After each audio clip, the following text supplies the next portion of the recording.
I chased my aloof childhood sweetheart for 7 years. It was not until after we got married that I learned she had fallen for me at first sight. Yet, she secretly reveled in the thrill of me chasing her. An unexpected accident sent me back to the day I first met her, only to hear her laughing dismissively in front of her best friend. An arranged childhood marriage. I would not marry him even if I had to become a nun. Hearing this, the corners of my mouth could not help but curl up. This time, I decided not to chase her. I will let her chase me instead. Her best friend beside her tried to persuade her. Su Mushue, do not speak too soon. What if you actually end up falling for your childhood fiancé? Su Mushue immediately let out an exaggerated laugh. Are not you tired of overthinking? Me falling for him? Do you think I am stupid? It is impossible. Not in this lifetime.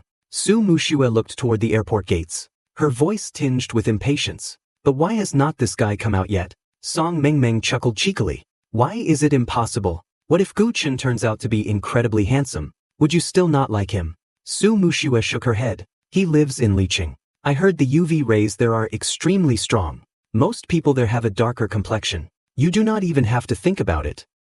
That guy is definitely pitch black. Handsome, yeah right, let us drop this. Su Mushue poked her friend's stomach with her elbow and said, hold the sign a bit higher. Let us go walk around a bit. Song Mengmeng nodded and raised the sign higher. Seeing my name written on that sign, my smile grew even brighter. Very well. It is impossible for you to like me in this lifetime, right? This time, I won't do the chasing.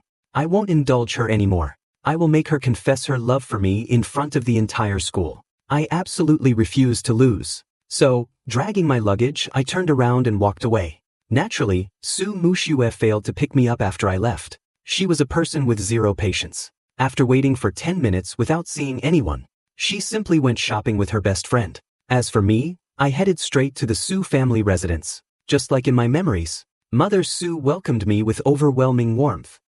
Old Gu really knows how to raise a son. Look how handsome our little Chen has grown up to be. I smiled gently. You flatter me, auntie. You still look as youthful as ever. Looking at the handsome young man before her, Mother Su liked me from the bottom of her heart. She had always had a weak spot for good looks, and a young man this dashing was a first for her. Previously, when Father Su mentioned bringing their daughter's fiancé to live with them, to foster a relationship with Su Mushue, she had been a little worried. But now, seeing this polite and attractive young man, Mother Su was filled with joy. Little Chen, little Shui went to pick you up. Did not you see her? Auntie will call and tell her to come back. I smiled and nodded. But it has been a long time since I last saw little Shui too. Mother Su went up to the second floor to call Su Mushue. As soon as the call connected, the background noise of a shopping mall could be heard, along with the music from the stores. Mother Su instantly blew her top. Su Mushue, I told you to go pick up little Chen. What is wrong with you? You actually went shopping. You better tell me the truth right now. Did you even go to the airport? Su Mushue had actually gone, but she lacked the patience to wait. Since she did not pick me up anyway, whatever her mother said was fine by her. She could not be bothered to argue. I did not go. Mother Su silently repeated to herself that this was her biological daughter, and she had to hold back her temper. Then get back here right now. Guchen has already arrived at the house. His enrollment procedures are fully sorted out too. He is in the same class as you. Tomorrow you will take him to school. Listening to the deliberately suppressed roar of the tigress on the other end, Su Mushue sighed helplessly in her heart. To make him and me develop feelings for each other, her mother truly stopped at nothing. Lin Hai was the best high school in the capital, and her class was the top class in Lin Hai. Rashly transferring someone into class own. Was not she afraid he would not be able to keep up? She spent a whole second pitying my impending doom. Then, the next second, she replied heartlessly, I have things to do. Find someone else to take him. I am sleeping over at Song Mingming's house tonight, so I won't be coming home. The call was disconnected. The old mother was so furious she almost ascended to heaven on the spot. Unable to drag Su Mushue back, Mother Su felt incredibly apologetic after coming downstairs. She even covered up for Su Mushue with a lie, saying she had an urgent matter to attend to.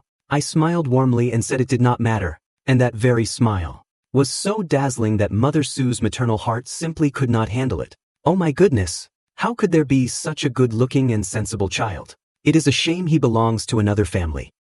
He could totally become part of her family. Following that, Mother Su enthusiastically gave me a tour of my room. As for my clothes, my mom had already packed and sent them over in advance. and they were sitting quietly in the wardrobe. I picked out a stylish white shirt. I will wear this tomorrow. A wicked smirk crept onto my face. Said she would not like me in this lifetime.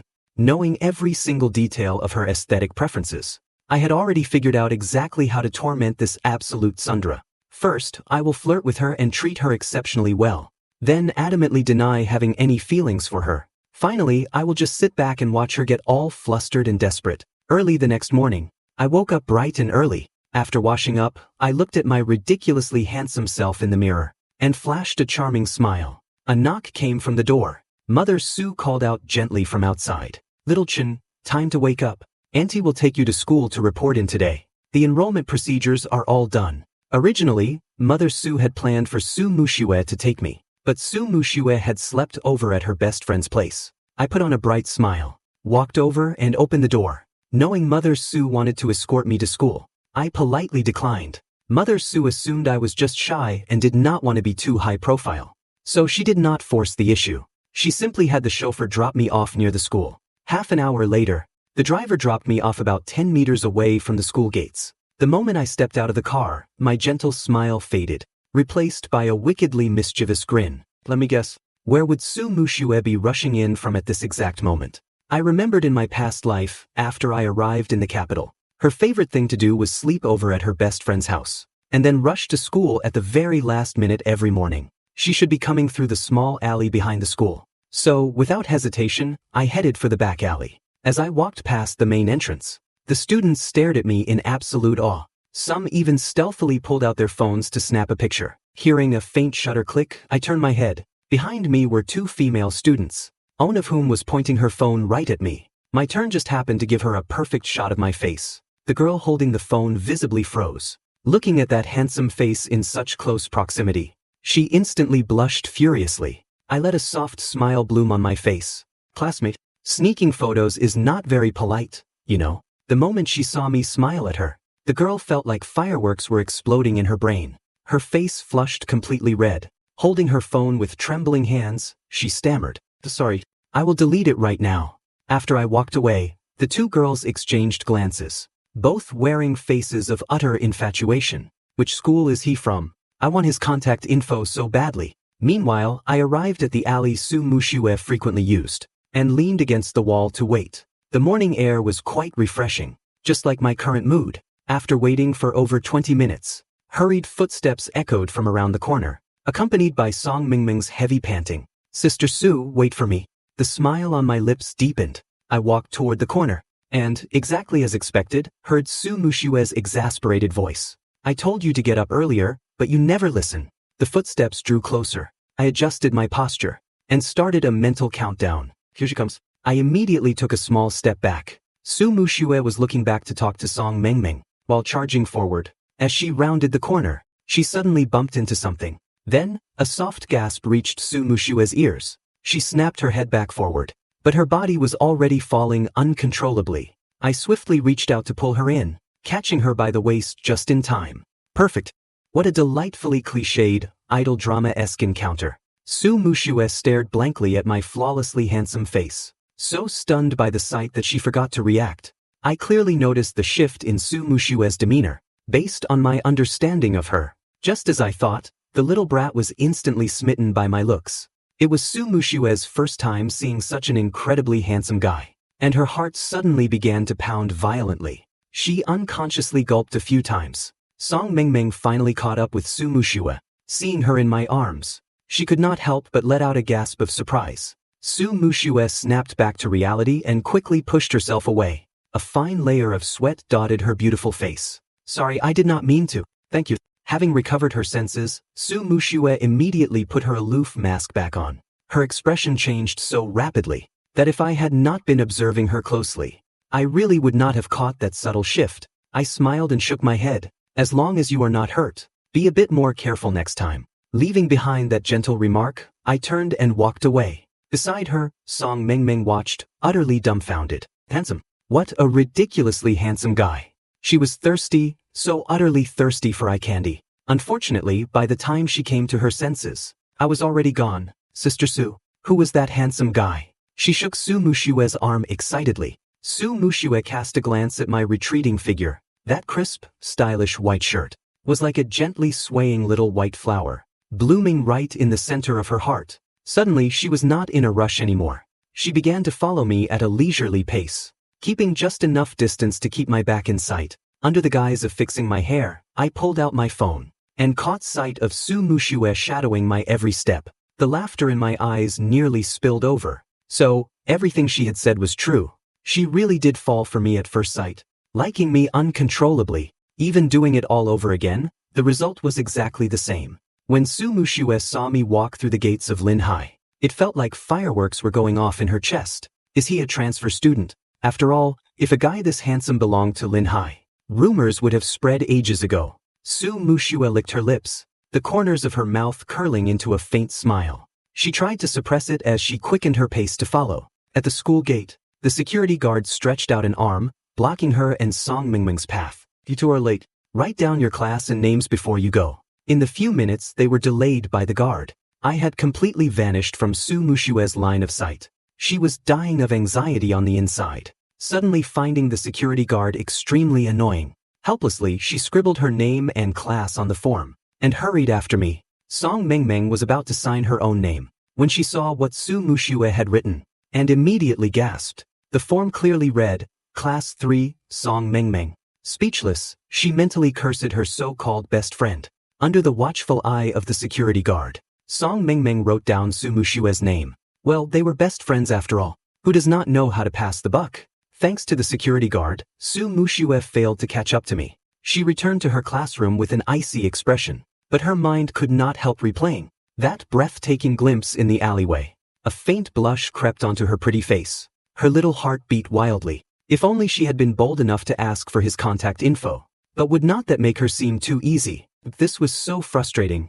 Su Mushue slumped powerlessly onto her desk. Her desk mate in front, Song Mingming, suddenly remembered something. She turned around and said to Su Mushue, Sister Su, is not that childhood fiancé of yours transferring to our class soon? Su Mushue's thoughts were still miles away. Hearing the word, fiancé, suddenly filled her with irritation. She looked up at Mingming in annoyance. I told you, that was just a joke made by the elders. I do not even take it seriously. Why are you making such a fuss about it? If you like him so much, you can have him. Guchen was also transferring today. A thought suddenly struck Su Mushue. Linhai was not an easy school to get into, and there were barely a handful of transfer students a year. A flawlessly handsome guy popping up out of nowhere, right on the very same day her fiancé was supposed to transfer. Could it really be that much of a coincidence? Su Mushue could not help but recall my complexion from earlier. She immediately shook her head, vehemently denying the possibility. During the few minutes Su Mushue was zoning out, a few brave boys in the class brought her breakfast. Seeing that Su Mushue did not immediately reject it, the boys scurried away happily, looking as thrilled as could be. When Su Mushue snapped back to reality, she realized there were several breakfasts on her desk. Her beautifully shaped eyebrows arched up. Who sent these? I appreciate the gesture, but take them back, thanks. Hearing Su Mushue's freezing tone, the boys sheepishly slinked back to retrieve their offerings. Meanwhile, in the teacher's office, the homeroom teacher, Han Min, was reviewing my past academic records. Aside from literature, I had almost perfect scores in every subject. However, those were grades from an ordinary high school in Licheng. Compared to Linhai, the best school in the capital, there was bound to be a gap, and Class Own was the cream of the crop at Linhai. Every year, a significant number of students from this class were guaranteed admission to Tsinghua and Peking University. If it were not for her sister-in-law's specific request, she would never have agreed to let this child into Class Own. It was not that she looked down on him, but rather that Class Own's pace was incredibly fast. She worried that the boy would not be able to keep up, which might end up ruining his otherwise solid foundation. I know the reason you transferred here, but as your homeroom teacher, I expect you not to dwell too much on those matters. Your primary goal right now is your studies. If your grades in the monthly exam do not meet my minimum expectations, I do not care who you are. You will be moved to a regular class. You do not have a problem with that, do you? I knew Han Min was tough on the outside but soft on the inside, and exceptionally responsible towards her students. Hearing this, I smiled and nodded. Thank you, Liz.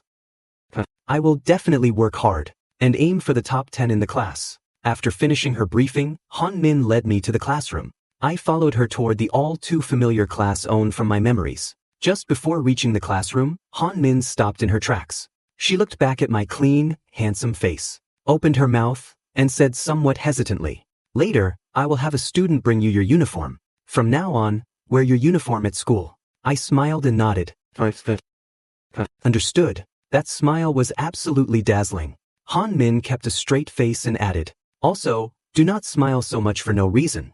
What could I do? Is it my fault I am so handsome?"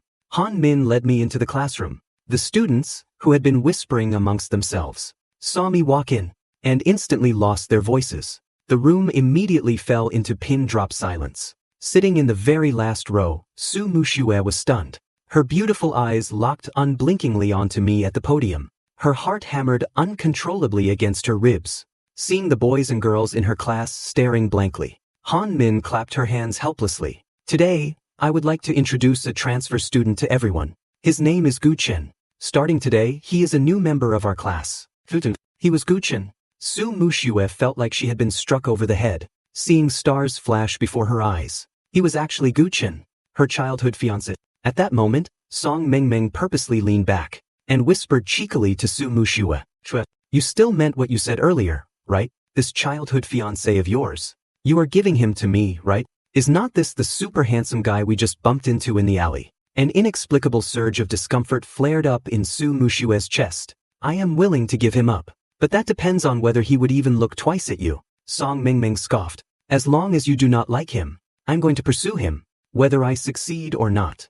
That is an entirely different story." Su Muxue felt even more irritated. She pushed her away impatiently. "Go away, do not interrupt my studying." Looking slightly flustered, she picked up a foreign language textbook, staring blankly at vocabulary words she had long since memorized. I was assigned the seat right next to Su Muxue. Carrying my backpack, I walked over to her side. Seeing me become Su Muxue's desk mate, the students in the class did not know who to be more jealous of. Su Muxue held her textbook, staring straight ahead. Her frosty face screamed, "Keep your distance." I sat down beside her and cast a glance in her direction. Outwardly, Su Muxue remained impassive, but secretly, she unconsciously gulped a few times. The first period was a foreign language class, taught by Han Min. Normally, she taught entirely in the foreign language. Thinking I might not be able to keep up, she specifically translated everything into the national language once. I quietly took notes, putting genuine effort into learning. Soon the bell rang. Han Min dismissed the class and walked out of the room. I turned my head and offered my hand to Su Muxue. "I am Gu Chen." It was not a standard introduction. My voice carried a natural, effortless intimacy. Su Muxue knew exactly why. After all, they both knew perfectly well who they were to each other. "Su Muxue." She extended her hand coldly. Our fingertips merely brushed before she pulled away. Su Muxue looked utterly detached on the outside, but on the inside she was screaming endlessly. "Can't take this. Why is my heart beating so fast? No, I have to restrain myself." Since the classmates were not familiar with me yet, they were too shy to come up and greet me abruptly, but they were definitely observing me covertly. Seeing me boldly shake hands with Su Muxue, everyone's hearts trembled. Oh wait, did this handsome guy fall for Su Muxue the moment he walked in? Terrified that someone might see through her inner turmoil, Su Muxue kept her pretty face tightly tense. Her already aloof features, now drawn so tight, gave off an incredibly dangerous aura. Everyone assumed Su Muxue was furious, sensing her extreme impatience, and knowing she despised her arranged fiancé. Song Mengmeng stepped in to rescue me while silently judging their poor taste. "Hello, Gu Chen." "Hi there." I looked at the adorable Song Mengmeng with a faint smile and replied. Song Mengmeng had only intended to save me from the line of fire. Afraid that Su Muxue would blow up at me, she never expected me to smile at her, faced with such a radiantly handsome smile. Song Mengmeng's heart did a wild flip. She wished she could turn into a worm and roll around on the floor in excitement. Completely at a loss for words, she blurted out the only piece of information currently floating in her brain. "I heard you and Su Muxue are engaged." Outwardly, Su Muxue rolled her eyes at Song Mengmeng, but inwardly she was secretly delighted. When the other students heard her words, they were even more dumbstruck with shock. "Holy crap, for real? He is actually Su Muxue's childhood fiancé. Oh my god. Is this the legendary happiness of the rich?" Su Muxue felt inexplicably nervous, propping her chin on own hand. revealing her beautiful side profile. She deliberately avoided looking at me. I observed Su Mushue's indifferent expression, thinking to myself, this little girl sure knows how to pretend. Then I immediately smiled and said, that was just a joke made by the elders. What era are we in now? Who still takes that stuff seriously? I came here just to study hard and improve myself. A cold arrow pierced right through Su Mushue's heart. Her tightly tensed face fell, and she felt a little miserable inside. But refusing to show weakness, she replied coldly, it is best that you think that way. As soon as she finished speaking, Song Mengmeng immediately chimed in.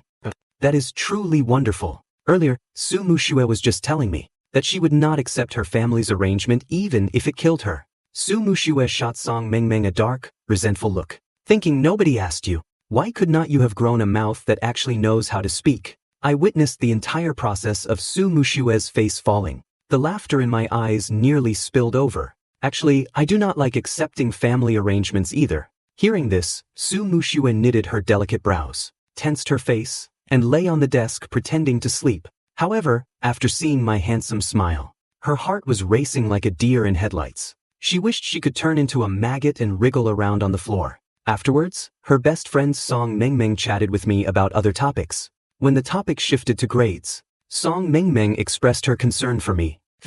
Your previous grades were pretty good, right? But the exam papers at Lin Hai are notoriously psychotic, especially in our class own. If you do not get your ideal scores when the time comes, do not get discouraged right away. You can ask me if there is anything you do not understand. Thank you. I handed her a bottle of water.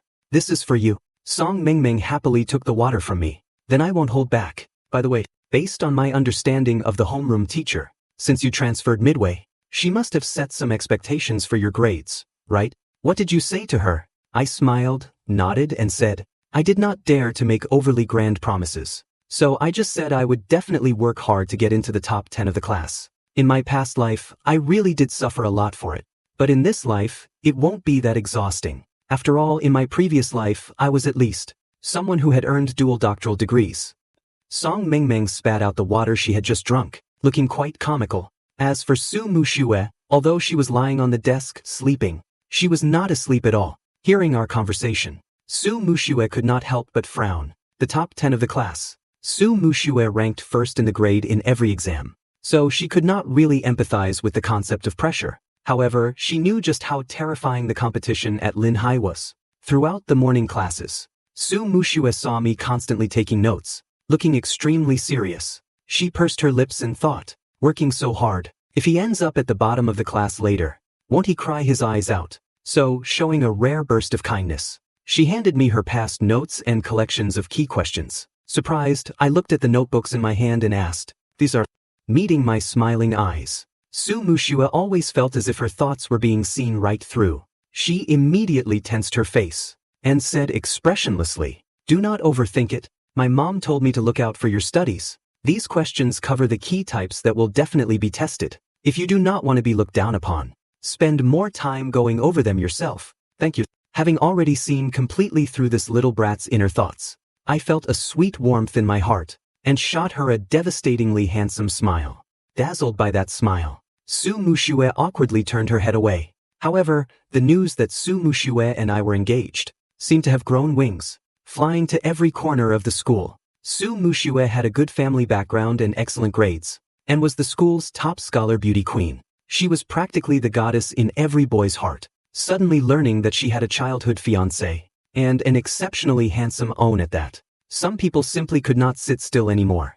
Lin Haotian from class 18 led a bunch of his lackeys, and cornered me in the restroom. Seeing my absurdly handsome face, Lin Haotian could not even muster up the feeling of jealousy. Damn it, we are not even on the same level. I can't even be jealous. He spoke fiercely. So you are Guchen. Let me tell you something.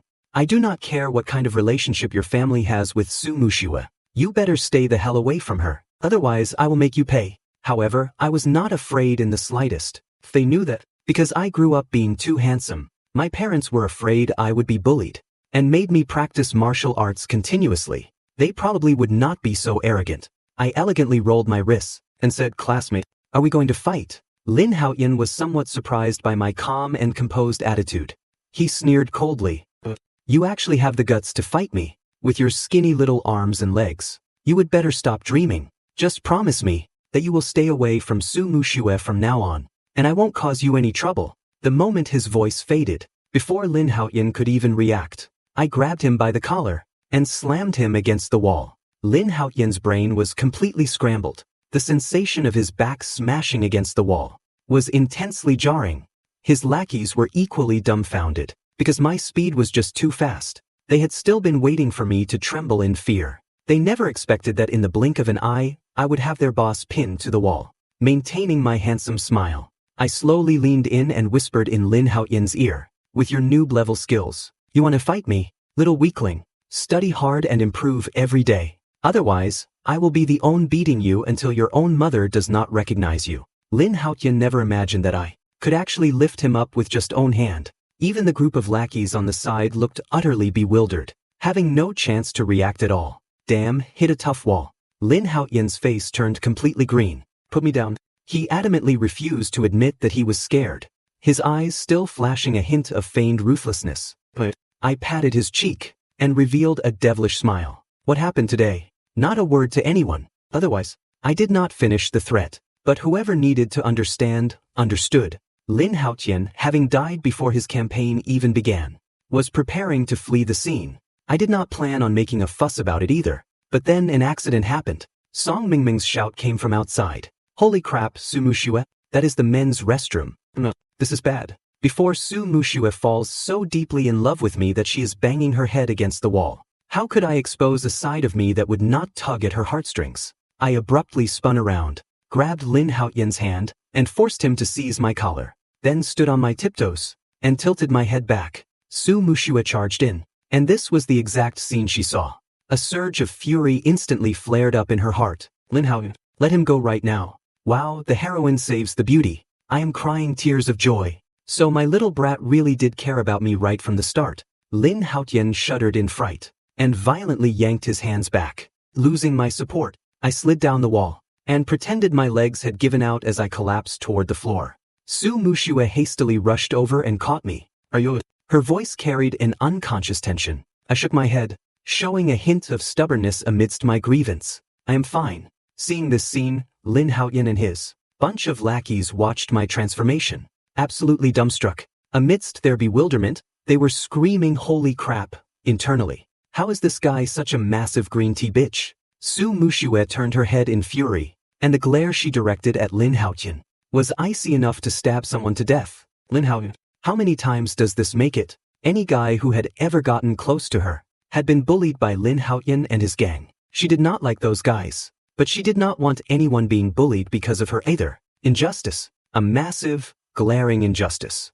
Lin Haoyan wanted to say he was not bullying me, but from behind Su Mushue's back, I flashed him a death smile. That smile was intensely dangerous, giving Lin Haoyan the distinct feeling that he could be castrated by me at any moment. Terrified, he lost his voice. Su Mushue said to Lin Haoyan with a cold face, "I will settle this score with you later." Lin Haoyan wanted to explain, but alas, he had too much of a criminal record, and his initial intention this time was indeed to teach me a lesson anyway. He really did not know what to explain. Could he say he did not know beforehand that he could not beat me? That would be even more humiliating. "I will take you back to the classroom." Su Mushue kept her cold face, and as if she had been kicked in the head by a donkey, she suddenly blurted out to me, "Do not get the wrong idea. My mom told me to take good care of you." If I had not known her so well, I might have actually been fooled by her bluff.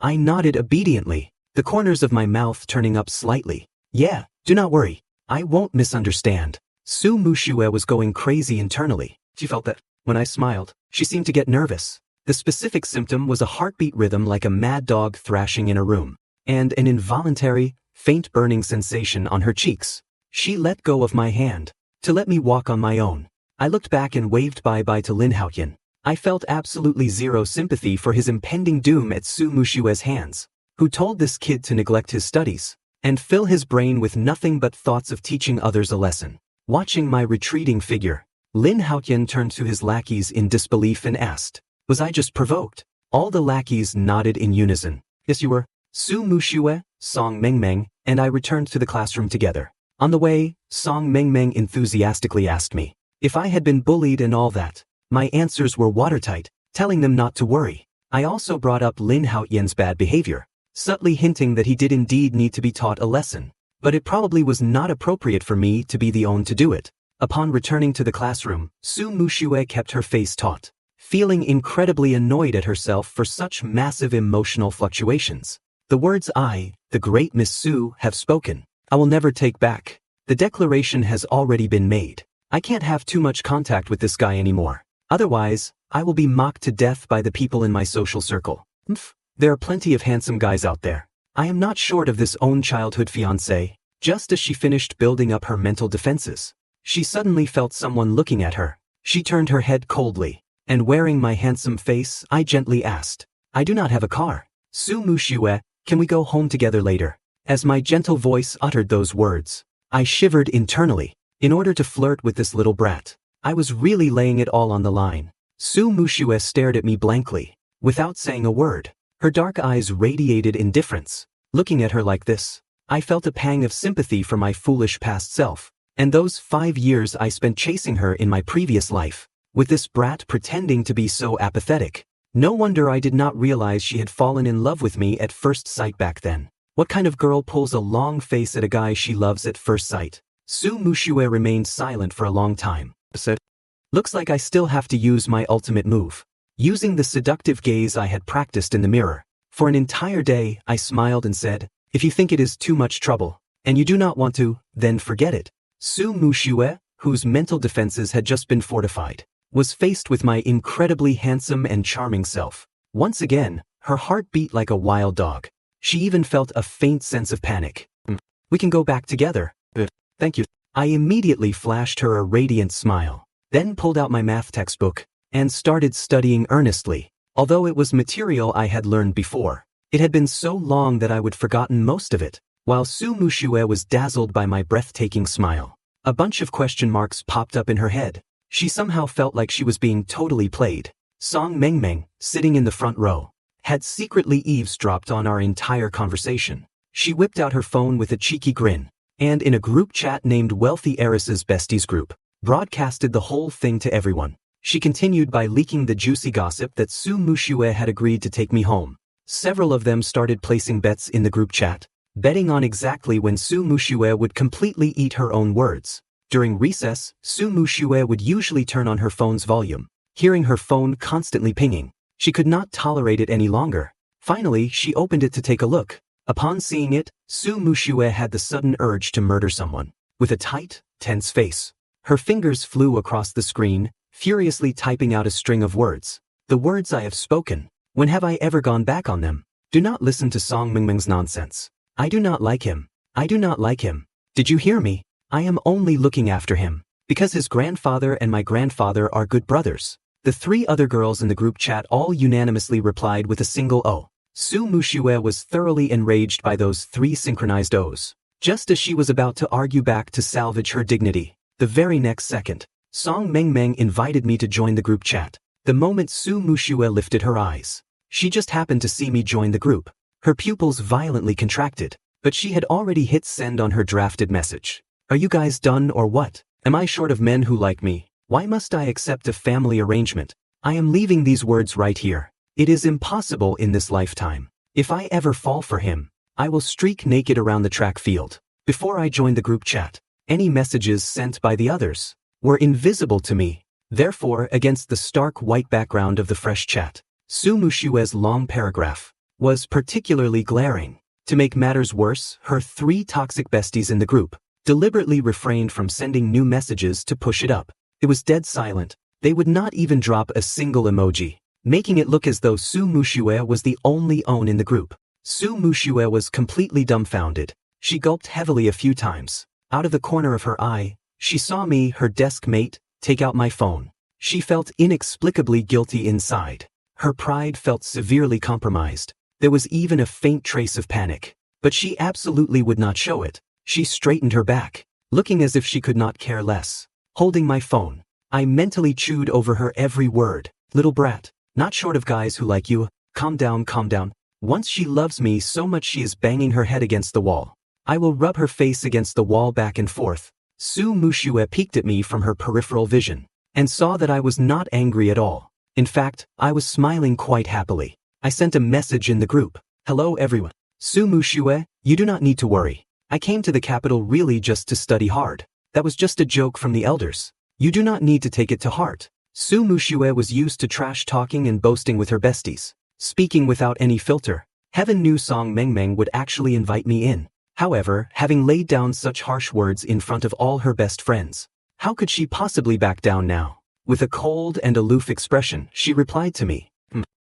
Good that you know. I smiled at Su Mushue, bringing the conversation from the group chat back into reality. My facial features aligned perfectly with Su Mushue's absolute ideal type. Looking at my handsome smile, Su Mushue zoned out for a moment. By the time she snapped back to reality, a new round of classes had already begun. I listened attentively during class and took detailed notes. I looked exactly like textbook material for a model student. Su Mushue thought to herself with a taut face. There are so many handsome guys in this world. It is not like I can't find another own who fits my type. I already said those words right to his face. I should probably reel in this initial crush. She was not the type to act like it was the end of the world just because she liked someone. It was just a budding crush.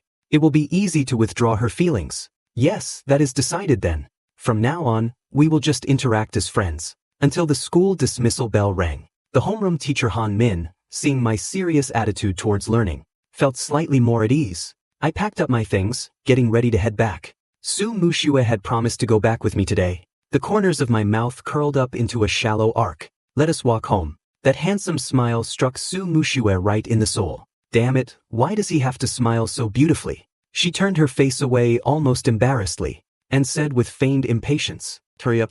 I do not have the patience to wait for you. Looking at her ears that had turned thoroughly red, I let out a satisfied smile. Idiot, someone who truly had no patience would have left ages ago. Before long, we arrived at the Su family residence. Su Mushue's parents were both away on a business trip, so only Su Mushue and I were left at home. Of course, there were the domestic staff as well, and I, aside from studying, was most skilled at cooking. I knew all of Su Mushue's preferences, so I decided to be absolutely ruthless. At that moment, Su Mushue was upstairs playing video games with Song Mengmeng. Suddenly, she was attracted by a faint, tantalizing aroma. She sniffed the air. What smells so incredibly good? Did Auntie Lu make something delicious today? Just then, the opposing team surrendered. Su Mushue tossed her phone onto the desk and prepared to go downstairs to check. It was about dinner time anyway. Upon opening the door, that faint, elusive aroma became rich and intense. Su Mushue could not help but take a deep breath, her eyes lighting up. What a wonderful smell. Dinner was already laid out on the dining table. Auntie Lu saw Su Mushue coming down and smiled, saying, Miss, you are down. I was just about to go call you down to eat. Stepping with her long legs, Su Mushue approached the dining table. These were all dishes she had eaten before. Nothing special about them. However, an aroma was still wafting out from the kitchen. Su Mushue raised an eyebrow. Who is cooking in the kitchen? It is young Master Gu. He said it is his first time in the capital, and he is not quite used to the local food yet, so he is cooking for himself. The dishes I cooked smelled simply far too good. Even I found it a bit hard to resist the aroma myself. While the two were talking, I had already walked out carrying my food. I sat down directly across from her, and happily began eating my freshly cooked culinary masterpiece. After a good while, Su Mushue silently lifted her head, seeing that the food I had cooked was entirely in my own bowl, and I was eating with immense relish. I had noticed Su Mushue looking up several times, and I almost could not hold back the smile at the corners of my mouth. Finally, Su Mushue could not hold back anymore. Did you only make a single portion of that dish? I looked up. Auntie Lu said you do not like spicy food, so I did not make a portion for you. At home, Su Mushue indeed disliked eating things that were too spicy. However, exceptionally delicious dishes were an exception. The food in my bowl looks delicious. The colors are vibrant, the broth is rich, and even the aroma wafting up is incredibly fragrant. How bad could it possibly be? Miss Su, after all, is someone who cares about her pride. Hearing me say this, and realizing I really had only made own portion, she blushed slightly and said, I really do not like spicy food. Seeing her act so stubbornly contrary to her true feelings, I felt secretly thrilled. But the main event was yet to come. I could not wait to see her break her composure. After dinner that evening, I deliberately picked out a seemingly difficult math problem to go ask Su Mushue for help. At that moment, Su Mushue was playing a game with Song Mengmeng and the others. They had run into professional players today, and were getting completely crushed. Song Mengmeng yelled in the game, save me quickly. Just then I came over and knocked on the door. Su Mushue choked back a breath of frustration, stormed over, yanked the door open and asked, what do you want? The moment I saw her expression, I knew she was losing badly in her game. So I opened my mouth and said, there is a problem I can't figure out. I wanted to see if you knew how to do it. What problem? Su Mushue sat lazily in her chair, her long legs casually stretched out. This own. I handed the problem to her. Su Mushue glanced down at it. However, right at that moment, Song Mingming's roar echoed from the game. Su Mushue, you are going to die.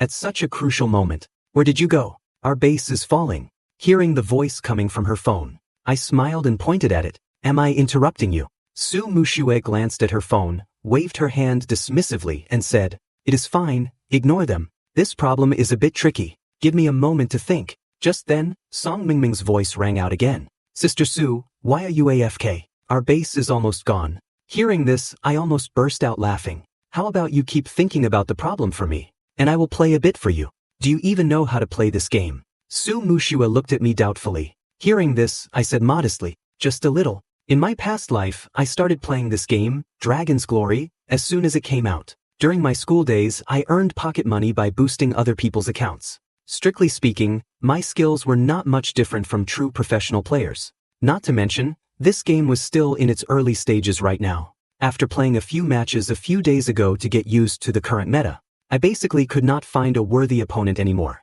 Hearing me say I knew just a little, Su Mushue pondered how to reject me. Although many people played this game, they were up against professional players. Letting someone who only knew a little play would just mean feeding the enemy faster, and giving away free gold for nothing. Her three best friends, who were playing together with her, heard our conversation, and collectively fell into silence.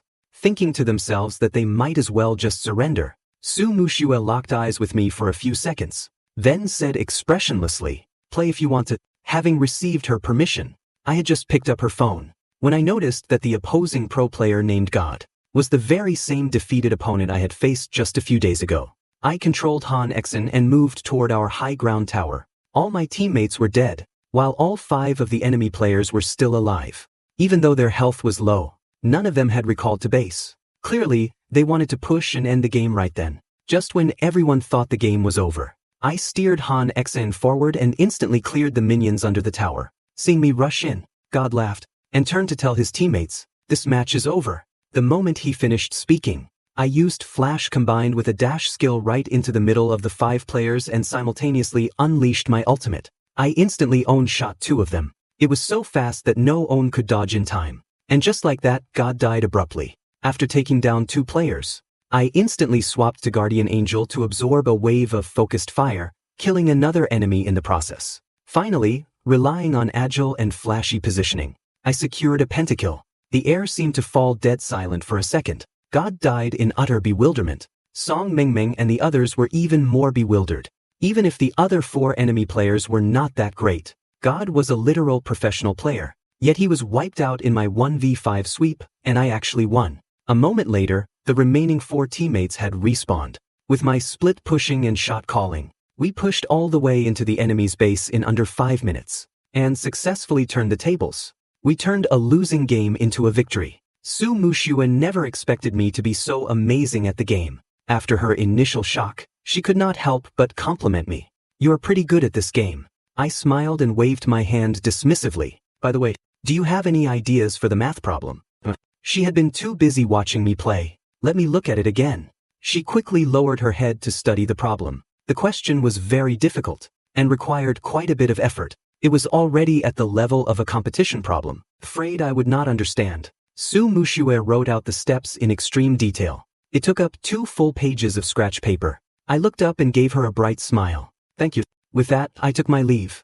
But after seeing my handsome smile, Su Mushue's heart suddenly skipped a beat, and started racing like a deer in headlights once again. Later, as Su Mushue lay in bed, listening to Song Mengmeng and the others talking through the computer, Sister Su, has Guchen left yet? Su Mushue thought of my handsome smile as I was leaving, and felt a bit distracted. Song Mengmeng laughed. I really did not expect him to be so good at gaming. Sister Su, Talk to him tomorrow, and ask him to carry us in ranked. We have exactly 5 people. Su Mushue rejected the idea flat out without a second thought. Why not? Song Mengmeng instantly felt like she had lost her true love. I said no, and that means no. I am logging off. After saying that, Su Mushue quit the game and took out her competition workbook to do practice problems. She kept at it until midnight. The next day, Su Mushue woke up early and ate breakfast downstairs. Seeing that I had not come down yet, she was just about to ask Auntie Lu to go get me, when suddenly she heard the sound of footsteps coming downstairs. Hearing the noise, Su Mushue looked up toward the source, her heart fluttering wildly. Damn it, how does he keep getting more handsome every time I look at him? I walked over and sat down opposite her. Morning, little sister Shui. She finally snapped back to reality, realizing she had been staring at me in a daze. Lowering her head, she took a fierce bite of her bread and mumbled, "Morning." Noticing her strange behavior, I rejoiced inwardly. Is she already unable to handle it? I have not even used a single one of my ultimate moves yet. I have not even finished spoiling her into an arrogant little princess. I was really looking forward to seeing her swallow her pride. Su Mushue did not wait to leave for school together with me. She deliberately avoided me, afraid she might fall too deeply. After finishing her meal, she headed to school first, leaving the driver to take me, while she rode her bike herself. I did not mind. I figured she was definitely trying to distance herself from me right now, to avoid falling for me. But how could I let her get what she wants? I flashed a wicked smirk. 20 minutes later, I arrived at the classroom. I followed everyone's lead and took out my Chinese textbook for morning reading. Counting the morning reading period, there were 5 classes that morning. I spent almost all of it reading. Break times were no exception. My study attitude was so serious it was almost terrifying.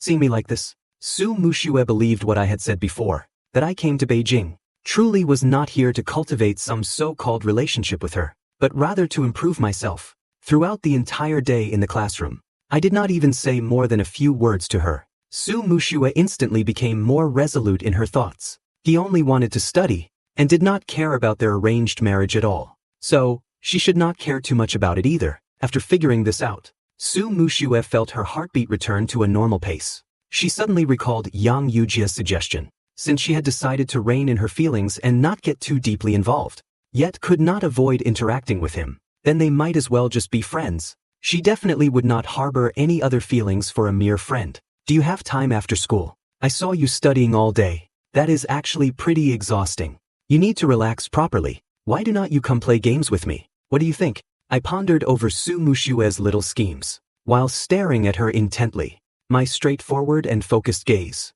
made it hard for Su Mushue not to notice. What is wrong? Do you not want to go? If you do not want to, forget it. She stood up, preparing to leave. I will go. Close my math book. You're right. I should strike a balance between work and rest. However, I still have a few questions I do not quite understand. After we play, could you teach me when we get home?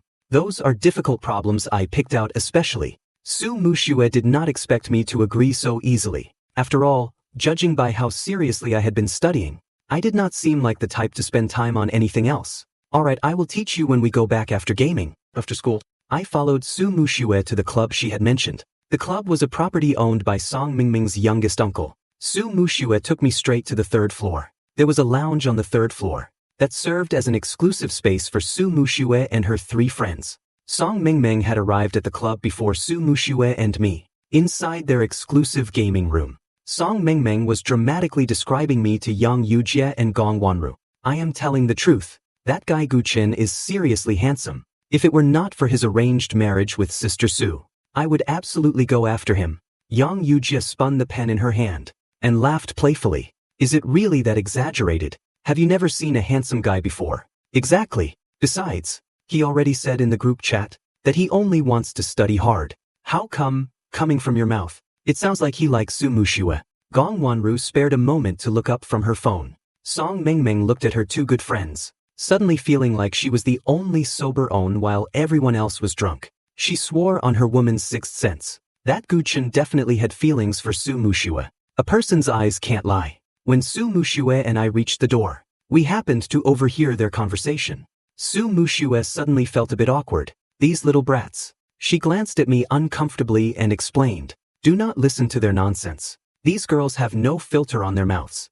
The corners of my lips curled into a smile. No worries, I do not mind. Su Mushue's eyes uncontrollably stared at me in a daze for a second before she suddenly snapped back to reality. She said absent-mindedly, "As long as you do not mind." After opening the door, the chatting inside came to an abrupt halt. I walked over and sat down next to Su Mushue. When Yang Yujie and Gong Wanru shifted their gazes over, they froze for a brief moment. It took them a good while to regain their composure. Yang Yujie licked her lips. So this was the handsome guy Song Mengmeng was talking about. Now she understood. Gong Wanru was the first to snap out of it. So this is Gu Chen. Su Mushue felt embarrassed by her best friends. What are you doing? Have you never seen a handsome guy before? Yet she had completely forgotten that the very first time she saw me, she was also so stunned she forgot to react. In truth, I was very familiar with the three of them, just from my previous life, that is.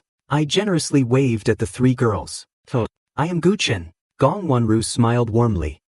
Nice to meet you. My name is Gong Wanru. Yang Yujie was instantly smitten by the handsome guy in front of her. But upon noticing the way I looked at Su Mushue, she could only secretly grit her teeth. Song Mengmeng had actually been right. There was no chance for her. After everyone exchanged introductions, we got straight to the point, teaming up to play games. When I glanced sideways, I could perfectly see Su Mushue's profile. I could not help but marvel inwardly at her beauty. Sensing something, Su Mushue turned her head to look at me. My reaction was equally swift. As she turned her head, I bent backward, pretending to tie my shoelace. Because of my movement, I inadvertently revealed the chest muscles beneath my collar, along with my faintly visible abs. Even though I just did not want Su Mushue catching me looking at her, I did not expect to hit the jackpot by mistake and snare Su Mushue's heart in the process. Su Mushue stared intently for 2 seconds, and when she looked away, she was blushing furiously, clutching her wildly beating heart. Su Mushue secretly cursed herself for her weakness. So pathetic. We agreed to just be friends. Why the hell is my heart pounding? Then she quickly put on a stern face, appearing incredibly cold and indifferent. The game had already started. Seeing that I was still in the base without moving, Song Mengmeng called out, "The game has started. I am coming." I immediately picked up my phone and entered the game. Only then did I realize that we had run into pro players again, and it was the exact same team God was on. Last time, when I piloted Su Mushue's account, wiped out 5 people alone and got a pentakill.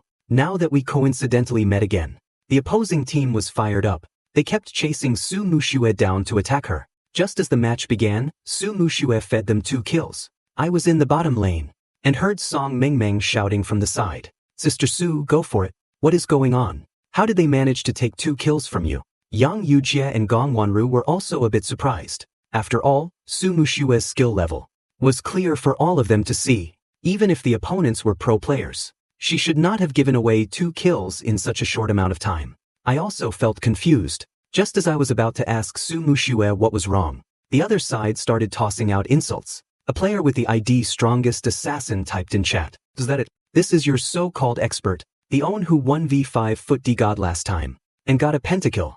Are you sure it is the ID Little Zero?" I easily beat her until she could not even fight back. "Brother Ming, are you sure you were not joking?" God was also a bit puzzled. Did someone else take over the account? The Strongest Assassin continued mocking her. "No wonder. That is what I thought. With such a trash player, how could she possibly beat you, Brother Ming?" Song Mengmeng was furious. "What the hell is this guy? Calling us trash left and right, Sister Su." However, Su Mushue remained expressionless. Her left hand, resting on the screen, curled up slightly. She looked down at it. 3 of her 5 fingers were swollen. She had accidentally jammed them in the door while going to the restroom that morning. It had not hurt much at the time, so she had not expected it to get this bad.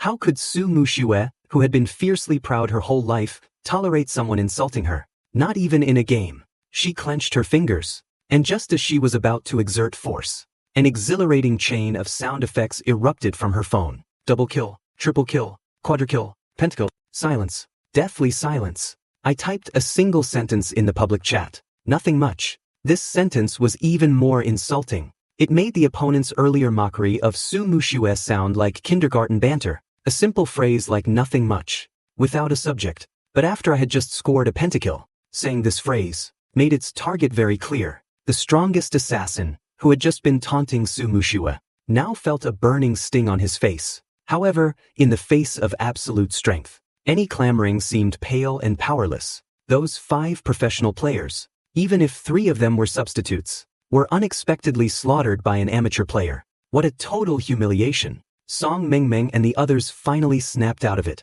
After the sheer disbelief and shock, came a burst of heartfelt ecstasy. Su Mushue was closest to me. She stared in disbelief at the calm side profile of the person next to her. Is he actually venting his anger on my behalf? Miss Su bowed to neither heaven nor earth, and answered to absolutely no one. It was always her standing up for others. Truly, no one had ever stood up for her before. She gazed blankly at the boy beside her. After venting that bit of frustration, my mood finally lightened up. Who did they think they were, daring to insult my Su Mushue? I stretched my fingers, turned my head, and flashed Su Mushue a beaming smile. Now their mouths are clean. My smile was devastatingly handsome. Seeing this, Su Mushue felt as if her heart skipped a beat. She quickly looked away. Thanks. The arrogant young miss did not forget to add, "It is just that my hand is injured." At this moment, indulging her immensely strong pride as a princess, I played along with her words. If your hand was not injured, they definitely would not have been able to act so arrogant. That might have been true, but a loss is a loss. Su Mushue could afford to be stubborn and proud, but with me saying that, she actually blushed, inexplicably feeling pampered. The game was not over yet, but the victor was already apparent. I patted my chest. But since your hand is hurt, you should stop playing for now. I will win this match for you. Just sit back and watch how I teach them a lesson. I smiled naturally, as warm as a spring breeze. It felt like that smile had melted straight into Su Mushue's heart. After the game ended, God sent me a message. Were you the one using the account Ce Tianxia last time? I glanced at it and replied with a smile. Bingo. God suddenly realized the truth. No wonder. You really do not show any mercy to an old friend. I chuckled and corrected him. Not an old friend. An old defeated opponent. Su Mushue had not meant to peek, but in just a glance, she caught sight of my private chat with God. Do you know God? She asked out loud. I casually closed the chat window. Yeah, I know him. Then why did you help me teach them a lesson? Are not you afraid your friend will be mad? I forgot that Su Mushue and I were not romantically involved yet, so my answer slipped out naturally. Who told them to dare bully you? I said it as if it were the most natural thing in the world, yet my voice carried unquestionable conviction. Su Mushue froze and stared at me in stunned silence. I finally realized what I would said and, fearing she might grow suspicious, flashed my signature handsome smile. Who told us to be teammates right now? So it was just because we are teammates? Su Mushue suddenly felt like her heart had just gone bungee jumping. She stubbornly raised her chin. I guess you did help me this time. Tell you a favor. If you ever need any help in the future, just say the word. Hearing this, the corners of my mouth curled up slightly. I actually do need some tonight. Su Mushue froze for a second. She did not expect me to be so unreserved. Yeah, you will see tonight. I flashed her another handsome smile. Since Su Mushue's hand was injured, she could not continue playing games. So she and I did not stay much longer. After we left, Song Mengmeng threw her hands up. See, I was right, was not I? Gong Wanru let out a wicked laugh. I can't wait to see Sister Su streak naked. On the way home, I made a quick stop at a pharmacy. When I came out, Su Mushue asked me, "What did you buy at the pharmacy?" I gave a faint smile. You will see tonight. I shook the small bottle of medicine in my hand. It reduces swelling and relieves pain. Is not your hand swollen? I will spray some on it for you later. Thanks. She casually snatched the medicine bottle from my hand and took large strides forward. I could tell she was feeling shy. With a light smile, I quickened my pace to keep up with her. Su Mushue only focused on walking forward, unable to see that the gaze I directed at her was overflowing with tenderness. After returning home, I circled the math problems I had specifically picked out beforehand, and headed straight for Su Mushue's room.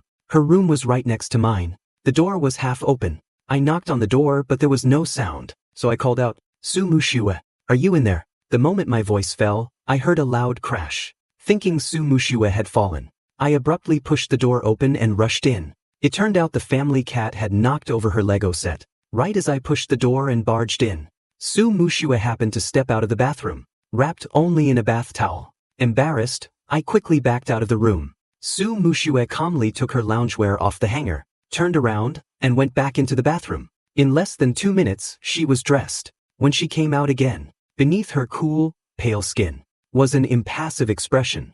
I knew Su Mushue disliked others intruding on her private space without permission. So I quickly explained. I just heard the sound of something falling. I thought you had tripped and fallen, which is why I rushed in. I did knock on the door first. Su Mushue let out a soft hum. Seeing the workbook in my hand, her tone remained completely flat. Which questions do not you know how to do? I could not tell if she was angry or not. She was very good at disguising herself. For a moment, I genuinely could not read her emotions.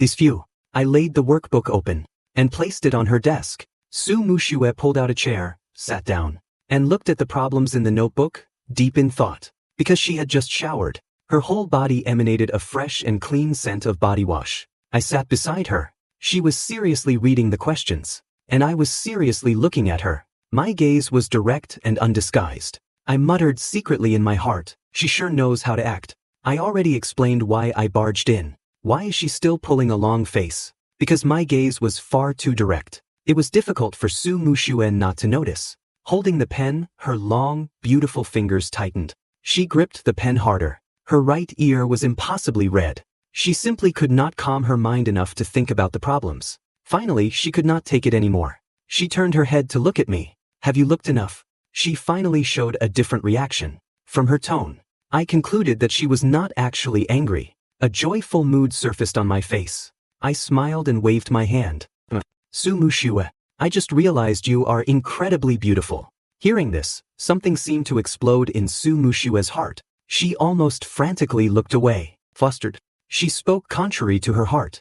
I seem to remember you saying you just wanted to study hard and strive to improve yourself. Do not go falling for me. But that does not stop me from appreciating your beauty, does it? Do not worry. I am just appreciating, not liking. After saying that, I even patted her shoulder comfortingly. My confession caused Su Mushue's wildly bouncing heart to plunge straight to the bottom of the valley. She felt a sudden twinge of disappointment, suppressing that little bit of gloominess in her heart. Su Mushue earnestly thought about the questions I asked. I had to admit, the questions I asked her every time were quite difficult.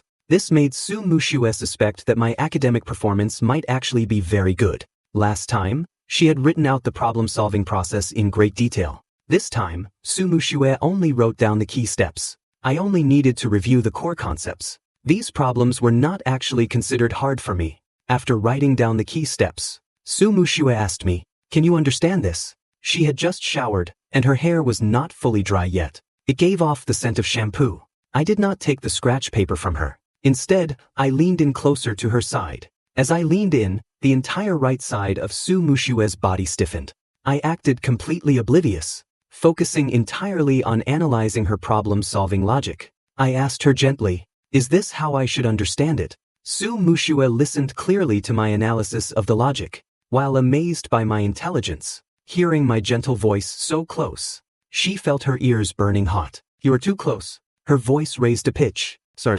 I apologized calmly, as if entirely engrossed in the problem. My mouth said sorry, but I leaned in even a tiny bit closer. Su Mushue had already warned me once. She was too embarrassed to say it a second time. She could only continue solving the problems to numb her thoughts. Seeing that her left hand was still swollen, I got up and took the medicine I had bought for her on the way home from the cabinet. After waiting for a while, Su Mushue finally finished writing down the solutions. This time, I did not quickly analyze the logic myself, allowing Su Mushue to explain it to me step by step. "Do you understand now? If you do not, I can explain it in more detail." I shook my head. "Wait, I understand." Su Mushue coughed slightly. "Then, do you have anything else you need?" The underlying meaning was, "Why are not you leaving yet?" I caught the subtext in her words. I laughed inwardly at her. If it were not for her good looks, with this tsundere and aloof personality, she would definitely stay single her whole life. There is one more important thing. Important thing? Su Mushue was confused. What important thing could there possibly be? As soon as her voice faded, she saw me grab her hand. At that moment, Su Mushue's heartbeat almost stopped. Her voice tightened in tandem. "What are you doing?" I pulled her left hand over and shook the medicine bottle in my right hand. "Applying medicine for you, of course. You have not used it yet, have you?" So it was just applying medicine. Su Mushue let out a sigh of relief. Seeing her excessively nervous, I deliberately leaned in closer. A radiant smile bloomed on my face. "What did you think I wanted to do to you?" The handsome smile of the boy in front of her. Su Mushue's heartbeat reached its absolute peak the moment my smile blossomed. She thought to herself that I definitely did not know how good-looking I was when I smiled, afraid that I might hear her violently pounding heartbeat. Su Mushue put on a cold face and leaned back a little. I can do it myself. I did not let her have her way. If you could do it yourself, you would not have gone this long without applying it. Su Mushue shot me a cold glare. Usually, when she looked at people with that cold expression, everyone was terrified of her. As a result, she only saw the top of my head. I kept my head down, spraying the medicine on her fingers, and then gently massaged the swollen area for her. Su Mushue was so stunned she could not speak, while her thoughts were like a roller coaster. I let go of her hand. Hold on. Grumble. Su Mushue's stomach let out a highly inappropriate noise. She instantly blushed, feeling incredibly embarrassed, but she did not say a single word, trying to use her aloofness to mask her awkwardness. I let out a low chuckle. You are hungry. Su Mushue tensed her face, looking seemingly impatient. She calmly ran a hand through her hair. I am on a diet. Then I'm heading back. Thanks for today. I stood up and left her room, without a trace of lingering attachment. Su Mushue kept a wooden expression, pressing her long, beautiful fingers against her stomach. She was starving to death. But since the words had already been spoken, even if it killed her tonight, Su Mushue would not ask Auntie Lu to make her a late-night snack. She pulled out a test paper and started doing practice questions. On the other hand, after I walked out of Su Mushue's room, I went straight downstairs. In my past life, in order to pursue Su Mushue, I had used every trick in the book. I did not even pass up the saying, the way to a person's heart is through their stomach. My cooking skills were phenomenal. Even a simple bowl of noodles could be made to taste like a luxury she could not afford. Fortunately, the fridge was fully stocked with ingredients. I patiently prepared a bowl of rich, savory, and incredibly fragrant noodles, sprinkled with vibrant green chopped scallions on top. Just the broth for this bowl of noodles took me an hour to make. It looked plain, but the aroma was enough to awaken anyone's ravenous appetite. By the time Su Mushue heard the knock on the door, she could already smell the aroma. Her eyes flickered, and a faint guess formed in her mind. This guess was confirmed the moment she opened the door. It really was me. I stood at the door, holding a bowl of noodles with both hands. I smiled at her naturally. There were no unnecessary explanations, just a simple question. However, the Tsundere little princess had just declared she was on a diet. How could she possibly throw away her pride and say yes? Just as she was about to refuse, I pushed the bowl slightly toward her. This bowl of noodles. I spent a whole hour making it. Miss Su, won't you do me the honor of having a taste? I had said all there was to say. I had given her a perfectly wide stepping stone to climb down from. Su Mushue felt that if she refused again, it would seem ungrateful. Silently, she took the bowl. I think you are intentionally trying to ruin my diet. As she turned around, the smile at the corners of her mouth betrayed her excellent mood. Seeing that she was still as tsundere as ever, I felt both helpless and amused. I started laying on the flattery thick. Actually, you do not need to diet at all. With a figure like yours, what is there to lose? Being praised for her figure by the boy she was having her first crush on. Su Mushue's ears perked up, and she replied stubbornly, "This is called pursuing perfection. You would not understand." With that, she took a bite of the noodles. The noodles looked very ordinary, but the true essence lay in the milky white broth. Su Mushue only took one bite, and her eyes instantly lit up. Every single strand of noodle seemed to be coated in the rich broth. With one mouthful, an explosion of savory flavor filled her mouth. It was arguably the best bowl of noodles Su Mushue had ever eaten. Did you really make this? She was somewhat in disbelief. I spread my hands. Is it good? Su Mushue could not bring herself to lie against her conscience and say it was bad. She kept her head down and let out a soft humph. In just a few bites, she devoured the entire bowl of noodles. She drank every last drop of the broth until the bowl was sparkling clean, having eaten someone else's food. No matter how embarrassed or tsundere she was, Su Mushue shot me a glance. Thanks. Catching a glimpse of the handsome smile on my face, Su Mushue's heartbeat became erratic once again. It was not that there were not other boys who treated her well, but someone this incredibly attentive to detail. I was the first, and I had even taken care of her proud, tsundere heart. You are welcome. Consider this a return gift for helping me with the problems. Oh, so it is just a thank you gift. Su Mushue's face fell. I had flirted with her, stirred up ripples in the lake of her heart, yet I just brushed my sleeves and left without taking a single cloud away. When she woke up the next day, Su Mushue hurriedly finished breakfast and was about to head to school. As usual, she intended for the driver to take me. While she rode her bicycle, I stopped her. Wait a minute, what is wrong? She turned around warily. I flashed a bright smile. Su Mushue, the back of your bicycle can carry a passenger. Can I give you a ride to school? My gentle voice coupled with that handsome smile pierced straight into Su Mushue's heart. She admitted that, facing such a handsome face, she could not utter a word of refusal. So, she relented and agreed. As I rode the bicycle with her on the back toward the school, Su Mushue could not understand no matter how hard she thought about it. She had promised herself to keep her distance from me. So why was she getting closer and closer instead, speeding all the way? We finally made it into the classroom, before the class bell rang, narrowly avoiding a scolding from the homeroom teacher. During the break, when I went to the restroom, Su Mushue was lying on her desk napping. During that time, she heard some people talking behind my back. It was a few boys expressing their dissatisfaction. The chatter mostly revolved around their jealousy that I was getting close to her. Hearing this, Su Mushue suddenly stood up and walked straight toward them. Su Mushue ranked first in her grade, was beautiful and came from a wealthy family. The number of boys in school who liked her was countless. Seeing her walk over, the boys who had been mocking me fell completely silent. They looked at her with a mix of nervousness and anticipation. Su Mushue, is there something you need? One of the boys boldly struck up a conversation with her, blushing deeply. Su Mushue curled her beautiful fingers and knocked on the desk. Her voice was extremely cold. Who I, Miss Su, choose to get close to is none of your damn business. The few boys never expected that she had specifically come over to stand up for me. In an instant, every single one of their faces turned beet red. Su Mushue, we did not mean it like that. I do not care what you meant. Su Mushue cut them off with a cold scoff. If you do not know how to use your mouths properly, you can donate them. Do not let me hear you bad-mouthing Guchen behind his back ever again. Having just laid down those harsh words, Su Mushue suddenly caught sight of me at the classroom door. I had already walked in. Su Mushue felt an inexplicable, dangerous sense that her inner thoughts had been seen through. She coughed awkwardly and took large, hurried strides forward. As she passed by me, she kept her pretty face arrogantly tilted. Excuse me, I'm going out to use the restroom. I stepped sideways to let her pass. Su Mushue had only taken a few steps when my voice drifted over from behind her. Thank you, Su Mushue. Su Mushue's pace instantly quickened. Being defended by Su Mushue put me in an incredibly good mood. Even the math textbook looked exceptionally pleasing to the eye. Seeing the smile lingering at the corners of my mouth, Song Mengmeng turned around and said to me, "Futun, are you free tonight?"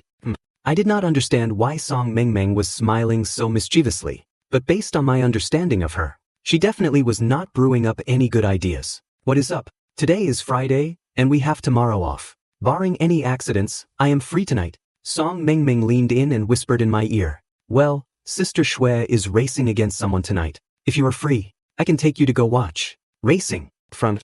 I remembered now. In my past life, it was during this exact race that Su Mushue injured her hand. She had to rest for a full half a year before she could hold things steadily again. This injury forced her to give up the gaming she loved so much. Su Mushue was an excellent student, fully capable of balancing her study and entertainment time. I never thought there was anything wrong with her liking games. Her love for games was not just simple addiction. Besides wanting to play esports, she herself had many novel ideas for game design.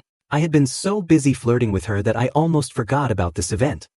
I have to stop Su Mushue. Originally, Song Mengmeng just wanted to bring me along to see Su Mushue's cool performance. Seeing my grave expression, she suddenly somewhat regretted making the suggestion. Just pretend I did not say anything.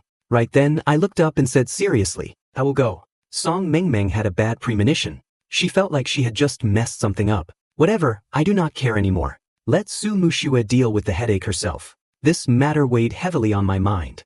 In my previous life, I was not there at the scene. I only got the news after Su Mushue's accident had already happened. I felt a vague sense of unease. When Su Mushue returned from outside, she saw my grave expression. She assumed it was because of what the boys in the class had said, and that I was feeling upset. She handed me a bottle of water. Do not take it to heart. They are just talking nonsense. I smiled, took the water and asked, did not you go to the restroom? Where did you get the water? She had only been out for a few minutes in total. Su Mushue awkwardly averted her gaze. I gave it to you, so just drink it. Why do you ask so many questions? Thanks. I replied obediently. seeing the tips of her ears turn blood red. The smile on my lips kept growing. Still as tsundere as ever, Su Mushue was the type of person who responded well to a soft approach but resisted a hard on. Seeing me being so obedient, she suddenly felt that her tone just now was too fierce. She wanted to explain herself, but when she turned her head back, the words of explanation got stuck in her throat. I had already unscrewed the cap, and was currently tilting my head back to drink. Are you going to race against someone tonight? Su Mushue shot me a cold, seemingly impatient glare from the side. Did Song Mengmeng tell you? Do you want to go too? I shook my head and said, can you please not go? Su Mushue looked at me in confusion. Why do not you want me to go? I could not exactly say because you will get hurt if you go. To her. Would not that sound exactly like I was cursing her? After a moment of silence, Su Mushue spoke first. How about you just come with me? Since I could not think of a reason to stop her at the moment, I could only helplessly agree for now, planning to play it by ear. After school, I set off together with Su Mushue and Song Mengmeng. As soon as we left the school gates, we took a taxi straight to the racing venue. The race venue was at Yueming Mountain. There was a winding, treacherous road encircling the mountain here. Racing here was undoubtedly thrilling, but also incredibly dangerous. Just halfway up the mountain, we saw a group of wildly dressed girls gathered by the roadside. They held inflatable cheering sticks in their hands. Besides these girls, there were a few convertibles parked opposite them. On the hood of one of the convertibles leaned a man with tattoos on both arms. The man did not look very old, appearing to be in his early 20s. This was not an official race. So naturally, the cars used were not official race cars either. Gong Wanting and Yang Yujie were already waiting there. Seeing Su Mushue get out of the car, they waved at her. Sister Shui, the man leaning on the car hood, let out a mocking sneer. These pieces of trash from Mingyang Club. The moment I saw him, the unease in my heart finally hit its absolute peak. I understood why Su Mushue's race tonight could not be stopped, because this person had maliciously caused several racers from Mingyang Club to crash during a race, resulting in him being permanently disqualified from official racing.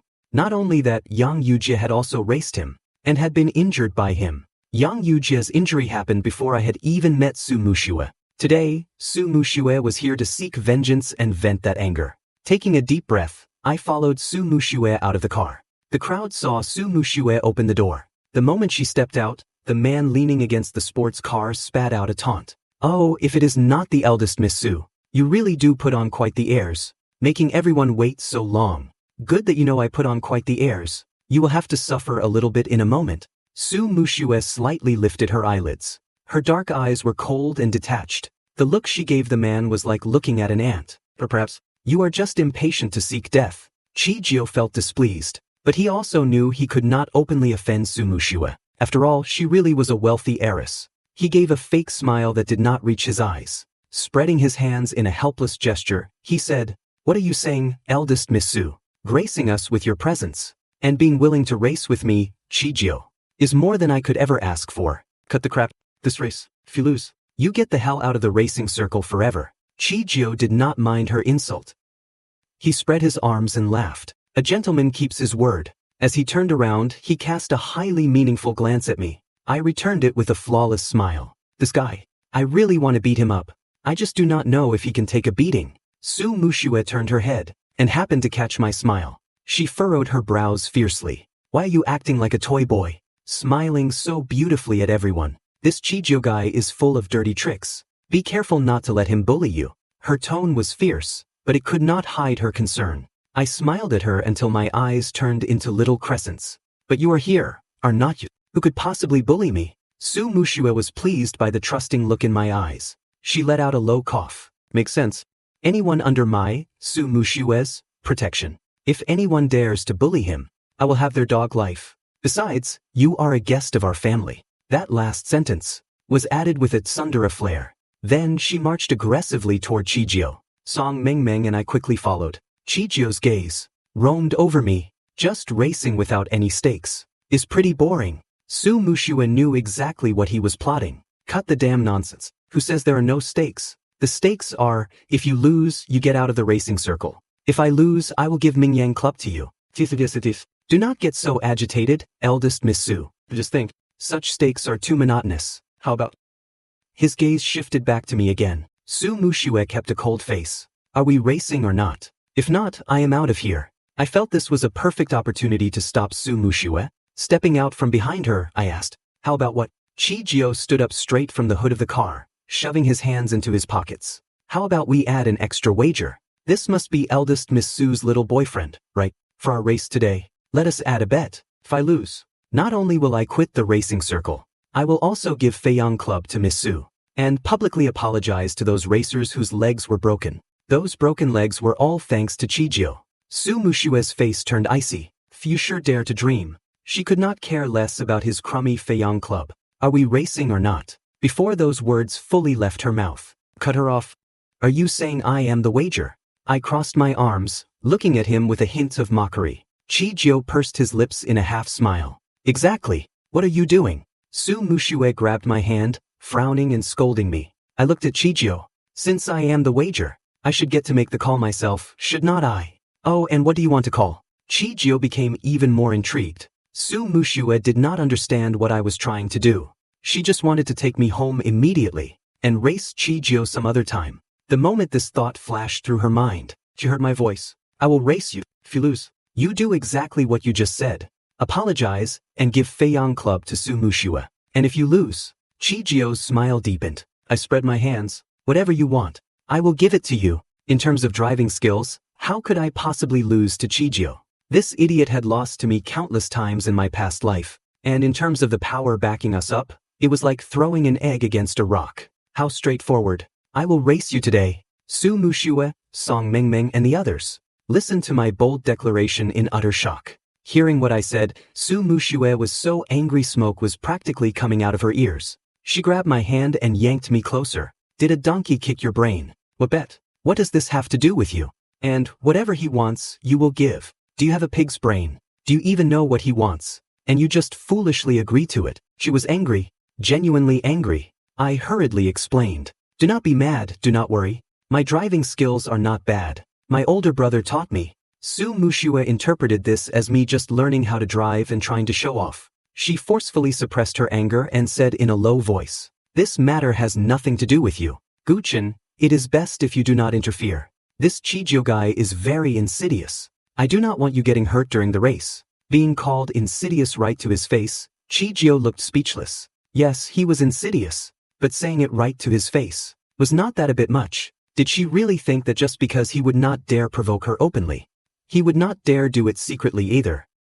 Eldest Miss Su, saying that, is really unfairly degrading me. With your, how would I dare bully your little boyfriend? Shut your mouth. Su Mushue roared. The angrier Su Mushue got, the happier I was, because it meant she cared about me. I reassuringly patted the back of her hand. Then can you just not race him? Su Mushue fell silent. Chijio is like a piece of dog plaster you can't shake off. But there is one good thing about him. He keeps his promises. As long as he loses, he truly won't cause trouble for the racers at Mingyang Club anymore. Her silence explained everything. A smile touched the corners of my mouth. Do not worry, Su Mushue. I will be fine. Su Mushue just could not understand. What did this have to do with him? Why do you absolutely have to race him? Because if I do not race him, you are going to race him. I opened the car door beside me and got in with a smile, leaving Su Mushue with a sentence that struck straight to her soul. I do not want you to get hurt. My current driving skills were vastly superior to Su Mushue's at this point in time. Faced with emergency situations, I could handle them much better than she could. I do not want you to get hurt. Those words were blown by the wind right into Su Mushue's heart. She stared blankly at me, already seated in the car. Growing up, perhaps because Su Mushue had always known her limits since she was little, whether it was her parents or friends, everyone was very reassured by her. For this race, even though everyone knew Chijio was insidious, no one had worried about her safety. It was not that they did not care. They just trusted her abilities too much. Yet this boy earnestly told her that he did not want her to get hurt, and it was not just lip service. Unlike those who offered hypocritical concern, he directly proved with his actions that he genuinely did not want her to get hurt. Her heartbeat inexplicably accelerated past its calm state. Her eyes locked onto me without blinking. Suddenly, Su Mushue made a decision.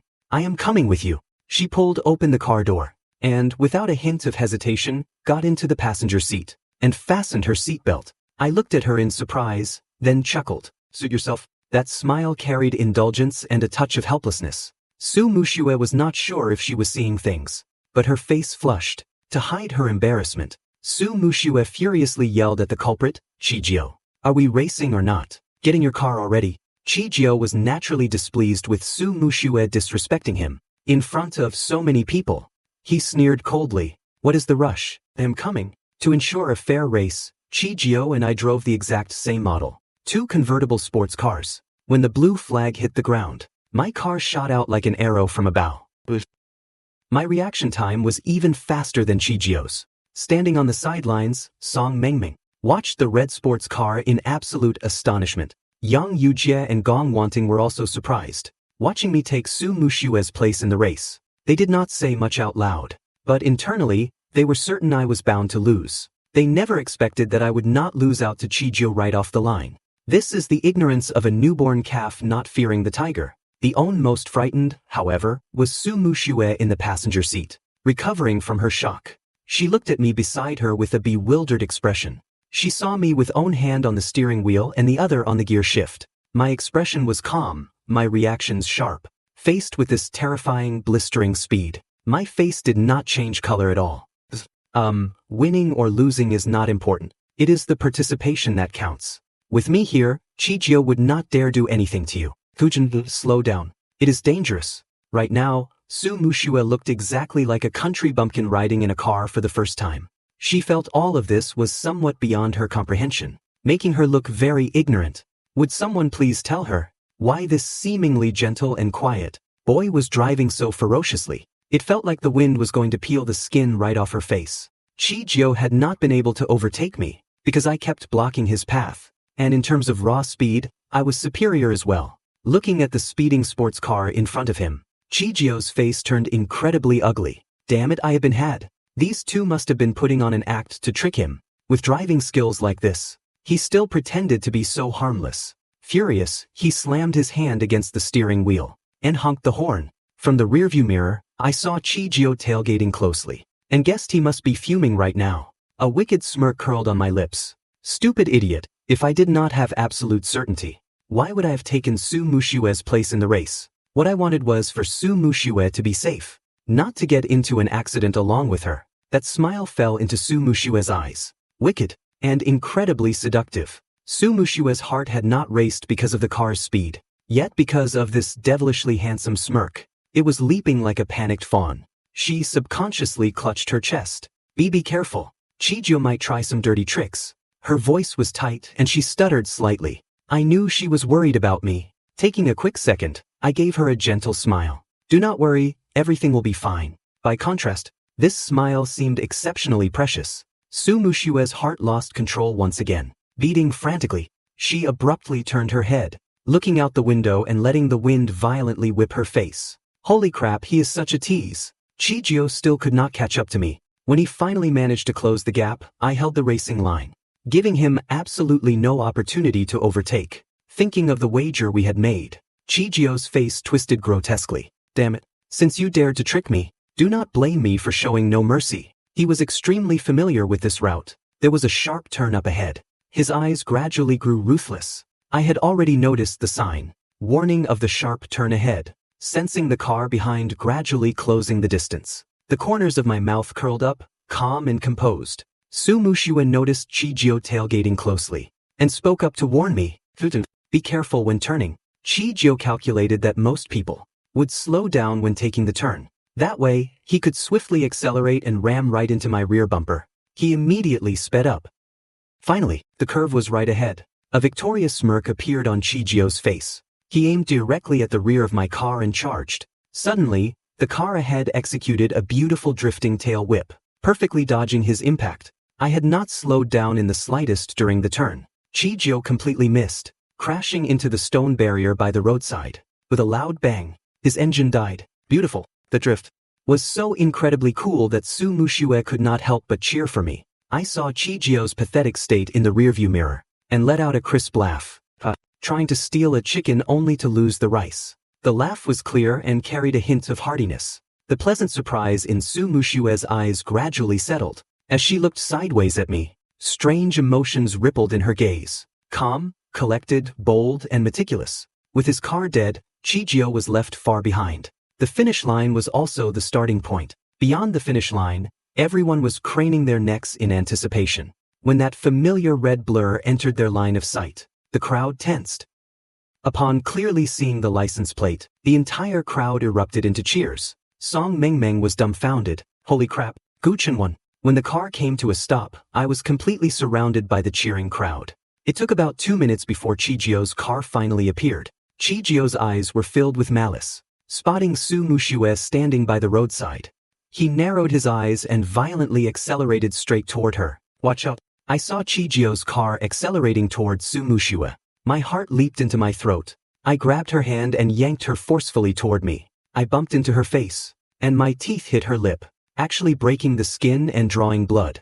There were beer bottles left by the cheerleaders on the side, which happened to jab sharply into Su Mushue's lower back. She let out a muffled groan, nearly passing out from the pain. Su Mushue, are you okay? I was worried.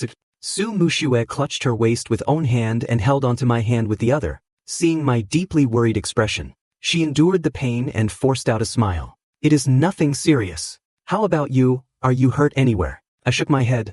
I am fine. At that moment, the sound of a car door slamming shut came from behind us. Chijio's lazy voice reached everyone's ears. My apologies, Miss Su. I just did not see you. I always knew Chijio was insidious, but I never expected him to be so blatantly brazen. Suppressing the fury in my heart, I turned around and glared at Chijio. Are you blind?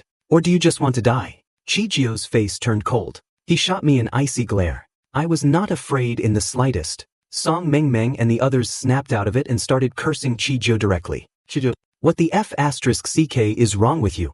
Ramming into my sister Su. You have got some nerve. Refusing to back down, Song Mengmeng marched up with her hands on her hips. It looked a bit childish, but Yang Yujie and Gong Wanting flanked her on the left and right. Like Song Mengmeng, they glared at Chijio coldly, determined to force an explanation out of him. The flesh on Chijio's face twitched slightly.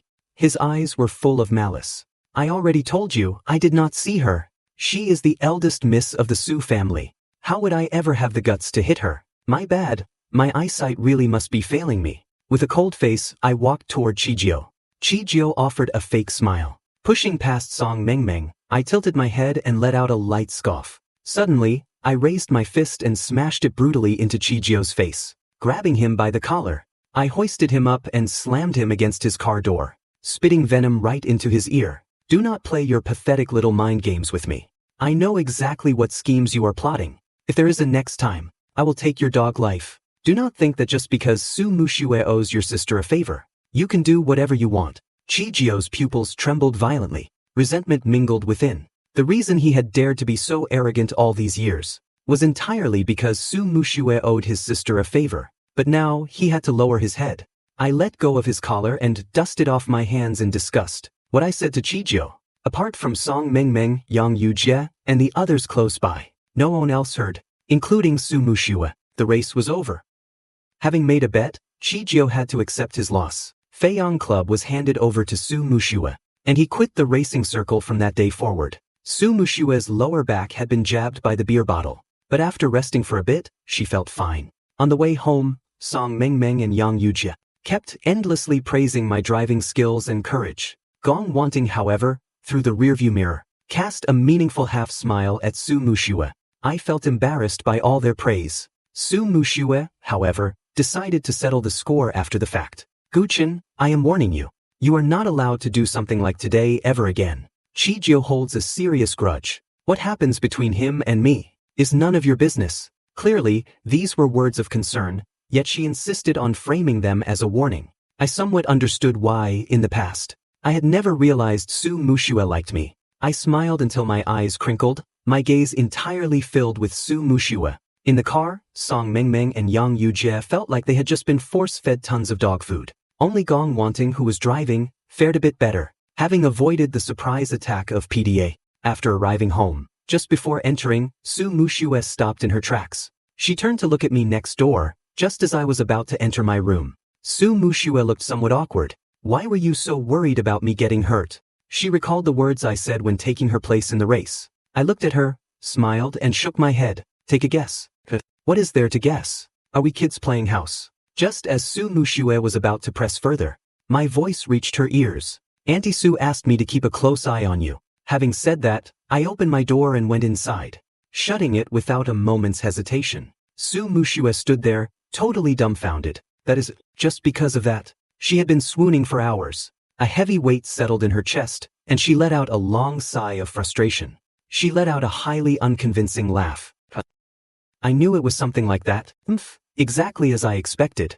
What is there to act so aloof about? I definitely did not catch feelings. Never in this lifetime. She cursed and grumbled all the way into her room, grinding her teeth. While Sue Mushue was taking a shower, her mind was entirely occupied by my words. Auntie Sue asked me to keep a close eye on you. After stepping out of the shower, she saw her swollen lower lip in the mirror. Thinking of how she got this injury, she blushed for no reason. When the collision initially happened, because of the pain, she had not entertained any romantic thoughts. But thinking back carefully, the reason this cut appeared was because my teeth bumped against her lips, which meant her first kiss had been stolen by me. I can't keep thinking about this. Sue Mushue vigorously shook her head. Since when had she become like some sappy little girl? It was just an accident, that is all. Unable to be honest even with her own heart, the first thing Sue Mushue did after getting into bed was to call Madame Sue. On the phone, Madame Sue told her that she was coming back tomorrow. Sue Mushue was not interested in that at all. Beating around the bush, she managed to pry some information out of Madame Sue, confirming own thing. Her mother really had asked me to keep a close eye on her. Damn it. Fuming, Sue Mushue pulled the blanket over her head. She did not even know what she was actually so angry about.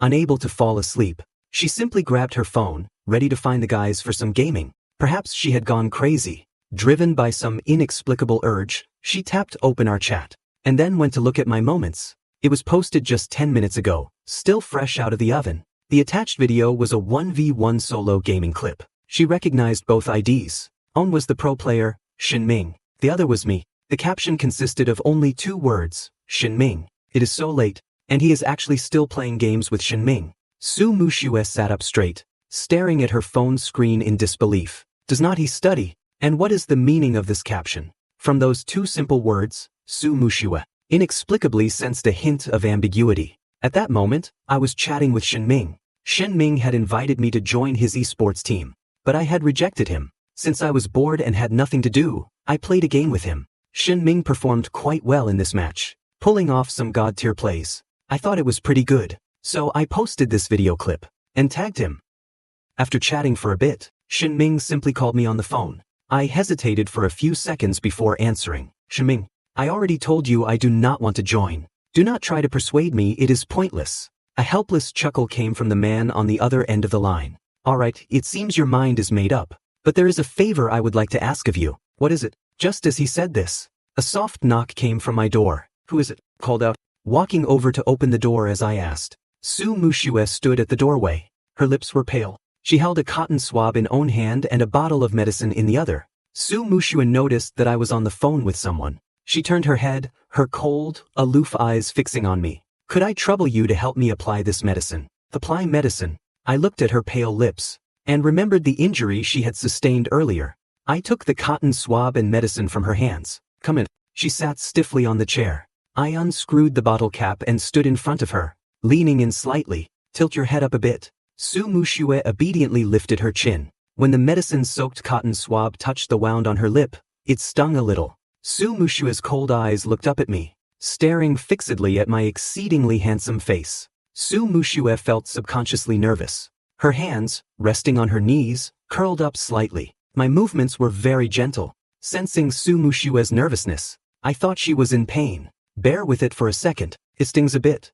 She squeezed out a soft sound from her throat. Suddenly, she remembered her purpose for coming here. Who were you just on the phone with? Given their current relationship, this question was a bit abrupt and slightly impolite. But she was completely oblivious to this fact. I glanced at her, catching a glimpse of the tension in her eyes. I suddenly understood something and smiled. Shin Ming, you are on the phone with Shin Ming. Her voice suddenly pitched up, startling me so much my hand slipped and I accidentally poked her wound hard. But Sue Mushue did not care about this minor detail. Her tone was urgent. It is this late, and you are still on the phone with Shin Ming. Are you two very close? Are you guys? Having spoken up to this point, Sue Mushue finally realized she had crossed a line. The light in her eyes instantly dimmed. She forced a stiff smile, trying to salvage her dignity. I have heard that Shen Ming likes to deceive boys into online relationships. Do not fall for it. After saying that, she felt that her words were somewhat uncool. I was thoroughly amused by Su Mushue. I chuckled softly, tossed the cotton swab into the trash can, and capped the medicine bottle. Do not worry, Shen Ming and I are just friends. Hearing my denial, Su Mushue felt relieved in her heart. Then, carefully pondering her own words, she froze again. Do not worry about what? What does his relationship have to do with me? She hastily tried to explain. I was just worried you would be tricked, that is all. Who's worried? This is your own business. It has nothing to do with me. I shot her a glance. Someone saying own thing but meaning another. Still as tsundere as ever. Then I thank eldest Miss Su for taking the trouble to care. It is very late now. Go back to sleep. After being escorted out of my room, Su Mushue touched the tip of her nose guiltily. I did not say anything wrong, did I? Why did it feel like he was a little impatient? The monthly exams were only a few days away. I had spent all my time these past few days studying. In her eyes, I was working too hard, thinking that it was not easy for me to come to the capital all alone, and that the pressure at Lin Hai was intense. She could not bear it. She picked out the key topics that would be tested, planning to specifically explain them to me. She silently spent 2 days organizing the key question types. When I returned from outside, Su Mushue straightened her back, ready to hand me the example problems. Just as I sat down beside her, Song Mengmeng in the front row turned around holding a notebook. She handed the notebook to me. These are the notes I compiled before. It contains the key question types that will be on the monthly exam. Take a look. I was a bit surprised. I actually did not need it anymore, but it was Song Mengmeng's kind gesture, so I happily accepted it. Thank you. I will treat you to a meal some other day. Oh, you are too polite. While Song Mengmeng verbally brushed it off politely, she had already figured out what she wanted to eat. Su Mushue watched this from the side, absolutely dumbfounded. Chin, since when did this dog Song Mengmeng get so intimate with him? I am Gu Chen's childhood fiancé. What is this? Song Mengmeng noticed a notebook on my desk and reached out to grab it. Su Mushue snatched it away instantly and threw it back onto her own desk. It is mine. Fine, it is yours. Can't I even look at it? Song Mengmeng found it amusing. In that moment, Su Mushue felt the embarrassment of having her inner thoughts seen through by her bestie. From her guilty look, I vaguely guessed what it was. Seeing her guard the notebook so protectively, I could not bring myself to expose her. I even helped her change the subject by asking Song Mengmeng when she would have time to treat me to a meal. Su Mushue silently listened to our conversation, feeling incredibly uncomfortable inside. She had spent the whole morning psyching herself up, and now she was holding it in without saying a word. During the break, I received a call from Shen Ming. Shen Ming asked if I liked Little Shui, and if that was why I stood up for her last time. The corners of my lips unconsciously curled into a seductive arc. As Su Mushue lifted her eyes from her desk, she witnessed this beautiful scene. She frowned in deep thought. Who is he talking to on the phone? Why is he smiling so happily? After school, Su Mushue put on her backpack and stood at the door waiting for me. I had forgotten to tell Su Mushue that I had plans today. Seeing her waiting at the door, I felt a tiny twinge of guilt. Su Mushue, you go on home first. I have some things to take care of. Things to take care of? Su Mushue furrowed her brows. Does it have anything to do with that phone call you just made in the hallway? Her face tensed up. Her smooth jawline tightened slightly. TSK, perfect. I have things to do too. Even better that I do not have to walk you home. After saying that, she strode away with large steps. When she said she was leaving, she left, without leaving any room for negotiation. I watched her retreating figure in astonishment, and helplessly let out a soft laugh. Why is she still so childish? Mundora, whose real name was Meng Bing, was once a professional esports player as well. We had a good relationship in the game. Later, she suddenly disappeared without a trace. I only knew her online, and had no way to contact her in real life. So, after she quit the internet, I had never contacted her, only after hearing Shen Ming mention it this time. Did I find out that Mundora was actually a student too, since we were acquaintances, and Mundora had helped me many times in the game. I decided to check on her.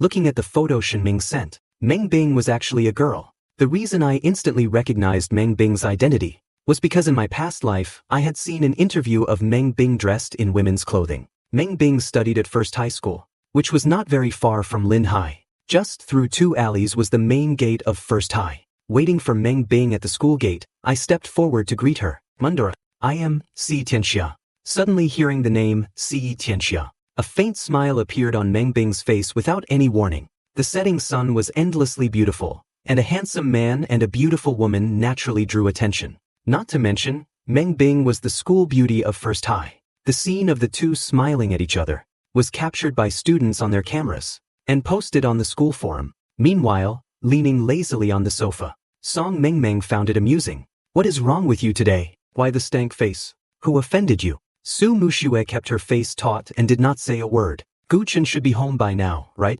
Harboring ambiguous thoughts, she took out her phone, preparing to casually send a probing message. Suddenly, she saw the second message sent by Yang Yujie from Second High. Instantly, her narrow, beautiful eyes widened drastically. Su Muxue abruptly stood up and sprinted outside. Hey, Sister Su, where are you going? Wait for me. Song Mengmeng quickly chased after her. Meanwhile, Meng Bing and I walked out of the school shoulder to shoulder. I did not immediately expose the fact that I knew her identity.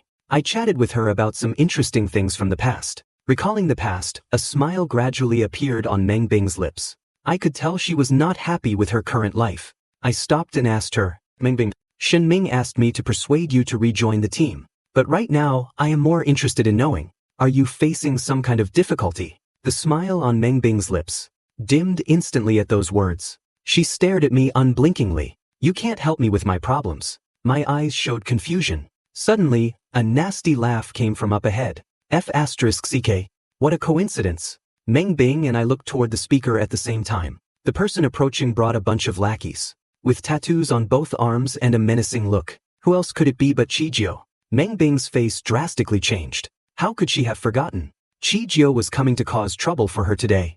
She hurriedly whispered to me, You go first. We will contact each other in a few days. She thought she was speaking softly, but it did not escape Chijio's ears. The flesh on Chijio's face twitched slightly. Wanna leave? Dream on, LF. Regarding the incident where he tried to run over Su Muxue last time, I had not even settled the score with him yet.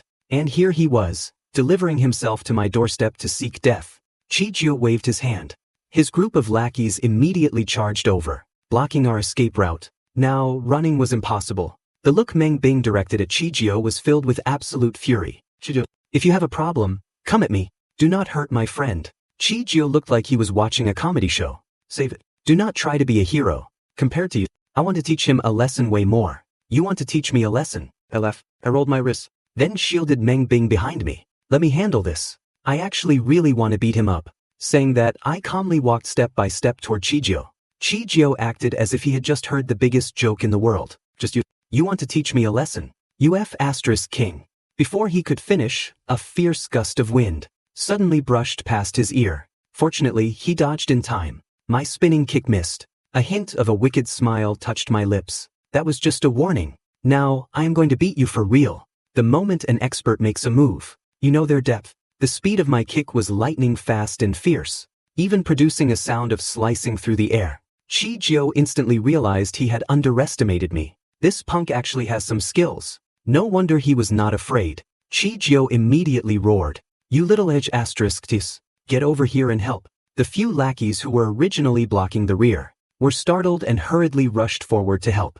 Meng Bing executed a side kick, sending the first lackey flying and sneered coldly, Your opponent is me. The two groups began to brawl just like that. Chijio had practiced Sanda. He thought he could at least hold his own, and would not end up too miserable. However, he still overestimated himself. After exchanging only a few blows, feeling the sheer force that numbed his arms, he instantly had the urge to surrender. But I did not give him the chance to speak at all. My attacks were fast and ferocious. In less than a few minutes, Chijio was beaten to the ground. His body lay flat on the ground, his cheek pressed against the dirt. I stepped on his head. With a squished mouth, he mumbled a plea for mercy. Boss, spare my life. I leaned down slightly and let out a low chuckle at Chijio. Do you still want to beat me up? Where would Chijio find the guts to continue acting tough? I would not dare. At that moment, a lackey rushed out from behind me, wielding a metal pipe. Charging straight at me, he yelled loudly, I will help you. I abruptly spun around and delivered a heavy axe kick, smashing directly onto the lackey's shoulder. The sheer force forced the lackey down to his knees. The pipe clattered to the ground with a clack. Agonizing pain shot through the lackey's shoulder, and he grimaced in pain. Great heroes spare my life. I let out a cold sneer. Just then, from deep within the alley, came the sound of Song Mengmeng panting. Mushue, wait for me. I can't run anymore. Su Mushue. The cold sneer on my face froze. I abruptly pulled my leg back, turned around, and started running towards Su Mushue's direction. I could not show any violent tendencies in front of Su Mushue. Unexpectedly, Chijio's lackey suddenly found some liquid courage. Seeing me run, he picked up the pipe from the ground, preparing to sneak attack me from behind. When Su Mushue ran over, this was the exact scene she saw. At that moment, her heart leaped into her throat. Watch out.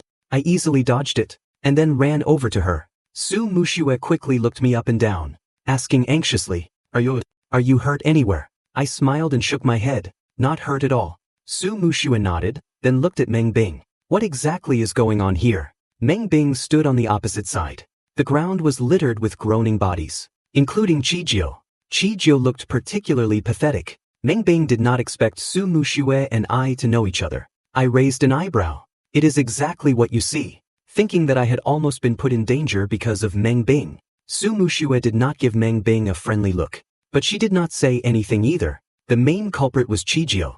Seeing Su Mushue, Chijio tried to quietly slip away. Su Mushue called out to him, daring to bully someone under my protection. It seems you have a death wish. Chijio wore a bitter expression. Before he even had a chance to explain, he was slapped fiercely across the face. After teaching Chijio a lesson, Su Mushue did not even glance at Meng Bing. She grabbed me and dragged me away. Seeing me leaving, Meng Bing subconsciously called out, Wait a moment. Su Mushue stopped in her tracks, turned around. Meng Bing recited a string of numbers and said, This is my phone number. I nodded. But I will contact you next time. Saying that, I took out my phone and saved the number. Su Mushue was so angry at my actions that she actually laughed. He is actually saving another girl's phone number, right in front of my face. Does he think I am dead? Do not be angry. I am just helping my grandfather take care of his good friend's grandson.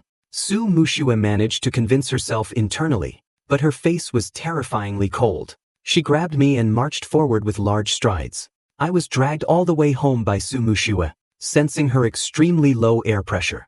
I belatedly asked, Su Mushue, are you angry? Su Mushue turned to look at me, and very uselessly realized that she could not even bear to say a single harsh word to me.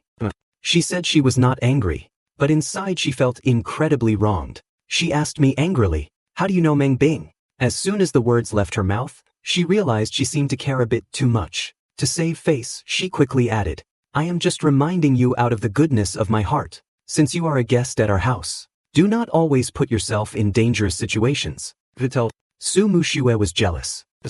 I know. Thank you, Su Mushue. The Su Mushue who was acting all fierce just a second ago suddenly became like a balloon that had been pricked with a needle. She deflated instantly. You do not need to thank me that much. It was just lifting a finger, just on the way. Before she even finished, her stunning face flushed completely red. I am going back to my room first. Auntie Lu will make dinner for you. With a loud bang, the door slammed shut right in my face. I rubbed my nose. Good Lord, it almost smashed my nose. Little brat. If you care about someone, just say it straight. Why put on such a tsundere act? I returned to my room and grabbed some ointment. There was a scratch on Su Mushue's neck. It happened when I pulled her down toward the ground earlier. My fingernail must have accidentally scratched her. After Su Mushue took a shower and came out, she heard a knock on the door and paused for a second, thinking it might be me.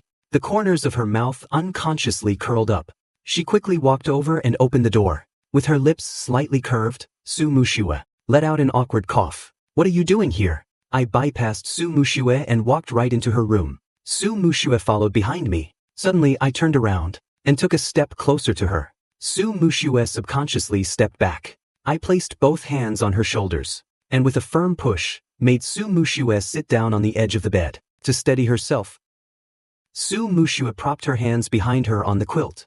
Her voice tightened involuntarily. What are you doing? What exactly are you trying to do? Standing over her, I leaned down close to her face and asked in a low, deep voice, What do you think? Su Mushue was so nervous her entire body went stiff, and her palms began to sweat. For some inexplicable reason, seeing her too flustered to find her words, a smile danced across my lips. Unable to bear teasing her any further, I leaned toward her neck, dabbed some ointment onto my fingertip, and gently applied it to her scratch. seeing her try to move. I said softly, "Do not move. I am applying medicine." Su Mushua's heart drummed in her chest. Her dark eyes remained fixed, unblinking, on me as I focused on treating her wound. Her eyelashes fluttered ever so slightly. I straightened my back. Su Mushua instantly suppressed the fluttering in her heart, cleared her throat, and turned her head away, shyly muttering, "Thanks." I chuckled, my voice becoming naturally tender. "I should be the one thanking you. If you had not come to save me, you would not have gone there at all. You probably got this scrape from running too fast, did not you?" Su Mushua, whose heart had been in turmoil, heard this, and reacted like a cat whose tail had been stepped on. She bristled instantly. In a hurried tone, she snapped, "Who went there to save you? I was just passing by. It was just a minor gesture. Not like I went looking for you on purpose." I was already used to Su Mushua's habit of saying the opposite of what she felt. The more she bristled, the more it proved her heart felt otherwise. Suppressing a laugh, I patiently humored her version of the story. Then I was mistaken. Whether it was a minor gesture or not, you still saved me, so, thank you. Su Mushua felt an inexplicable sense of being pampered, with a mix of embarrassment and her usual pride. She tilted her chin up, blushed and said, "As long as you know." Having finished applying the ointment, I prepared to leave. Just as I turned to walk out of the room, Su Mushua remembered something, and suddenly called out, "Wait a minute." I turned back and gazed at her earnestly, giving her the sudden, fleeting illusion that I liked her. Realizing she was thinking this, Su Mushua felt she was being a bit shameless. She said coolly, "That girl Meng Bing, you should keep your distance from her. She loves causing trouble. If you keep hanging around her, it will lead to problems." I knew Su Mushua was worried about me. I smiled and said, "Do not worry, I will be fine." I acknowledged that Meng Bing and I were friends, but I did not specify whether I would stop seeing her. However, the answer was already obvious. After I left, Su Mushua's lovely face darkened with frustration. She felt a knot in her chest. After finishing her homework and lying down, Su Mushua saw a screenshot Yang Yujie had sent her. It was a post from a student on the school forum. The background was the one middle school basketball court, and the subjects were Meng Bing and me, under the glow of the setting sun. The girl looked fair and beautiful, while the boy looked tall and handsome. Standing about a meter apart, they were gazing at each other with deep affection. Su Mushua sensed a hint of ambiguity in the air. A trace of gloom appeared on her radiant face. She simply put down her phone and pulled the covers over her head to sleep. Meanwhile, I was chatting with Meng Bing. We had added each other on satellite WeChat. Because of her superb gaming skills, Meng Bing had been granted an exception by the team. She did not have to attend daily training. She only needed to practice with her teammates on weekends. She had originally been the team's main force, but for some unknown reason, she had quit. Though I had been asked by God to persuade Meng Bing to rejoin the team, I did not press the issue. Since Meng Bing was a student, her priority should naturally be her studies. However, seeing that she was not happy, I was more interested in finding out why. Meng Bing was quite tight-lipped. I chatted with her for a while, but gained no useful information, and thus could not really help her. After wishing her good night, I thought of the huffy expression on Su Mushua's face. Whenever she mentioned Meng Bing, I found it amusing. The little thing was jealous. I would have to coax her properly. The next day was the weekend. Su Mushua woke up very early. After washing up and coming downstairs, she caught a waft of a delicious aroma. That fragrance was something Auntie Lu could not produce. Su Mushua immediately guessed it was my doing. In the kitchen, Su's mother was like a child, following me around eagerly. She kept exclaiming in surprise, "Wow, Guchen, you are so talented. Everything you make is so delicious." Su's mother had a mouthful of a stolen soup dumpling, making her speech muddled. Seeing how much she enjoyed it, I said with a warm smile, "If you like it, Annie, I will cook for you whenever I am free." Su's mother nodded happily. "That is wonderful." She had the heart of a child. Because my cooking was so good, she was already entertaining the idea of Su Mushua marrying me. Su Mushua stood at the doorway, watching the harmonious scene in the kitchen. As I brought the dishes to the table, Su Mushua's gaze nearly froze on me. Realizing her loss of composure, she hurriedly turned away. "Well, looks pretty much fit the universal standard of handsome." Feeling her relatively steady heartbeat, Su Mushua thought to herself that perhaps it was not an attraction, just a natural reaction to a good-looking guy. Just as she finished rationalizing her feelings, she heard me call her from behind. "Su Mushua." She overreacted. answering with a high-pitched huh.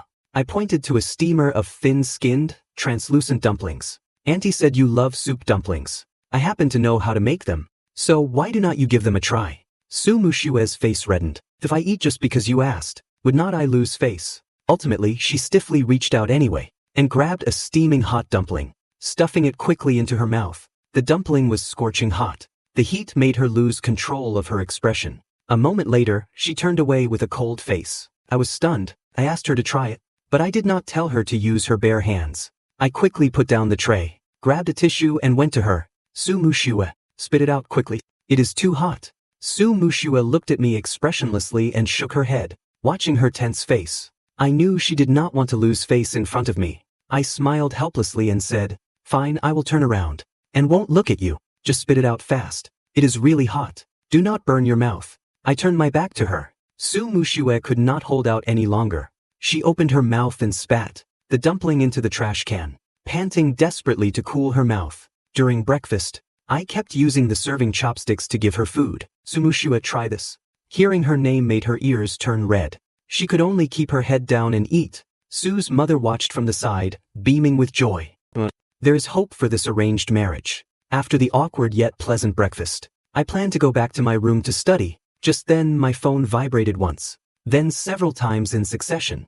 It was a message from a group chat, named Beautiful Girls Group. In the chat, Song Mengmeng tagged everyone. Sisters, the haunted house at Kaiyong Amusement Park has added even scarier elements. Does everyone want to go check it out? Yang Yujie was the first to agree. I'm in. Why would not I be? Gong Wanru and I are nearby. I suspected they had forgotten I was in the group too, just as I thought that Song Mengmeng called me out. At Guchen, you and Su Mushue should come over too. I thought since staying home was boring anyway, I might as well go out and have some fun. I nodded and agreed sure. Then I went to knock on Su Mushue's door. Hearing the knock, Su Mushue's body stiffened instantly, standing at the door. I saw the tips of her ears were red as she opened it. I smiled widely. Let us go, Su Mushue. We are going out. As a handsome guy and a beautiful girl. The moment we entered the amusement park, we drew the gazes of many passers-by. Song Mengmeng, Yang Yujie, and the others had arrived early. Upon seeing them, Song Mengmeng wanted to play something intense today. Before entering the haunted house, she suggested, how about we go on the roller coaster first? I instinctively glanced at Su Mushue. If I remembered correctly, Su Mushue was afraid of heights. When she heard Song Mengmeng mention the roller coaster, her heart leaped into her throat. Noticing me looking at her, her pride flared up. She tossed out a cold remark. You do not think I am scared, do you? I raised an eyebrow. I wonder, the little thing was truly willing to suffer just to save face. I assumed Song Mengmeng and the others never knew she was afraid of heights, simply because she was so good at acting. I smiled. Why would I think that? Actually, I am the one who is a bit scared. Hearing this, Su Mushue finally seemed to find an excuse. She was just about to say, well then, I will stay here and keep you company, when Song Mengmeng blurted out, it is fine, Futon. When we get on, you can sit next to me. I will give you courage. Seeing Su Mushue's face fall, I could not help but burst out laughing. For a moment, Su Mushue was mesmerized by the sight. Snapping out of it, she realized I might have seen through her fear. She straightened her back instantly, glared at Song Mengmeng and said coldly, if we are going to play, hurry up. Do not waste time. With her long legs, her pace was composed yet rapid. Before I could even stop her, she had already gone to buy the tickets. I hurried to follow. To prove she was not afraid, Su Mushue specifically sat in the very first row, and pulled me along with her. Song Mengmeng, Yang Yujie, and the others all sat in the middle. Once the safety harness was buckled, Su Mushue reached out her hand to me, and said awkwardly, if you are scared, you can hold my hand. I glanced at her, and proactively placed my hand in her palm. Alright, thank you. Feeling the warmth of my palm, Su Mushue froze for a moment. Then, finger by finger, she closed her hand, slowly tightening her grip on mine. She even tried to comfort me. If you get scared later, just close your eyes. As long as you hold my hand, you will be fine. I saw the sweat on the side of her face, and knew she was the one who was terrified. My heart felt incredibly soft. Even though she was scared to death herself, she was still pretending to be strong to comfort me. I thought this was probably why I loved Su Mushue, and never regretted it, even though she was incredibly stubborn, and never wanted to admit to being kind to me. Her actions always spoke otherwise. I murmured, thank you, Su Mushue. She pursed her lips, her ears burning a bright red, and said softly, "It is nothing.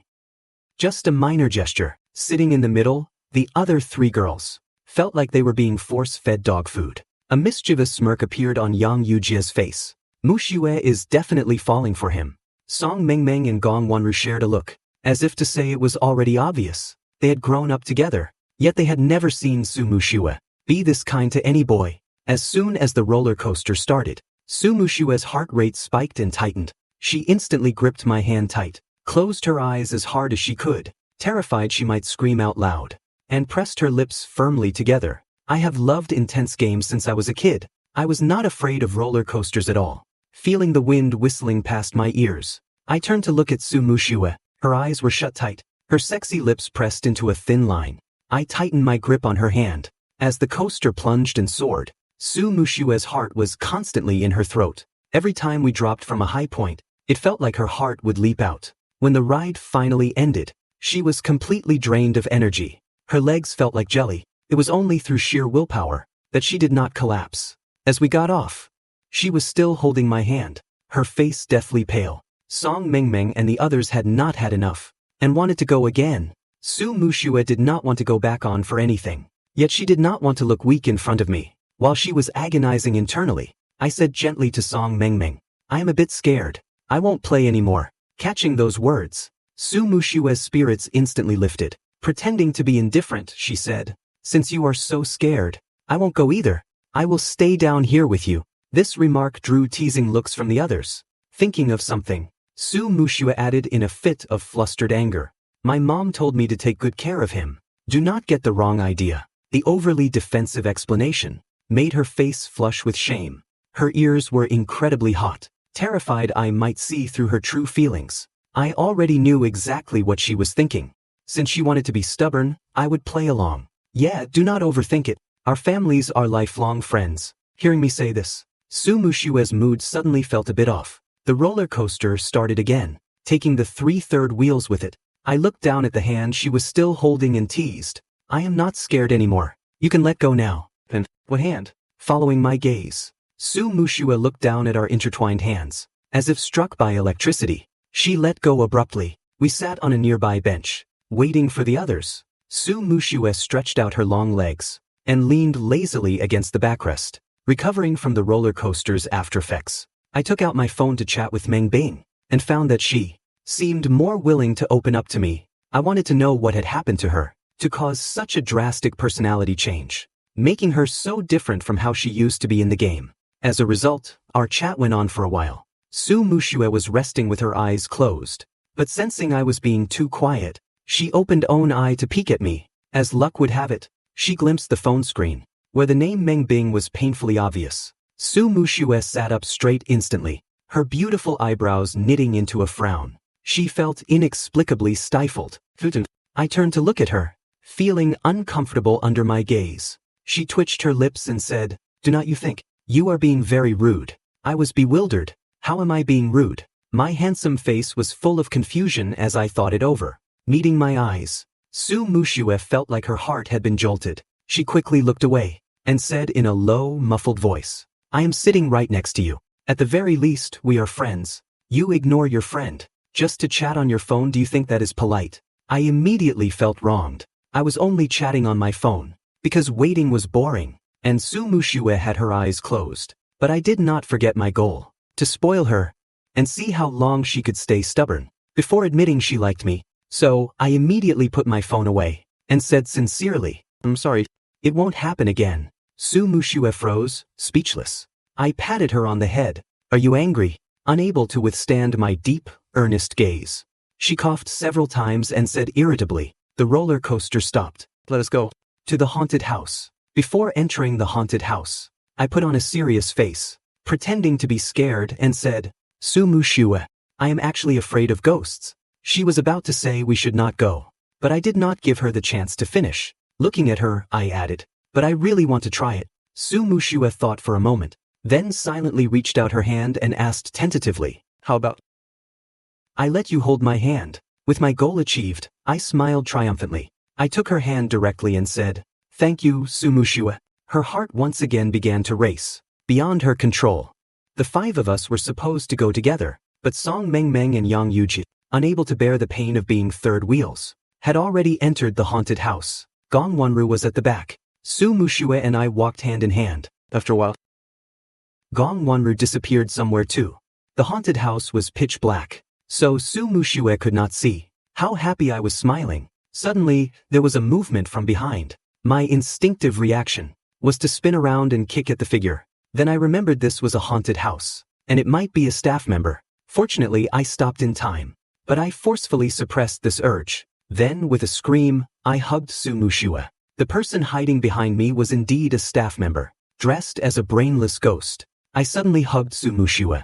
Her entire body stiffened. She was so nervous she forgot to react. It took a moment before Su Mushue remembered to comfort me, but with her arms wide open, she did not know where to put them. Slightly stiffly, she patted my shoulder. Her voice was several times gentler than usual. "Do not be scared." I smiled triumphantly. The arms holding her tightened a fraction more. Pretending to be frightened, I said, "Su Mushue, it is so scary. Good thing you are here." It was pitch black all around, so my expression was hidden. Su Mushue lowered her voice and comforted me. "Then stay behind me. Stay close." My smile grew even more triumphant. I took her hand again, our fingers intertwining, and we continued walking forward. Because my acting earlier was so convincing, every time another ghost actor popped out to scare us later on, Su Mushue would proactively pull me into her arms. When we exited the haunted house, I saw Su Mushue's unnaturally red face, and was completely stunned. Song Mengmeng, Yang Yujie, and Gong Wonru had been waiting at the exit for a while. Seeing Su Mushue's thoroughly red face, the 3 of them burst into unreserved laughter. Song Mengmeng even pointed a finger straight at her.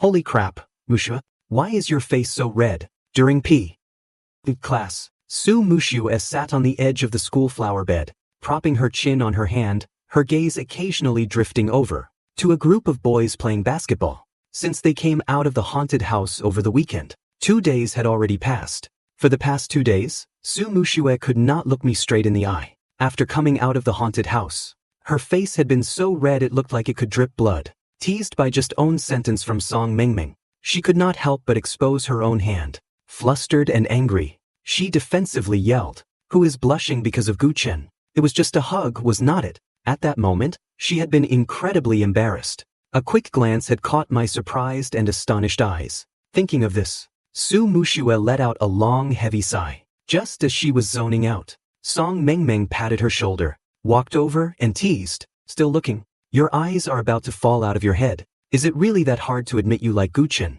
Hearing this, Su Mushue snapped her gaze back. She stood up abruptly and said in exasperation, "Who likes him?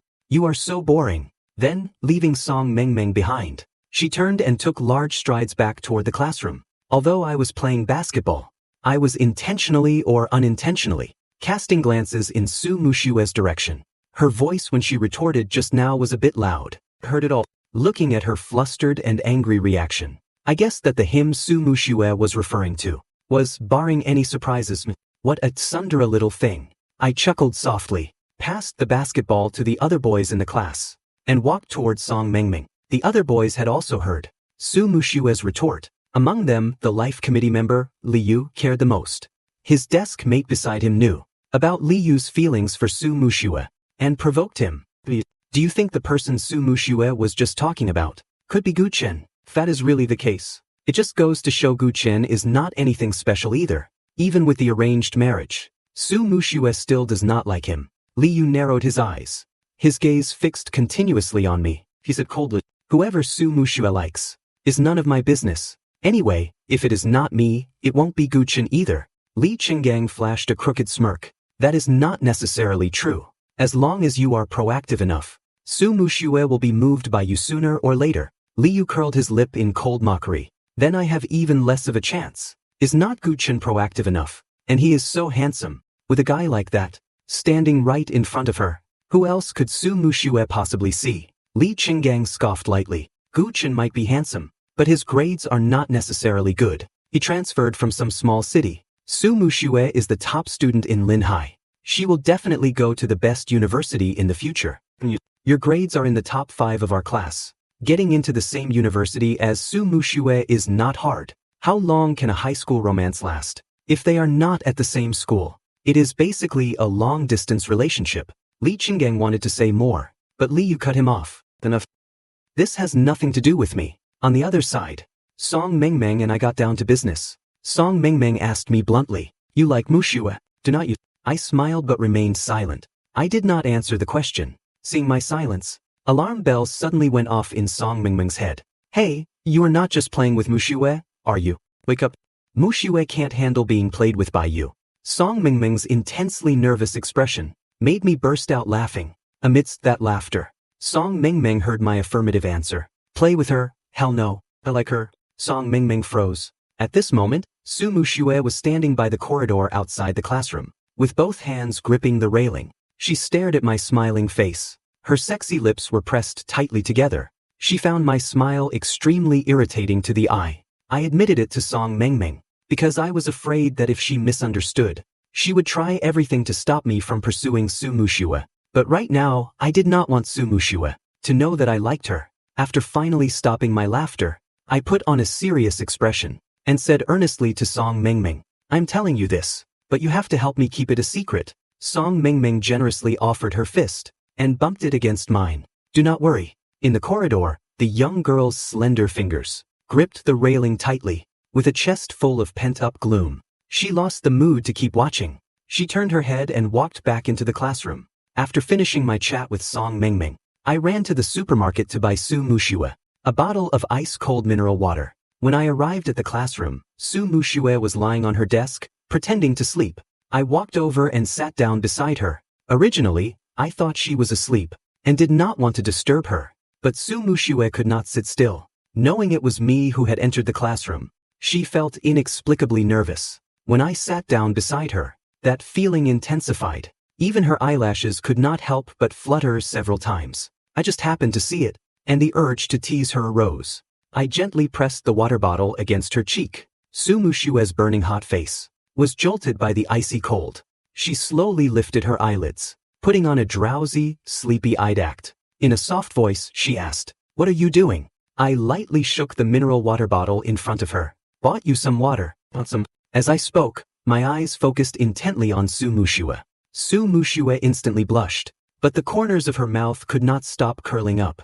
She took the water and said softly, "Thanks." Then she turned her face away and took a sip. Suddenly, Su Mushua handed a notebook to me. It was the compilation of key question types she had organized. I just kept staring at her, without reaching out to take it. Su Mushua looked confused, her eyes carrying a questioning look. Something flashed through her mind. Suddenly, Su Mushua's eyes widened. Overreacting, she stood up, wanting to take the notebook back. I grabbed it in own swift motion. "What is wrong? Why such a big reaction?" Su Mushua's eyes darted around, not daring to look me in the eye. After a long silence, Su Mushua stammered out an excuse. "Could you help me throw it away? I do not want it anymore." I never imagined that Su Mushua could be awkward to this extent. Saying bluntly, "This is for you." "Is that really so hard?" I complained internally, but outwardly, my smile grew even more radiant, and I teased, "Such a new notebook, why throw it away? Just give it to me." Under my smiling gaze, Su Mushua spaced out for a second. Without passing through her brain, the word slipped right out of her mouth. I smoothly pulled the notebook from her hand. "Thank you." I flipped open the notebook. Familiar handwriting greeted my eyes. Su Mushua had already given me own book of key questions before. This own had been completely rewritten. Compared to the previous own, this own was much more detailed, and it covered every subject. Su Mushua watched me looking down at the notes, her heart in her throat. On the surface, however, she pretended not to care at all. What was being looked at was merely a book of key questions. Yet she felt as if someone was reading her personal diary. She was afraid I would see her painstaking effort, and also afraid I would not. While Su Mushua's imagination ran wild, I said in a low, husky voice, "Thank you, Su Mushua." Awkwardly, Su Mushua rubbed her nose. Lacking confidence, she said, "You do not have to thank me that much. I was going to throw it away anyway. I do not need it. Since you want it, I just gave it to you. It might be useful to you. Spend more time looking over it. It is best to read more books and chat less with others." Seeing Su Mushua's awkward demeanor, the urge to tease her grew stronger. I slowly leaned in toward her. Sensing my approach, Su Mushua got so nervous her heart raced. She immediately sat up perfectly straight, staring straight ahead, not daring to turn her head to look at me even once. I saw her nervously gulp, and could not help but hook the corners of my mouth. Su Mushue's hands clenched tightly. I leaned close to her ear, and said in a raspy voice, Su Mushue, these questions are a huge help to me, thank you. You are such a good person. Su Mushue abruptly pulled away from me, stammering as she spoke, as long as it is useful, no need to thank me, it is stuff I did not want anyway. After saying that as if gasping for air, she added, excuse me, I am going out to the restroom. I made room for her, smiling as I watched her flustered escape. The next day, the monthly exams arrived as scheduled. Because Su Mushue was feeling guilty and nervous, she left for school by herself early in the morning. I rode my bicycle to school. On the way, I ran into Lin Haoyan, the guy who had once cornered me in the restroom. Because of Su Mushue wanting to teach me a lesson. I did not know what Su Mushue had done to him, but I only knew that Lin Haoyan never came looking for trouble with me again. At this moment, Lin Haoyan was cornered in an alley by several men. The man leading them was a familiar face. Chijo. I narrowed my eyes and stopped my bicycle. Lin Haoyan clutched his backpack to his chest, staring warily at Chijio. Because of fear, his legs were trembling uncontrollably. Chijo, brother Joe, please let me go. Okay. Chijio let out a cold sneer. Let you go. Who is going to pay me back my money? I can see you do not want to die either. Since that is the case, just come with me for a trip. As long as that sister of yours still has a conscience, she will naturally come to take your place. Lin Haoyan wore a tearful expression. Trembling all over, he pleaded, Brother Joe, just spare me please. I really do not know where my sister is. This sentence seemed to enrage Chijio. His face turned vicious. He spat the cigarette in his mouth onto the ground. It seems you refuse a toast only to be forced to drink a forfeit. He raised his hand, just about to signal his lackeys to take the guy away. I spoke up in a casual, roguish tone. Have not seen you in a few days, and your skills have grown, Chijio. To Chijio, this voice was the sound of the devil. His eyes widened instantly. Where did this god of terror pop out from? The terrifying memory of being beaten to a pulp last time was still fresh. Chijio practically had PTSD. Lin Haoyan, on the other hand, looked at me with an expression of sheer pleasant surprise. He remembered that my fighting skills were pretty good. As if grasping at a lifeline, he yelled, Guchen, save me. I thought there would be a fierce fight. But contrary to Lin Haoyan's expectations, Chijio spun around and called out obsequiously, Brother Guchen, it is you. Is this your classmate? Misunderstanding, it is all a misunderstanding. We are leaving right now. Leaving right now. Lin Haoyan watched, utterly dumbfounded. Holy that is it. Chijio actually knows Guchen, and he is actually scared of Guchen. He even called him Brother Guchen. Oh my god. When I recklessly provoked him before, what kind of terrifying entity did I actually offend? No one paid attention to his shock. Chijio wretchedly shuffled his feet, planning to slip past me. I reached out an arm and stopped him. Chijio looked at me with a miserable expression. Brother Guchen, I really know I messed up. Please just spare me. In terms of fighting, he was no match for me. In terms of power, how could he compare to my little girlfriend, Su Mushue? I spoke up to console him. Do not worry. I won't hit you this time. Chijio was instantly revived. He grinned with joy. Before the flattery could even leave his mouth, he heard me say, just be a good boy and go to the police station with the police officers. I just called the cops. Since I did not want Chijio to leave, he naturally could not get away. After the police took Lin Haoyan, Chijio, and the others away, I hurried to school. The first subject was literature. More than half the time had already passed. Fortunately, it was just a school monthly exam. Even though I was very late, the teacher did not give me a hard time. My answering speed was fast. But there is a limit to how fast one can be. When time was up, I had only just written down the title of my essay. The content below was completely blank. Although it was just a monthly exam, Lin Hai had always been strict. Students from each class were separated for the exams. Therefore, Su Mushue and I were not in the same classroom, so she did not know I had been late. After the exam, I went to the restroom.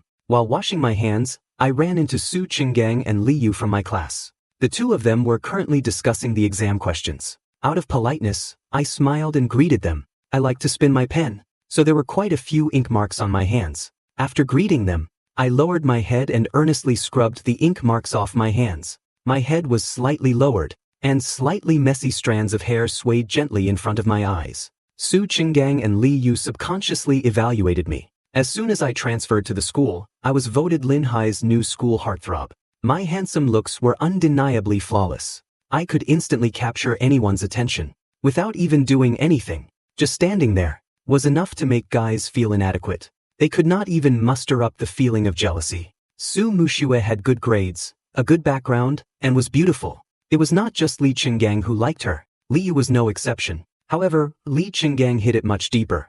He intentionally or unintentionally brought up a topic. The questions the teachers came up with for this monthly exam are totally psychotic. There were so many I did not know how to do. Li Yu, not knowing what he was plotting, went along with it. It was indeed pretty hard. Li Qinggang asked gossipy, "But, Guchen, how did you do on the exam?" I finally washed the ink marks off my hands clean, revealing a relieved smile. Turning to look at Li Qinggang, I asked, "What did you just say?" Li Qinggang repeated, somewhat awkwardly, "This exam was pretty hard. I was just curious and wondering how you did." I replied politely, "My bad. I was just afraid the questions would be too basic." The questions on this exam, for someone like me who had earned dual doctoral degrees, were only of average difficulty. The two of them and I were just classmates, without much of a relationship. After chatting for a few sentences, I left first. Only after I was far away did Li Qinggang say dismissively, "Who knows if that 'not bad' is actually not bad." Li Yu shrugged. The academic pace at Lin Hai is hard for other schools to match. Even if Guchen really did not do well, it would not be surprising. Environment is very important. If you had grown up studying in a remote, small city, you might not necessarily be able to keep up with Lin Hai's pace either. Even if Guchen's grades are not good, there is no need for you to feel superior. The starting points are different. Li Qinggang looked embarrassed by Li Yu's words. After the exams, we had time off. Song Mengmeng and Su Mushue invited me to play games. How could I possibly refuse? It was still the same group of them. However, this time, Gong Wanru had a stomachache. Although she went, she did not play games. She stayed in the lounge to rest. Since we were short on person, and I happened to see a message from Meng Bing, I smiled and asked Su Mushue, "Can I invite a friend?" Su Mushue thought I was going to invite Shin Ming. Just as she was about to refuse, she heard that idiot Song Mengmeng say, "Gu Chen's friend must be really good too. Invite them along." So, I pulled her into the lobby. Su Mushue looked speechless. The whole time, it was as if I was transparent to her. I just communicated with Song Mengmeng right past her. I could not help but recall that day. The scene when I was chatting with Song Mengmeng. The young girl's small face was taut, radiating an aura of low air pressure. However, no one noticed that after the game started, the gloom in Su Mushue's heart intensified. For no other reason than the fact that I was on a QQ voice call with the other person. And that person was Meng Bing. We coordinated with perfect chemistry, as if we had been partners countless times before. Su Mushue could not help but recall what I said, that my gaming skills were taught by a specific person. She suspected that person was Meng Bing. Throughout the entire match, Su Mushue wore a sour expression, going all out with full firepower. By the time the game ended, she successfully snatched the FMVP. "Not bad, Mushue. That was a great performance today." Song Mengmeng took off her headset and suggested, "Let us go. Let us grab some barbecue."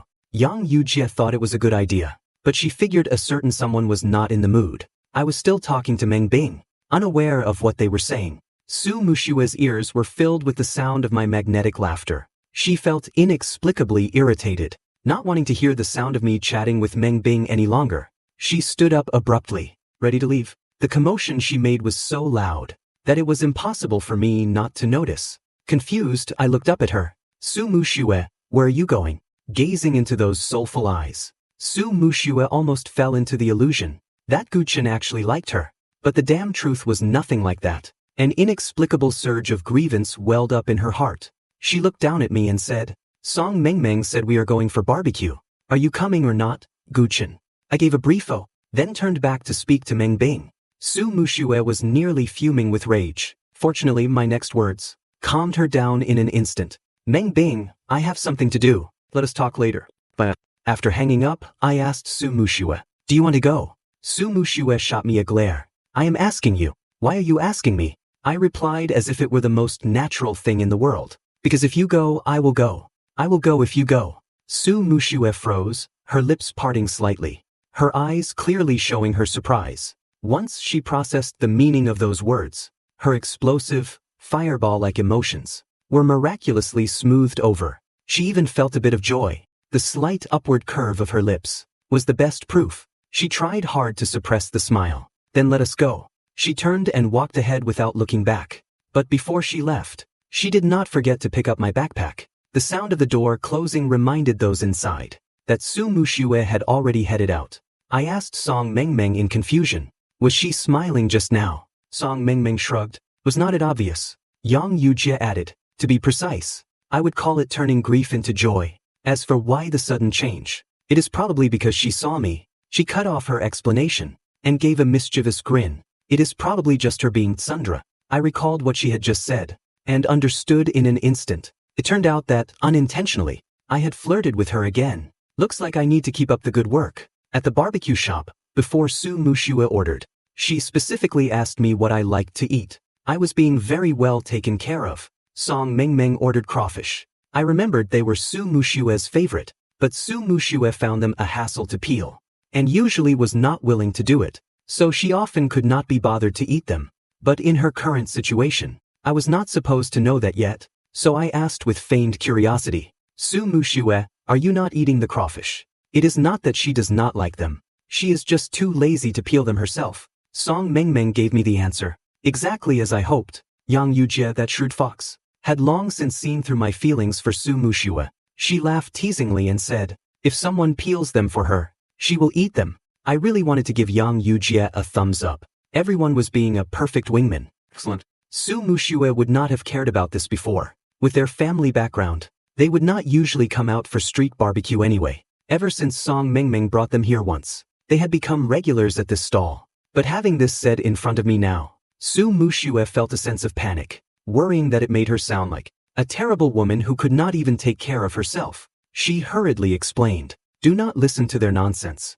I'm not waiting for someone to feed me. I just do not feel like eating them right now. I put on a pair of disposable gloves. It is okay. I can peel them for you. I picked up a crawfish. Su Muxue was stunned, meeting the teasing smiles of Song Mengmeng and Yang Yujie. Su Muxue coughed lightly and curled her lips with a touch of pride. Thanks. When I said I was going to spoil Su Muxue to the moon, I was not joking. If I did not tease her until she could not live without me, how could I force her to chase me proactively? How else could I make her heart itch with longing? Women can be very vengeful after all. So, once I finished peeling I held it right up to her lips, open wide. The gesture was far too intimate, but I acted as if I were completely oblivious, maintaining that bright and innocent smile. Yet it was exactly that kind of smile that made someone else's heart race like a mad dog. Su Muxue was flustered. Your heart is beating so fast. Who on earth could resist this? Su Muxue was like a puppet, unable to think. She only knew that for every command I gave, she would follow with an action. When I said open wide, she really did open her mouth obediently. It was total chaos. After being fed over a dozen pieces of crawfish, Su Muxue's face was flushed a deep crimson, touching her burning cheeks. She seriously suspected that she had been given the female lead script. Inside her mind, although I wanted to flirt with Su Muxue, my desire to treat her well was also entirely sincere. Su Muxue was being spoiled rotten, feeling a bit lightheaded. She even began to wonder if I actually liked her. The young girl's heart felt swollen and full, as if it were overflowing with honey. Seeing me work so hard, Su Muxue silently put on disposable gloves, doing the very thing she hated most, peeling the shells and taking out the meat, to place it in my bowl. Song Mengmeng and Yang Yujie felt like they were sinning as single people, and should not even be here. I stopped my own movements and tossed my gloves into the bin, silently waiting for Su Muxue's service. For every one she peeled, I would eat it, and for every one I ate, I would give her a compliment. Su Muxue, you peeled this so perfectly. Su Muxue, you are so fast at this. It is delicious. No wonder you like them. The look of pleasant surprise and the sincere praise sent Su Muxue floating up to the sky. It was as if she was not just peeling something as trivial as a crawfish, but handling a matter of national importance. So, her pretty face remained serious as she focused intently on peeling. Her hands were getting tired. By the time a whole pile of meat was in my bowl, she finally stopped and looked up, only to meet the teasing gazes of Yang Yujie and Song Mengmeng. Afraid they would say something I should not hear, her brain short-circuited and she blurted out, do not be jealous. My mom told me to take good care of him. You stubborn tsundere. Hearing those words, I really wanted to roll my eyes at her. Yang Yujie and Song Mengmeng, on the other hand, wanted to stuff the empty shells into her mouth, to keep her from talking. There was no chance for things to get awkward, nor was there a moment of silence, because I immediately followed up with a playful remark. Su Mushue, I did not realize you were such a good daughter who always listens to her mom. You are practically a mama's girl, are not you? Su Mushue froze. Mama's girl? What the hell is a mama's girl? She was not. She turned her head stiffly to look at me. My smile was bright and full of mischief, as if I were just joking around. I did not know you were that kind of person. I'm not. She really was not. But the explanation at the tip of her tongue simply would not come out. If she denied it, every time she used her mom as an excuse, it would sound exactly like a mama's girl. She hesitated, feeling stuck. I burst out laughing. I'm just kidding. Do not take it seriously. That kind of explanation was worse than none at all. Su Mushue was stunned. Her pleasant mood, due to this terrible misunderstanding, plunged straight to the bottom. She was not happy, but the other three certainly were. They and I shared a silent understanding, all of us bowing our heads to hide our smiles. Fortunately, Song Mengmeng changed the subject in time. By the way, the exam questions were really hard this time. How did you do? Facing Song Mengmeng, Yang Yujie, and Su Mushue, I did not bother being modest. Pretty good. Song Mengmeng liked my confidence. That is good then. Even if you did not do well, it is okay. Try harder next time. Mushue is a top student. If there is anything you do not understand, she is the one to ask. Oh well, thanks. The group chatted for a while longer, and ate quite a lot. Only Su Mushue dragged her heavy body along, looking depressed. Why was her body heavy? Because she was carrying the label of mama's girl. And that was how I saw her. I did not expect that remark to hit Su Mushue so hard. So much so that throughout the next day, I witnessed her trying to escape the mama's girl label, in the most self-destructive ways. At breakfast, Mother Su asked her, Xiaoxue, go grab a bottle of milk from the kitchen for me. Su Mushue replied unhurriedly, I'm busy, get it yourself. Mother Su froze, then put her hands on her hips. Well, look at you, Su Mushue, I raised you all this way, and now your wings are grown and you won't listen. After breakfast, as Mother Su was getting ready to go out, do you think I look good in this dress? Su Mushue criticized expressionlessly. It is ugly as hell. Mother Su was so shocked she bent over and took off her shoe, throwing it at the back of Su Mushue's head. How did I give birth to such a blockhead like you? After Mother Su finished a facial spa with her friends, her complexion was rosy and glowing. Returning home, she asked Su Mushue, Xiaoxue, do not you think I look even more beautiful? Su Mushue leaned in close to her mother, tensed her face, and reached a conclusion. Mom, you have got crow's feet. Su Mushue, Mother Su roared. When Father Su returned, Mother Su leaned into his arms and sobbed out her grievances. Father Su's face darkened, radiating the pressure of an authority figure. He said calmly, Su Mushue, go kneel in the courtyard. Su Mushue's face remained calm as she offered no resistance. Kneeling in the courtyard, she looked up at the sky. Thought, with this performance, I should not be associated with mama's girl anymore, right? Gu Chen won't misunderstand me as a mama's girl again, will he? Girls are soft-hearted. She had watched idol dramas with her cousin. Whenever the male lead was punished by kneeling, there would always be a sudden downpour, making him look incredibly piteous. The female lead would then feel heartbroken, and it worked for the male lead too. However, the sky she saw was completely cloudless. Her skin was even starting to sting a bit from the sun. I had been holding back my laughter all day, watching Su Mushue kneeling piteously in the sun. I smiled, walked over to her, and asked knowingly, Su Mushue, why are you always going against Auntie Su today? Su Mushue had waited all day, specifically for this question. Her posture was lazy, acting as if she could not care less. It is nothing, I'm always like this. That Sundra attitude combined with her delicate features was deathly cute. I never expected that. Looking at the current Su Mushue from an adult's perspective, I would find her so interesting. Her tsundere nature was not annoying at all. I take back what I said yesterday. Su Mushue's ears twitched with joy. What did you say? I walked from her side to stand directly in front of her, leaning down to face her. I said you seemed like a mama's girl yesterday. I'm sorry. Finally, things were looking up. Su Mushue tried hard to suppress her delight. Oh, it is really nothing. Now I think you are more like a rebellious daughter. Su Mushue was rendered speechless once again. It was like a bolt from the blue, leaving her completely stunned. Her expression froze to the point of being nearly distorted. I laughed. From my dark eyes, She could see her own twisted expression. She was numb. A whole day of being rejected for nothing. After kneeling for several hours, Su Mushue's face felt especially hot. Waking up the next day, she was shocked to find that in the mirror, she was not only several shades darker, but her skin was also peeling.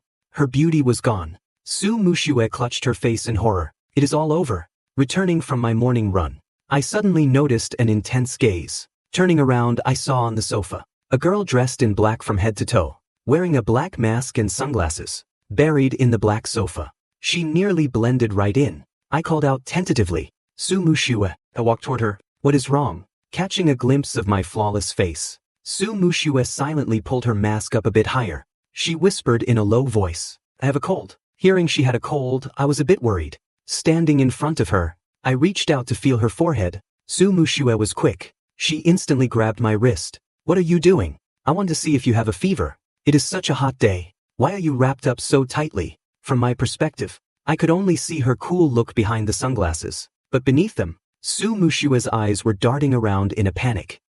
I can't let Guchen see me looking this ugly. He will laugh at me. So she gripped my wrist tightly, giving me no chance to break free. I simply used my other hand to reach for her. Su Mushue shouted to stop me, while simultaneously grabbing for my other hand.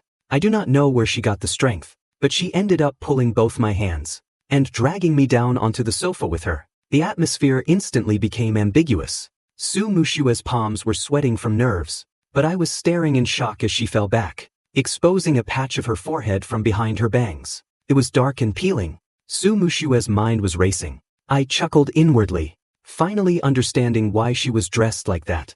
Knowing she was not actually sick, my mischievous side flared up. I leaned into her ear and whispered, Su Mushue, your heart is beating so fast. Su Mushue's heart was racing like crazy. In her palms were my slender fingers. Before her eyes were my bright, clear ones. Su Mushue was so nervous her heart was in her throat. And was not I the same? How could someone I fell for at first sight not be a temptation for me? The girl right in front of me had clear, cool eyes, which reflected only me. Pressing down on her, I could clearly hear her wild heartbeat. I could not help but think of the past life, and our intimate moments. Back then, her soft arms would wrap tightly around me, looking at me with the same gaze she had now. Only then she had the charm of a mature woman. The current Su Mushue still was not very good at hiding her emotions. She was as pure as a blank sheet of paper. My thoughts drifted. My mind was full of inappropriate things. Seeing Su Mushue's innocent face, I suddenly felt like a sinner, even though we were both 18 now. Her thoughts were still so pure, making me look like some old pervert. I let out an awkward cough. I looked away. Sorry for pinning you down. I made a move to get up. Su Mushue's drifting soul returned, and she instantly let go of my hands. I should be the one apologizing. If I had not pulled you, you would not have fallen. It was just the two of us in the living room. Su Mushue silently pulled her mask up to cover her peeling face. My cheeks were burning because of the things I should not have been thinking. Not wanting Su Mushue to see me blushing, I made up an excuse and ran out. Meng Bing was my only friend in the capital. Without thinking, I asked Meng Bing to come out for a bit. The two of us were in a milk tea shop. I poked at the cup with my straw, looking completely distracted. Meng Bing raised an eyebrow. Something on your mind? I touched my face. Is it that obvious? Even you can see it. Meng Bing leaned back in her chair, holding a cup of coffee. She nodded solemnly and said, it is practically written on your face. I scratched my hair uncomfortably and said, it is not exactly on my mind. It is just that something happened earlier. I realized I was actually lusting after her body. Meng Bing spat out her coffee. Are you? I quickly pulled out a tissue to help wipe her clothes. I knew Meng Bing was a boy. He was just so beautiful he was often mistaken for a girl. I did not think much of it, and Meng Bing certainly would not either, but bystanders would. Li Yu and Li Qinggang were standing at the door of the milk tea shop. The two of them stared in shock at the scene inside. A handsome man and a beautiful woman, in such an intimate posture. Li Qinggang asked Li Yu uncertainly, is that Guchen? Li Yu frowned. With a face like Guchen's, how could it be anyone else? Who else could it be but Guchen? Does not he like Su Mushue? He has been so close to Su Mushue. What is he doing now? Meng Bing was wearing a white t-shirt. Even after I wiped it dry, there were still obvious stains on it. I felt a bit guilty. Looks like I will have to take you to buy some new clothes. Meng Bing did not mind much. No need to buy own. I have plenty of clothes. I will just go back and change. Right now, she was more interested in what I had just said. She asked me straightforwardly. You just said, you were lusting after whose body? Bringing up the topic again. I did not mind sharing it with Meng Bing. I smiled, my eyes curving into crescents, and whispered to Meng Bing, it is Su Mushue, but she is still too innocent right now. I just feel that lusting after her body at this point is a bit scummy. Meng Bing knew who Su Mushue was. The way she had defended me that day. Anyone with eyes could see she liked me. A smile appeared in Meng Bing's eyes. It was the kind of teasing look reserved for close friends. Only when she was with me did Meng Bing smile more, and even have the mood to joke around. It is my honor. The gradual mutual appreciation between the two youths, however, fell into the eyes of others, painted in a different light. Looking at the photos he had secretly taken on his phone, Li Chenggang mocked disdainfully. Being handsome sure has its perks. Not only does he have Su Mushue wrapped around his finger, he is also hitting it off with the school beauty of First High. Liu saw him taking pictures, but he did not stop him. He liked Su Mushue. It was a secret crush hidden deep in his heart. He did not want Su Mushue to be deceived, while Su Mushue's heart was still fluttering from the ambiguous moment in the living room. She received a message from Song Mengmeng. It contained only 2 photos. One was of Meng Bing whispering in my ear, with me beaming with a bright smile. The other was the reverse, me whispering in Meng Bing's ear, and Meng Bing with the corners of her mouth turned up, her eyes overflowing with laughter. In both photos, no matter which one, the intimacy between the two was palpable. These were not misleading angles either, because Meng Bing's hand was resting squarely on my shoulder. Su Mushue's dark eyes stared intensely at the photos on her phone. Without saying a word, she turned her phone off. The photos were from a WeChat Moments post by Li Chenggang. It seemed devoid of malice. The caption read, First High School Bully versus Lin High School Heartthrob. What a perfect match. Song Mengmeng saw it, saved the photos, and casually sent them to Su Mushue. Upon returning to the villa district where the Su family lived, I saw Su Mushue dripping with sweat. She was alone. Her small face was tense and expressionless, looking incredibly aloof. She looked like she was in a terrible mood. Seeing her face covered in sweat, her hair soaked, and her breathing somewhat heavy, I guessed she had gone out for a run. Su Mushue called out to her. Su Mushue's body stiffened for a moment. She ignored me and just kept walking. This time, I was absolutely certain. She was definitely in a bad mood right now. As she walked past me, I grabbed her wrist. Su Mushue, what is wrong? A tone of concern. An intimate gesture. Su Mushue looked down at her wrist held tightly in my grasp. Her beautiful eyes deepened. When she looked back up, the smile in her eyes was somewhat forced as she said, got a sunburn. I am in a bad mood. Su Mushue cared about her appearance the most. She had been beautiful since she was a kid. I believed her words. Feeling somewhat helpless, I opened my mouth. That is why you are in a bad mood. Let us go. I will help you apply some ointment. On my way back, I had already bought ointment for her. Only then did Su Mushue notice that I was carrying a plastic bag containing a box of medicine. Su Mushue's heart went on a roller coaster ride. Her voice low and raspy, she asked, did you buy this specifically for me? I lightly shook the bag in my hand. Do you think I need sunburn cream? I was not the one baking under the sun all afternoon. In her room, after Su Mushue had showered, she sat obediently on the edge of her bed. I pulled up a chair and sat in front of her, earnestly applying the ointment for her. I was half a head taller than Su Mushue, while being gently held down to apply the medicine. Su Mushue's gaze rested unblinkingly on me. My movements were gentle, my eyes focused. It was as if I cared about her very much. Thinking of the scene in the photos, Su Mushue's eyes dimmed for a moment. Without realizing it, she blurted out the question weighing on her mind. Are you and Meng Bing dating? When she asked this, I had just finished applying the ointment. She made it sound like a casual chat. I froze for a second. What did you say? Me and Meng Bing, dating. My eyes carried obvious questioning and confusion. Su Mushue's heart, which had been dead silent all afternoon, could not help but leap. A spark of hope ignited within her. She asked again, are you not? I immediately replied, of course not, but why would Su Mushue think that? I had not told her I was going out to meet Meng Bing today. Did she follow me? I looked at her suspiciously, as if her thoughts had been seen through. Su Mushue instantly felt guilty. I was just asking casually, do not mind it. I finally figured out why she had such a long face. It turned out she had misunderstood the situation between me and Meng Bing, and she was jealous. I lowered my head to hide the smile tugging at the corners of my mouth. and gave her the reassurance she needed. We are not dating. Meng Bing and I are just friends. We will never become boyfriend and girlfriend. I like to tease her and flirt with her, but I did not want her to be unhappy, and I definitely did not want her to be sad.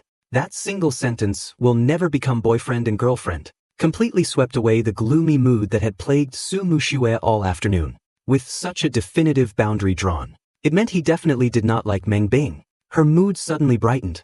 The smile in her eyes could not be hidden even if she tried. Not wanting to be found out, Su Muxue let out a light cough, tried hard to keep the corners of her mouth down, and said nonchalantly, "Oh, I thought Meng Bing was quite pretty. Why is it that you two could never become boyfriend and girlfriend?" It was an obvious case of saying one thing and meaning another. I could not be bothered to expose her. Pretending to be casual, I asked, "Why the sudden question about me and Meng Bing? Did someone say something to you?" Su Muxue did not hide it either, saying that Song Mengmeng had sent her some photos. I asked Su Muxue to show me the photos. Seeing the intimate pictures of the two of us again, Su Muxue felt annoyed all over again. It was just someone else gossiping. I deleted them. She did not want to keep those two photos at all. I glanced at the photos. Someone really has too much free time on their hands. Through Song Mengmeng, I eventually found out the source of the photos. How could I not see right through Li Qinggong's petty little schemes, saying he wished me and Meng Bing well? It was nothing more than an attempt to accidentally let those photos reach Su Muxue's eyes. Seeing that I kept smiling and seemed not to mind at all, that twinge of jealousy in Su Muxue's heart flared up again. She said sourly, "You two sure have a great relationship. Standing up for her in the game, racing Chijio for her in real life, always caring about her." Suddenly, Su Muxue felt a wave of deflation. Then she thought about it. Who Guchen gets intimate with? What does that have to do with her? They are not even boyfriend and girlfriend. She frowned in frustration, watching her micro-expressions. I clearly understood she was jealous. Rushed, I said, "I only know a few friends here in the capital. As for girls, besides Meng Bing, there is only Song Mengmeng and her friends.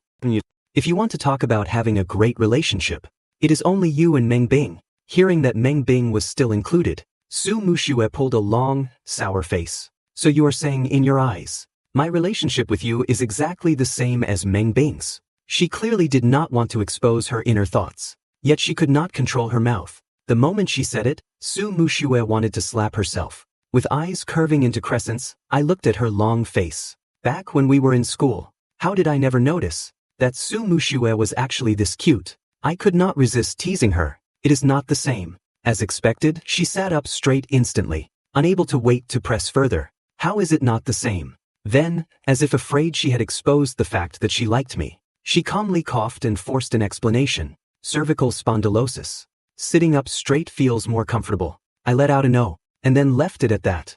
I calmly began packing up my things. Just before I stepped out of her room, Su Muxue lost her composure and chased after me, demanding, "Hey, you have not finished your sentence. How is it not the same? What is the difference between me and Meng Bing?" I stopped in my tracks. When I turned back, my eyes were shining brightly. Su Muxue suddenly experienced what it truly meant to have a heart flutter. She was captivated by that bright, radiant smile. In a daze, she seemed to hear me say, "You are just different. I am leaving now." Su Muxue sat dumbfounded in front of her computer, playing a game.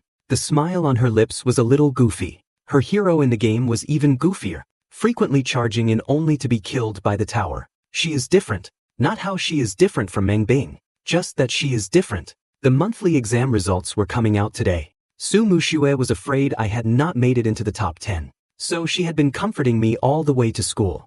Seeing that I was not saying anything, Su Muxue could not help but look at me. "Guchen, I have been talking so much. Are you even listening?" I said softly, "I am listening." Su Muxue always felt that the way I spoke to her always carried a sense of indulgence. The tips of her ears could not help but turn red. "Stop just saying, 'I am listening, I am listening.' You have to actually take it to heart. When the results come out later, you are not allowed to cry. You are not allowed to be sad." I muttered in a low voice, "So bossy." The smile in Su Muxue's eyes was impossible to hide, but her mouth was as stubborn as a dead duck. "You already consider me a friend. It is perfectly normal for a friend to care about a friend. How is that bossy?" Just as she finished speaking, we arrived at school. Su Muxue parked her bicycle. I had bought breakfast. I peeled a tea egg and held it up to her lips. This was considered a rather overly intimate gesture. Su Mushue tried desperately to suppress the smile tugging at the corners of her mouth. But the corners of her mouth refused to listen, fighting their way upwards, as if trying to reach for the sun. Miss Su smiled awkwardly as she reached out to take the tea egg, yet her mouth still complained. I do not usually eat tea eggs. I was speechless, still being thundered. I turned my hand away. Then I will give it to Song Mengmeng.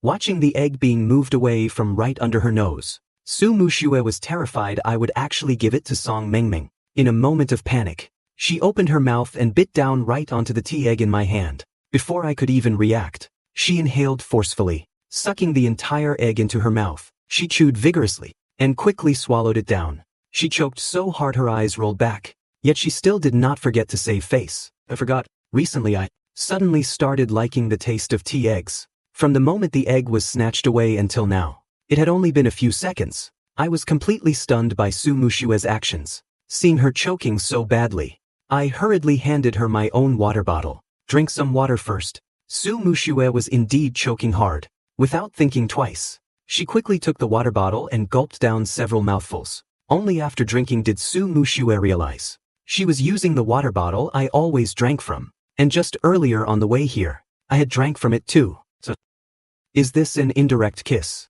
Her gaze involuntarily fell upon my lips. By the time her consciousness returned, she found herself leaning in, her lips almost touching mine. At such an impossibly close distance, Su Mushue suddenly became so nervous her hands trembled. Her eyes darted away. She wanted to say something, but no words came out. She could only swallow mechanically and nervously. She knew she had been tempted. She also knew her current posture was far too ambiguous, far too suspicious. She did not know how to explain her impulsive action. Just as she was utterly flustered, my lips moved slightly. A low voice reached her ears. The voice calling Su Mushue was so gentle and magnetic that it made Su Mushue's ears turn red in an instant. Her voice dropped incredibly low. What are you going to say? Her heart tightened involuntarily. You are too close. Su Mushue froze instantly. She stared at me dumbly. What did you just say? I saw Su Mushue blush all the way from the tips of her ears to her neck, and knew she was feeling shy. A wicked smile crept into my eyes.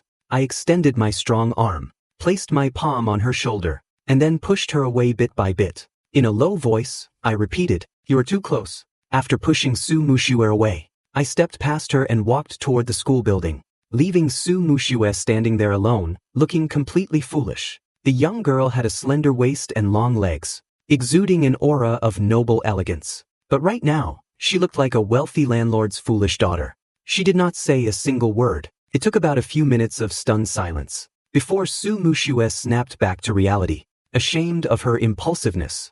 As if a ghost were chasing her from behind, she strode rapidly toward the classroom, pulling up her face mask as she ran. Recalling my reaction, Su Mushue felt her face burning and her heart racing, while simultaneously agonizing over it internally. What did Guchen mean by that? Did he really not notice my feelings? Or did he notice, but he does not like me, so he is pretending not to know? Su Mushue and I walked into the classroom one after the other. The boys in the class smiled and greeted me. I politely responded to each of them, because of my handsome looks. In the school, wherever I appeared, I was bound to be the most eye-catching presence in the crowd. Therefore, Li Qinggang spotted me walking in from outside immediately. After I sat down, he came over to collect homework, striking up a conversation with me in a feigned hearty manner.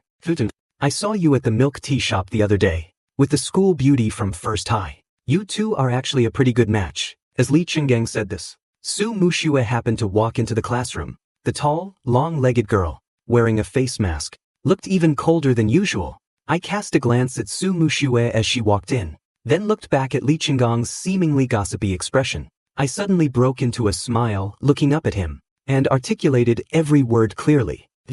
I heard from Song Mengmeng that you took photos of me and Meng Bing and posted them on your moments without permission.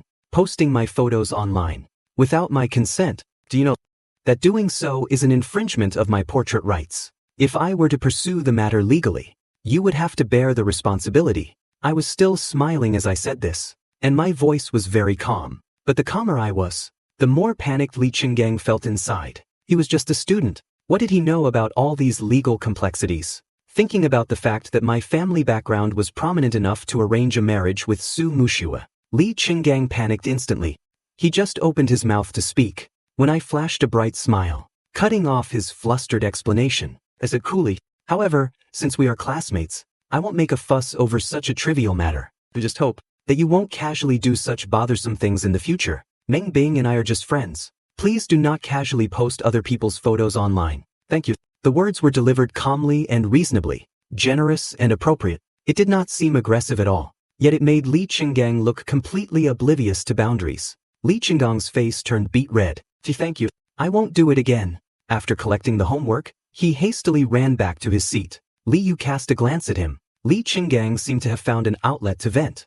He rolled his eyes and complained. Why is Guchen like that? I just took a picture. It is not like I did anything overly terrible. And he even had to bring it up in front of the whole class. So petty.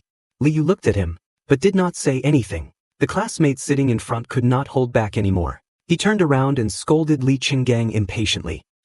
Are you done or what? You took someone's photos without their consent, and posted them on Moments willy-nilly. He was generous enough not to hold it against you, and merely reminded you not to do it again in the future. He even said it to you with a smile. How is that being petty? If you ask me, you are the own being petty. After saying that, the classmate turned back around, letting out a scoffing snort through his nose. Li Qinggang was instantly rendered speechless. His face flushed bright red.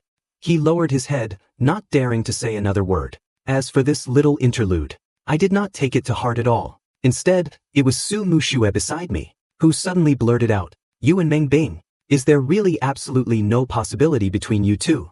The burning curiosity in her eyes could not be hidden at all. I propped my head up with my right hand, raised an eyebrow and asked back with a smile, "Do you want there to be a possibility between us?" Su Muxue's heart pounded like a drum. Afraid her feelings had been discovered, she instantly turned her head back to stare straight at the blackboard. Without a blush or a skip in her breath, she said, "I was just asking out of curiosity. I wanted to remind you that studying is more important." Sundra Ghost. I let out a scoffing laugh. "You're right. Studying is important right now. But after the college entrance exams, it won't matter." Those few short sentences clearly carried no threat, sounding like the most ordinary chat. Yet they caused Su Muxue's nerves to snap taut in an instant. What does he mean, after the college entrance exams, it won't matter? Did not he say he and Meng Bing could only ever be friends? What is the meaning of this? She opened her mouth, and suddenly started lecturing me on the importance of studying. Listen to me. The turning point in a person's life is not just the college entrance exams. College itself is equally important. Do not be so short-sighted. If you do not study well in college, getting into a good university is practically useless. Dating really distracts from studying. You absolutely must not learn those bad habits. Besides, your current studies still have room for improvement. The academic pace at Linhai is very intense. Stop constantly thinking about all that nonsense. Su Muxue nervously fired off a whole long speech. I simply propped up my head, looking at her with a half smile, my gaze tracing the beautiful contours of her eyes and brows. After listening to everything she had to say, I unhurriedly let out a yawn and tossed her own sentence. Su Muxue, you sure talk a lot. Su Muxue was once again rendered speechless. She talks a lot. Gu Chen actually said she talked a lot. Who was she doing this for? Was not at all because she was worried he would not study properly. Compared to her frustration, was absolutely radiant. During morning reading, I could not stop smiling. It was as if there truly was a house of gold hidden in the books, and I could not bear to put them down. Before long, the homeroom teacher, Han Min, arrived. Before the school announced the grade-wide rankings for the monthly exams, Han Min first announced the class rankings. Class Own was the top class at Linhai. The class rankings were practically equivalent to the grade rankings. The monthly exam rankings were about to be announced. The students all wore solemn, extremely nervous expressions. They did not dare hold a single shred of expectation, because the exams were so difficult. Their scores would definitely not be as good as before. Han Min did not call out names. She directly posted the class ranking list on the wall. The students in the class were itching with anticipation. As soon as class was dismissed, everyone eagerly rushed to the front to see the rankings. Su Muxue was always in first place, so she obviously did not care much about the monthly exam results, because she was used to it, but she cared about my results. So Miss Su, with her long legs, squeezed into the crowd. Song Mengmeng followed right behind her. As for me, I went to the restroom. This exam was very difficult. Everyone's total scores had universally dropped. I was a transfer student from Liqing, worried that I could not keep up with the pace. Su Muxue and Song Mengmeng started looking from the very last name, scanning all the way until they saw my name. Then they checked the corresponding rank. Holy crap, Song Mengmeng's eyes went wide. But Gu Chen actually ranked 11th. This was class own of Lin Hai in the capital. Every student in this class was someone who already had half a foot through the doors of a top-tier university. For me to secure 11th place, in my very first month after transferring, even if I did not make the top 10 like I said I would, it was enough to make anyone prostrate themselves in admiration. Su Muxue frowned, displeased with Song Mengmeng showing so much concern for me. But while surprised by my results, the corners of her mouth could not stop curling upwards. Mabed, with Song Mengmeng's loud voice, all the students in the class heard it. Own by own, they expressed their amazement and surprise. Only Li Qinggang was dissatisfied, perhaps to salvage the face he lost when I called him out that morning. He said sourly, did not he boast he could get into the top 10? He still could not do it, talking so big. The surrounding students immediately looked at him, their eyes full of question marks.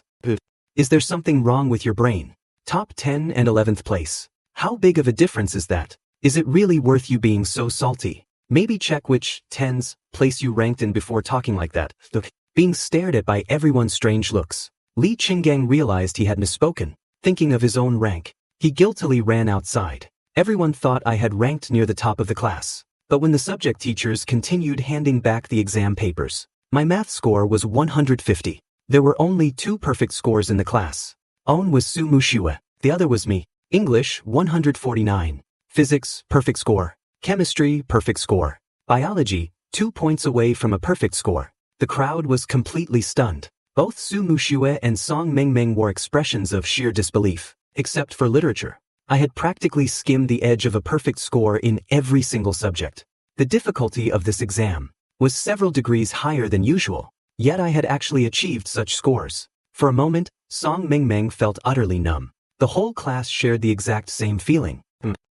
Completely numb. At this point, the way the students in the class looked at me was filled with an intense, complex emotion. It seemed to say, you are a fking badass, asterisk, and at the same time, it seemed to say, what a fking shame, asterisk, to be so unbalanced in your subjects, except for literature. Su Muxue had perfect scores in all subjects.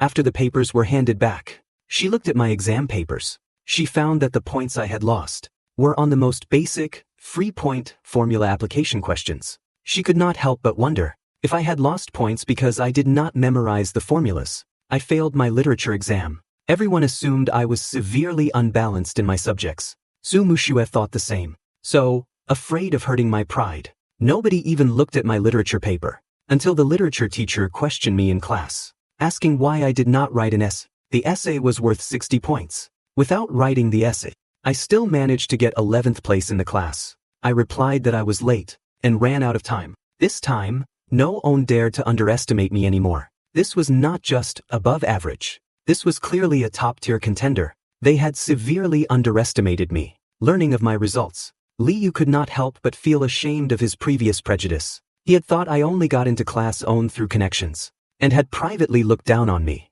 While everyone was still caught in surprise and admiration, I was keeping my head down, memorizing formulas, neither arrogant nor impatient. Su Muxue suddenly realized that I was excellent, incredibly excellent, so excellent that it was entirely impossible for a so-called romance to drag down my grades. Suddenly she was worried. Her heart felt like it was being scratched by a ghost cat all day. After school, Su Muxue and I ran into Lin Haotian. Lin Haotian came specifically to thank me. Listening to my conversation with Lin Haotian, Su Muxue finally realized that I had been late for the monthly exam that day. Because of him, I liked to share my insights and commentary on games. On Weibo, I was considered a minor blogger, with over 100,000 followers. My handle was Everyday with Chengwang Morning Light. Today, I did not share any game commentary. Instead, I shared something about my personal life. I like a girl, and she likes me too, but she is so tsundra, and constantly refuses to admit she likes me. Su Muxue had always felt that. Everyday with Chengwang's insights into games aligned perfectly with hers, and provided her with a lot of inspiration. Therefore, she had set me as a special focus. Seeing the Weibo post I published, Su Muxue scoffed lightly. What a scumbag. They would occasionally chat privately, mostly discussing game innovations. So they had somewhat of an acquaintance. So, Su Mushue sent, every day with Chengwang, a private message. A girl like that is a scumbag. Do not get too emotionally invested. Out of nowhere, I received a private message from number one in the world, and blinked in surprise. Number one in the world was actually interested in relationship matters. When number one in the world and I first chatted, she told me she was 40 years old. I hurriedly explained to number one in the world, it is not what you think. She is not a scumbag. She is just shy and tsundere, and too proud to admit it. After all, this is someone who declared in front of her besties and me, that if she ever liked me she would streak naked. Su Mushue felt that this young man was being deceived. However, she had already offered her warning, so there was no need to say more. But then, on second thought, maybe this situation did not necessarily mean she was a scumbag.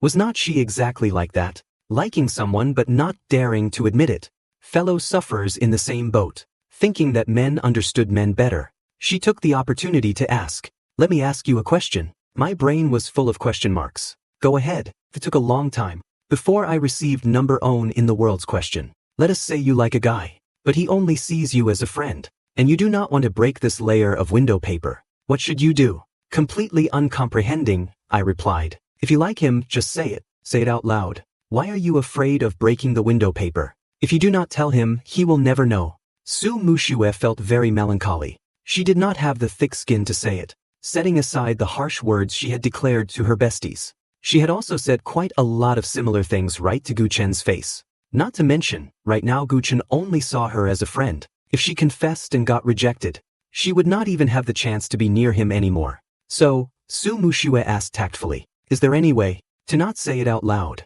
but still let him see that I like him? I was stunned. Big boss, you are really being indecisive and wishy-washy, not acting like a woman at all. I casually copied a response from Jihu and sent it to her. Then just treat him well. Be the most attentive to his affairs. Chat with him frequently. Help him solve all kinds of problems in life. Just do not talk about relationship stuff. Subtly influence him. Make it so that because of your goodness, he can never leave you again, until he proactively confesses to you, or you feel that he likes you, and then you confess. Su Mushue earnestly read it word by word. She felt she had benefited immensely. She felt this was the most effective method currently available. Since the other party had helped her so much, Su Mushue felt she should offer something in return. Thinking back carefully on every day with Chengwang, the girl he liked was highly likely to be a scumbag. After all, pure-hearted girls like herself were rare nowadays. That person was definitely a seasoned player in the game of love, and was still keeping her options open. That is why she neither rejected nor accepted him. She sent every day with Chengwang a piece of sincere advice. Thank you. However, I still have to say, there are plenty of good girls out there. No need to be infatuated with just own. The girl you like is highly likely a scumbag.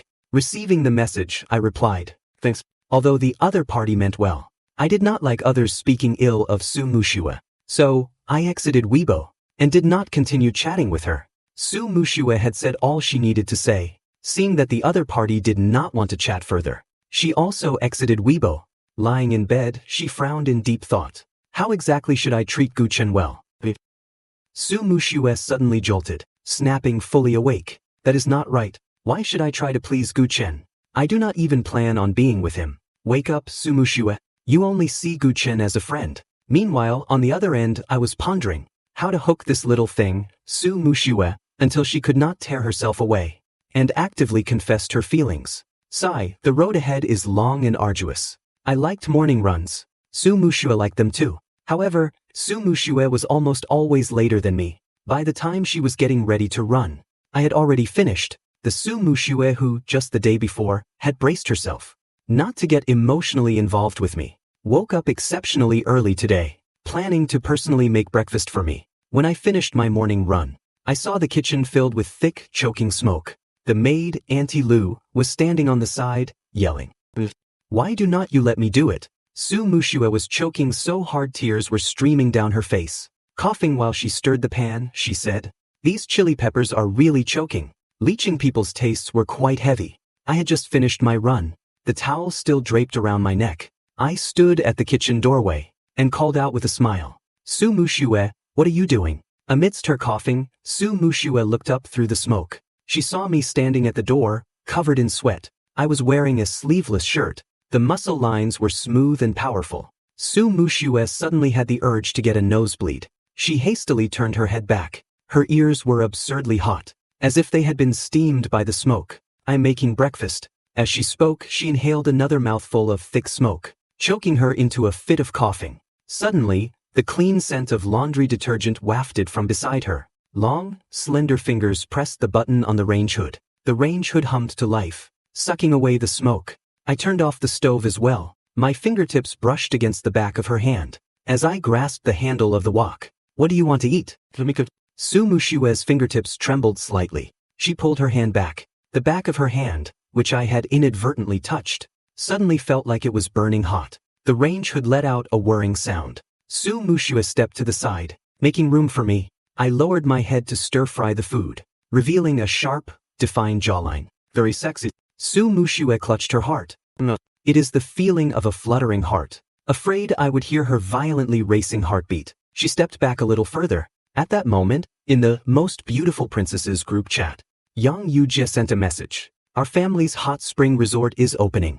Are you ladies interested?" Hot spring resort. Su Mushue looked up at me. Perhaps this is a good opportunity to treat Guchen well, and also show off how excellent I am. Yang Yujie's family's hot spring resort, besides offering hot springs, also had various competitive activities. "Perfect. It is decided then."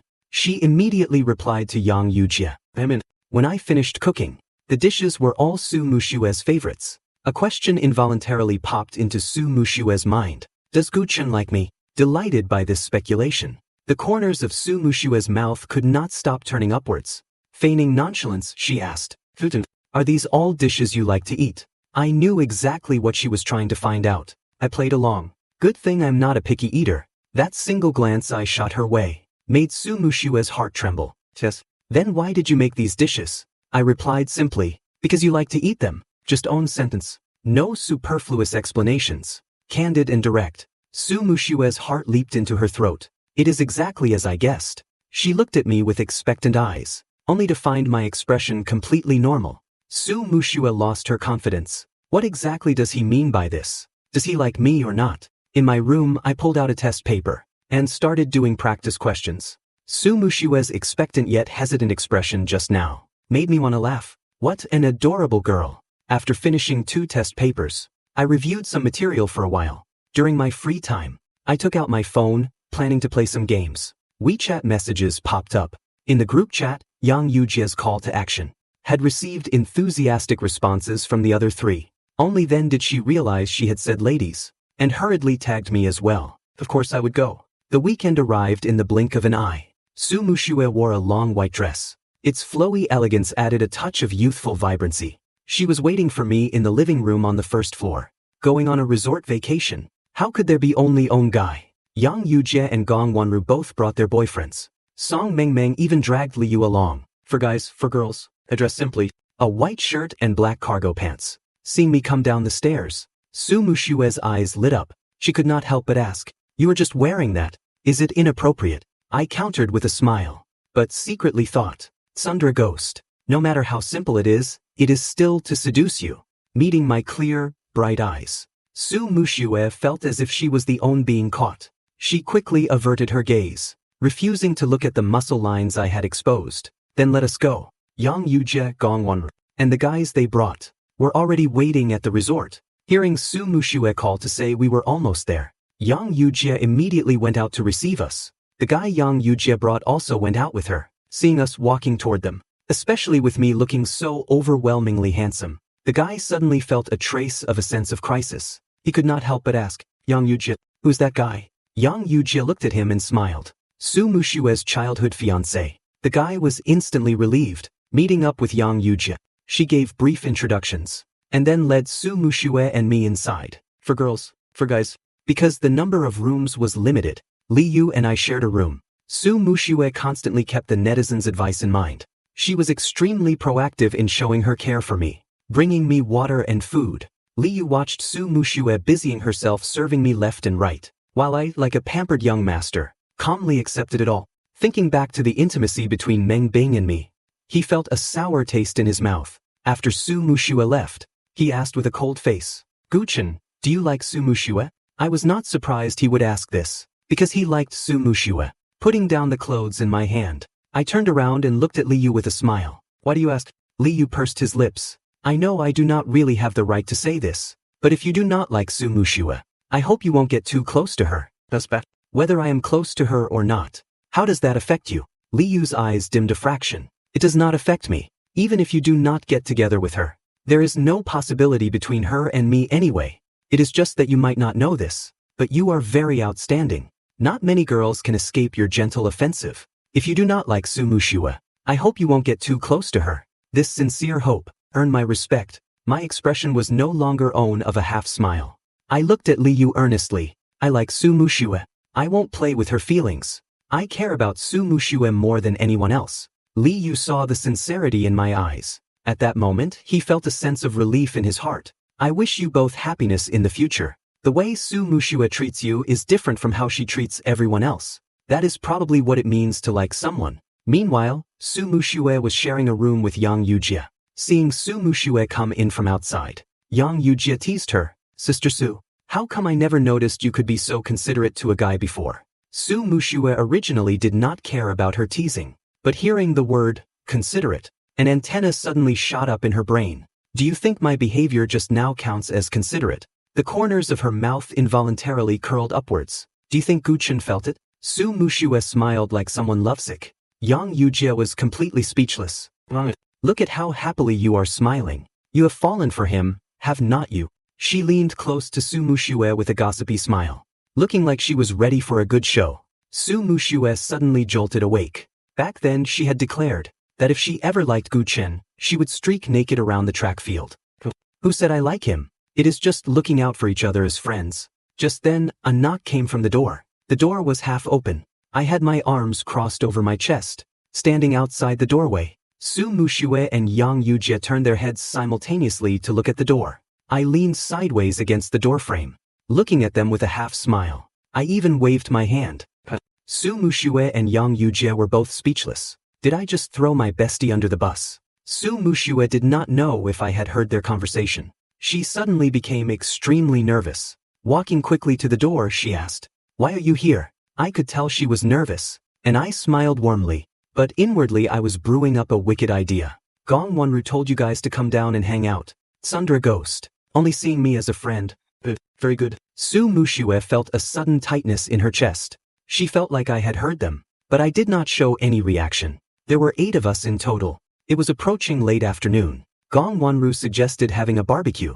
There would also be a bonfire party later tonight. It was a do-it-yourself outdoor barbecue. Everyone was fighting for their own food.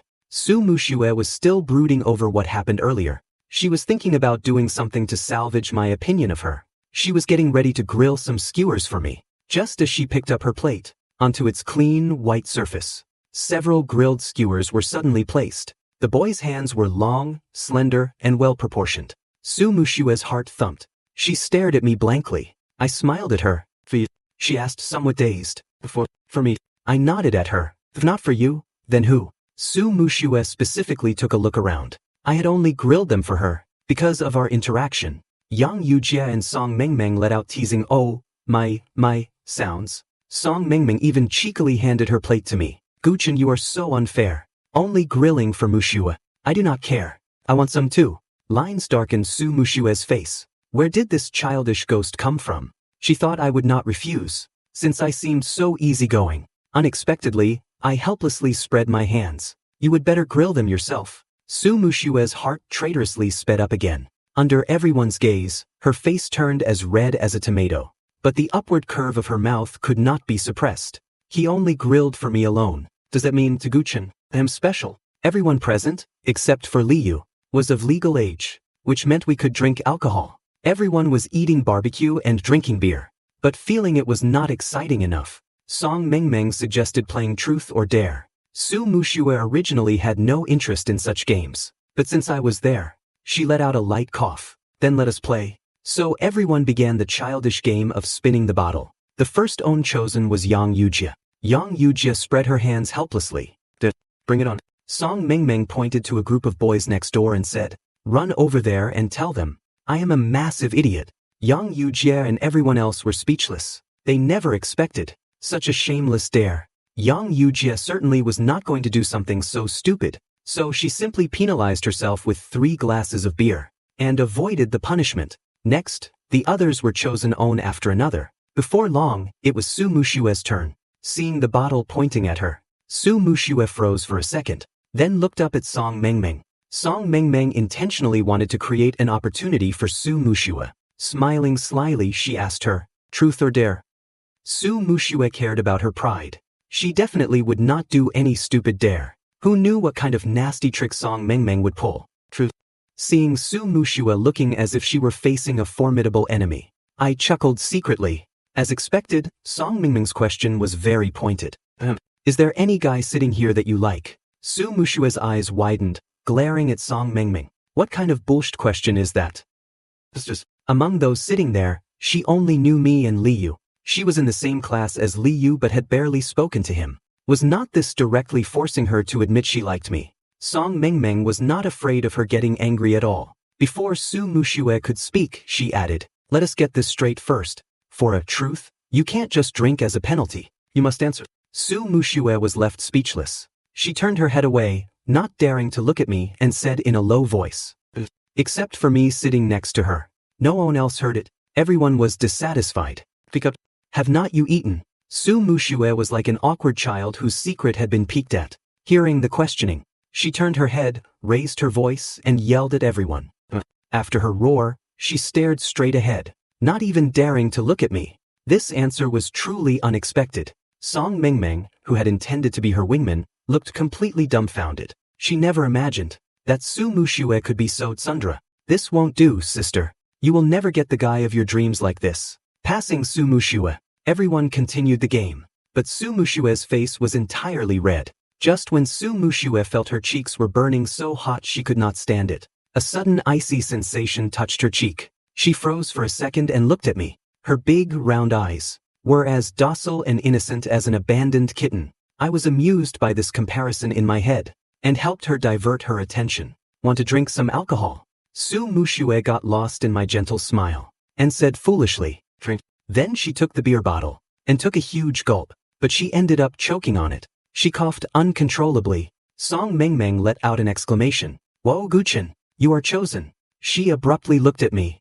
meeting Song Mengmeng's gaze. I knew she did it on purpose. I smiled helplessly. Truth.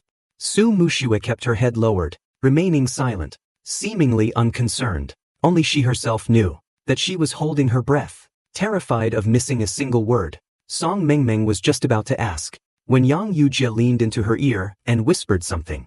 Gong Wanru also chimed in with her ideas. Finally, Yang Yujia asked the question, "Is there a girl you like?" From this question, I could tell they were setting Su Mushue up. I had not tried to hide my feelings for Su Mushue. These few sharp-witted girls had seen right through it long ago. Asking like this on purpose, without asking who it was. Were not they deliberately making Su Mushue anxious? However, this suited my intentions perfectly. Except for Su Mushue. Everyone else stared at me. The other 2 uninformed people, namely the guys brought by Yang Yujia and Gong Wanru, could not help but feel curious. Such an outstanding guy surely did not lack girls pursuing him. Could he possibly have someone he liked? Under everyone's expectant and curious gazes, I chuckled softly. The answer was within everyone's expectations. Everyone let out a collective "oh." Only Su Mushue spaced out for a few seconds. Guchen said yes. Guchen has a girl he likes. Who is it? Su Mushue's heart felt like it was being scratched by a cat. Yet, unfortunately, after that, no one else asked the question of who I liked. The group ate and drank, and finally night fell. There was a bonfire party in the evening. Tourists could sign up to perform, or just enjoy the programs prepared by the resort staff. By the time the 3rd performance started, I was carrying a bag and walking toward the back of the stage. Song Mengmeng was curious. "Guchen, where are you going?" I gave a mysterious smile. "Going to perform for you guys." She was surprised. "You signed up for a performance? What program?" I replied. "You will see in a moment. I'm off." Su Mushue appeared much more relaxed, but deep down she was dying of curiosity. My performance was playing the drum set. After the 3rd performance ended, the host announced with an impassioned voice, "Next, please welcome a guest of our resort, Guchen, who will bring us a drum performance." Mountain Spirit. Hearing my name, Su Mushue stared at the stage as if possessed. her eyes not blinking even once. In the center of the open-air stage, the curtains drew back from both sides. All the surrounding lights went out. Suddenly, a single spotlight hit the center of the stage. The young man sat with a cool, effortless posture, holding drumsticks, head lowered, focused on counting the beat. Suddenly, the young man lifted his head. That instant, like a descending god, took everyone's breath away. I caught sight of Su Mushue in the crowd with a single glance, smiled faintly, and began to drum. The drum beats were rich in rhythm. I nodded along to the beat. Su Mushue watched me on stage, utterly captivated. Every time I looked up, it felt as if I was smiling right at her. But she knew, it was not true. It was just a natural expression during a performance, directed at the entire audience. Su Mushue's brows suddenly furrowed, because the female tourists around her were all marveling at Gu Chen's dashing coolness. A trace of displeasure bloomed in Su Mushue's heart. She felt a resentment, as if something that belonged to her was being coveted by others. When the song ended, it stirred ripples in the hearts of many. I changed my clothes and returned to the audience area. Song Mengmeng and Yang Yujie praised me very sincerely. You played so well. Thanks. Su Mushue did not speak. Her dark eyes gazed intently at me. I broke into a bright smile. Su Mushue, how do you think I did? Thinking of the praises from all those women in the audience, Su Mushue turned her face away and huffed. Average. Everyone looked speechless. You call that average? I did not mind. We continued watching the performances. I originally was not drinking beer, but thinking of Su Mushue's tsundere attitude, an idea to tease her formed in my mind. I deliberately clinked glasses with Song Mengmeng, Yang Yujie, and the others, and drank a few cups. Su Mushue wanted to stop me, but then thought a few glasses of beer should not be a problem. As a result, after my third glass, I slumped onto her shoulder, dead drunk. Su Mushue was speechless. With this kind of alcohol tolerance, Li Yu and I shared a room. Su Mushue originally wanted to ask Li Yu to take me back. Just as she opened her mouth, Song Mengmeng said to Li Yu, "Come with me over there to buy some water. I am too scared to go alone." Li Yu looked at Su Mushue, then looked at Song Mengmeng. He understood what Song Mengmeng was trying to do, although he felt a little sad inside. He did not refuse Song Mengmeng. He stood up and went with her, having no other choice. Su Mushue had to take me back herself. I was drunk, so Su Mushue had to half carry me. Own hand supported my arm, and the other hand wrapped around my waist. The two of us made our way up to the third floor. I pressed closely against Su Mushue, secretly laughing in her embrace. She is actually quite naive. Once inside the room, I suddenly let out an uncomfortable groan, with the boy she liked right beside her. Su Mushue was so nervous she was sweating all over. Hearing my groan, Su Mushue became extremely anxious. What is wrong? Are you uncomfortable? I did not answer, nor did I wake up. Mumbling, I turned around in her arms. Originally, Su Mushue was supporting me from the side. Now I was facing her completely, and my arms were wrapped around her waist. With this terrible posture, Su Mushue's heart raced as if strapped to a rocket. I tilted my head, leaning dizzily against her shoulder. Uncomfortable. Su Mushue's back was pressed tightly against the wall. Her body tensed up like a block of iron. Where? Are you uncomfortable? I lowered my head in a drunken haze, looked at her, and then leaned in closer. Su Mushue was so nervous her breathing stopped completely. I did not kiss her. My finger pressed against her lips. Su Mushue, why are your lips swollen? The moment I leaned in close to her, Su Mushue even stopped breathing. She gazed in infatuation at my handsome face, flushed with a hint of crimson from the alcohol. Feeling somewhat at a loss, I pressed against Su Mushue's lips. Seeing her so tense she did not dare move a muscle, I deliberately leaned down, moving closer to her, and exhaled by her ear. In a husky voice, I said, "Su Mushue, I am hot." Su Mushue truly found it hard to imagine how there could be such a person who could tug at her heartstrings at any given moment. She almost could not stand steady. Her face was blushing so hard it looked like it would bleed. Her hands hovered awkwardly around my waist, with her back against the cold wall. Su Mushue remembered what I had said while playing the game earlier. A knot formed in her heart. Tentatively, she tried to coax me in a gentle voice. "Guchen, do you know who I am?" I buried my face in the crook of her neck, pretending to be confused. "What are you doing?" Seeing that I was truly drunk, Su Mushue let out a sigh of relief and asked quietly, "Can you tell me, who is the person you like?" I murmured, "Su Mushue." Su Mushue's eyes suddenly lit up brilliantly. She looked at me with a face full of pleasant surprise. The next second, I deliberately added, Su Mushue, where are you? Teach me how to do these problems. Su Mushue's expression of pleasant surprise froze on her face. She looked at me uncertainly. The wild ecstasy in her heart was like a balloon that had instantly deflated, vanishing completely without a trace. She said, feeling utterly frustrated, "What did you say?" I let out a muffled groan and did not speak. In reality, I was trying hard to hold back my laughter, afraid that if I laughed out loud, I would be exposed. Extremely frustrated, Su Mushue half supported me to lie down on the bed. I was also a little surprised, but since I was currently drunk, naturally, I could not show any reaction. I kept my eyes closed and continued to pretend to sleep, wanting to see what Su Mushue would do. I secretly opened my eyes just a tiny slit. Su Mushue looked as if she were struck dumb, staring blankly at me. After a while, her face turned explosively red. Even her neck turned red. Her beautiful eyes were wide open, staring at me unblinkingly. Her thick, dark eyelashes trembled several times. Suddenly, Su Mushue abruptly stood up straight and ran out of the room. I realized she was feeling shy. I could not help but laugh out loud. My mood was excellent. Not long after, I surprisingly ended up actually falling asleep. Meanwhile, the Su Mushue who ran out suffered from insomnia all night. The next day, our group agreed to go play some shooting games. When I saw Su Mushue again, she had already resumed her aloof, tsundere demeanor. Her beauty and outstanding figure attracted quite a lot of unwanted attention for her. While waiting in the lobby, several guys had already come over to hit on her. Every time someone came to hit on her, Su Mushue would first frown, then subconsciously glance at me, seeing my expression remain unchanged. Without a single trace of jealousy, Su Mushue felt annoyed and flustered. With a cold face, she rejected the guys. Those guys, following her line of sight, saw the incredibly handsome me, instantly lost their will to fight and retreated. Only after those guys left did Gong Wanru and Song Mingming finally arrive. The resort was very large. We chose to take the sightseeing cable car to the shooting range. Su Mushue and I sat in the very back row, sitting right next to me. A trace of nervousness appeared on her beautiful face. She touched her hair, and feigning nonchalance, said, "You got drunk last night." Knowing exactly what she was trying to do, I deliberately did not step into her trap. Said, "Yeah, my alcohol tolerance is poor. It was my first time drinking. I heard from Lee that you were the one who took me back. Thank you, Su Mushue.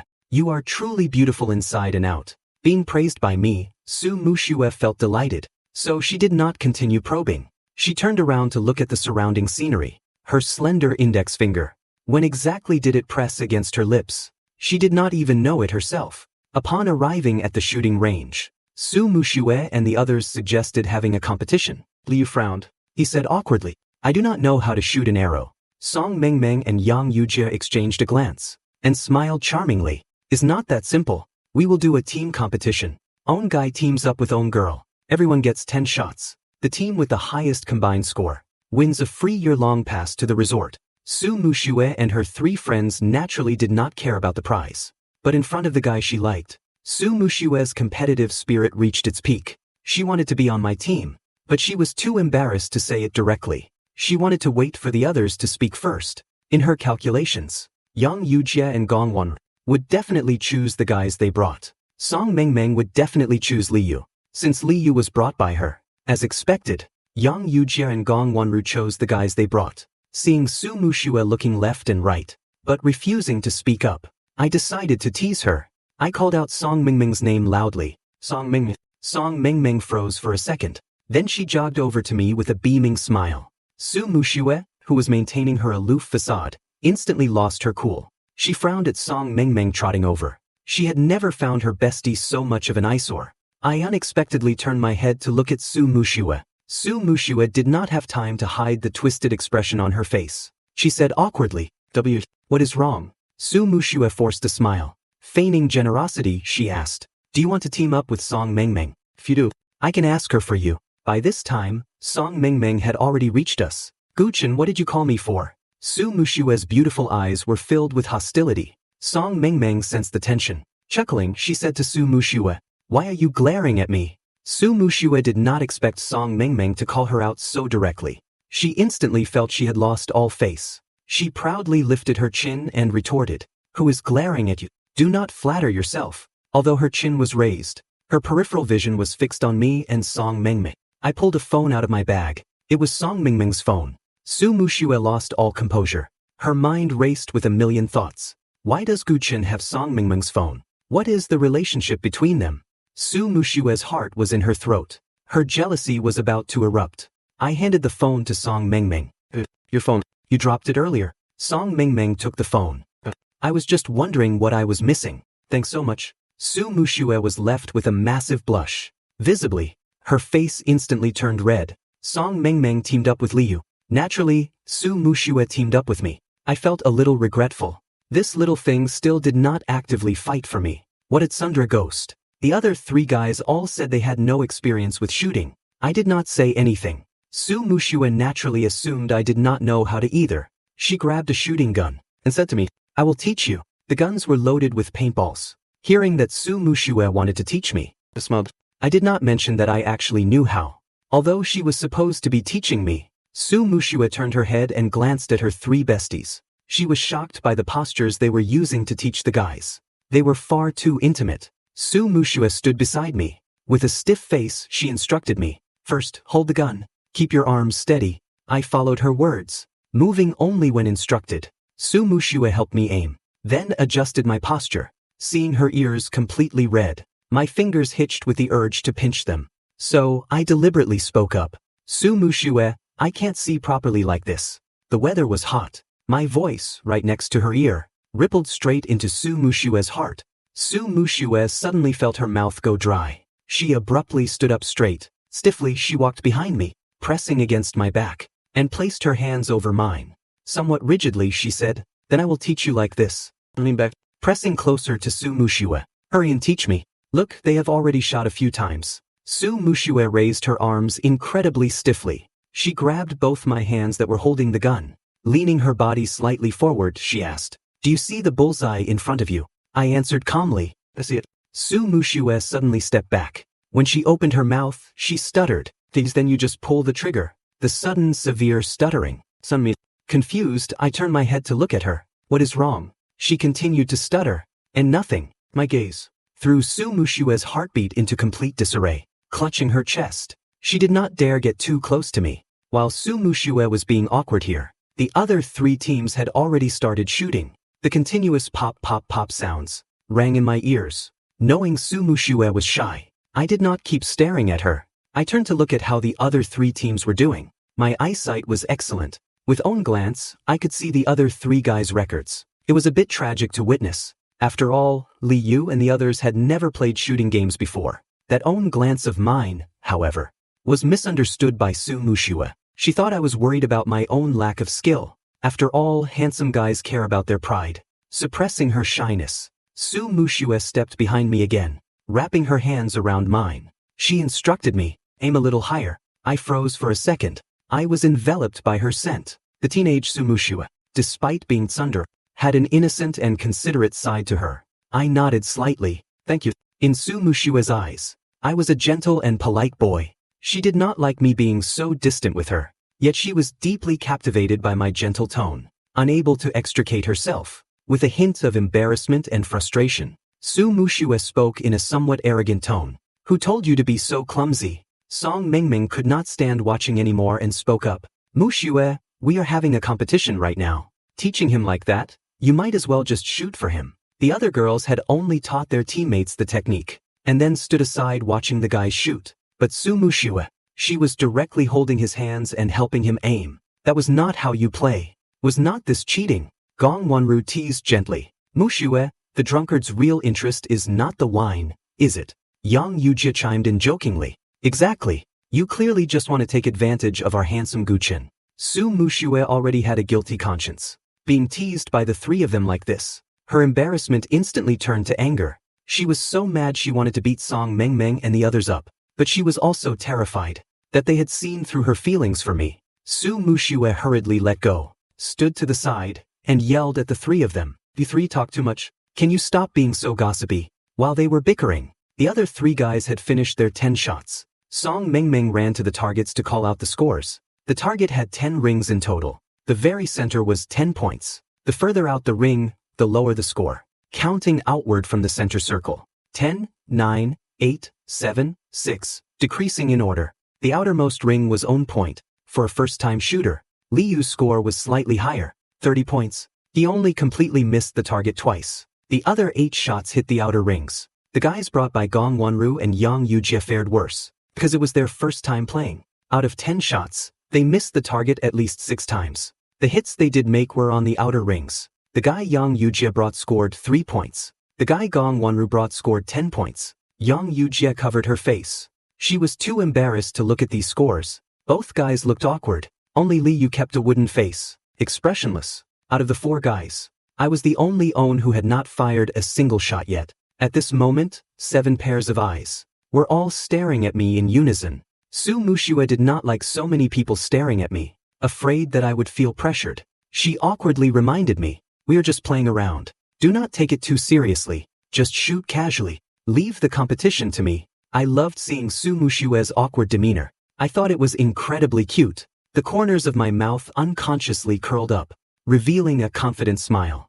I said to Su Mushua, "Do not worry." Then I slowly raised both hands, aiming right at the bullseye. Seeing my textbook perfect shooting posture, Su Mushua and the other 3 were instantly surprised. 10 shots, fired in rapid succession. Every single shot landed dead center. The operation was performed without a hint of hesitation, so proficient that it left everyone dumbfounded. The group was completely shocked. It took a while for everyone to snap back to reality. Song Mengmeng directly burst into a scream. "Guchen, you are freaking badass. A perfect score right off the bat." Yang Yujie and Gong Wonru exchanged glances. Both of their eyes held shock. This is too impressive. Even for them, they could not achieve such a good score. Only Su Mushua could occasionally get a perfect score. Yet I got a perfect score on my first try. Yang Yujie stared at me numbly. Then she turned to look at the stunned Su Mushua. She felt a sense of weirdness in her heart. Is it just my imagination? Why does it feel like any game Mushua likes? Guchen is also excellent at, and he plays it even better than Mushua. Is it a coincidence? Or is it premeditated? Yang Yujie was not the only one surprised. So was Su Mushua. It is just that no matter how shocked she was inside, she did not show it on her face. Her beautiful face remained taut, making it impossible to read her emotions. Only her eyes were shining terrifyingly bright. Su Mushua could not describe what she was feeling. She only knew her heart felt warm, as if it were expanding. Who does not like a dazzling, outstanding guy? Not to mention, he and she shared endless common interests. In her eyes, my radiance had already eclipsed everyone else. While Su Mushua was zoning out, I walked over and stood in front of her, looking down at her. I saw her still staring at me blankly. I smiled and handed the gun to Su Mushua. My tone carried a hint of pride and a desire for praise. "I did not embarrass you, did I?" Su Mushua snapped out of it. A little voice in her head was screaming at her. "Just surrender, Su Mushua. You clearly like Guchen. With just one look, Guchen can make your heart race." Su Mushua looked down at the gun, still warm from my body heat. Her cheeks gradually heated up. She did not know if it was from the heat or from shyness. After the guys finished competing, it was the girls' turn. But the outcome of the competition was already without suspense, because Su Mushua and her 3 friends all loved playing shooting games. Their skill levels were all pretty good. In terms of total score, I had already pulled far ahead. The guy Yang Yujie brought was named Zhang Siken. He stood beside me. Seeing me gazing adoringly at Su Mushua, he could not help but ask, "Do you like Su Mushua?" To this question, I neither admitted nor denied it. I just gave Zhang Siken a faint smile.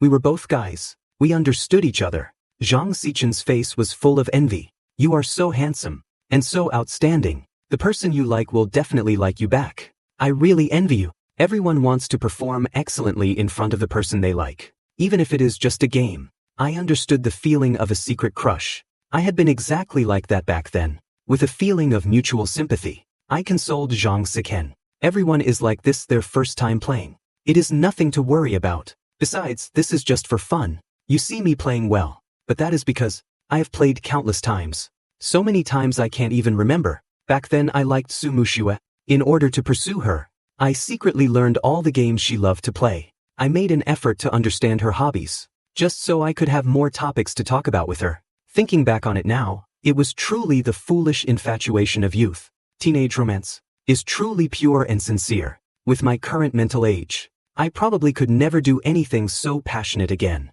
The sun was harsh. I squinted slightly, looking at Su Mushue. Her shooting posture was standard and sharp. Her long hair blew in the wind, like a fairy from heaven. Especially in earnest Su Mushue. She looked more beautiful than at any other time. Su Mushue just happened to finish her last shot. She immediately looked at me. Eyes met. The joy in her eyes was undisguised, as innocent as a child's. She flashed me a bright smile. And I gave her a thumbs up. Amazing. In the evening, a cool breeze blew. The guys and girls went to their respective hot spring pools. Su Mushue rested her neck on a towel. Her arms were spread out, resting on the edge of the pool. The mist from the hot spring rose. Through the haze, her voluptuous figure could be vaguely seen. Thinking of the end of the competition, and my adoring praise, Su Mushue secretly curled the corners of her mouth. Guchen probably likes me, does not he? Su Mushue thought to herself. Seeing this, Yang Yujia teased. Our Mushue is smiling so dreamily. What beautiful thoughts are going through your mind? Song Mengmeng was applying essential oil to her body. What else could she be thinking about? I guarantee on Su Mushue's gender, she is thinking about Guchen. Gong Wanru elegantly took a sip of her juice. If I had such a handsome childhood fiancé, I would definitely be thinking about him all the time too. Su Mushue was speechless. She likes Guchen. Is it really that obvious? She had clearly been very restrained. Su Mushue had not forgotten the bold claim she had made before. The curve of her lips gradually vanished. She shot them a look, and said grumpily, "What nonsense are you talking about?" Me and him. Song Mengmeng and the other two spoke in unison, cutting Su Mushue off simultaneously. Just friends. Su Mushue glared at them. Just as she was about to regain her dignity, she suddenly stared dead at Song Mengmeng. In a spooky voice, she asked, "What are you doing?" Song Mengmeng stopped her movements. Looking bewildered, she asked, "Why? Are you staring at me?" Alerted by Su Mushue, Gong Wanru and Yang Yujia also looked at Song Mengmeng, who was rubbing dirt off her skin. They instantly dodged away. If you want to scrub dirt off, why did not you go to a bathhouse? Why are you in a hot spring? After a flurry of chaotic panic, except for Song Mengmeng, Yang Yujia and Gong Wanru both moved to a different pool. Su Mushue casually threw on a bathrobe, got up, and headed toward the hotel. Meanwhile, I had already finished my soak. I was leisurely sitting on a bench in the garden, enjoying the breeze, and drinking a soda. Not far away, a group of girls were pushing and shoving each other, discussing who should come over to ask for my WeChat. Su Mushue had barely taken a few steps out of the women's bath. When she saw this scene, I was wearing a white bathrobe.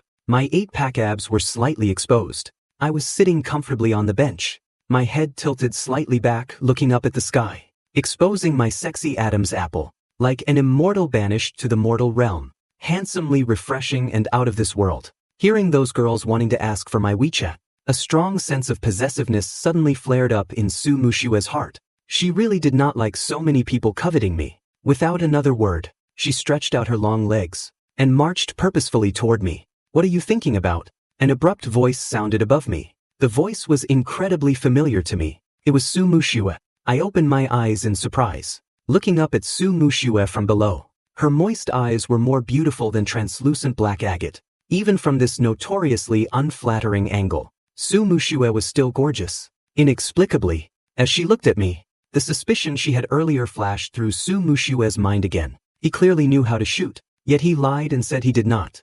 He deliberately waited for me to teach him. What was his purpose? Is it what I think it is? With this thought, Su Mushue, without realizing it, voiced the question in her heart. "Why did you lie to me earlier? You clearly know how to shoot. Why did you pretend you did not?" I froze for a second. "What did you say?" Su Mushue thought about her suspicion, even though she was blushing. She braced herself and repeated the question. I finally understood what Su Mushue meant. I asked back with a smile. When did I ever say I did not know how to shoot? From beginning to end. She had just assumed it herself. I had never said I did not know how. My face was completely calm. There was no trace of annoyance at having a lie exposed. This made Su Mushue uncertain. She thought back carefully. It seemed he really had not said he did not know how. It was just that the other 3 guys said they had never played before. And he did not say anything. So she subconsciously assumed he did not either. Now that the situation was explained, Su Mushue felt a knot in her chest.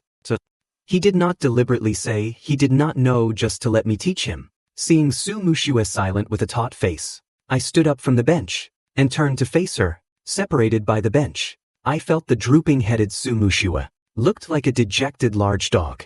Unable to resist, I reached out and ruffled her hair. The sleeves of the bathrobe were very wide, and I was taller than Sumushiwa. With this reach, the wide sleeve brushed past Sumushiwa's face, looking at my gentle smile. Sumushiwa froze. At this moment, her heart beat uncontrollably.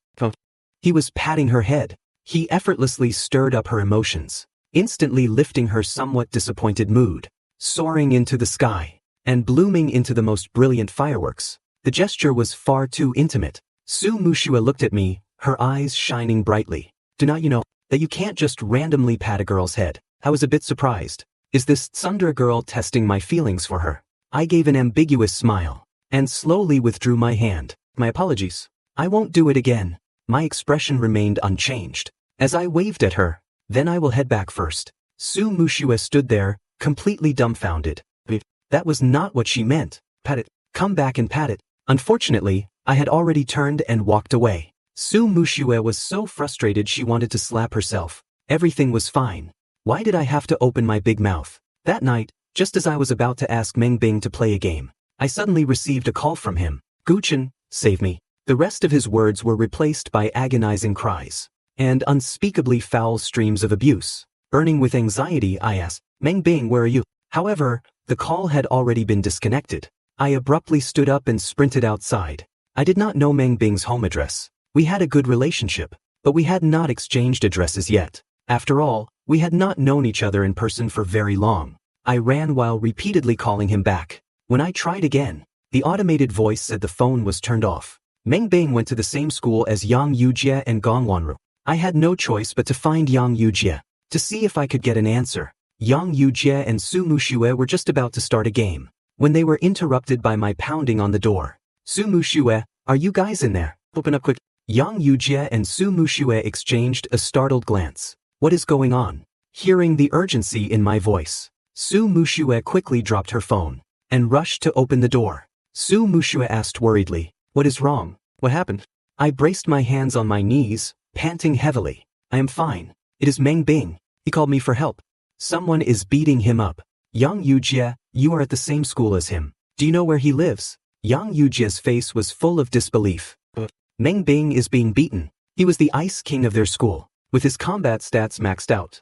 Who at school could possibly lay a finger on him? I nodded, consumed by anxiety. Just tell me, do you know his address or not? From the foul abuse I heard over the phone, I guessed the culprit was likely a family member. My panic was not an act. Anyone could feel how genuine my concern was. Sumushiwa did not know the details, but she shared Yang Yujie's thought.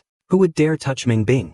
Seeing me so worried about him, she felt a sharp twinge of jealousy. But she did not stop me. Yang Yujie did indeed know where he lived. Wait a second. I will send it to you on WeChat. Mengbing's situation was critical. I did not dare delay for even a second. The moment I got the address, I turned and sprinted out. Sumushiwa chased after me. I am going with you. Following the location Yang Yujie sent, Sumushiwa and I quickly arrived at Mengbing's house. His family was clearly well off. A nanny came to the door, but she did not dare open it fully, only leaving a small crack. Seeing us, she asked warily, Who are you looking for? I was about to ask if Mengbing was home, when suddenly, a suppressed wail of agony echoed from inside. It was Mengbing. I could not care about anything else. I forcefully shoved the nanny aside. Get out of my way. The nanny screamed. What are you doing? I am calling the police. Sumushiwa slammed the door shut behind us, grabbed the nanny by the collar, and yanked her back. Stay right there and do not move. Besides Mengbing's cries, there was the sound of a leather whip striking. Following the noise, Sumushiwa and I charged toward the innermost bedroom. The closer we got, the more distinct Mengbing's pained voice became. I was about to bash the door in, but Sumushiwa beat me to it. With a fierce kick, she sent the door flying. The person inside was clearly too focused on the beating, completely oblivious to the noise outside, until the door slammed open, knocking him against the wall. Thinking it was the nanny, he roared. Did not you hear me tell you to stay the hell out? Seeing Mengbing at this moment, Sumushiwa and I were frozen in shock. On the floor, the white shirt Mengbing was wearing was already soaked through with fresh blood. His face was deathly pale, and the blood at his mouth had turned a dark, blackish red. His limbs were bound tightly to a chair, chafed raw and bloody. The attacker had used such force that even the chair had been knocked over. This was not just domestic violence. This was brutal, malicious torture. In all my years, this was the first time I would seen such human ugliness up close. How could any family member be this cruel? Meng Bing was barely clinging to life. I rushed over, swiftly untying the ropes on his hands and feet. Meng Bing's father snapped back to his senses, brandishing the whip and cursing. Why are you in my house? Do not you touch my child. But Su Mushue spun around abruptly. Her kick landed squarely, slamming the father directly against the wall. Get ready for prison, you bastard. You absolute scum. Even though Su Mushue did not like Meng Bing, she was utterly enraged by the scene. This was not a father. This was a beast. What could possibly happen to justify beating your own child like this? It was nothing but twisted, psychotic cruelty. There was no other explanation. I finished untying the ropes. As I supported his limp body, I finally realized there was a knife lodged in Meng Bing's abdomen. Because he had been curled up, I had not noticed it before. Seeing the wound on his belly, I felt my heart go cold. A chill shot from my feet to my head. I did not dare imagine what would have happened if I had arrived even a step later. Meng Bing, open your eyes. I am taking you to the hospital right now. Do not sleep. Do not you dare fall asleep. Su Mushue also saw the abdominal wound. She warned me. Do not move him yet. Call for an ambulance. I was so panicked I had lost my wits. She was right. I was not a doctor. I did not dare move Meng Bing recklessly. I hurriedly pulled out my phone to call 911, and then the police. The father was still shouting, until I smashed my fist into his face, shutting him up completely. Though he went silent, his hateful eyes were full of venom. The house was close to a hospital, so the ambulance arrived very quickly. Concerned for his condition, I went with him in the ambulance. My eyes were full of frantic worry. Su Mushue stayed to guard the father. She opened her mouth to speak, but ultimately said nothing. She knew the priority of the situation. The fact that I cared so much for Meng Bing made her feel a bit sour, but she did not want to cause trouble. She waited for the police to take the father away. Outside the operating room, I stared anxiously at the flashing lights, thinking of Su Mushue still at the house. I quickly gave her a call. By then, she was already at the police station, having just finished reporting the father's atrocities. Seeing my call, a smile bloomed on her tense face. Her dark eyes seemed to sparkle with stars. How are things on your end? Her pretty voice carried undisguised joy. My tone softened. Meng Bing is still in surgery. How is it going with you? Su Mushue told me that both the father and the nanny were at the station, being interrogated. My statement is done. I will come find you now. I did not refuse, and sent her the hospital's address. The surgery did not last too long. Soon, the doctor emerged from the operating room. I immediately rushed forward to ask, Doctor, how is he? Is Meng Bing okay? The doctor looked kind and calm. The surgery was successful. Fortunately, the knife was not too deep, and it missed the vital organs. Hearing that he was out of danger, my heart finally settled back into my chest.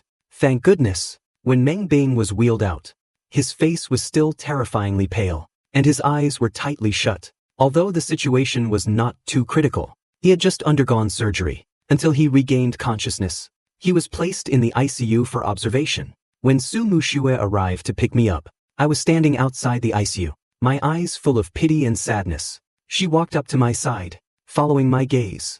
She saw the pale Meng Bing lying on the bed, as if something suddenly slipped out of her control. Su Mushue asked with effort, See? I nodded. The doctor said he is stable for now. Let us go home first. On the way back, Su Mushue could clearly see that I was distracted. I was distracted because of someone else. Another person. Su Mushue's lips pressed into a thin line, her mood obviously turning sour. Meng Bing woke up not long after, and was moved to a regular ward. Upon getting the call, I woke up early to brew some soup for him. The rich, savory aroma woke Su Mushue up on the second floor. She sniffed the air. What smells so good? I was bustling about in the kitchen. Su Mushue walked to the doorway, and saw me carefully pouring the soup into a thermal container. She did not even need to think to know who it was for. Her brows furrowed, her heart feeling heavy. He really is not only kind to me. I happened to look up, spotted her, and greeted her with a smile. Morning, Su Mushue. There is still soup in the pot. Help yourself to some later. She had just woken up, her pretty features tinged with a bit of languor, her messy, fluffy hair gave her a touch of childish charm. I carried the container to the entryway and started changing my shoes. She opened her mouth to ask, "Are you going to see Meng Bing?" After saying that, she awkwardly ran a hand through her hair. Seeing her look like she had more to say, I casually asked, "Do you want to come along?" Su Mushue's heavy heart suddenly felt like it had cleared up. Her eyes lit up. "I will go with you," without even washing her face or brushing her teeth. She eagerly followed me to the hospital. When we arrived, Meng Bing was awake in bed. I set the thermal container on the cabinet and sat down beside him. There was only one chair in the room, so Su Mushue had to stand behind me. Meng Bing looked just like his usual self, showing no signs of emotional distress. He even smiled while chatting with me. "Thank you for coming to my rescue." His face was still terribly pale. It pained me to see him like that. How many times has he suffered like this? To be able to act so accustomed to it, not wanting to bring up his trauma. I immediately changed the subject. "I made you some soup. Try it and see if it is good." Meng Bing smiled and nodded. Su Mushue stood there, her brows knit together tightly, seeing me hold the bowl and scoop the soup into his mouth. Her eyes suddenly widened. Is that level of care really necessary? It is not like his hands are broken. More importantly, we were talking and laughing, and the atmosphere between us was actually incredibly warm. It made her feel completely superfluous. If this continued, she would just become a total third wheel. Su Mushue had to assert her presence. She covered her mouth and coughed several times. Neither of us noticed. Su Mushue grew anxious and coughed even more forcefully. This time it was so loud, it sounded like she was coughing up a lung. Meng Bing and I finally looked at her. Confused, I turned my head. "What is wrong?" Meeting my concerned eyes, Su Mushue felt embarrassed. Awkwardly she said, "My throat. It is a bit uncomfortable." My tone was full of concern. "Then you should drink more hot water." After saying that, I went back to feeding Meng Bing the soup. Su Mushue stared dumbly at the back of my head. "That is it. Drink more hot water." Such a perfunctory answer. Compared to his concern for Meng Bing, it was like night and day. She suddenly found him incredibly annoying. Sensing her intense gaze, Meng Bing had to look up, meeting Su Mushue's fire-breathing eyes. Realizing what was happening, a wicked smile tugged at his lips. He lowered his voice and said softly, Su Mushue's eyes went wide. She actually. I looked at him in confusion. "What is it?" Meng Bing leaned in and whispered in my ear. "Su Mushue is jealous. She is glaring at me." I froze for a moment. The next second, someone yanked my arm back. Su Mushue took my place. She said fiercely, "The bowl is too hot. Let me feed him." She pulled me off the chair without a word, snatched the bowl from my hand, and aggressively shoved it toward his mouth. "Drink up, Meng Bing." His tone turned distant. "I am full, thank you." He pushed away the bowl she was practically forcing down his throat.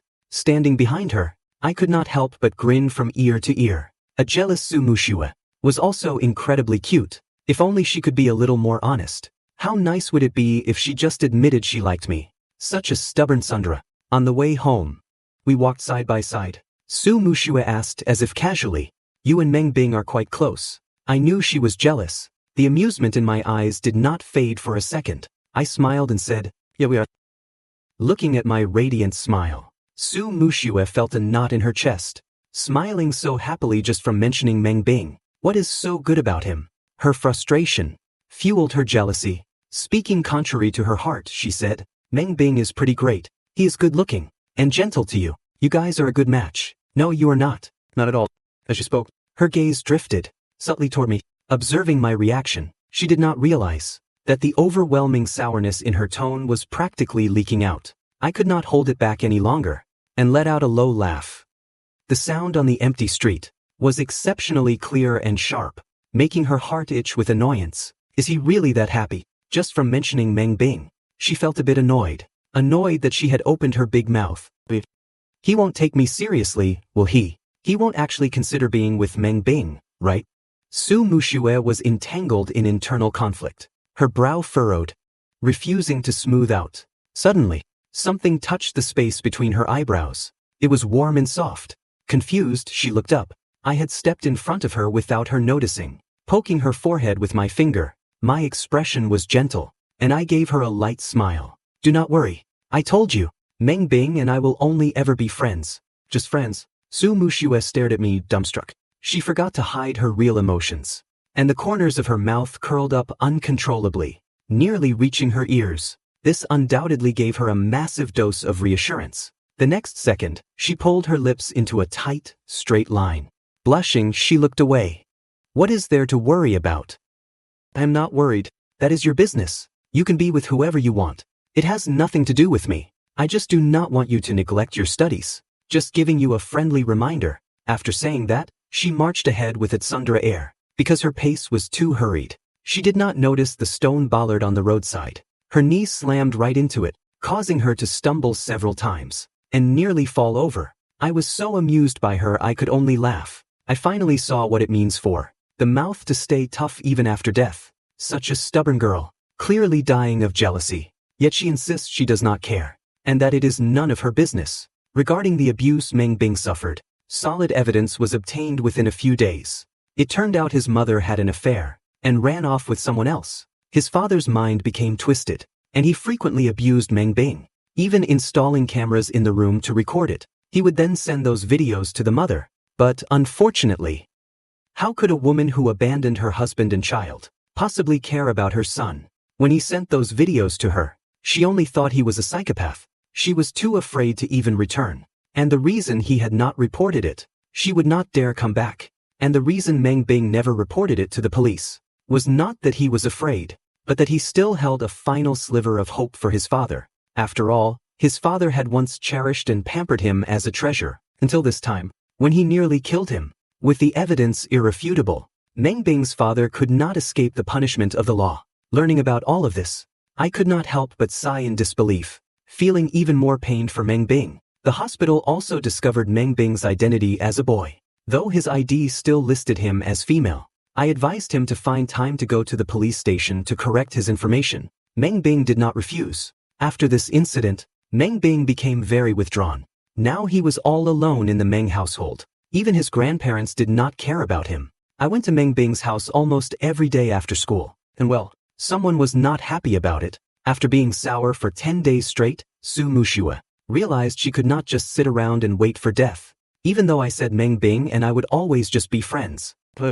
Meng Bing, having suffered such trauma from a relative, now only had this own dedicated guy by his side. This guy was gentle, kind, and outstanding. Su Mushua put herself in his shoes for a moment. If it were her, she would have fallen for him long ago. Oh wait, she had to do something. Su Mushua was getting desperate. It just so happened that on this day, the Su parents were away on a business trip again. Su Mushua gave the domestic staff the day off. She took a cold shower, then gulped down a few mouthfuls of chilly water and ice-cold beer. Good lord, her throat was instantly ruined. She tried to make a sound. It was very raspy. Once the test was successful, Su Mushua brushed her teeth, lay in bed under the covers, and gave me a call. I was currently at Meng Bing's house, doing homework together, suddenly receiving a call from Su Mushua. A smile appeared on my face. Su Mushua. Su Mushua clutched her throat, making her voice sound even deeper and raspier. Guchen, where are you? Can you bring me some fever medicine? I think I have a fever. Fever. From Su Mushua had a strong constitution. She rarely caught colds or fevers. Hearing her sound so fragile all of a sudden, I was incredibly worried. Where is Auntie Lu? Have her call the doctor first. I figured the family doctor would get there faster. Call the doctor first, then I would head home. Unexpectedly, Su Mushua misunderstood. She stared at her phone in disbelief. When Meng Bing was in a bad mood, he ran over every day to take care of and comfort him.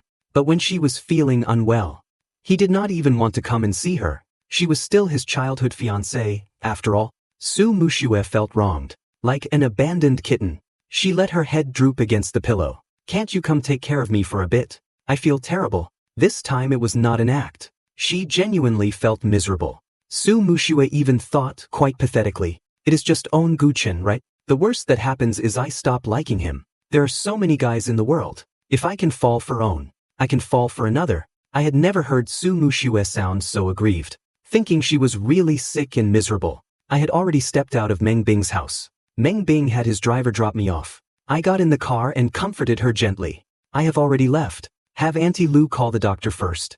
I will be there in a moment. So he had already left. Su Mushua's previously gloomy mood instantly came back to life. She could not suppress the smile on her face. Su Mushua's energy was restored. Auntie Lu is not home. She had something to do at her house. So I gave her the day off. Just buy me some fever medicine. It is not serious. Because she had drunk too much chilly water. Her voice was still incredibly raspy. Hearing it made my brows knit together. She sounded like that. And she still said it was not serious. I simply called Auntie Sue to ask for the family doctor's number, but her phone was turned off. Unable to reach Auntie Sue, I had the driver stop near a pharmacy. I got out to buy fever and cold medicine. Hearing the sound of the car, Sue Mushue did a carp skip, straight out of bed. She pulled the curtain aside to peek. Seeing me step out of the car, Sue Mushue broke into a huge grin. She quickly pulled the curtains shut. She scrambled back into bed, feeling like she was forgetting something. She slapped her forehead. She remembered. The thermometer. She hurriedly poured a glass of hot water and put the thermometer in it. The mercury shot straight to the top, exceeding the maximum scale. That was too much. Sue Mushue quickly lay back down and started blowing desperately on the thermometer. It did not work. Right then, a knock came from the door. Sue Mushue, I am coming in. My voice sounded urgent. Sue Mushue panicked and shoved the thermometer back into her mouth. I pushed the door open and saw Sue Mushue's face was flushed. I walked quickly to her bedside and reached out to feel her forehead. Why are you so hot? Let me see the temperature. Sue Mushue's forehead had just been covered with a hot towel. Of course it was hot. Feeling her burning forehead and seeing her flushed face, I was worried to death. How is it this bad? Let me see the temperature. I reached out to take the thermometer from her mouth. Sue Mushue was startled,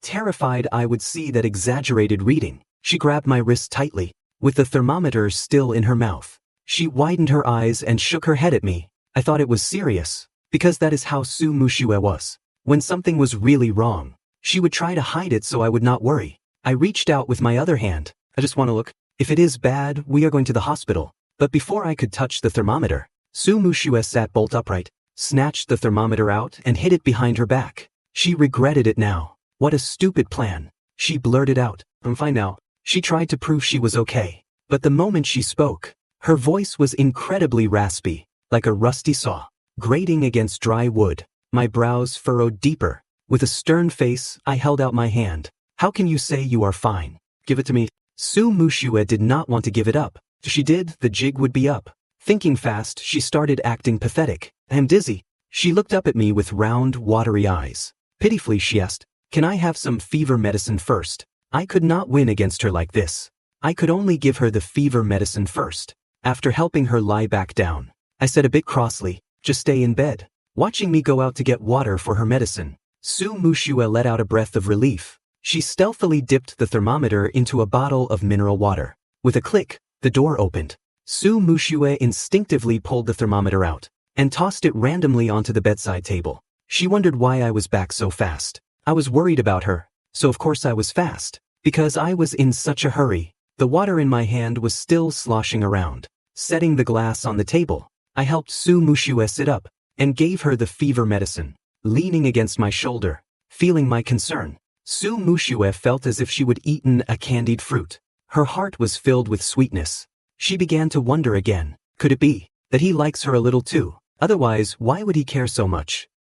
Guchen seemed just as concerned about Meng Bing. Sue Mushue felt a surge of jealousy again. Right in front of me, she popped the fever pill into her mouth. While I turned around to grab the water, she secretly spat the pill out and hid it under her pillow. I said patiently, have some water. Sue Mushue leaned on my shoulder. I carefully held the glass to her lips. This was an experience Sue Mushue had never had before. Listening to my deep voice, Sue Mushue took a satisfied sip of water. She stole a glance at me. From this close, Sue Mushue realized I was even more handsome than usual. When I gazed at her tenderly, it was as if in my eyes, she was the entire world. Sue Mushue was instantly happy. The corners of her mouth curved up high. After faking a swallowing motion, green tea Sue deliberately asked with concern, how is Meng Bing doing? Seeing she still had the heart to worry about others, I said helplessly, Meng Bing is fine now. Just worry about yourself first. Hearing me say Meng Bing was fine, Sue Mushue interpreted it as her being more important right now. For a moment she was walking on air, wanting to hear more about how she mattered more than Meng Bing. Sue Mushue continued her green tea act. Meng Bing just went through something like that. He needs someone to stay with him. I am fine. It is just a fever. I will be better after some medicine and a nap. You should go stay with him. As she spoke, her voice was raspy, Su Mushue knew it did not sound good, but it would make me pity her. I looked down at her. I knew Su Mushue so well. How could I not hear the green tea in her words? I found it funny, but I also felt for her being sick. My tone softened significantly. I patted her head and said, "It is fine. I will stay with you. If you are tired, try to get some sleep." Having received the answer she wanted, Su Mushue could not hold back her smile anymore. Afraid I would see. She deliberately turned her head away, burying her face in my shoulder to hide her grin. Worried she was uncomfortable, I shifted my body and helped her lie back down. Su Mushue wanted to say she did not want to sleep. She wanted to lean on my shoulder, but meeting my gentle gaze, she instantly blushed. Never mind arguing. She could not even get a word out, floating on air. Su Mushue had clearly forgotten the thermometer she would haphazardly left on the table, but I had not. I was still thinking about her health, afraid the temperature was too high for the medicine to work. After tucking her in, I reached for the thermometer. At that moment, Su Mushue was smiling to herself, wanting to peek at me, out of the corner of her eye. She spotted the thermometer in my hand. Su Mushue was mortified, but it was too late. I had already seen it. When I saw the temperature, my first reaction was, how can it be this high? But as the worry faded, and logic returned, I narrowed my eyes, and took several more skeptical looks. The mercury was pushed to the absolute maximum limit, linking that to her guilty behavior. From when I first walked in, I realized I would been tricked. Suddenly, I was too angry to speak. Su Mushue was actually faking it. She would lied about being sick on purpose to deceive me. Hearing she had a fever, I was both worried and heartbroken. I would rushed back in a panic, and here Su Mushue was, faking a sickness for me. Su Mushue looked at my stiff back, knowing the game was up. Seeing me silent and not speaking, Su Mushue felt incredibly guilty. Carefully she reached out, and tugged at the hem of my shirt.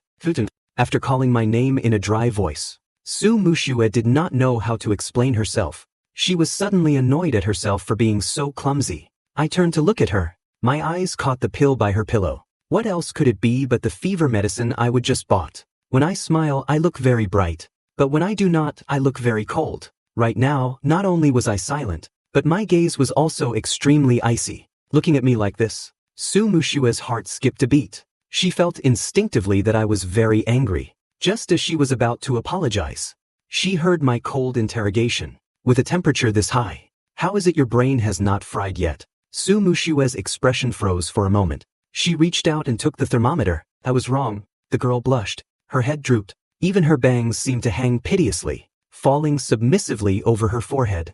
I was originally very angry. Angry that she did not realize how much it hurt me to see her sick like that. But looking at her acting so pitiful, I could not bring myself to lose my temper. After suppressing the fire in my heart, I also figured out why she would faked it. She probably saw me running to Meng Bing's every day, and got jealous. I made up my mind to force the truth out of her, so I asked coldly, why did you lie about being sick? To my surprise, the moment I spoke, Su Mushue looked as if she would thought of something unspeakable. Her face turned a deep, translucent crimson. It was different from the flush before. I took a glance. Even her neck had turned red. My anger completely evaporated. Still, Su Mushue had made me worry for nothing. I could not just let her off that easily. Thinking of a way to tease her, I slowly reached out. My cool fingertips pinched her beet red earlobe, giving it a gentle squeeze. Su Mushue visibly shuddered. She snapped her head up, with eyes that were wet and glistening. She spoke in a voice that was weak, but used a fierce tone. What are you doing? I was stunned. I never knew Su Mushue had a side like this. I looked at her without blinking. She was too cute, like a tiny kitten thinking it was being fierce while growling at someone. Su Mushue thought she was letting out a ferocious cat's roar, but to me, it was just a meow in a soft kitten voice. Under my steady gaze, Su Mushue could not keep up her tough act. Her heart pounded wildly. She asked weakly, what is it? My heart completely melted. I reached out to pat her head, then regained my composure. I asked coldly, you still have not told me. Why did you fake a fever to trick me? I wanted to hear her tell the truth, but Su Mushue was like a tsundere cat whose secrets were being pried into. She instantly bristled. She lay back down in bed, covered her face with the blanket, and said in a muffled voice, none of your business why. I just like faking sick. I was charmed by her cuteness, but I was also annoyed. Seeing she was not actually sick, I ignored her. I went back to my room to keep doing practice problems. I still had several difficult questions to conquer. After I left, Su Mushua quietly pulled the blanket back, with a head that felt like it had been boiled. She was torn with conflict. Was she acting too childish just now? She would heard that guys do not like childish girls. That evening, when I came out of my room, I heard soft gasps coming from inside her room. They were mixed with a hint of pain. I froze for a moment. Well now, could it be she heard my footsteps and wanted to trick me again? I was about to walk away, not planning to fall for it twice. Then Su Mushue gasped again. This time it sounded genuine. I hesitated. I raised my hand and knocked on her door. Su Mushue, what is wrong? Su Mushue had drunk too much chili water and cold beer during the day. No, it was really happening. Su Mushue could not help but wonder, why was it that since I would appeared, she would become like a low IQ moron, doing nothing but stupid things. Clutching her cramping stomach, Su Mushue was breaking out in a cold sweat from the pain. Hearing my voice outside, she answered through the pain. I accidentally bumped into the desk. Hearing her say it was nothing, actually confirmed to me that something was wrong. I pushed the door open. Su Mushue was curled up on the bed, her hands gripping her abdomen tightly. I ran over worriedly and asked anxiously, Su Mushue, is it a stomachache? Su Mushue did not expect me to barge right in and see her in such a pathetic state, with waves of sharp pain in her stomach. Her face was pale from the agony. Seeing the cold sweat pouring off her, I made an immediate decision. I knelt by the bed and called out to her, come here.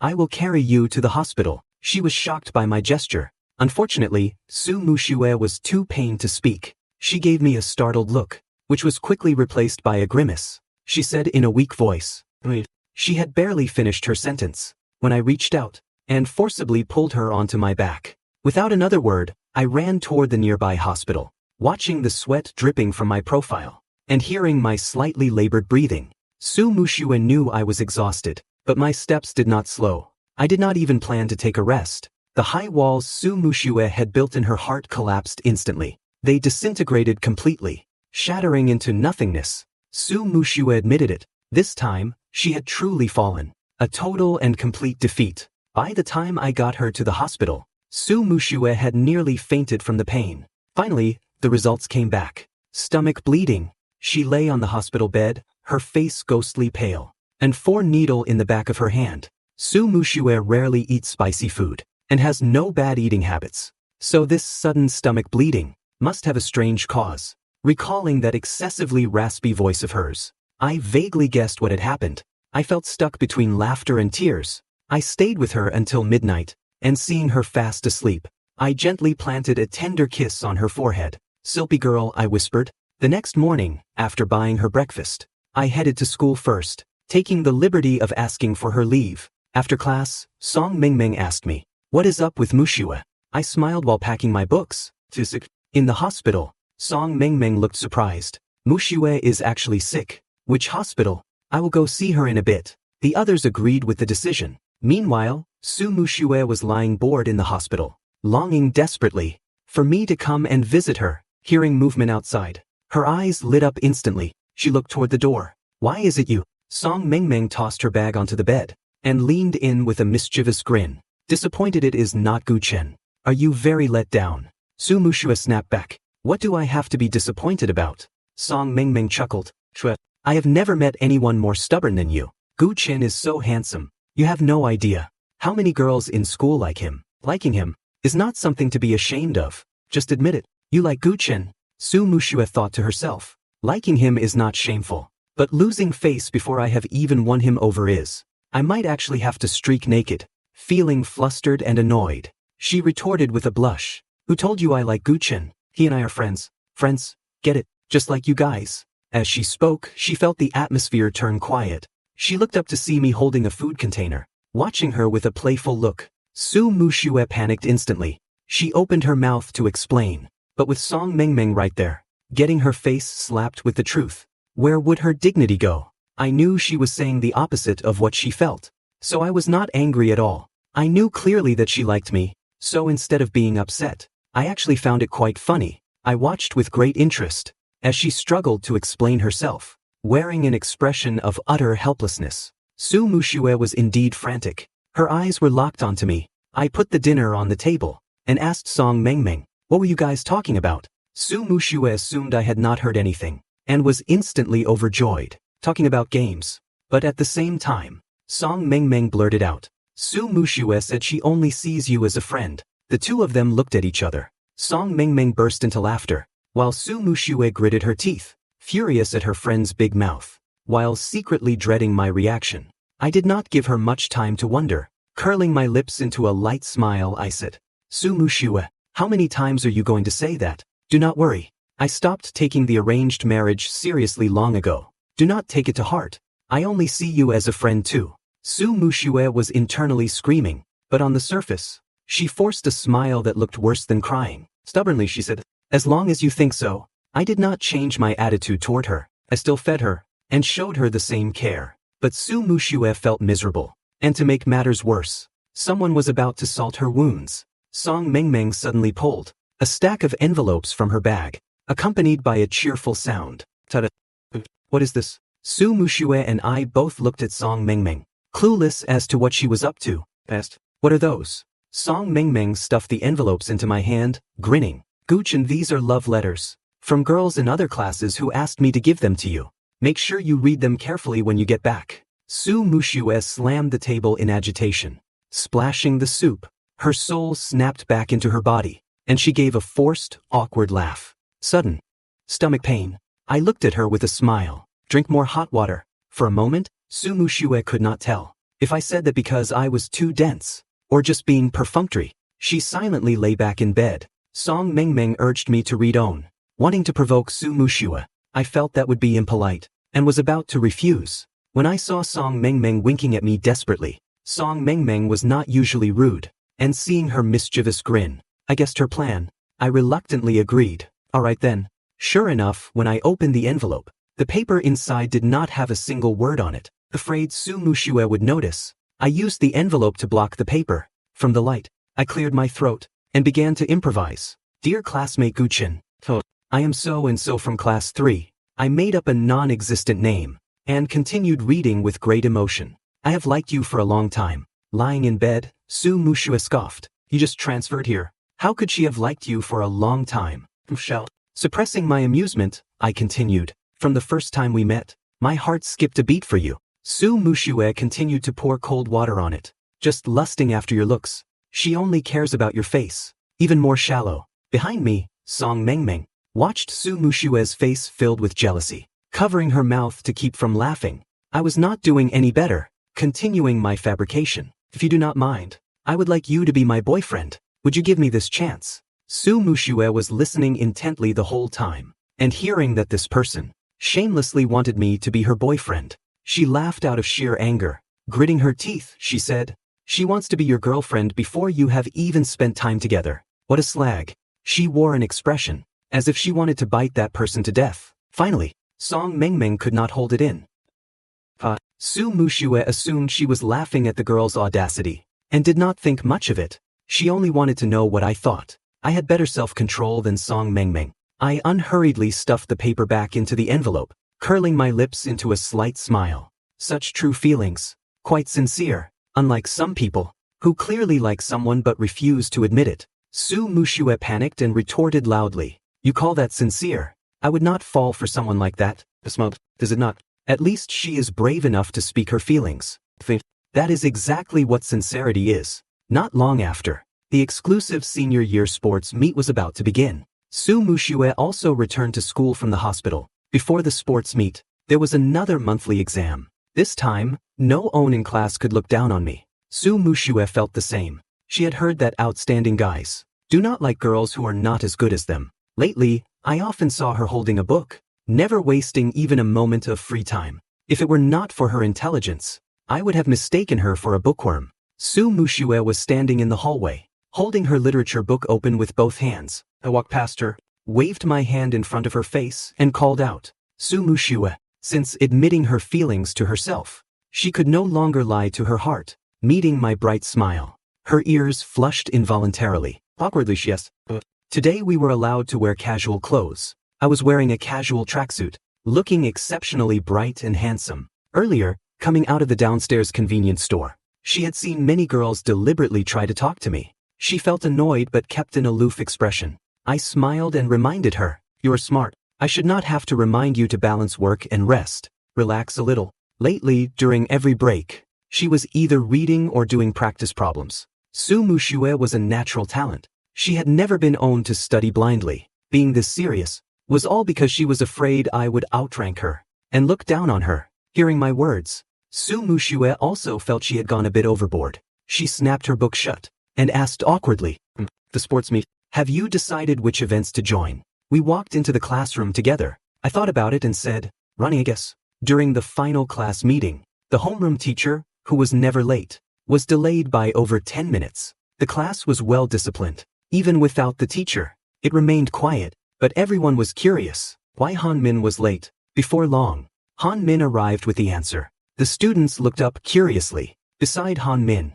there was a boy with a cute, puppy-like face. I froze for a moment. Shen Lingfeng. He used to be just like me, a die-hard pursuer of Su Mushue. But Shen Lingfeng was different from me. Su Mushue and he were childhood friends, but he moved away with his parents during freshman year. Now he had transferred back to the capital. In my past life, my relationship with him was not exactly hostile, but we were basically strangers. I had almost forgotten about him. Back then, because of Shen Lingfeng, Su Mushue and I had taken many wrong turns. Song Mengmeng shouted in surprise. "Lingfeng." Shen Lingfeng looked at her and gave her a wink. Then his gaze swept past her and landed on Su Mushue. But Su Mushue had not even noticed the person on the podium.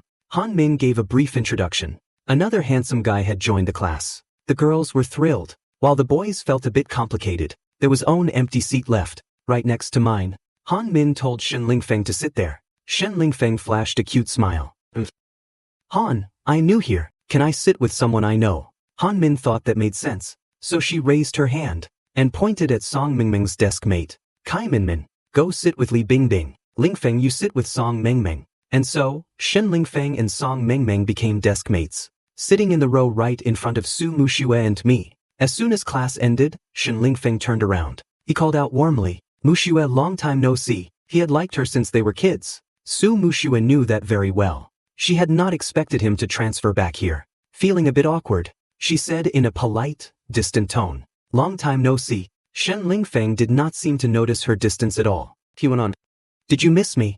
I had dealt with him before. I knew this kid was quite calculating. Such a blunt and ambiguous question startled Su Mushue, who immediately turned to explain to me, "We're just friends." I tilted my head, looking confused, following Su Mushue's gaze. Shen Lingfeng finally noticed me sitting beside her. I have delicate features that others envy, practically a CGI face. From the first glance, he was stunned. Shen Lingfeng immediately felt a strong sense of crisis. He could not wait to stake his claim. "Mushue, is this your desk mate? He is quite handsome." An intimate Mushue versus a simple desk mate. The difference in weight was obvious. I looked at him and said politely, "Thank you for the compliment." In an instant, Shen Lingfeng felt he was going to lose. I was far too handsome, while he was merely good-looking. In the eyes of girls, he did not even have half my charm. After school, Su Mushue and I went to the cafeteria. Usually, Song Mengmeng was very observant and would not come over to be a third wheel. But today was a reunion. She felt they should all hang out. So she dragged Shen Lingfeng along to the third floor of the cafeteria with us. Su Mushue really wanted to kick her. Song Mengmeng said enthusiastically, "Lingfeng, what do you want to eat? I will go get it for you." Shen Lingfeng gave a small smile. "Anything is fine," he said gratefully. "Anything works. Thanks." Su Mushue felt she had learned something. She glanced at the tray in my hand, then looked at me, the hint in her eyes very clear. I knew what she meant, but I deliberately pretended not to and asked. Su Mushue was embarrassed. She had hoped I would proactively hand her the tray and ask her to get my food, but it seemed she might as well just be direct. She let out an awkward cough. Without a word, she reached toward me, pinched the edge of my tray, and said uncomfortably, "Give it to me. Go find a seat." I thanked her while holding back a laugh. "Then I will thank the great beauty Su." As Su Mushue and Song Mengmeng went to the counters, Shen Lingfeng and I went to find seats. He studied me for a while before proactively greeting me. "You're Guchen, right?" "Oh, I am Shen Lingfeng. I grew up with Mushue and Song Mengmeng. We are childhood sweethearts." He was smiling, but it did not reach his eyes. In front of a love rival, I never backed down. I unhurriedly reached out my hand and shook his in mid-air. "Oh, Just 2 simple words. I did not bother with further introductions. He withdrew his hand, studying me closely. I generously let him look. After a bit he said, "You are very handsome." I gave him a half smile, and said calmly, "Why do not we get straight to the point?" He was a bit surprised, and clearly did not like my attitude, as if I did not even consider him a threat. He gave a casual, reckless smile. "I like Su Mushue. I have liked her since we were kids. I know you two have an arranged marriage, but what era are we living in? She even told Song Mengmeng that she only sees you as a friend. I hope you have some self-awareness, and stay away from her." Self-awareness. I mulled over the word, shot him a half smile, and said mockingly, "If you had such self-awareness, surely you would see she does not like you." He was nearly killed by that remark, but he could not even argue back. To regain his footing, he said firmly, "Mushue just has not realized her own heart yet. I grew up with her. She will realize eventually that I am the most suitable person for her. Growing up together makes you the most suitable person." I was stunned by such logic. Then by that logic, I said flatly, "You and Song Mengmeng or Yang Yuji should be quite suitable too. Good luck. The ocean needs you." He raised his fist in anger, as if he wanted to start a fight. Just then Su Mushue and Song Mengmeng returned with the trays. He instantly pulled back his fierce look, and put on a harmless smile. "Mushue, let me help you."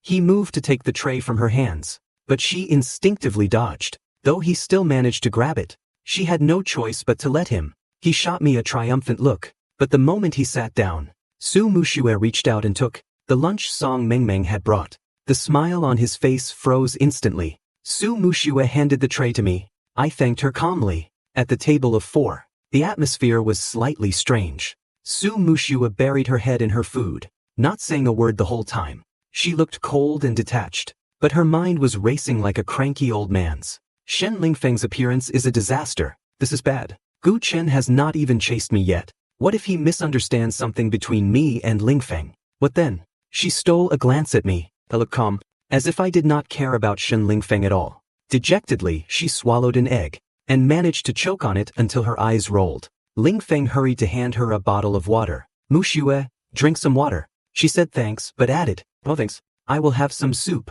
But there was no soup near her, so she drank my soup instead. I had already drunk from that bowl. After she finished, I handed her a tissue. "Wipe your mouth." She took the tissue, and only then realized the awkward situation. She had just drunk the soup I had drunk from.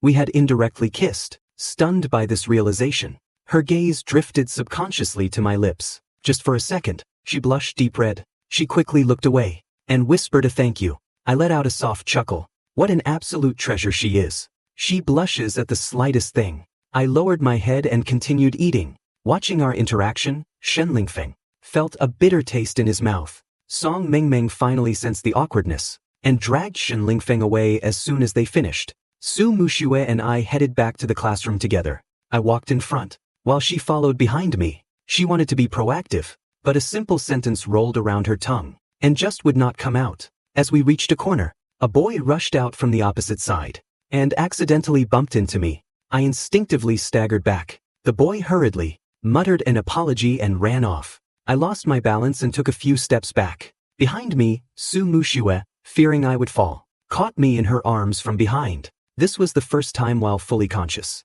that we had been so intimate. Su Mushue's heart was thumping so hard, it felt like it would leap out of her chest. I felt exactly the same way. I looked down at the hands wrapped around my waist, slender and delicate. I called out her name, Su Mushue. She blinked, startled, and replied.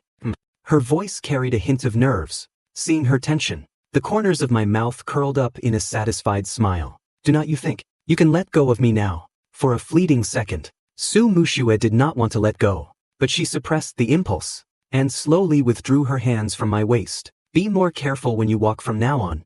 After school, Shen Lingfeng, refusing to give up, suggested a group hangout. The group, of course, was not meant to include me. He asked Song Mengmeng to invite Su Mushue, Yang Yujie, and Gong Wanru to play an escape room game together. Su Mushue did not want to go, but Yang Yujie and Gong Wanru had already invited me. Unaware it was Shen Lingfeng's plan, I agreed. Seeing that I was going, Su Mushue agreed as well. And so, after school, we all gathered at the escape room venue. Shen Lingfeng glared at me with eyes full of fire. I was surprised, but seeing my rival so irritated, made me quite happy. I greeted him with a smile. He narrowed his eyes, looking at me dangerously. Escape rooms test both intelligence and courage. I had plenty of both. Su Mushue did too. But today, someone clearly had an ulterior motive. The moment we entered the room, Shen Lingfeng called out tremulously, "Mushue, I am a little scared." He reached out to grab her, but Song Mengmeng pulled him away instantly. "Do not be afraid, I will protect you." Shen Lingfeng rolled his eyes at her in the dark. The story was about a rain-slicked night, and the fate of a missing child. Su Mushue and I followed the clues, analyzing them together. Song Mengmeng and Yang Yujie joined in earnestly. No one paid any attention to Shen Lingfeng. He had played this specific escape room before, so he knew that an NPC would soon come out to scare us. He quietly maneuvered himself behind Su Mushue, this time making sure to avoid Song Mengmeng. But unfortunately, Yang Yujie saw him. She raised an eyebrow, reached out, and poked the back of Su Mushue's hand. Su Mushue looked up at her, confused. Yang Yujie winked and pointed behind her. Thinking the NPC had arrived, Su Mushue turned around without a word and hugged me tightly. At that moment I was reading a clue aloud. The man held the girl, crying as he said, "My child," suddenly being lunged at and embraced by Su Mushue. My voice cut off abruptly. Su Mushue cried out, "Do not be afraid." I was momentarily stunned. The script in the room actually read, "The man held the girl, crying as he said, 'My child, do not be afraid. Daddy is here.'" So, I instinctively blurted out the next line. "Daddy is here." Silence. Deadly silence. Su Mushue went rigid for a second. When I realized what I would said, I froze for a second too. Talk about a perfect coincidence. Our friends watching were gobsmacked. Then, someone burst out laughing. Within moments, the entire room was filled with their uproarious laughter. Su Mushue's face went dark with embarrassment. There was no NPC. She had just turned herself into a massive joke again. Her cheeks were flushed deep red, but luckily the room was dim, so no one but me standing closest to her could tell. I could not help but chuckle as well. Shen Lingfeng, meanwhile, was so angry he clenched his fists, until his nails dug into his palms. Su Mushue awkwardly let go of me. Right then, the scary NPC actually appeared. Shen Lingfeng had forgotten his plan to lunge at Su Mushue, and everyone was still reeling from the previous blunder. When the NPC showed up, he was completely ignored. It was a bit awkward, so the NPC quietly retreated, back into the hidden compartment in the wall, waiting for a second ambush. Su Mushue still remembered my fear of ghosts from our last haunted house visit. After solving the clue, as everyone moved forward, she instinctively stepped in front of me, acting as my human shield. At this point, Shen Lingfeng's mind started plotting again. He quietly edged toward her. Su Mushue's attention was entirely on what was behind her, and as Shen Lingfeng pressed closer, he forced her against the wall, right against the door where the NPC was hidden. The NPC tried to push the door for ages but could not. When Su Mushue finally moved forward, the hidden door finally gave way. Seizing the moment, the NPC jumped out with a wah. I instinctively stepped back. Shen Lingfeng was scared out of his wits. Su Mushue whirled around and grabbed the NPC in a tight hug. "Do not be afraid, Guchen." Everyone was stunned by the scene. The atmosphere became unnervingly quiet. Su Mushue belatedly realized she was holding the wrong person and let go. The NPC, wearing a mask, let out a raspy voice. The mask was incredibly realistic. Being so close to it terrified Su Mushue. She violently shoved the NPC away and screamed, "What kind of monster is that?" She was truly spooked. By the end of the game, no one had gotten what they wanted. Shen Lingfeng did not get to hug her, and she had not actually protected me. Only I and my 3 friends were doubling over with laughter. After losing face so thoroughly, Su Mushue was mortified. She did not say a word the whole way back, her mind replaying how embarrassing it all was. Leaving the venue, Su Mushue walked ahead with a tense face, not even noticing when I had stopped. Holding an ice cream cone, I tapped her on the shoulder from behind, thinking it was Song Mengmeng or Yang Yujie. She snapped impatiently. "Leave me alone," I asked with a smile. "Are you sure?" She stopped instantly and whirled around. I was holding out the ice cream, offering it to her with a smile. "Toots." Su Mushue took the ice cream, feeling a wave of warmth. "Thanks," she said softly. Then she looked up to see Song Mengmeng, Yang Yujie, Gong Wanru, and Shen Lingfeng, every single one of them holding an ice cream cone. The definition of frustration is this. Su Mushue stared gloomily at her ice cream, feeling utterly dejected. What she did not know, however, was that hers was the only own I had bought. Everyone else had bought their own. The second monthly exam arrived as scheduled. The day after the exams was the sports meet. This time I was not late, and I was confident I would take first place. In my past life, I had studied hard just so she would notice me, longing to stand as her equal. This time, we were in the same exam room. After the test, she asked me, "How did you do?" I curled my lips and said with a smile, "Not bad." At those words, Su Mushue's heart sank. Oh no, I am going to be overtaken. She had just realized she had gotten a question wrong. It was a trick question. She only realized her mistake after thinking it over post-exam. Feeling a bit insecure, she tried to ask nonchalantly, "Do you guys dislike girls who are not as smart as you?" I looked at her, seeing her serious and cautious expression, and could not help but laugh. Like a child who had done something wrong. She stared at me blankly. "What are you laughing at? Did I say something wrong?" I tried to hold back my laughter. No wonder. She was not usually owned to care about grades, yet she had been studying like a maniac before the exam. It turns out she was worried about this. I said earnestly, "Not necessarily. If you truly like someone, even if they are not as brilliant as others, you will still like them." As I spoke, I looked at her with a smile in my eyes. Su Mushue had an illusion that I liked her. She was delighted by her own guess, and happy with my answer, but she reminded herself that I did not like her yet. I still just saw her as a friend. We walked home together after school. The school beauty and the school heartthrob walking side by side.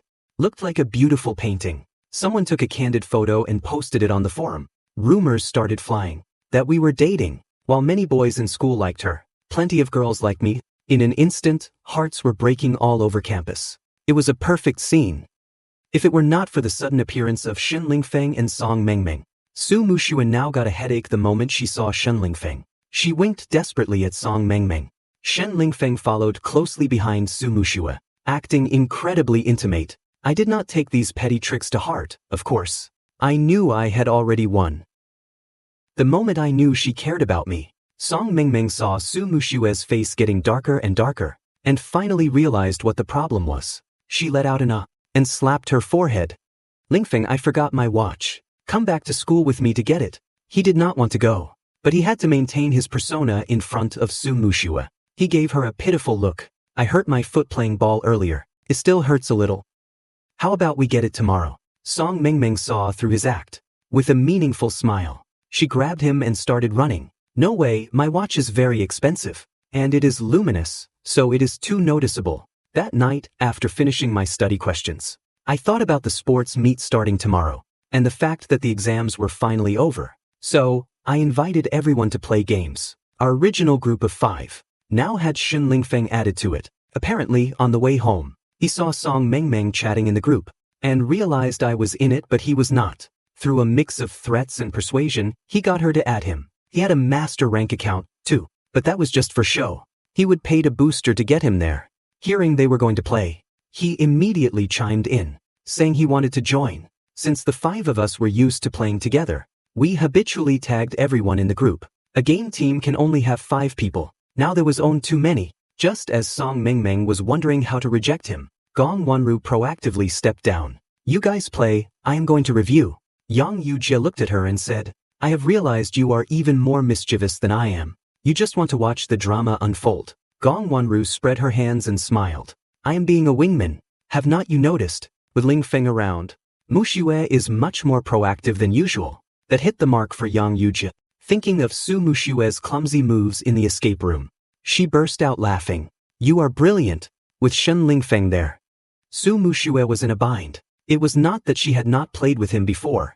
He always liked to play support. To her age, she did not want me to misunderstand any ambiguity between her and Shen Lingfeng. She had not even won me over yet. If I misunderstood, would not all her hope be gone? So, she decisively chose a mage, her weakest role, and headed to the mid lane. Shen Lingfeng quickly picked support. I was last, and was forced into the ADC role. Shen Lingfeng was thinking happily.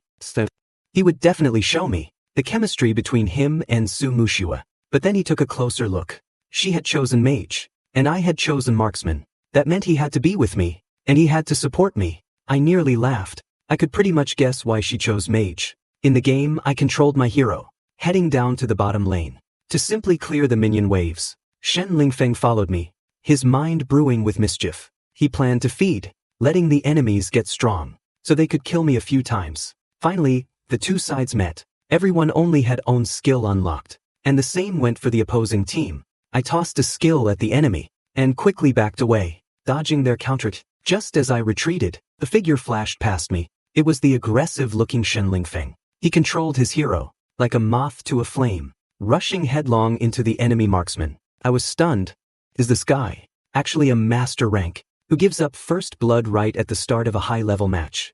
First blood is crucial in master tier. I could not let the enemy take the lead. I quickly dashed to the left, avoiding the enemy marksman, and focused my damage on their support. The enemy support was a healer, very squishy in the early game, with weak offensive skills, but their support was clearly much smarter than Shen Lingfeng, slippery as an eel, and with the marksman's help, it became a 1v2 situation, falling behind in gold. I found this round quite difficult. Seeing me struggle, Shen Lingfeng let out a delighted smirk. On the other side, Yang Yujie, Song Mengmeng, and Su Muxue were all bewildered. Seeing Shen Lingfeng die so quickly, they were somewhat speechless. Shen Lingfeng moved his hero, running in circles at the fountain. Su Muxue took a glance. He had been dead for ages, but was still just loitering at the base. She frowned but said nothing. It was just a game. She would just treat it as carrying a total noob. Shen Lingfeng was at the base, but he was panning the map to watch me fight the enemies, just waiting for me to die. Suddenly, two sounds rang out in the headset. First, but double. Shen Lingfeng was gobsmacked. He looked at the marksman on the screen in disbelief. He never expected me to get a double kill. Meanwhile, hearing the game audio and seeing the missing enemies, Su Muxue tilted her chin up with a bit of pride. As expected of the guy she chose, Shen Lingfeng rushed out immediately to push the tower with me. The enemies finally respawned and charged back. He seized the chance to dive in and was killed by the two of them. Looking at his fallen hero, he let out a satisfied smile. Then he typed in the all chat, "The enemies are too strong. Gu Qin could not even protect me." I slowly typed a question mark. The other three were speechless. Song Mingmeng sent a message to Shen Lingfeng. "Lingfeng, how many years has it been since you played?" Thinking she was blaming him for dying twice. He replied, "I have not touched it in over a year. I am a bit rusty." Song Mingmeng literally rolled her eyes. This is not about being rusty. Did you forget that the support is supposed to protect the marksman, not the other way around? What he just typed in the all chat was honestly a bit moronic. Shen Lingfeng finally realized that he had done something incredibly stupid. I ignored it. Seeing a group gathering in the mid lane, I ran over to support Su Muxue. This time, Shen Lingfeng was very proactive, since the voice chat was on. The moment he saw all those red health bars, he started retreating in terror. He even instinctively cried out, "Muxue, save me." Someone was hunting him down, getting ready to finish him off. Su Muxue suddenly felt he was a total burden. Wait till we... Not wanting the enemy to get more gold, she used a flash to get over there, unleashing 3 skills in a row. She shut the enemy down before they could take out Shen Lingfeng. Shen Lingfeng chirped happily in the voice chat. "Muxue, you are so amazing. Thank you." As he was speaking, an enemy chasing Su Muxue saw that her skills were on cooldown. Predicting her move, they flashed behind her and threw a freeze skill. Su Muxue was frozen. Just as she was about to be sliced up, my marksman hero rolled in and opened fire, like a mantis stalking a cicada, unaware of the aureole behind. I took the enemy down in one go. I smiled and said to Su Muxue, "Careful." To be honest, Su Muxue's skills were not bad at all. Usually she was the one protecting others. But every time she played with me, I was the one protecting her, just like last time, when she went crazy drinking chilly water and ice-cold beer, causing stomach bleeding. It was me who carried her to the hospital. Hearing my low chuckle through the headset, Su Muxue found herself momentarily spellbound. She felt her earphones getting hot, sending a surge of excitement through her. Even though they were not in the same room, she still nodded subconsciously. "I will, and you do." On the other side, Song Mingmeng called out mischievously, "Oh, be careful, Guchen. Why did not you come over and protect me? Do you not love me anymore?" "I will, and you do." On the other side, Song Mingmeng called out mischievously, "Oh, be careful, Guchen, why did not you come over and protect me? Do you not love me anymore? Yang Yujia chimed in. You think you are Mushua? Protect you in your dreams. Song Mingming burst into laughter. Who told me not to be Mushua? Guchen only protects our Mushua. Their teasing made Su Mushua feel instantly anxious. But if she tried to stop them, it would only make her look more guilty. She was afraid their teasing would make me unhappy, and even more afraid that I would distance myself because of it. Unexpectedly, a second later, I replied to them with a light chuckle. At least you two have some self-awareness. Su Mushua froze. What does that mean? Su Mushua felt as if her heart were a hot air balloon expanding. Her eyes widened with pleasant surprise, shining with a smile. Guchen did not refute Song Mengmeng and Yang Yujia. Does that mean that to him? She is different, because of this speculation. Su Mushua had a smile on her lips the whole time, reverting back to her clumsy big sister mode. She kept spacing out and dying in the game. Fortunately, she eventually snapped out of it, and joined me in dominating the battlefield. With Yang Yujie and Song Mingmeng's coordination, we finally secured the victory. That single round lasted over 40 minutes. After it ended, I felt tired too, so I went to take a shower. Mother Su called Su Mushua, but Su Mushua did not hear it because her phone was on silent. So, Mother Su called me instead. I had just stepped out of the shower, my hair still damp. Taking the call from Mother Su, I threw on my bathrobe, and went next door to find Su Mushua. The door was open. Su Mushua was sitting in front of her computer, chatting with someone. I gave a polite knock on the door. Who is it? Su Mushua turned and saw me. A smile unconsciously tugged at her lips as she stood up hurriedly. I walked toward her. Su Mushua stared at me blankly, so much so that she did not look where she was going. She accidentally tripped over a low footstool. Lurching forward, I stepped forward and caught her in my arms, calling out, "Caref." Su Mushua pinned me against the wall. I froze for a moment. The scent that hit me was the floral fragrance unique to her. Su Mushua was pressed completely into my chest. In this tight embrace, I could hear my own irregular heartbeat. The hand holding her felt a bit at a loss. Looking down, I happened to catch a glimpse of the view at her collar. I swallowed hard and silently looked away. Su Mushua was deathly nervous at this moment. She could feel my abs and my body heat. Su Mushua was so anxious that even opening her mouth to speak required courage. She had no idea how to break the stalemate naturally. It was not until I softly whispered her name that she snapped back to reality. She released her hold around my waist and slowly stood up straight, creating some distance between us. Su Mushua opened her mouth, struggling to find the words. "Sorry, I did not mean to." After speaking, Su Mushua felt a warmth in her nostrils, as if something was flowing out uncontrollably. Is it a runny nose? She covered her nose with her hand, seeing how shy she was. My urge to tease her vanished. I said seriously, "Auntie Su called you. She has something to tell you. Give her a call back." Su Mushua let out an "oh." Only then did she realize why I had come to see her. She replied, "I will call her in a bit." Su Mushua thought I was going back to my room, and a sudden sense of reluctance welled up in her. Her dark eyes looked at me longingly, with a hint of piteousness. I glanced at her, then lowered my head, the smile in my eyes no longer hideable. I stepped past her, walked to the computer desk behind her, and pulled out a tissue. Su Mushua had just caught a glimpse. It seemed like I was smiling. Her brain went into overdrive, thinking of the possibility she had been guessing.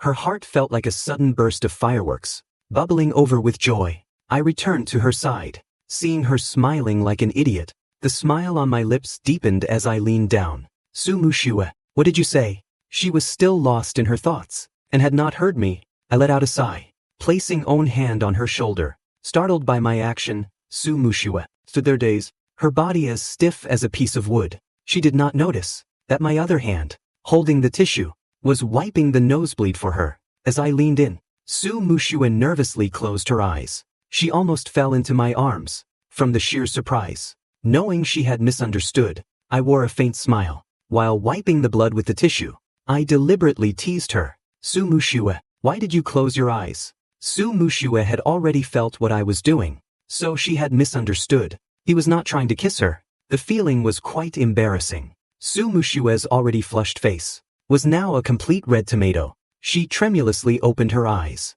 She did not realize the look she gave me carried a trace of a coquettish complaint. She felt like just giving up on her dignity. In a muffled voice, she said, "You suddenly got so close. Why do you think I closed my eyes?" I heard her clearly. but I wanted to be mischievous and tease her more. I tilted my head, my tone full of feigned confusion. What was that? I shook the tissue in my hand. You had a nosebleed. Su Mushue already knew. Her expression went numb. Gee, thanks a lot. She wanted to show her best side in front of me, but she kept making a fool of herself. She said nothing more than, thanks. The sports meet arrived amidst everyone's high expectations. Shen Lingfeng had just transferred, so naturally he did not sign up for any events. I signed up for the men's 800-meter run, and the 4x100-meter relay. Su Mushue and Song Mengmeng signed up for the 50-meter sprint and the relay. The weather was perfect, with not a cloud in the sky. The school campus was filled with the vibrant, smiling faces of students. The sports meet lasted 2 days. The first day for the boys, the second for the girls. On the field, the competitors ran like the wind, overflowing with passion. The loudspeakers occasionally blared cheers from different classes. On the field, Song Mengmeng was looking around. Where's Gu Chen? Where'd he go? Su Mushue touched the tip of her nose. Gone to change. The athletic shorts for running had to be short and loose. The relay was still a while off. Li Yu arranged for the runners to go to the locker room to change first. The 4x100-meter relay team consisted of me, Li Yu, Su Kai, and a boy named Zhang Bin. I usually wear the school uniform, but after changing into the athletic gear, I looked even more bright and dashing. I was quite a stunning sight. The four of us walked out together. Along the way, we received an extraordinary amount of attention. Meanwhile, Su Mushue and Song Mengmeng were complaining about the heat. Suddenly, they heard a commotion behind them. It was the excited whispers students could not suppress. Su Mushue heard a girl say, "Oh my God, I swear, he is the most beautiful boy I have ever seen." It was not that she would never seen a school heartthrob before, but this handsome was truly rare. Su Mushue immediately looked in the direction the girl was staring. Because it was so hot, she used her right hand to shade her forehead. Under the sun, I was so dazzling that I was impossible to ignore. Su Mushue suddenly realized that jealousy and dissatisfaction were welled up in her heart. She did not like so many people staring at me. The weather was too hot today, and I was only wearing a t-shirt. Remembering Song Mengmeng had brought a sun protection jacket, she turned around, reached out and snatched the jacket off Song Mengmeng's arm. She marched toward me. Su Mushue. I saw her and greeted her with a smile. Su Mushue gave a taut "hm." She walked past me and expressionlessly handed me the jacket. I took it, my mind full of question marks. Seeing this, Su Mushue's mood brightened slightly. However, that was Song Mengmeng's jacket, not hers. Su Mushue's expression soured a bit again. I froze for a second and gave her a crooked smile. Su Mushue's heart took a direct hit. The smile on her face vanished in an instant. Keeping a stiff face, she pretended to turn back and talk to Song Mengmeng, but her heart was racing. He smiled at me. Seeing her transparent attempt to hide it, my smile grew even more radiant. How did I never notice before that Su Mushue was so easy to read? Was I just too naive in the past? For the 4x100-meter relay, I was the anchor leg. There were 2 athletes from the neighboring class, running the first and fourth legs respectively. They were our biggest competitors. Su Mushue watched me intently. Before the race started, a bold girl ran to the broadcasting station and shouted, "Guchen, go for it. You are the best. I love you." A roar of excitement went up around us. I looked toward the broadcasting station in surprise. That girl really had courage, saying something like that over the school speakers. Was not she afraid of getting lectured by the teachers? Su Mushue's face had already gone dark. Her dark eyes were heavy with gloom as she glared at the girl. Seeing the girl being pulled away by the ear by the dean, wincing in pain, she finally let out a slow smile. Correct. A student like that should be punished. Better not let me see her again. The race began. Everyone turned their attention back to the track. I casually took off the sun protection jacket, placed it on the ground, and got ready. Our class's first runner was Li Yu. The starting pistol fired. The first leg runners dashed forward with everything they had. Look, Li Yu was in third place. First place was the athlete from the neighboring class. Even though he was in third, the gap was quite large. Affected by the cheers around me, I could not help but feel anxious. Faster. Just a little faster. Finally, Li Yu passed the baton to the second runner, Zhang Bin. I did not know Zhang Bin well, but seeing his quiet personality, I was about to worry if he would fall too far behind. But the moment he got the baton, he exploded forward. He was even faster than Li Yu. He soon overtook the second-place runner and closed in on the leader. Finally, at the exchange for the third leg, He caught up to the first runner. The two teams passed the baton simultaneously. Many students were shouting "Go Class Own." Those were our classmates. Su Kai gave it his all, not wanting to waste the lead Zhang Bin had fought for. Perhaps he was trying too hard. He tripped and fell right after starting. The fall was not serious, but Su Kai could not get up immediately. He was filled with shame, thinking it was all over. We were going to finish last. For a moment as he stood up, he wanted to give up. I shouted urgently from ahead, "Su Kai, if your foot is okay, keep going." The students of Class Own saw him standing there, not wanting to run, and were furious. Su Kai felt even more ashamed. I said helplessly, "Su Kai, even if we are last, we have to finish the race. Keep going." Su Kai looked up. By the third leg, he was already in last place, but everyone was still shouting for him. Suddenly, he did not want to give up anymore. Gripping the baton tightly, Su Kai sprinted forward. The students of Class Own gathered together, whispering among themselves, "Looks like our class is guaranteed last place. Su Kai is really something. If his foot was fine, he should have been faster. He was just standing there in a daze, wasting so much time. Unbelievable." While some were harboring resentment, Su Kai finally handed the baton to me at the last moment. The people of Class Own had already lost hope. Suddenly, a roar of cheers erupted from the sidelines. Everyone looked up. They saw me, looking bright and handsome, using my long legs to run like the wind. My legs were a blur as I overtook an opponent after another. "Go Guchen," someone screamed. My speed was breathtaking. Combined with my long stride, I pulled off a miraculous comeback. Su Mushue watched with burning eyes as I ran toward her. Running with everything you have got does not look pretty, but his whole body seemed to be glowing, confident and brilliant. When the others were running, everyone cheered for their own classes. But when I ran, the girls of the entire school went wild, screaming and cheering for me at the top of their lungs. Su Mushue realized once again just how popular I was. Finally, at the very last second, I caught up to the leader from the neighboring class. The two of us crossed the line at the same time. Su Mushue thought that after such a sprint, I must be exhausted. Just as she was about to go support me, she found I was perfectly fine, standing past the finish line, stretching my limbs. Having just finished the run, I saw her staring at me unblinkingly, and smiled as I held out my hand. "Is that water for me?" Su Mushue unscrewed the cap and handed me the bottle. I did not refuse. Taking it, I gulped down the water greedily, my cheeks bulging as I drank. I had a kind of magic, a magic that could make Su Mushue's heart race at any time. I had ultimately snatched first place in the comeback. Classmates were surrounding me with congratulations. Suddenly, a discordant voice drifted over. "Thank goodness for Guchen, otherwise, our class would definitely be last." Some people almost made everyone else's effort worthless. Who the boy was referring to was obvious. Su Kai's face flushed with shame, and spoke directly to that boy. "This is a 4x100-meter relay. Success does not rely on just one person's effort. Whether it is Li Yu, Zhang Bin, or Su Kai, they all contributed to this first place. No one wanted an accident to happen. The fact that Su Kai persisted to the end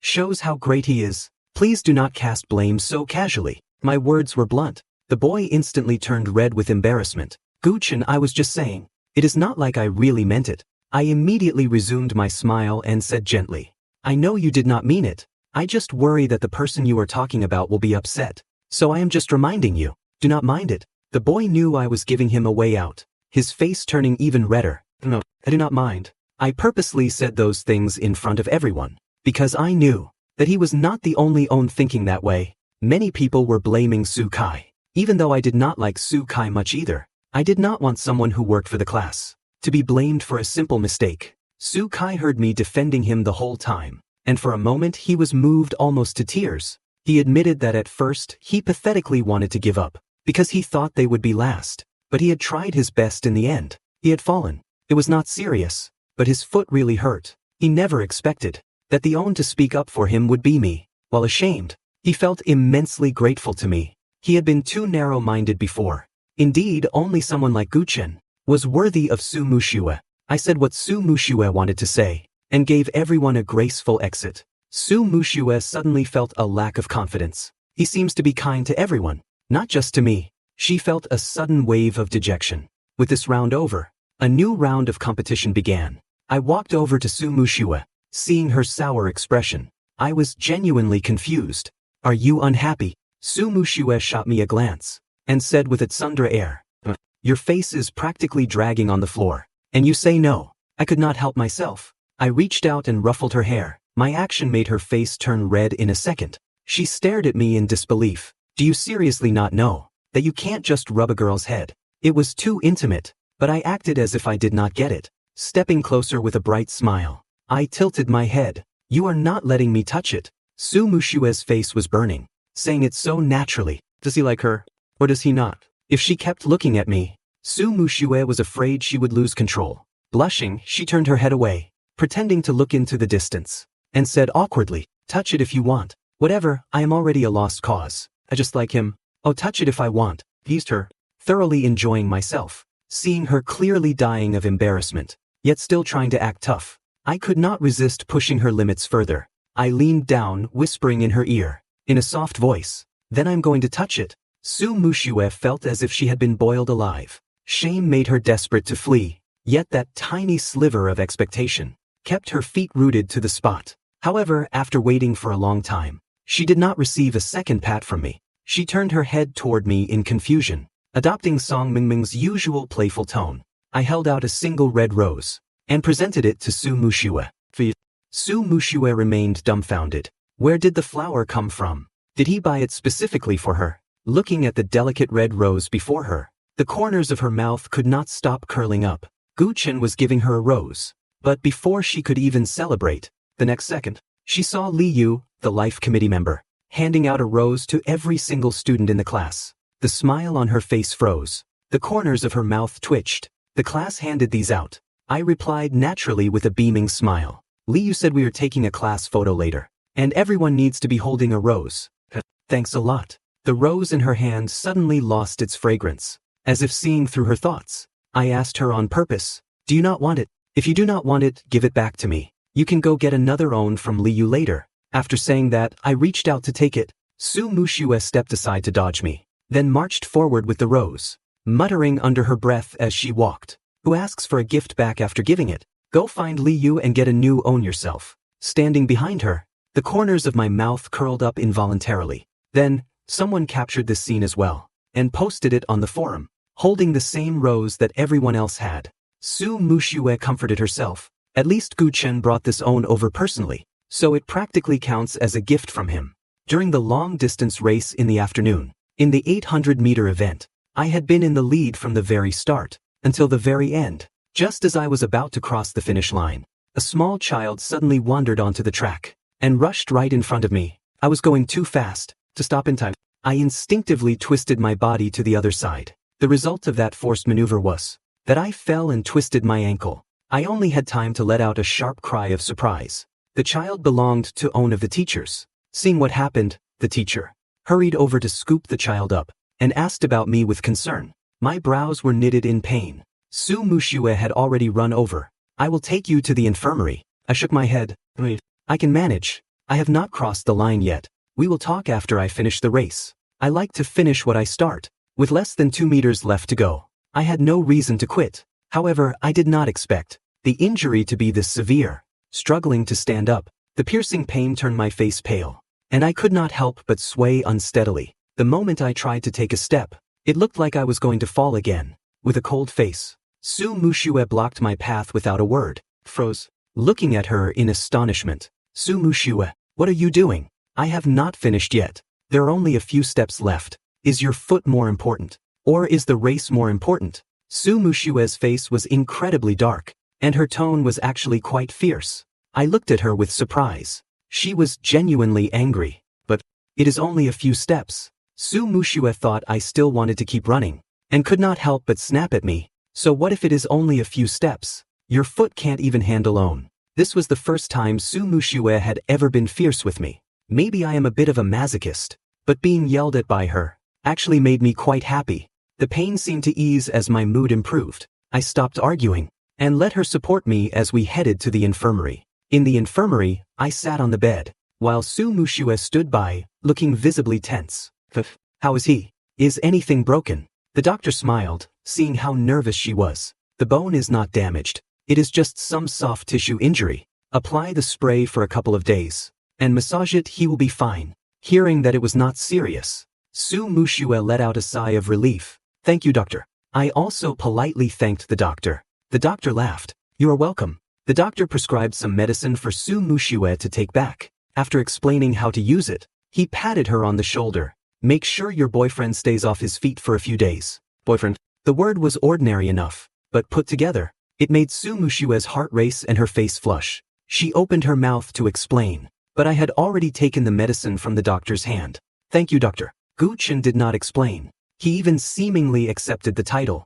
Su Mushue could not figure out what I meant, and her heart felt as if it were being scratched by a cat. With my foot injured, I certainly could not keep walking. After Su Mushue called to ask for my leave, she carried me home on her back. On the way home, Su Mushue supported me. Even now, her heart was still thumping like a drum. My silent acceptance in the infirmary made her throat dry and her heart flutter. Finally, after crossing street after street, she summoned the courage to ask me, back there in the infirmary, why did not you correct the doctor? I could not see Su Mushue's face, but I could see her ears glowing a lovely red. I deliberately pretended not to hear, and leaned close to her ear. What did you say? I did not catch that. Su Mushue was shy. She wanted to say it is nothing, but when the words reached her lips, they were forcibly replaced by the thoughts in her heart. She spoke fast and somewhat unclearly. In the infirmary just now, the doctor misunderstood that we were dating. Why did not you clarify?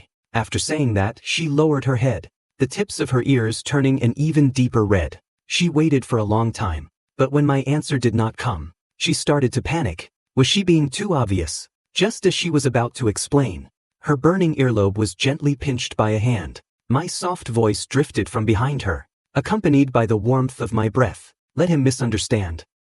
It is fine. The doctor would not necessarily believe us even if we explained. Is that the only reason? Su Mushue felt an indescribable sense of disappointment. Her head drooped, and she walked forward dejectedly. I walked a few steps, then stopped and spoke again. Besides, since I already have someone I like, I do not really care about those things. Su Mushue heard this and turned around, hurriedly pressing close to me. Who is that person? Disappointed, Su Mushue hung her head and walked forward. I could not bear it, sighing and smiling helplessly. I leaned close to her ear and whispered, like you. Su Mushue, immersed in her disappointment, did not hear it. She looked at me and asked what I said. I put on an indifferent face, said hurry up. I want to go home and rest. Su Mushue obediently let out a soft and supported me step by step all the way home. When Su Mushue applied the medicine for me, I hissed in pain. Her movements instantly became gentler. Does it hurt a lot? I shook my head. I watched Su Mushue squatting on the floor, lowering her head to gently blow on my injury. After applying the medicine, Su Mushue looked up at me. What do you want to eat? I will make it for you. I thought of Su Mushue's notorious dark cuisine, and really wanted to refuse. But in the end, I surrendered to the gentleness in her eyes. Just boiling some noodles will do. Hearing that I did not refuse, Su Mushue's eyes immediately lit up. I will make it for you right away. Like a cat being stroked the right way, she happily ran out. I lay sprawled on the bed and soon fell asleep. Hearing Su Mushue's footsteps, I groggily woke up. Su Mushue walked into the room carrying a bowl of noodles. And that was fast. Su Mushue placed the bowl on the nightstand, deliberately turning her hand, injured from cooking, toward me. Taste it. Meanwhile, my eyes were drawn to the appetizing bowl of noodles, completely missing the injury on the back of her hand. I looked at Su Mushue in surprise. Did you make this all by yourself? Su Mushue's face flushed.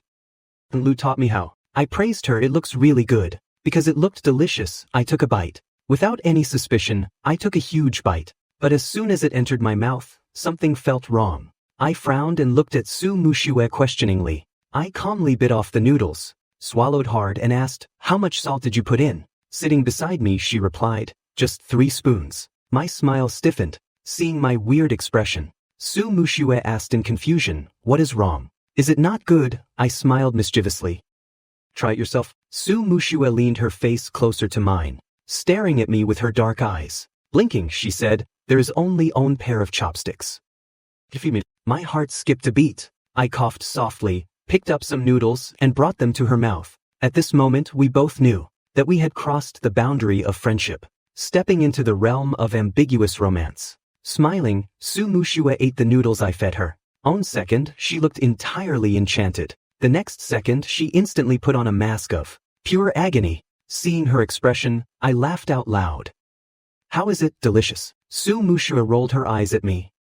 You tell me. In the end, we still had Aunt Lu remake dinner. When the exam results were released, as expected, I ranked first. Su Mushua came in second, just one point behind me. Looking at the scoreboard on the wall, the classmates let out gasps of admiration. Su Mushua frowned.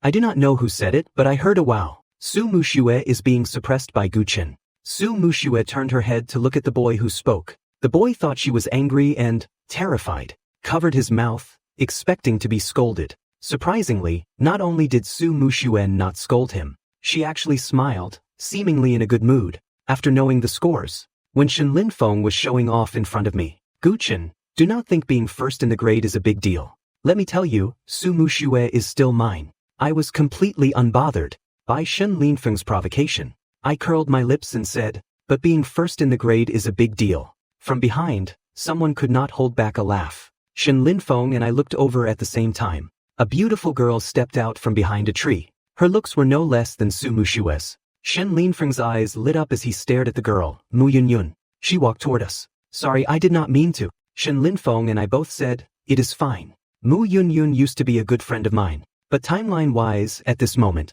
Mu Yunyun and I had not met yet. Mu Yunyun asked gently, hello, I wanted to ask, do you know how to get to class 1, grade 12? Shen Linfeng answered one step ahead of me. I am in class 1. I will take you there. Mu Yunyun smiled. Thank you. My mouth twitched. Is this the same Shen Linfeng who just warned me not to fight him for Su Mushua? Back in the classroom, I saw Su Mushua with her head down, drawing something on scrap paper. Curious, I approached her. Su Mushua, what are you drawing? She was so focused on her drawing that hearing my voice suddenly startled her. She immediately hid the paper behind her back and glared at me. Why do not you make a sound when you walk? I raised my hands in surrender. I am innocent. It is obviously because you were too focused. Let me see what you drew. I leaned over to get a look. Feeling guilty, Su Mushua pushed the paper further back. Just random doodles. Why is a guy like you so nosy? I looked suspiciously at Su Mushua's blushing face, guessing that whatever was on that paper had something to do with me. Could it be a drawing of me? Su Mushua blushed and said, whatever it is, I am not showing you. I casually replied, fine, keep your secrets. By the way, I told Su Mushua that our class was getting a new student. In my past life, Mu Yunyun, aside from being my good friend, was also a business partner to Su Mushua. So, whenever she was mentioned, a smile would naturally appear on my face. Su Mushua immediately narrowed her eyes. In a dangerous tone she asked, a girl. I immediately replied, could it be a guy? Su Mushua's jar of jealousy tipped right over. My subconscious smile was a complete eyesore to her. It really bothered her. She did not even notice the scrap paper falling from her hands to the floor. She took wide strides and said fiercely, move out of the way, I need to go to the restroom. Waiting for her to leave the classroom, I immediately picked up her scrap paper. On it was a drawing of a little boy, pinning a beautiful long-haired girl down, forcing a kiss on her lips. Our names were even written on their shirts. I chuckled softly and took a picture of it just as the bell rang. Teacher Han led Mu Yunyun into the classroom. All the boys instantly went wild. After Mu Yunyun finished her self-introduction, the classmates clapped in unison. Shen Linfeng was clapping exceptionally enthusiastically. Su Mushua wore a look of disdain, her eyes practically screaming, is that it? Su Mushua saw me staring at Mu Yunyun, and could not help but press her face close to mine. She asked, do you think she is pretty? Mu Yunyun's appearance definitely fit the general public standard of beauty. I said seriously, of course. Hearing me praise another girl's beauty, Su Mushua felt a sharp pain in her chest and looked away. She scoffed at Mu Yunyun, what is so pretty about her? Is she as pretty as me? I looked at Su Mushua in surprise, because in our previous life, Su Mushua and Mu Yunyun hit it off right away, and were as close as sisters. I stared at Su Mushua in astonishment. Made uncomfortable by my stare, Su Mushua asked, what? Just because I said she is not pretty, you're upset? Seeing her frown in displeasure, I finally realized. Su Mushua was jealous. Mu Yunyun sat next to me. The next class was math. She had not brought her math textbook, so I enthusiastically handed mine to her. Mu Yunyun was a bit surprised as she took the textbook. She quickly thanked me and I waved it off. Su Mushua's eyes widened, glaring at Mu Yunyun in disbelief. Mu Yunyun felt Su Mushue's gaze, looked up and smiled with a nod. Su Mushue tensed her jaw, angrily turning her head to glare at me. You lent your book to someone else. What are you going to read? I tilted my head and pulled my chair closer to hers. I will read with you. Su Mushue could not control her smile. The gloom in her heart was completely swept away. She shyly rested her head on the desk, muttering softly. Hearing her mumble, I could not help but lean in, close and ask, what did you say? I could not hear you. Tickled by my breath by her ear, Su Mushue suddenly turned her head to say something. Because we were so close, her soft red lips directly brushed past my cheek. It felt like all sounds had been put on mute, instantly plunging into silence. She looked at me in a daze, her face suddenly burning bright red. I was also stunned for a moment, and was just about to take the initiative to break the awkwardness. However, before I could even open my mouth, Su Mushue let out a squeak and shot up from her seat. Just then, the math teacher walked in. Su Mushue, what are you doing? Su Mushue guiltily stammered. Teacher, my stomach hurts. The math teacher showed a sympathetic expression. Go quickly, do not hold it in too long or you will soil your pants. Su Mushue suddenly flushed with immense embarrassment, wanting to gag him. Song Mengmeng clutched her stomach and laughed out loud. I could not hold back either, my eyes curving into a smile. Enduring everyone's gazes in pure mortification, Su Mushue bolted out of the classroom. I touched the spot where she had accidentally kissed me, my cheeks slightly flushed. I waited until the final P class before I saw Su Mushue again. When she saw Mu Yunyun standing next to me, she instantly turned into a gloomy storm cloud. I waved at her.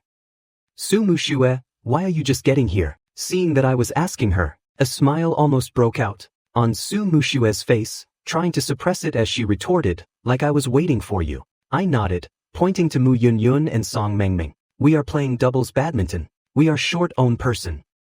Come join us. Su Mushue was about to say that she and I would be a team, but Song Mengmeng hooked an arm around her neck. Mushue and I are a team. Guchen, you and Mu Yunyun are a team. Su Mushue turned her head, glaring resentfully at Song Mengmeng. Song Mengmeng realized it belatedly, and quickly tried to cover up. I mean, we too can join forces and beat Mu Yunyun. To show Guchen how amazing you are. The two of them whispered, but it was loud enough for Mu Yunyun and me to hear. Looking embarrassed, I apologized to Mu Yunyun. Mu Yunyun smiled gently. It is fine, I do not mind. And so it was decided.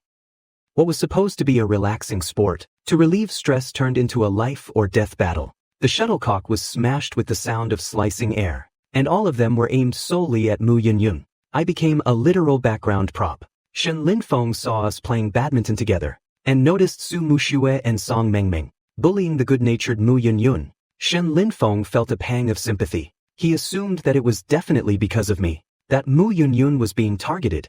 He glared at me angrily, raised his hand and called out, Hey, why did not you invite me? I want to play badminton too. Having been a background prop for ages, hearing this made me breathe a sigh of relief. I immediately gave up my spot on Mu Yunyun's team. Shen Linfeng smiled brightly, running over to switch with me, looking at me like I was a good guy for the very first time. Shen Linfeng wanted to show off, in front of Mu Yunyun and Su Mushue, actively fighting to receive the shuttlecock. But it did not take long before the court echoed with Shen Linfeng's miserable howls. Shen Linfeng could not beat Su Mushue and Song. He was utterly massacred on the spot. After playing, I sat by the flower bed. Su Mushue noticed my lips were dry and sneaked off to the convenience store to buy water. Uncle, own bottle of water. The store owner apologized. Oh dear, I am so sorry. The last bottle just sold out.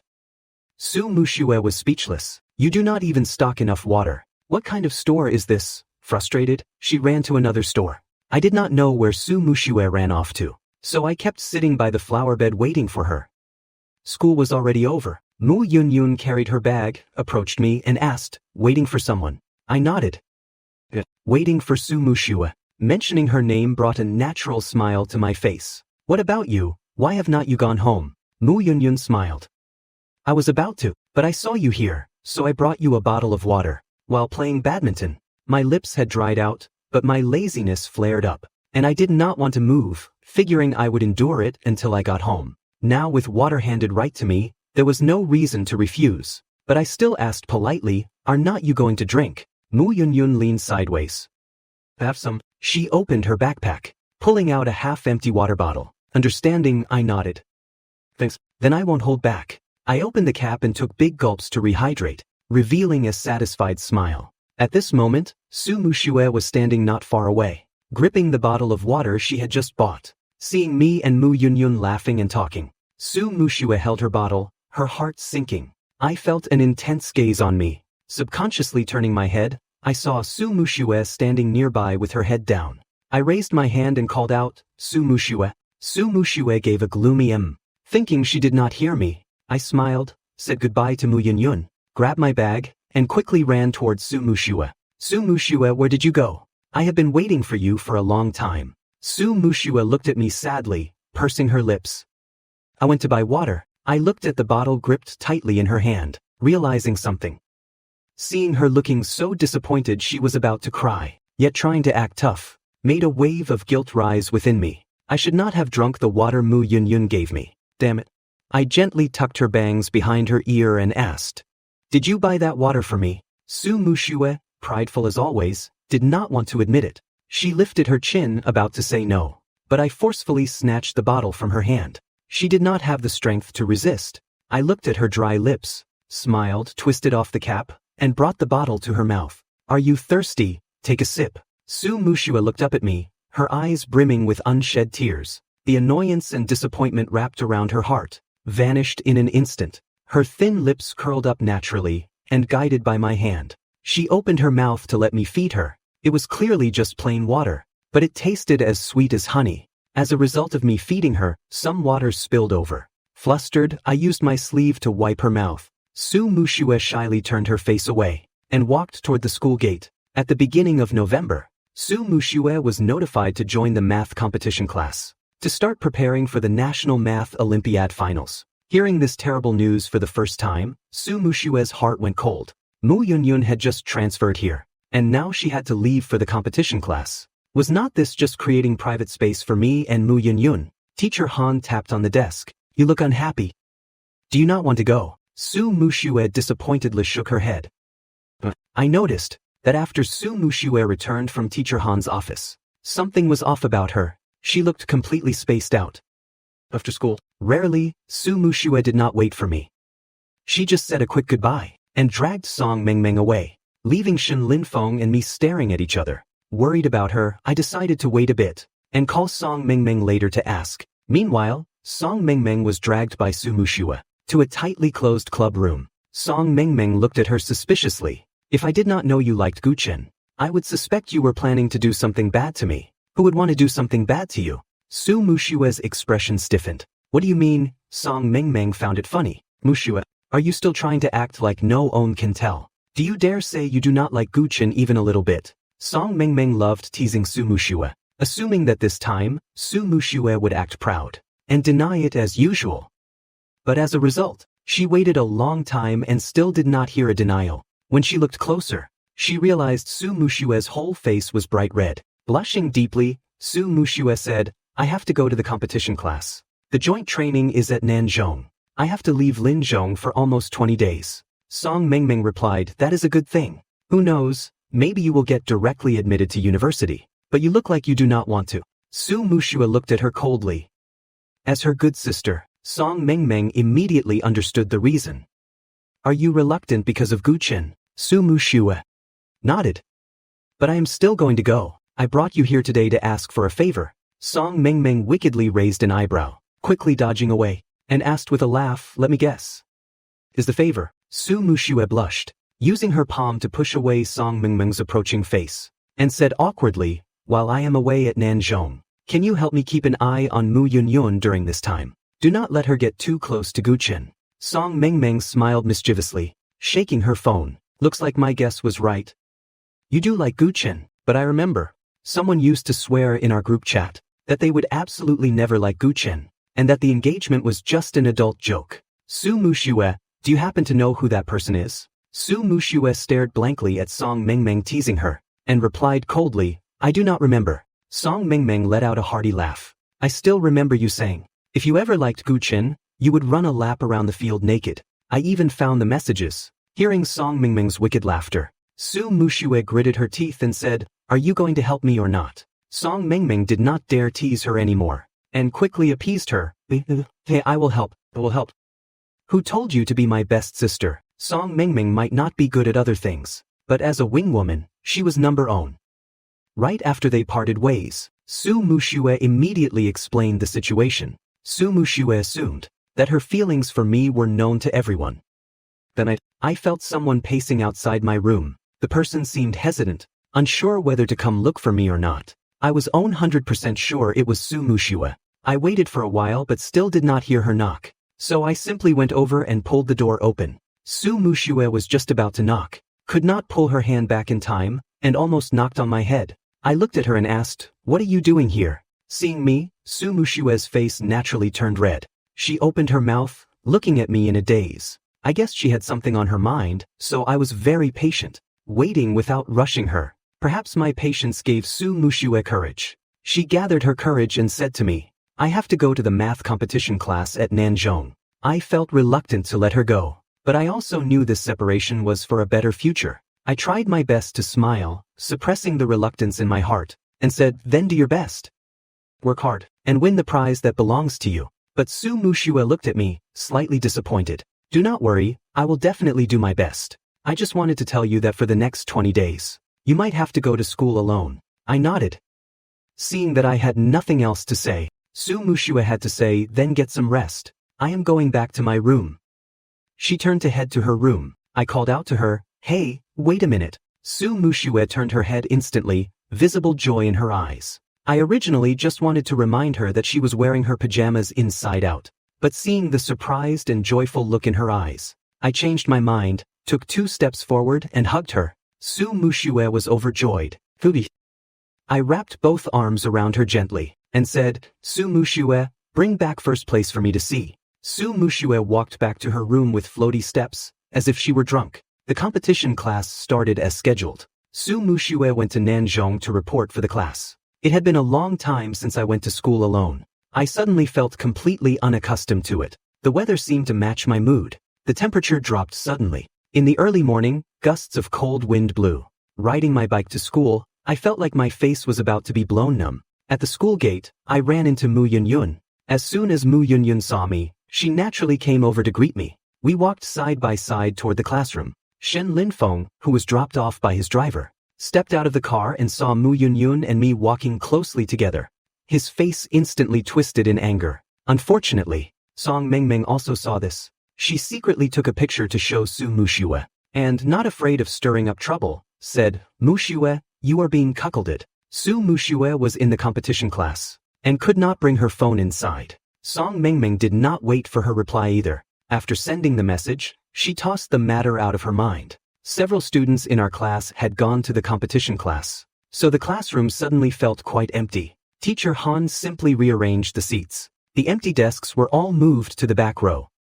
Coincidentally, Song Mingming became deskmates with Shen Linfeng, and I was assigned to sit with Mu Yunyun. Song Mingming suddenly felt a sense of urgency. Mu Yunyun was beautiful and gentle. It was not impossible for me to have a change of heart. Compared to Song Mingming, Shen Linfeng's sense of crisis was even stronger. He had a hard time convincing himself to give up on Su Muxue and shift his attention to Mu Yunyun, only for Mu Yunyun to get involved with me. So all day, whenever Mu Yunyun said even a single word to me, Mingming and Shen Linfeng would turn around to talk to us. After Su Muxue finished her self-study, that night, she finally got her hands on her phone. Seeing the messages Song Mingming sent, she almost exploded on the spot. The first message was from 7:00 a.m. "Muxue, you have been cuckolded." Then the second message at 12:00 p.m. "Muxue, your seat has been taken. Haha, the teacher assigned the seats, it is not my fault. I tried my best."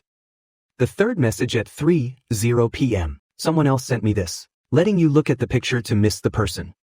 The last picture was of Mu Yunyun and me with our heads close together. Su Muxue's heart felt like it was being scratched by a cat. She desperately wanted to see me, but because of the intensive training, she could not leave. She was so anxious her face turned pale. She took out her phone and called me. I had just finished my exam paper. Seeing Su Muxue's call, I smiled and picked up. The moment the call connected, Su Muxue's heart seemed to skip a beat. The whole world went quiet. My voice was slightly hoarse. "It is so late, you are not asleep yet?" I asked in confusion, "Do you have a cold?"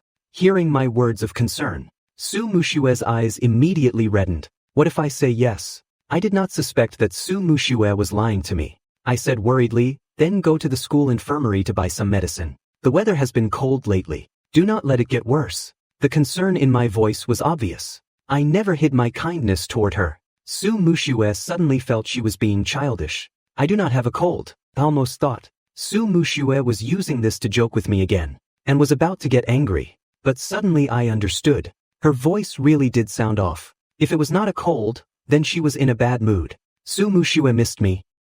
We had not seen each other for just one day, yet it was like lovesickness. Afterwards, seeming to have run out of topics, Su Mushue had to hang up. After the call ended, she stared like an idiot, blankly at her phone. Just then, Aunt Lu had made late-night snacks. I packed them in a thermos, and asked the driver to take me to Nanzhong. Meanwhile, Su Mushue was lying in bed, starting to imagine me and Mu Yunyun together. After the competition, she would bring back first place. But I would not care and would be holding hands affectionately with Mu Yunyun. Thinking of this scene, Su Mushue felt suffocated with sadness. At that moment her phone rang, the person I love. He does not love me. Su Mushue felt like even the song was mocking her. It took her a long time to react to the fact that someone was calling her. It was not until someone next to her reminded her that Su Mushue finally reacted. She thought it was Song Mengmeng. She listlessly picked up the phone, glanced at it, and abruptly sat up from the bed. Her eyes lit up with disbelief. She clutched her phone and ran out into the hallway. Hello, Guchen, why are you calling me? Su Mushue was incredibly excited but tried to suppress her emotions. Afraid of scaring me, holding the thermos, I arrived at the place in my memory where Su Mushue used to secretly sneak food in. Hearing Su Mushue's excited voice, I curled my lips into a smile. Su Mushue, can you come to the east gate of Nanzhong right now? Su Mushue froze.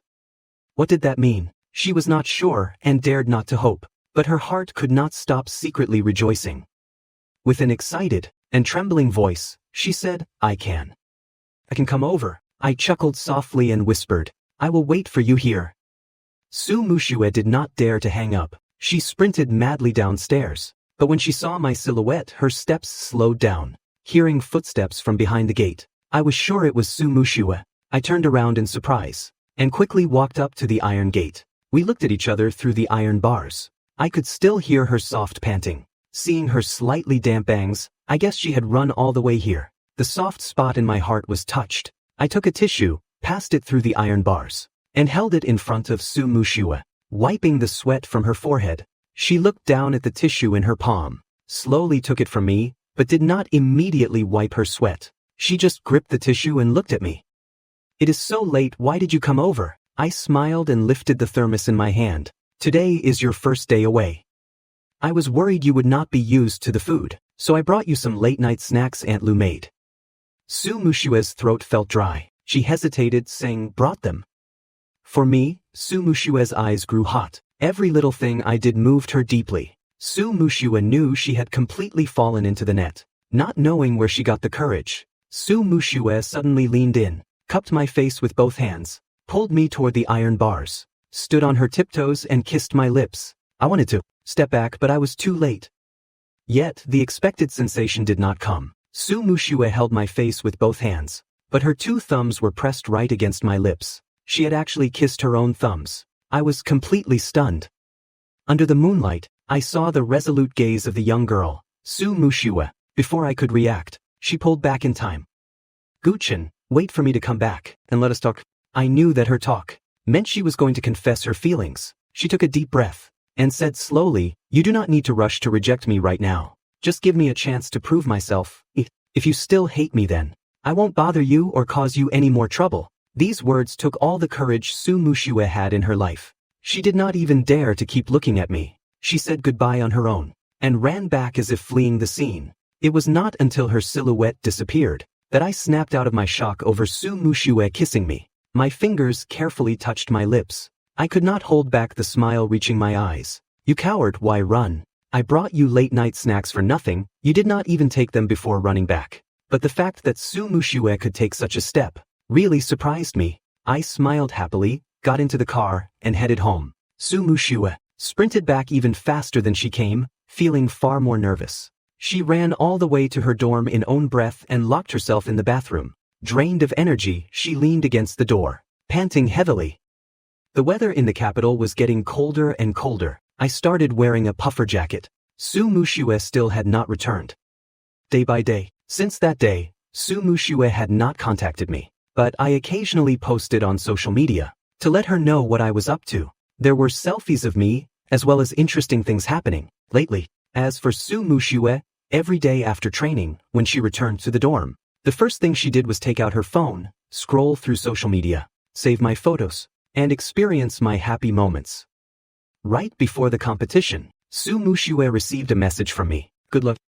Just those 2 words, no extra words. Su Mushue was as thrilled as if she had won the whole world. She hugged her phone, smiling goofily. Mushue could not help but think, he must have some feelings for me too, right? Thinking of this, she trembled with joy. With her fingers tapping the screen, she carefully typed the words, "Thank you, wait for me." During the time Su Mushue was attending the training, the relationship between Mu Yunyun and me progressed by leaps and bounds. Of course, purely as friends. Every day, Song Mengmeng reported to Su Mushue about my situation. Right after Su Mushue finished her competition, Song Mengmeng sent her final report message. "It is over, Mushue. Today, I just found out that Mu Yunyun and Gu Chen seem to be dating." Attached was a photo of me being pinned against the wall by Mu Yunyun, with her head bowed as if kissing me.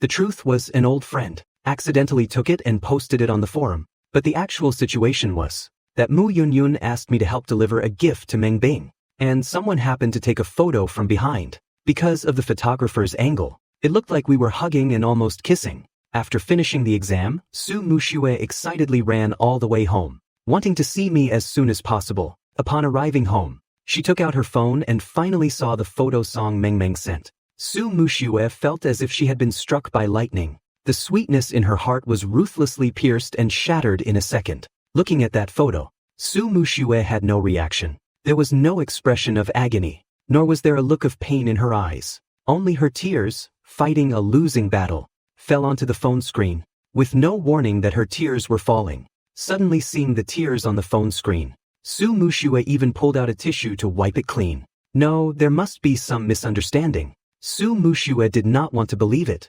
Her heart felt as if an invisible hand was squeezing it tight, suffocatingly painful. She threw her backpack down and ran out, wanting to find me, to ask me clearly if I loved Mu Yunyun. Just as Su Mushue rushed out the door, she ran into me, and walking beside me was Mu Yunyun. In that instant, Su Mushue's doubts seemed to be answered. She stopped in her tracks, standing there in a daze. She stared at me blankly. Mu Yunyun turned toward me. Her chest ached suffocatingly. I was just discussing with Mu Yunyun about Meng Bing's birthday the day after tomorrow, and how to celebrate it. Suddenly I felt an intense gaze. I subconsciously looked over. The person I had not seen for over half a month appeared right before my eyes. Surprised, I ran toward Su Mushue. "Su Mushue, how come you are back so soon? Did not Song Mengmeng say you were not coming back until tomorrow?" Su Mushue looked down at my smile. Lacking confidence, she turned her face away and muttered, "I was homesick, so I came back a day early." In reality, what she wanted to say was, "I missed you." I could tell at a glance that something was wrong with her. Frowning, I asked, "What is wrong with you?" Su Mushue shook her head, her voice full of disappointment.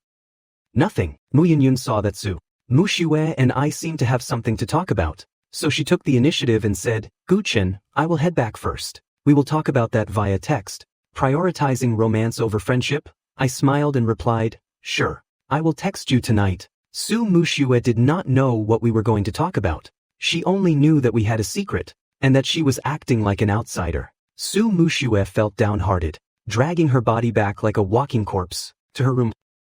I dropped my backpack in my room, and without a word, went straight into Su Mushue's room. Su Mushue was lying on the bed, resting the back of her hand against her forehead. I walked to her bedside, and saw that her eyes were red. Su Mushue, immersed in her sadness, did not even notice me entering her room.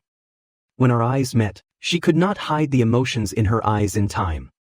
I caught all of it. Su Mushue awkwardly sat up, looking at me, not knowing what to do. "Why are you?" Before she could finish, I pointed out her state directly. "You are in a bad mood." Su Mushue turned her face away. "Is it that obvious?" I asked again. "What?" Su Mushue could not handle me caring about her like this. With red eyes, she looked at me awkwardly. Do not you know why? I was genuinely surprised. I really do not know. I spoke softly, rubbing her head. If something's upsetting you, can you tell me about it? Su Mushue gave a bitter smile. Tell you so you can be happy about it? I looked at her with pity. Su Mushue, if nothing's wrong, why do you like pretending to be pitiful, to gain my sympathy, and soften my heart, but when something is actually wrong, you like to hide it? I took a step forward and pulled her directly into my arms, comforting her. If you are unhappy, do not force a smile. I thought she had made a mistake in her exam. Being hugged by me, Su Mushue felt incredibly aggrieved. You already have a girlfriend, yet you are acting so intimately with me. Do you know you are acting like a scumbag? I was stunned. What girlfriend? I suddenly realized the reason Su Mushue was sad. You thought I had a girlfriend. Amused, I asked, who told you I have a girlfriend? A tiny bit of expectation bloomed in Su Mushue's heart. Her dim eyes gradually lit up with hope.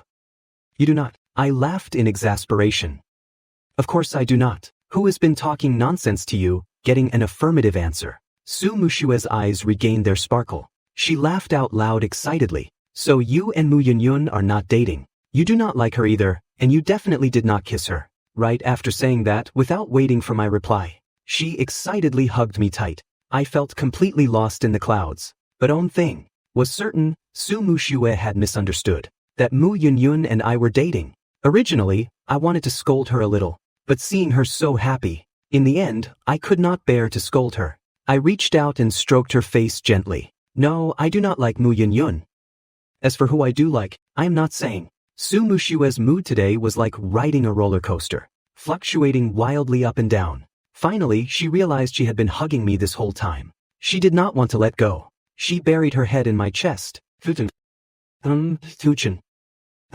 Tuchin. Breaking a sweat, I was both annoyed and amused. Are you done yet? Su Mushue smiled and finally let me go. Not yet.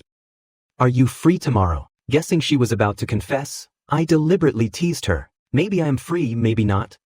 I do not know. Someone once said that when two people who like each other are together, even doing the most boring things is incredibly fun.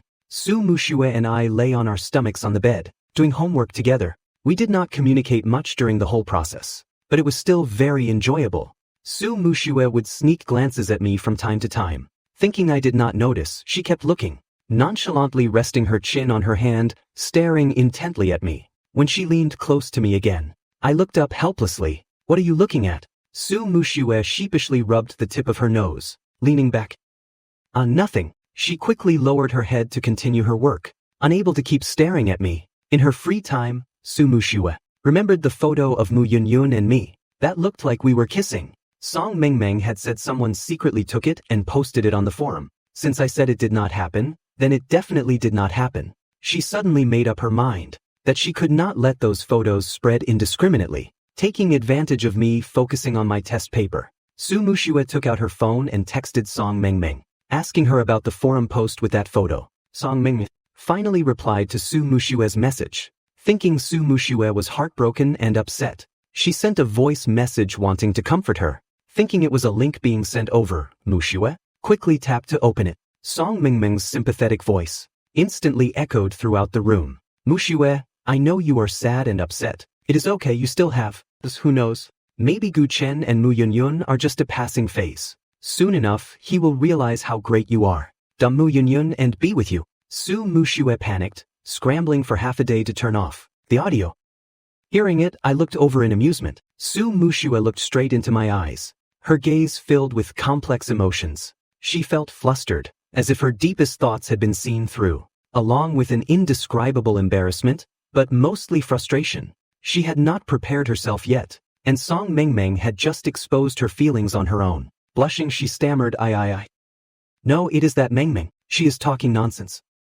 Su Mushue grew more flustered the more she panicked, stumbling over her words. Finally, as if giving up the struggle, she looked at me blankly, her head slowly lowering like a child who had made a mistake. I found her so amusing that I burst out laughing. Hearing my clear laughter, Su Mushue's face turned fiercely red, deciding to just let it go. She sneaked a peek at me, seeing the corners of my mouth curled up. She felt that I was in a good mood, so she became happy too.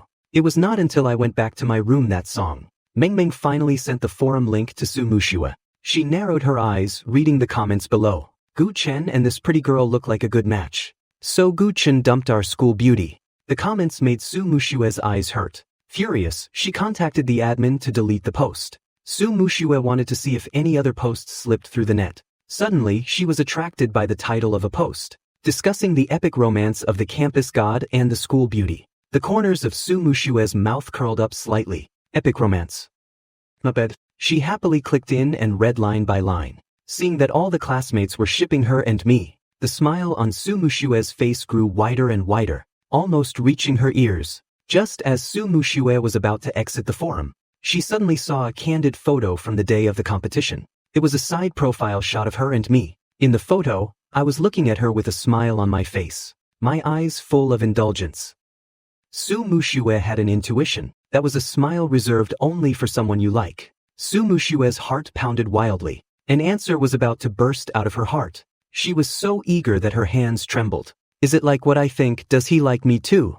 She desperately wanted someone else to confirm it. Su Mushue went into her small group chat with Song Mengmeng, Yang Yujie and Gong Ruzuo. Do you think Gu Chen likes me? They always say outsiders see things more clearly. She did not dare to believe it herself, and could only ask her good sisters for help. The group chat quickly responded. Song Mengmeng, is not Gu Chen already with Mu Yunyun? They even kissed. Mushue, are you refusing to accept reality? Su Mushue, you shut up, Gu Chen already said. He does not love Mu Yunyun. That photo was just a bad angle. There was no kiss. Yang Yujie just arrived. You are only noticing this now. You are really slow enough. Gu Chen makes it so obvious. But when Mushue runs naked, make sure to call me to watch. Gong are you, Mushue? Think about it carefully. Song Mengmeng is in your class. Is Gu Chen any less close to her than he is to you? Do you think he treats Song Mengmeng even half as well as he treats you? This sentence made Su Mushue have a sudden realization. She slapped her forehead hard. That is right. He has always treated me differently than others. And today, he even initiated a hug with me. Su Mushue's heart felt as sweet as honey. She decided to confess her feelings tomorrow. She contacted Song Mengmeng and the others, and the three of them decided that tomorrow, they would set up a romantic confession for me. On the weekend, I woke up and did not see Su Mushue, thinking she was still asleep. However, after I finished breakfast, she still had not come downstairs. Suspicious, I went upstairs and knocked on her door. Aunt Lu was cleaning. Seeing me, she politely greeted, young Master Gu. Where did Su Mushue go? Aunt Lu looked confused. She did not tell you. I was even more confused. Tell me what? Aunt Lu said, she went out early this morning, in a big hurry. I do not know what she went to do. She just told me to make your breakfast a bit bland. Blinked. This girl. Did not she say yesterday that we would have a serious talk today? Why did she leave so early in the morning? With nothing to do, I waited in my room and read a book. It was not until evening that I received a message from Su Mushue. She sent me a location pin, and told me to have the driver take me there. In the suburbs of the capital, on a hillside, a few girls were busy. Song Mengmeng panted and asked, how much longer? Until Gu Chen gets here. Su Mushue was not sure.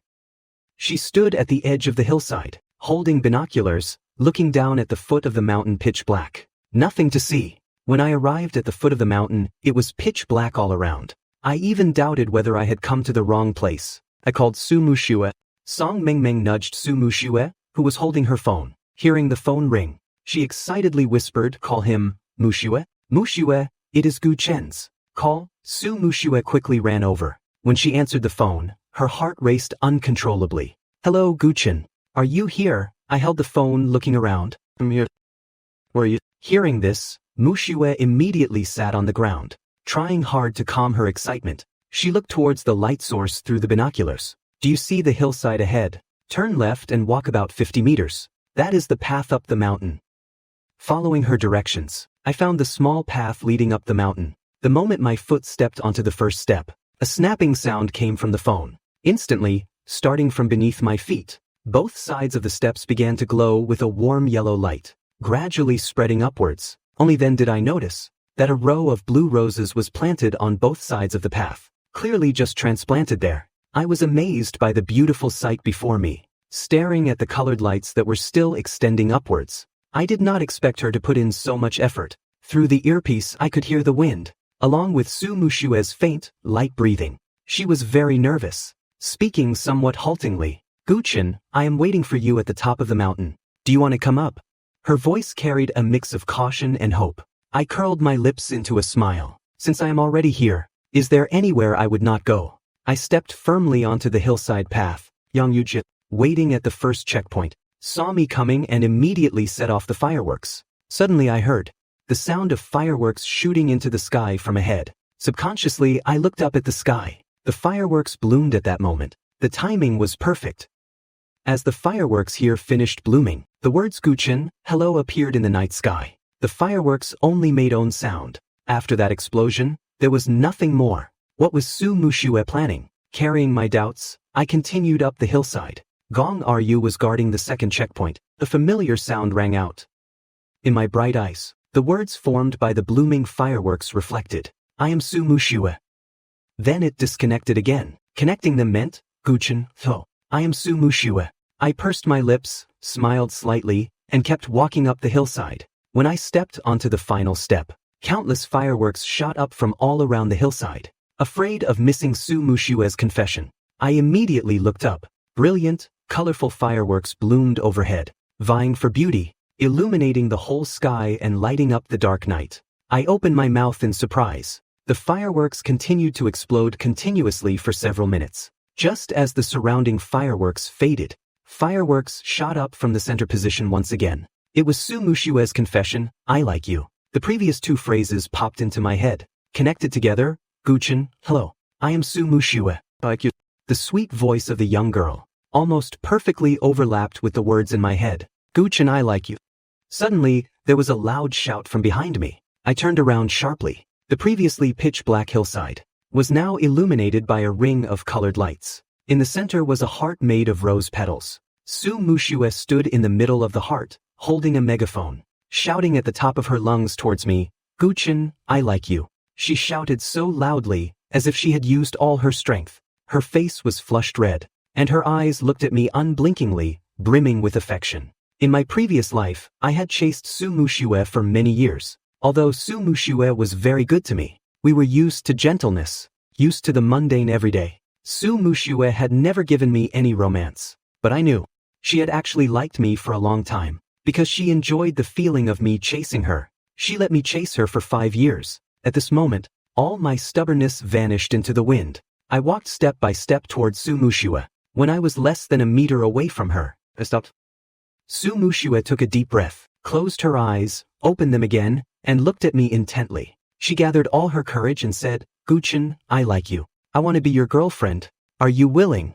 After speaking, she held her breath and waited, not daring to miss a single expression on my face. I lowered my head, unable to hide the smile in my eyes. But I only see you as a friend. Su Mushue gasped, letting out an ah. This was an answer she had never expected, because she had analyzed things all night long the night before, and felt certain that I liked her. This answer left her bewildered. For a moment, Su Mushue did not know what to say. She wanted to say something, but could not open her mouth. She just stared at me blankly. Suddenly, she felt this phrase sounded familiar. Was not this the phrase she used to say all the time before? Looking at her bewildered expression, I could not hold back the smile in my eyes. Although I only see you as a friend right now. If you perform well, maybe I can give you a chance. Hearing me, Su Mushue snapped back to reality in a second. Her expression shifted from disappointment to pleasant surprise. Su Mushue smiled, stepped right in front of me, wrapped her arms around my waist, looked up at me and said, Guchen, you do like me. Do not you? I averted my eyes, saying contrary to my feelings. I am just giving you a chance to chase me. If you perform well, I will let you be my girlfriend on a trial basis after graduation. Su Mushue was not foolish this time. Knew this was my indirect way of admitting that I liked her. So she grinned widely, and said in a sweet voice, it is a deal then. After graduation, you will be my boyfriend, Mr.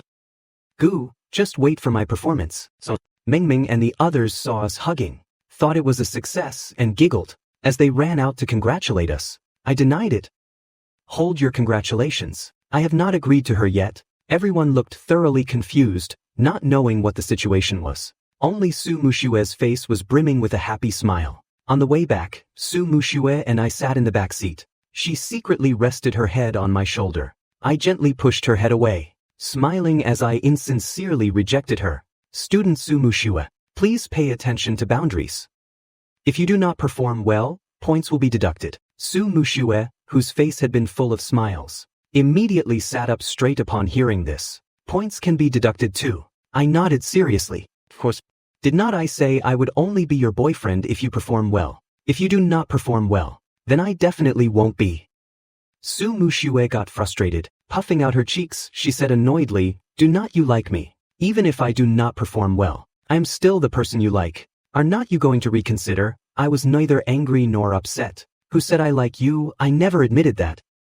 Hearing this, Su Mushue was initially very anxious, but seeing the smile in my eyes, she suddenly understood. She abruptly bumped her head into my shoulder, acting shamelessly coquettish. Goods sold are non-refundable. Today is Meng Bing's birthday. I plan to go out and buy a birthday present for her. When I went downstairs, I heard the sound of chopping vegetables in the kitchen. Hearing this sound, it was exactly the kind of sound only someone who is terrible at chopping could make. In this house, who was the one who did not know how to cook? The answer was obvious. Sure enough, Su Mushue's voice immediately came from inside. Aunt Lu, why is this meat so hard to cut? Is the knife bad? Aunt Lu replied helplessly. Miss, that is not called slicing meat. That is called hacking meat.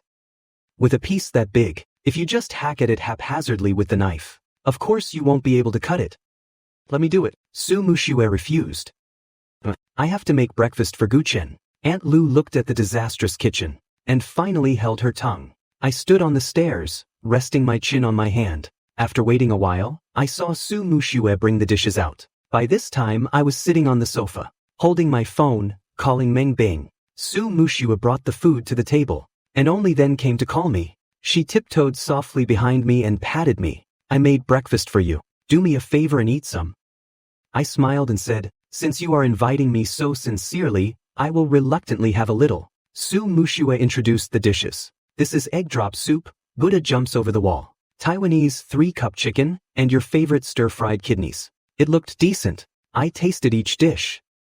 The flavor was okay too. I asked in slight surprise. Did you make all of this yourself? Su Mushue was a bit nervous. How is it? Is the taste okay? This time, I seriously followed every step Aunt Lu gave me. Seeing her extremely tense expression, I did not hold back my praise. It is pretty good.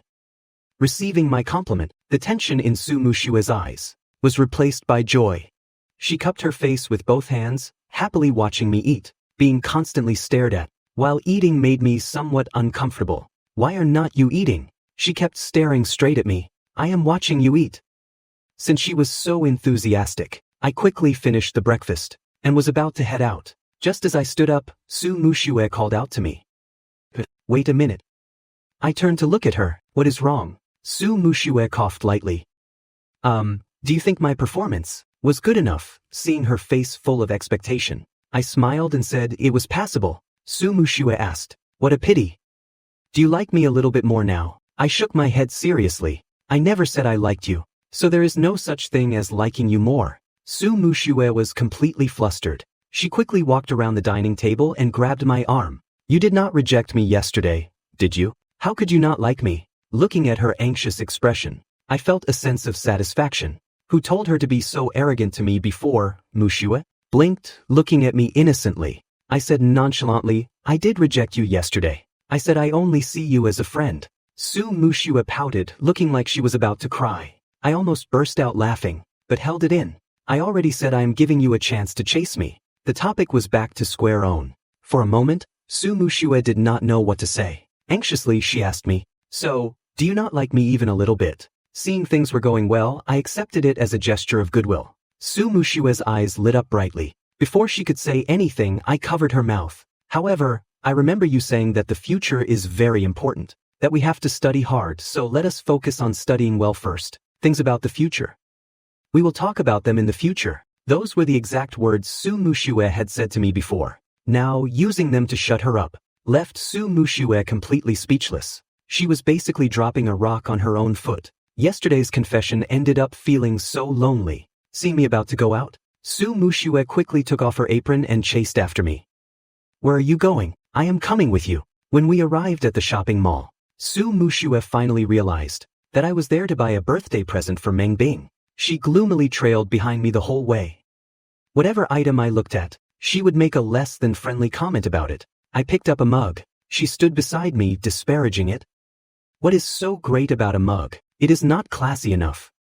In reality, the thought in her mind was, how can he give a mug like this? Every time Meng Bing drinks water, she will think of him. Is not this just creating another rival for myself? I decisively bought the mug. Su Mushue's mouth twitched. I looked at a wristwatch. Su Mushue started criticizing again.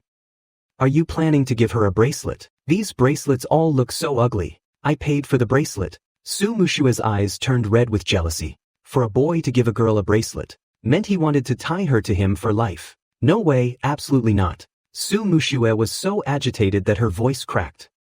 Guchen, Meng Bing is still a student. A bracelet this expensive is not very appropriate. I saw the panic in her eyes out of the corner of my eye. Continuing to hold back my laughter, I bought the bracelet, then carried the gifts up to the second floor, looking as if I still wanted to buy more.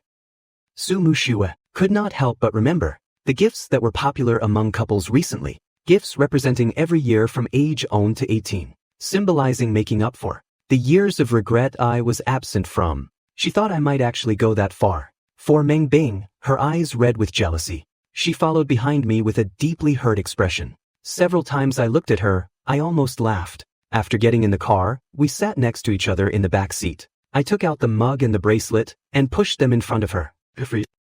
Su Mushue could not believe it. She blinked. Her sad expression was slowly replaced by joy. She looked straight at me, the corners of her mouth curving into a smile. Are all of these for me? I nodded. Su Mushue hugged the gifts like treasures, pursing her lips in a wide grin.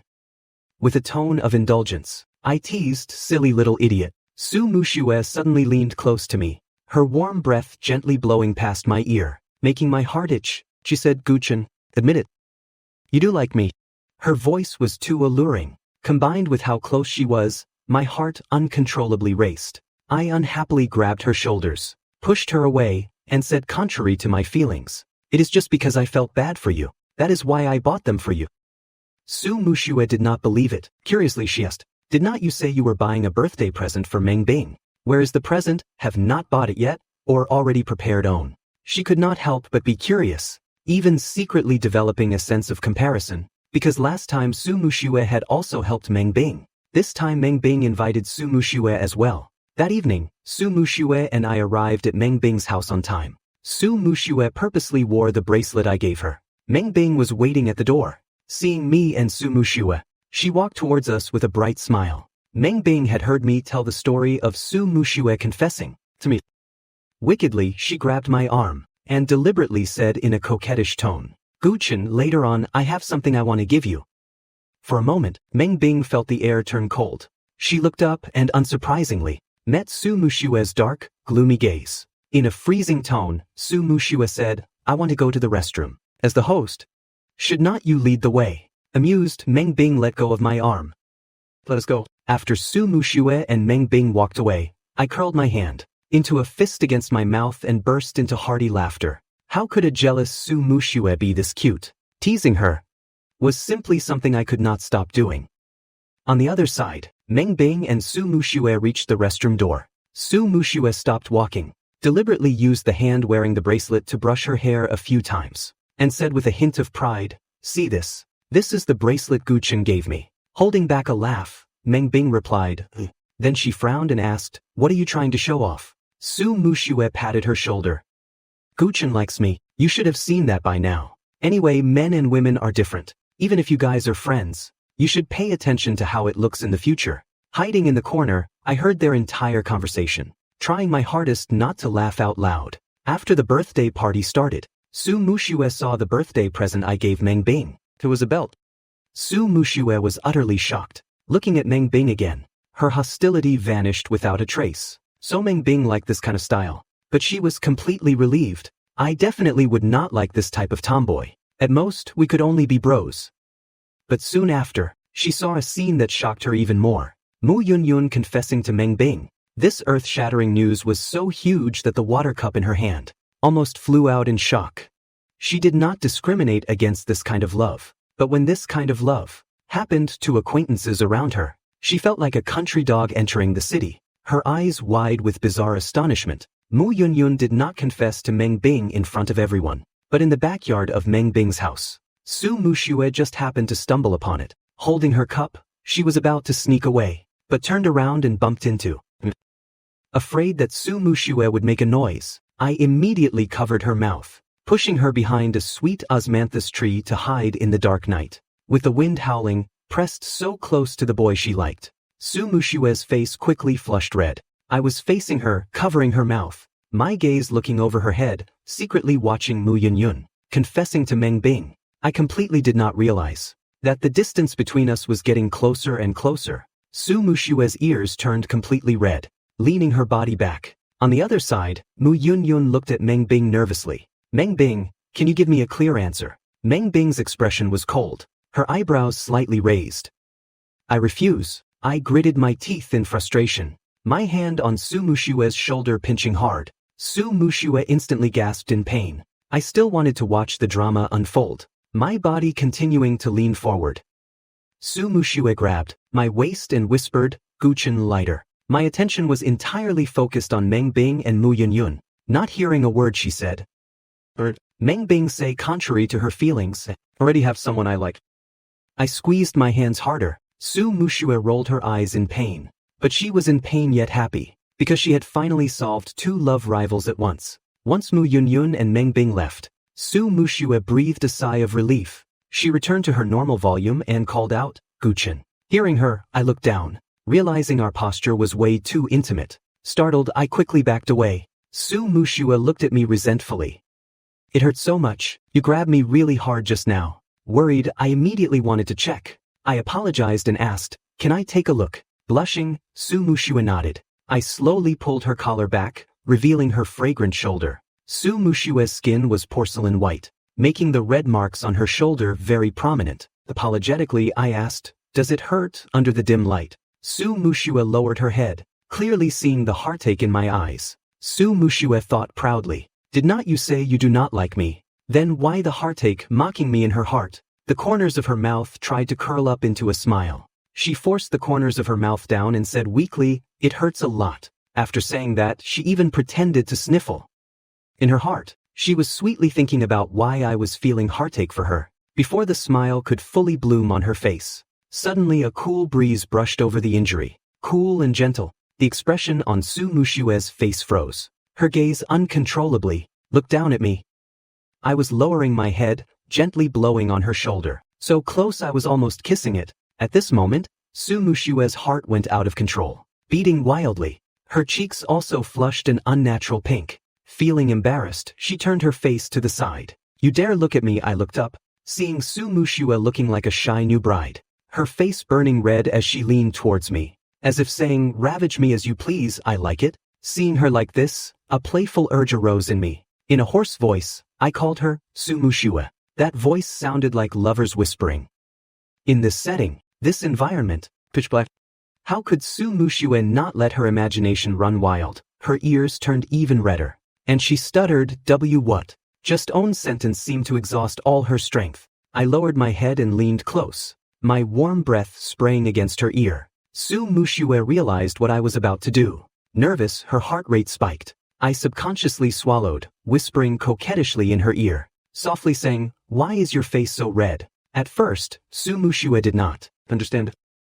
When she snapped out of it, she finally heard the teasing in my words. In disbelief, she turned to look at me, her cold eyes damp, looking as if she had been terribly bullied. "You just wanted to say this?" I took 2 steps back, pretending not to understand.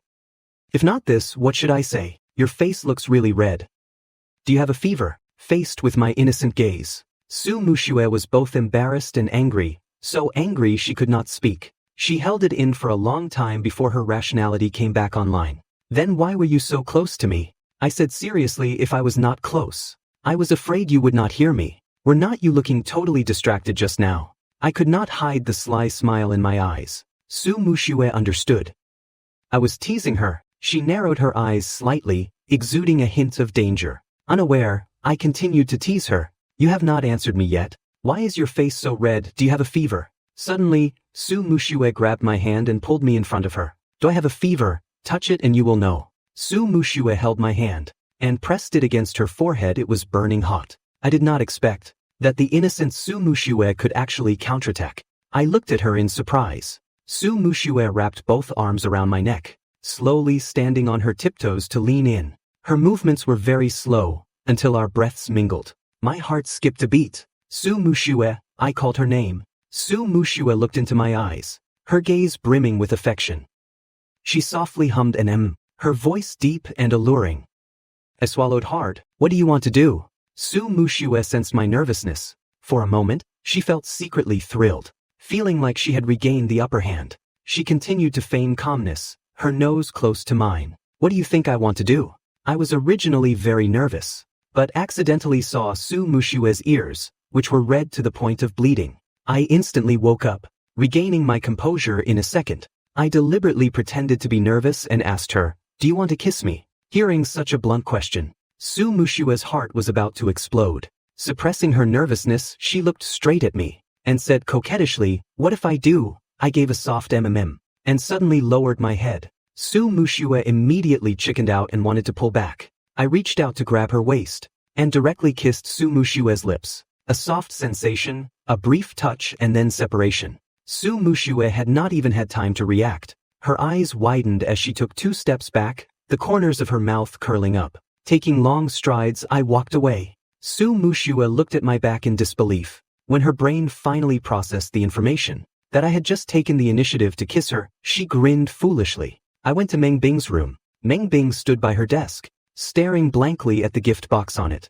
Her silhouette looked somewhat lonely. That was the gift Mu Yunyun gave Meng Bing. I recognized it at a glance. Seeing Meng Bing like this, I sighed helplessly and walked over to her. Mu Yunyun likes you and you like her too.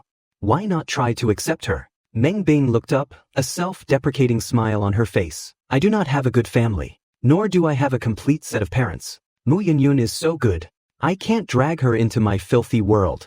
I could feel her gloomy mood, but did not try to persuade her. I just patted her shoulder. You are very good, Meng Bing.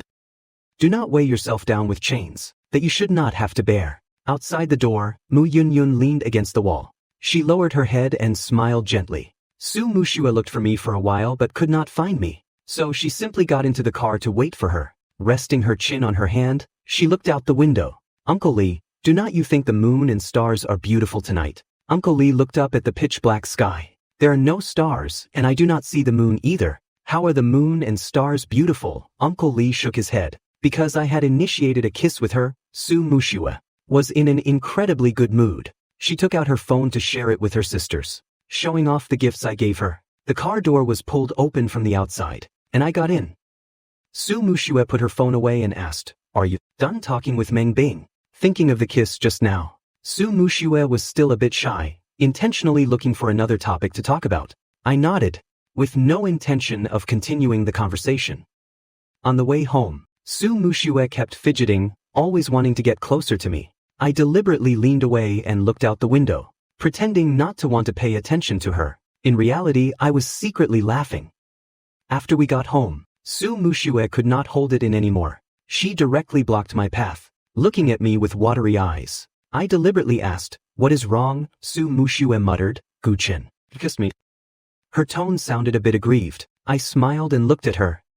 "Kissed so what?" Su Mushue's eyes widened. Just thinking about that kiss made her blush and her heart race. Yet I could be so calm about it. Frustrated, she said, "You kissed me, does that mean you like me?" Su Mushue wanted a clear status. Instead, I looked at her with a face full of surprise. "Does a random kiss mean I like you?" Su Mushue glared, hurriedly saying, "A random kiss? That was my first kiss. Is not it only the person you like that you initiate a kiss with?" Seeing her reaction, I could not resist teasing her.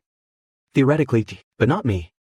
I'm very casual." Su Mushue instantly looked as if she had been struck by lightning, feeling used. Before she could react, I slipped into my room and closed the door. The sound of the door closing brought Su Mushue out of her thoughts. She knocked on my door. "Futen, I know you are lying to me. Just admit it, you do like me." In my room, I covered my mouth, stifling my laughter. I answered seriously, "No, I do not. You are overthinking it. Right now, I only see you as a friend." Nowadays, whenever Su Mushue heard the word friend, she had a conditioned reflex to go crazy. She continued to fight back. If you can kiss me casually without liking me, then since I like you, can I kiss you even more casually? Inside the room, hearing her absurd logic, I chuckled softly. I cleared my throat, trying hard to make my voice sound colder. Su Mushue, what are you saying? You are a girl, how can you be so casual? Su Mushue did not care. She said, this is called borrowing and returning. Once you borrow, it is not hard to borrow again. You just borrowed a kiss from me. Now I am paying you back. Su Mushue thought I would not come out, so she spoke recklessly. However, as soon as she finished speaking, without warning, I opened the door. Standing before her with my arms crossed, I said, go ahead, kiss me.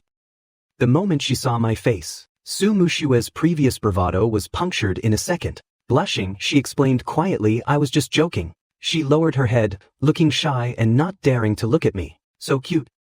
Holding back a laugh, I threw out a stiff sentence. I did not expect you to be this kind of person. Hearing me say that, Su Mushue became panicked and frantic. She looked up, grabbing my arm tightly. No, I am not that kind of casual girl. Su Mushue was so anxious she was almost crying. I reflected on whether I had gone too far just now. Taking a step forward, I quickly kissed Su Mushue on the cheek. A brief touch and then separation. Su Mushue was completely dumbfounded. My rogue-like tone rang out, if you did not mean it. My voice carried an unconcealable smile. Mushue realized that she had been teased by me again. Her eyes flashed mischievously as she hugged my waist tightly, burying herself in my arms, acting soft and coquettish. You have already kissed me twice. Is not it my turn now? I looked down at her, amused, and calmly shook my head. I can, but you can't. Dissatisfied, she asked, why, that is not fair. I held her hands and slowly pulled them apart. Because you like me, and you do not hate my kisses. So I can kiss you casually. But I do not like you yet, so you can't kiss me casually. Su Mushue felt something was wrong. By the time she lay down on her bed to sleep, Su Mushue finally realized, if he does not like me but still kisses me, does not that mean he does not hate my kisses either? As Su Mushue fell asleep, she had a dream.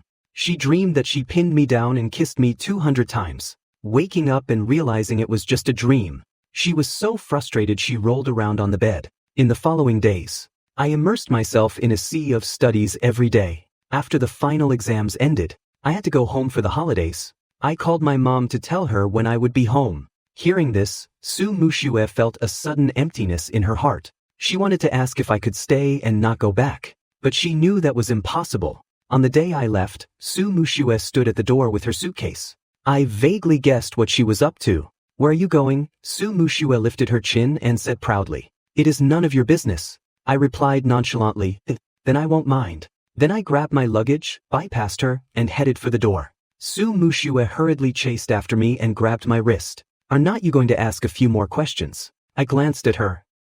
Did not you say it was none of my business? Su Mushue's face flushed red.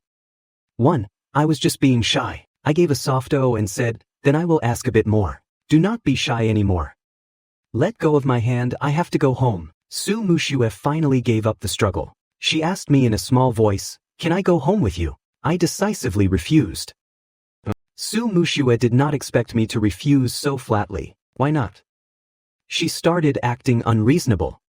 What is wrong with you? You have stayed at my house for so long. Why can't I stay at your house for a bit? I touched her hair, gently stroking it, and said, because my aunt said she is taking you to New York for the new year. Su Mushue's grandparents lived in New York. Since they were elderly and it was inconvenient for them to travel, her family definitely had to go to New York to visit them. So, I boarded the plane to Lee City alone. Meanwhile, Su Mushue secretly called Song, Meng and Yang Yujie, and together they sneaked onto the next flight to Lee City. Song Meng and Yang Yujie were dragged along in complete confusion. Yang Yujie teased Su Mushue, speechless. You are the school beauty, after all. Could you be a little more subtle when chasing a guy? Song Meng nodded. In agreement, Su Mushue rested her chin on her hand and shot them a look. You single dogs just do not understand. Yang Yujie and Song Meng sighed in unison. I carried my suitcase to the airport exit and caught a taxi home. As soon as I opened the door, a flying kick came right at my face.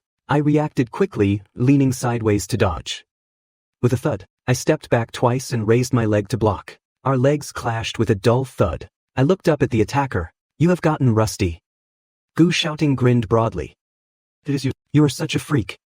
Welcome home. Mom has already cooked and is waiting for you. My favorite thing was eating my mom's cooking. Hearing this, a big smile spread across my face. After dinner, I received a call from a friend. "Oh, Guchin, you're back, right?" I answered. "Yeah, I am back. What is wrong?" From the other end came a cry for help. "Save me, Guchin. Those girls are about to catch me. Hurry up and come." "What perfect timing," I said sarcastically. "Alright, send me the address." "I will be there, right away." Lin Shui sent me the address. I grabbed my phone and headed for the door. My mom said worriedly, "Guchin, do not go out causing trouble the moment you get back. Your dad will break your legs when he gets home." I waved my hand without looking back and replied, "Got it. I will be right back." I never caused trouble. Unfortunately, I had a best friend with terrible luck. Those delinquents, whenever they saw Lin Shui, they instantly disliked her, because Lin Shui had a face that made her look arrogant to everyone. If a big sister was not smiling, it looked like she was looking down on people. Plus, she had a great figure, which made her especially popular with guys, making the female delinquents hate her even more. On the other side, Su Mushue's trio got off the plane. Yang Yujie asked, "Where do we go to find Guchin?" Su Mushue took out her phone, intending to call her mom to ask, but the phone was turned off. She called her dad, and his was turned off too. Song Mengmeng shot her a glance. "Do not tell me you do not know where Guchin is." Su Mushue really did not know. She weakly suggested, "Should we just ask around?" Yang Yujie and Song Mengmeng turned their heads, wanting to head back to the airport. Just when the three of them had lost all hope, suddenly across the street, my agile figure sprinted past. Su Mushue and her friends all looked in that direction. I had already run far away. Yang Yujie gave Su Mushue a push. "Chase him. What are you waiting for?" Su Mushue snapped out of it, let out an "oh," and quickly ran after me. Yang Yujie and Song Mengmeng followed her. They chased me for a while. When I ran into the alley behind 7th High School, Lin Shui was already surrounded by a group of girls. A few girls in revealing clothes were saying to her, "Next time, do not let me catch you." On raised her hand to slap Lin Shui. I shouted loudly, "What do you think you are doing?" When Lin Shui saw me, she immediately ran behind me, looking aggrieved. "You are finally here." The group, seeing me arrive to back up Lin Shui, instantly scattered and disappeared. I walked towards Lin Shui. Su Mushue's trio arrived at the entrance of the alley. Su Mushue saw Lin Shui beside me, and immediately got angry. "Gujin, who is she?" I looked at the three people who suddenly appeared in front of me, my face full of question marks.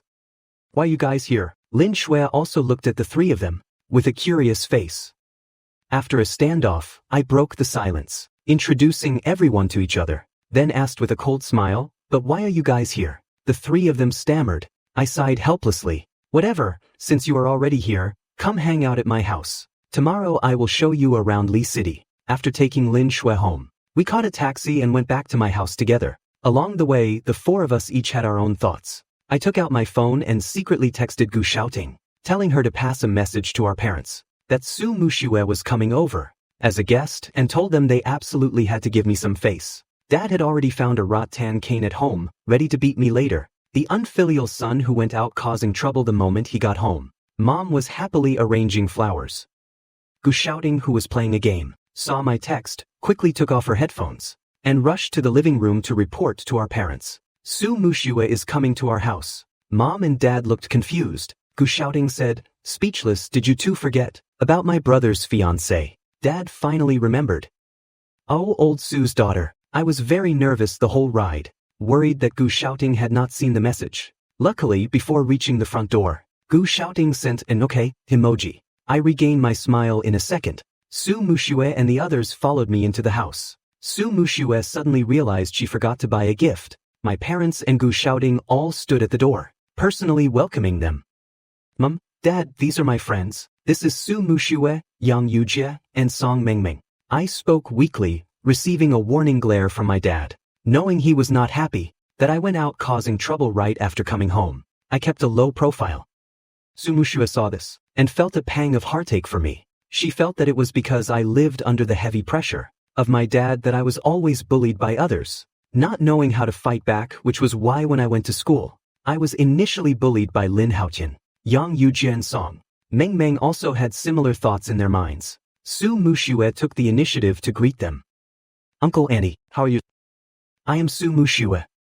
The older generation of our two families are old friends. It is just that because of the distance, us younger ones have not interacted much. Seeing Su Mushue, my mom felt a genuine sense of familiarity from the bottom of her heart. She gently welcomed the three girls into the house. In the living room of the Gu household, one whole wall was filled with photos of Gu shouting. Even the certificates all belonged to Gu shouting. As for my things, there was absolutely nothing. Su Mushue felt even more heartbroken, assuming my family favored girls over boys. Even Yang Yujie and Song Mengmeng looked at me, with eyes full of pity. The Gu family's maid had the day off today, knowing I was in trouble. While my parents were pulling Su Mushue into a conversation, I played the role of a servant tool, pouring tea and water to show my diligence. Su Mushue saw me busy working, while Gu shouting just played games, and felt a bit upset. She stood up and politely said, "Uncle, Auntie, I will go help." Yang Yujie and Song Mengmeng naturally stayed and chatted with my parents without any awkwardness, making them laugh out loud. I was washing dishes in the kitchen. Su Mushue stood at the kitchen door, looked at Gu shouting still playing games, then looked at me with immense pity. "Gu-chan, I will help you wash them." I paused for a moment, turned my head, and saw her looking at me with pitiful eyes. Confused, I watched as Su Mushue quietly came to my side, pulled my hands out of the sink, took a towel and wiped them clean for me. "Let me do it." Mushue did not know how to comfort me, and could only use the clumsiest way to help me. I did not understand why. That night, Yujie and Song Mengmeng each went to their rooms to rest. I sneaked into the study to confess my wrongdoings. I knelt on the floor, looking pathetic. "Dad, I was wrong." Dad glared at me. "You brat, you should not have gone out causing trouble the moment you got back." Dad felt tired just mentioning it, snatching the cane from my hand. "So you know you caused trouble. Going out fighting every day, what is this?" Dad passionately waved the cane, lecturing me. I nodded obediently, knowing Dad always had a sharp tongue but a soft heart. The study door was not closed. Su Mushue came out to get water, passed by the study, and looked in to see this scene. Me kneeling on the floor, my dad holding the cane high as if to strike me. Su Mushue's face changed drastically. She aggressively rushed in, and threw her arms wide to block me. "Uncle, do not hit Gu-chin." My dad and I were both dumbfounded. Deeply distressed, Su Mushue hid me behind her back, glaring angrily at my dad. "Just because Gu-chin is a boy, does that mean you can abuse him as you please?" Hearing this, I snapped back to reality. Mushue had misunderstood. I tugged at her clothes. "Su Mushue, it is not what you think." "My dad." I hurriedly tried to explain. Su Mushue turned her head and grabbed my hand. "Gu-chin, do not be afraid. I will protect you." My dad almost got a heart attack from anger. Su Mushue did not listen to my explanation. Speaking angrily to my dad, "I am taking Gu-chin away, since you do not love him. I will love him properly." After saying that, Su Mushue did not give me or my dad a chance to react, dragging me as we ran out of the Gu household. I hastily tried to explain. "Su Mushue, you have really misunderstood." Meanwhile, Song Mengmeng and Yang Yujie had already bonded with Gu shouting. In Gu shouting's room, they were playing games together. Yang Yujie got too excited, and bumped into Gu shouting's desk. The storage box on top fell down, and the items inside spilled out with a crash. "Sorry." Yang Yujie bent down to pick them up. She saw a photo of me, and read the caption below, "Men's Sanda Champion." Yang Yujie froze in disbelief, looking down at the medals on the floor, trophies and certificates for fencing champion and various other championships. Song Mengmeng saw them too. Yang Yujie looked up, making eye contact with her. Gu shouting nervously bent down to pick them up, muttering, "I am dead, I am dead. Later when my brother sees I messed up his things, he will probably beat me to death." Yang Yujie asked with a strained voice, "Are all these Gu-chens?" Seeing the truth was exposed, Gu shouting put a finger to her lips, shushing the two of them. "You guys absolutely cannot tell anyone." With the night wind blowing over her head, Su Mushue dragged me to the riverbank. Looking at the sparkling ripples on the river, Su Mushue turned her head and said to me seriously, "I know it must be very hard for you, having a family that does not value you like that, but you still have me. Gu-chin, I will take you back to the capital. We won't stay here and suffer." I looked at Su Mushue's face full of heartache, and finally understood. "Su Mushue, do you have some sort of misunderstanding?" "I'm not sad." "Why would I be sad? I do not suffer at home." Su Mushue looked at me with deep heartache. "At a time like this, can you stop being so stubborn?" She threw herself into my arms, patting my back. Cry, do not hold it in.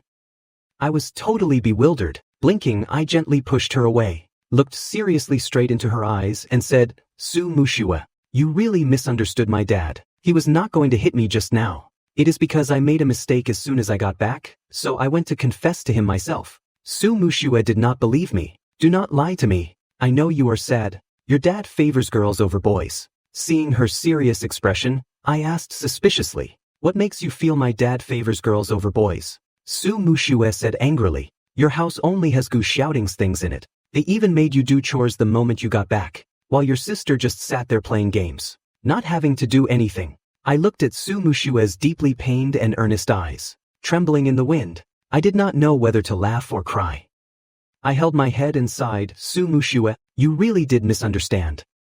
My dad loves me very much. Today, I got into a fight right after coming home, so I grabbed the cane myself and went to find him, to confess.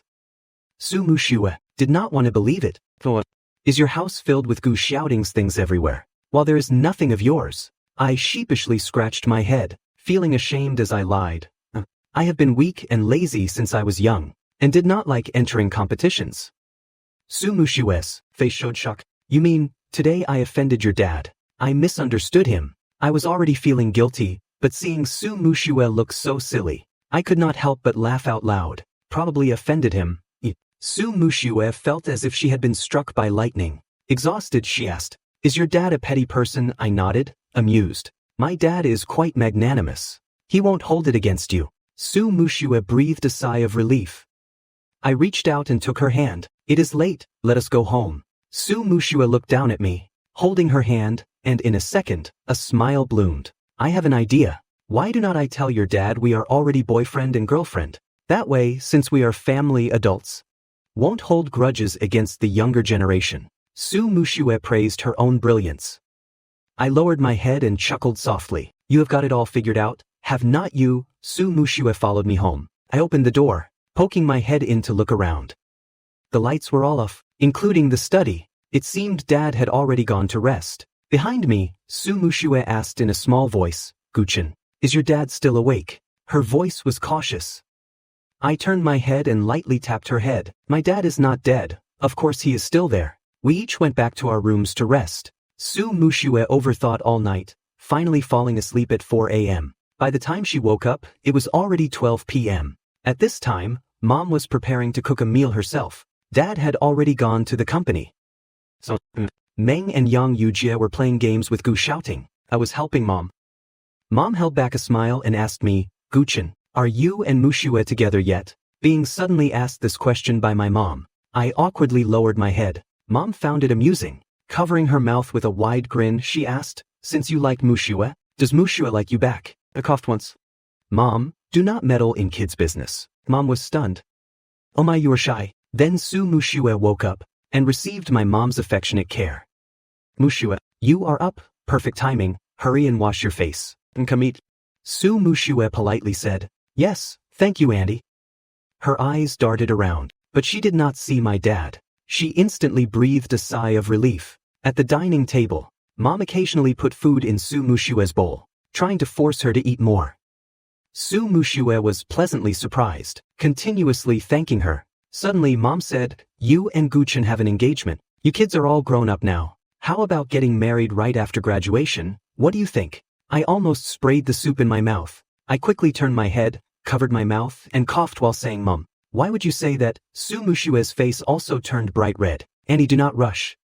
It is still early for Guchen and me. Su Mushua was incredibly embarrassed. Under the table, she kept kicking Yang Yu Jia, signaling her to say something. Receiving the signal, Yang Yu Jia suddenly smiled mischievously and said, Auntie, do not put Su Mushua on the spot. She always tells us that she only sees Guchen as a friend, and says the engagement does not mean anything. My mom looked at Su Mushua in surprise. What? Su Mushua stared at Yang Yujia in disbelief. Yang Yujia covered her mouth, snickering secretly. Su Mushua hurriedly tried to explain, Auntie, it is not like that, my mom said, looking crestfallen. So it turns out you only see our Guchen as a friend. My mom took the hit, completely ignoring Su Mushua's explanation. After all, her handsome and heroic son had just been rejected by someone. I was amused, while Su Mushua was worried to death. I found it funny, sure, but I could not bear to see Su Mushue being put in a tough spot. Smiling, I opened my mouth to smooth things over. Calm down. Su Mushue and my mom raised her voice again. You shut up. An awkward breakfast came to an end. Su Mushue found an excuse, grabbed Song Mengmeng and Yang Yujie, and ran outside. Yang Yujie was very sharp. The moment they got out the door, she hailed a taxi. Sir, to the airport. Hurry up. Su Mushue was stunned by Yang Yujie's slick move. Standing there in a daze, Song Mengmeng looked left and right, and decided to follow suit and run away. She also raised her hand to hail a taxi.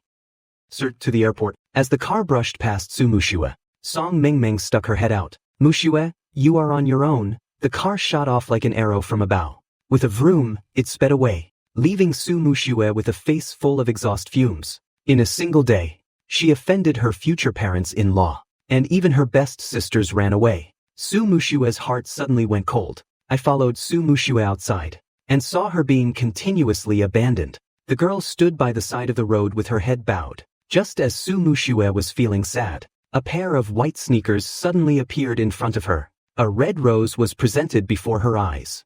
I looked down at her, and said, whose poor girl is this? Secretly shedding tears here. Su Mushue quickly wiped her eyes, looking up. Who says I am shedding tears? The sunlight spilled down, illuminating Su Mushue. Her fine bangs fluttered in the wind. I held the rose out in front of her. So you were not crying. I thought you were secretly shedding tears. Su Mushue took the rose from my hand, and held it up to her nose to smell it. I put my hands behind my back and gently leaned closer. Do you like it? With a smile on her lips, Su Mushue twirled the rose stem. I took a small step forward, this time directly facing Su Mushue. I looked down at her face, which was so close, and quickly lowered my head to lightly touch her lips. The movement was very gentle, just a brief touch and then separation. Su Mushue's face turned rosy, her eyes shining terrifyingly bright, as if a starry sky was hidden within them. She wrapped both arms around my neck, stood on her tiptoes, and forcefully pulled me down. Her lips pressed together once again. This time, it was not just a brief touch. At this moment, the Gu household was having a meeting. My mom said angrily, that girl from the Su family dares to look down on my son. Gu shouting weakly raised her hand. I think she actually likes my brother. The 2 days Su Mushue was at our house, wherever my brother went, her eyes followed. My mom shot her a look. Did not you hear them say that the engagement between our families means nothing? My son is allowed to dislike others, but he absolutely cannot be disliked by someone else. She slammed the table hard and looked at my dad. What do you think? The Gu family has always had an open mindset, never interfering with their children's relationships. If there are feelings, parents do not need to meddle. They can just live their lives together. Not tense. Although my dad was angry about Su Mushue's disrespect yesterday, he also saw how she tried to protect me. Considering this, he said, how about we call the Su family first, and say the engagement is cancelled. As for what happens later, let the kids decide for themselves. My mom thought it was feasible. Even if they wanted to cancel, the Gu family had to be the ones to initiate it. So, without another word, she called the Su family. Mr. Su is taking a shower, so Mrs. Su answered the phone. Hearing my mom's words, Mrs. Su wanted to beat Su Mushue to death. How could her bratty daughter say something like that? When Su Mushue and I returned home, just as Su Mushue was preparing her apology, my mom affectionately took her hand. Mushue, you silly girl, you went out for so long and did not come back. I was worried sick. Su Mushue looked at me in confusion. I was also dumbfounded. Was it that easy to appease my future mother-in-law's anger? Su Mushue was overjoyed, not suspecting my mom's unusual behavior at all. Auntie, I am sorry for making you wait so long. Her eyes sparkled as she looked at my mom. Auntie, about what happened today, I want to apologize to you. What I said was not wrong, but... My mom smiled and interrupted her. It is okay, no need to apologize. Just when Su Mushue thought my mom had forgiven her, my mom continued, I understand that you young people do not like arranged marriages. I have been there, so I get it. Uncle Gu and I never liked forcing our children. Su Mushue sensed something was wrong. Auntie, you are not forcing me, it is just that. My mom patted the back of Su Mushue's hand, looking at her with mild reproach. No need to explain, I already told you. I do not blame you. I already called your parents and cancelled the engagement between our families. From now on, You and Guchen are still good friends. Come visit us often. Hearing the engagement was cancelled, Su Mushue instantly panicked. She did not want to cancel it. Auntie, I do not want to cancel the engagement. My friend was just joking earlier. I have always liked Guchen and I am currently chasing him. Auntie, believe me, I truly do not feel that the engagement with Guchen means nothing. My mom asked coldly, but you did say those words, did not you? Those were indeed the words Su Mushue had said. Was not it just because I was shy? In front of my mom, Su Mushue did not dare lie. My mom immediately confirmed that she had said it. Her expression changed and she smiled radiantly. Seeing you so scared, I already said I do not blame you for this. Even I feel the engagement is unreliable. It was all just a joke between our previous generation. Does not count. Auntie, Su Mushue wanted to say more, but my mom had already walked over to my dad. She grabbed his arm. Gu Jiabao, I told you not to smoke in the house, but you never listen. Go upstairs. This clearly left Su Mushue with no opportunity to explain. Su Mushue wanted to say something, but felt she had no right to. I, of course, understood my mom's thoughts. It must have been Su Mushue's words that made her uncomfortable, and she wanted to deliberately torment Su Mushue. Gu shouting looked at me, then at Su Mushue, hugged her phone, and went back to her room. Su Mushue was still holding the rose I gave her. Does it mean for the world to turn upside down? Su Mushue was experiencing it firsthand. Is this the price of my arrogance back then? Su Mushue tilted her head back and blew her bangs. I chuckled softly. Su Mushue turned her head to look at me. Are you happy seeing me in trouble? I pinched my fingers together to show a little bit about the engagement. Su Mushue did not care at first, but when she started liking me, she felt it was the bond between her and me. So she always felt that I would eventually belong to her. Now, suddenly losing the engagement, and with my parents disliking her, Su Mushue instantly lost her backing. Her mood turned gloomy. I reached out and rubbed her head. Alright, do not be sad anymore. My parents just want to test you. Su Mushue glared at me. What about you? Teased her. Take a guess. Seeing how happy I was, Su Mushue also became cheerful. You just wait, I never lose. Since I said I am going to chase you, I will definitely catch you, and make you willingly be my boyfriend. I looked at her and smiled, wanting to say I had always been willing. But since I had chased her so hard in the past, making her chase me now was not too much to ask. Right after Su Mushue made her grand declaration. The next day, Mrs.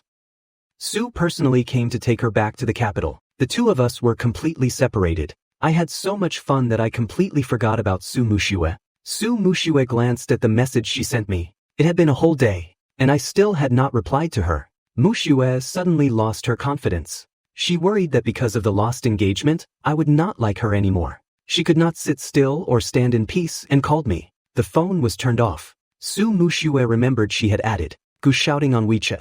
So she hurriedly messaged her, shouting, "Is your brother home?" Gu shouting replied honestly. He went to an old classmates reunion today. Said he won't be back until tomorrow. Old classmates reunion. Hearing these words, Su Mushue's brows knit together. She had already imagined those admirers being overly attentive to me. She could not believe my phone fell into the water. At noon, I had lunch and sang karaoke with my friends. In the evening, we went our separate ways to have our own fun. I took my cousin and Lin Shui to a local tourist spot. Lin Shui walked beside me. Guchen, there is a phone store over there. Let us go buy a phone. I went in and bought a new phone. I picked it up and logged into WeChat right away. When logging into a new device, WeChat does not sync past messages. I wanted to look for Su Mushue, but figuring she was probably already asleep, I did not send her a message. Along the way, Lin Shui kept taking pictures of us. Eventually, she told me and Tang Jiao to stand shoulder to shoulder, saying the pictures had a great vibe. Later, she sent the pictures of Tang Jiao and me to me. I directly posted them on my WeChat moments. Su Mushue waited until night but did not get a reply from me. Song Mengmeng sent her a message. You are heartbroken. In the photo Song Mengmeng sent, Tang Jiao and I were standing shoulder to shoulder. A handsome boy and a beautiful girl, both smiling. Su Mushue's mind went blank.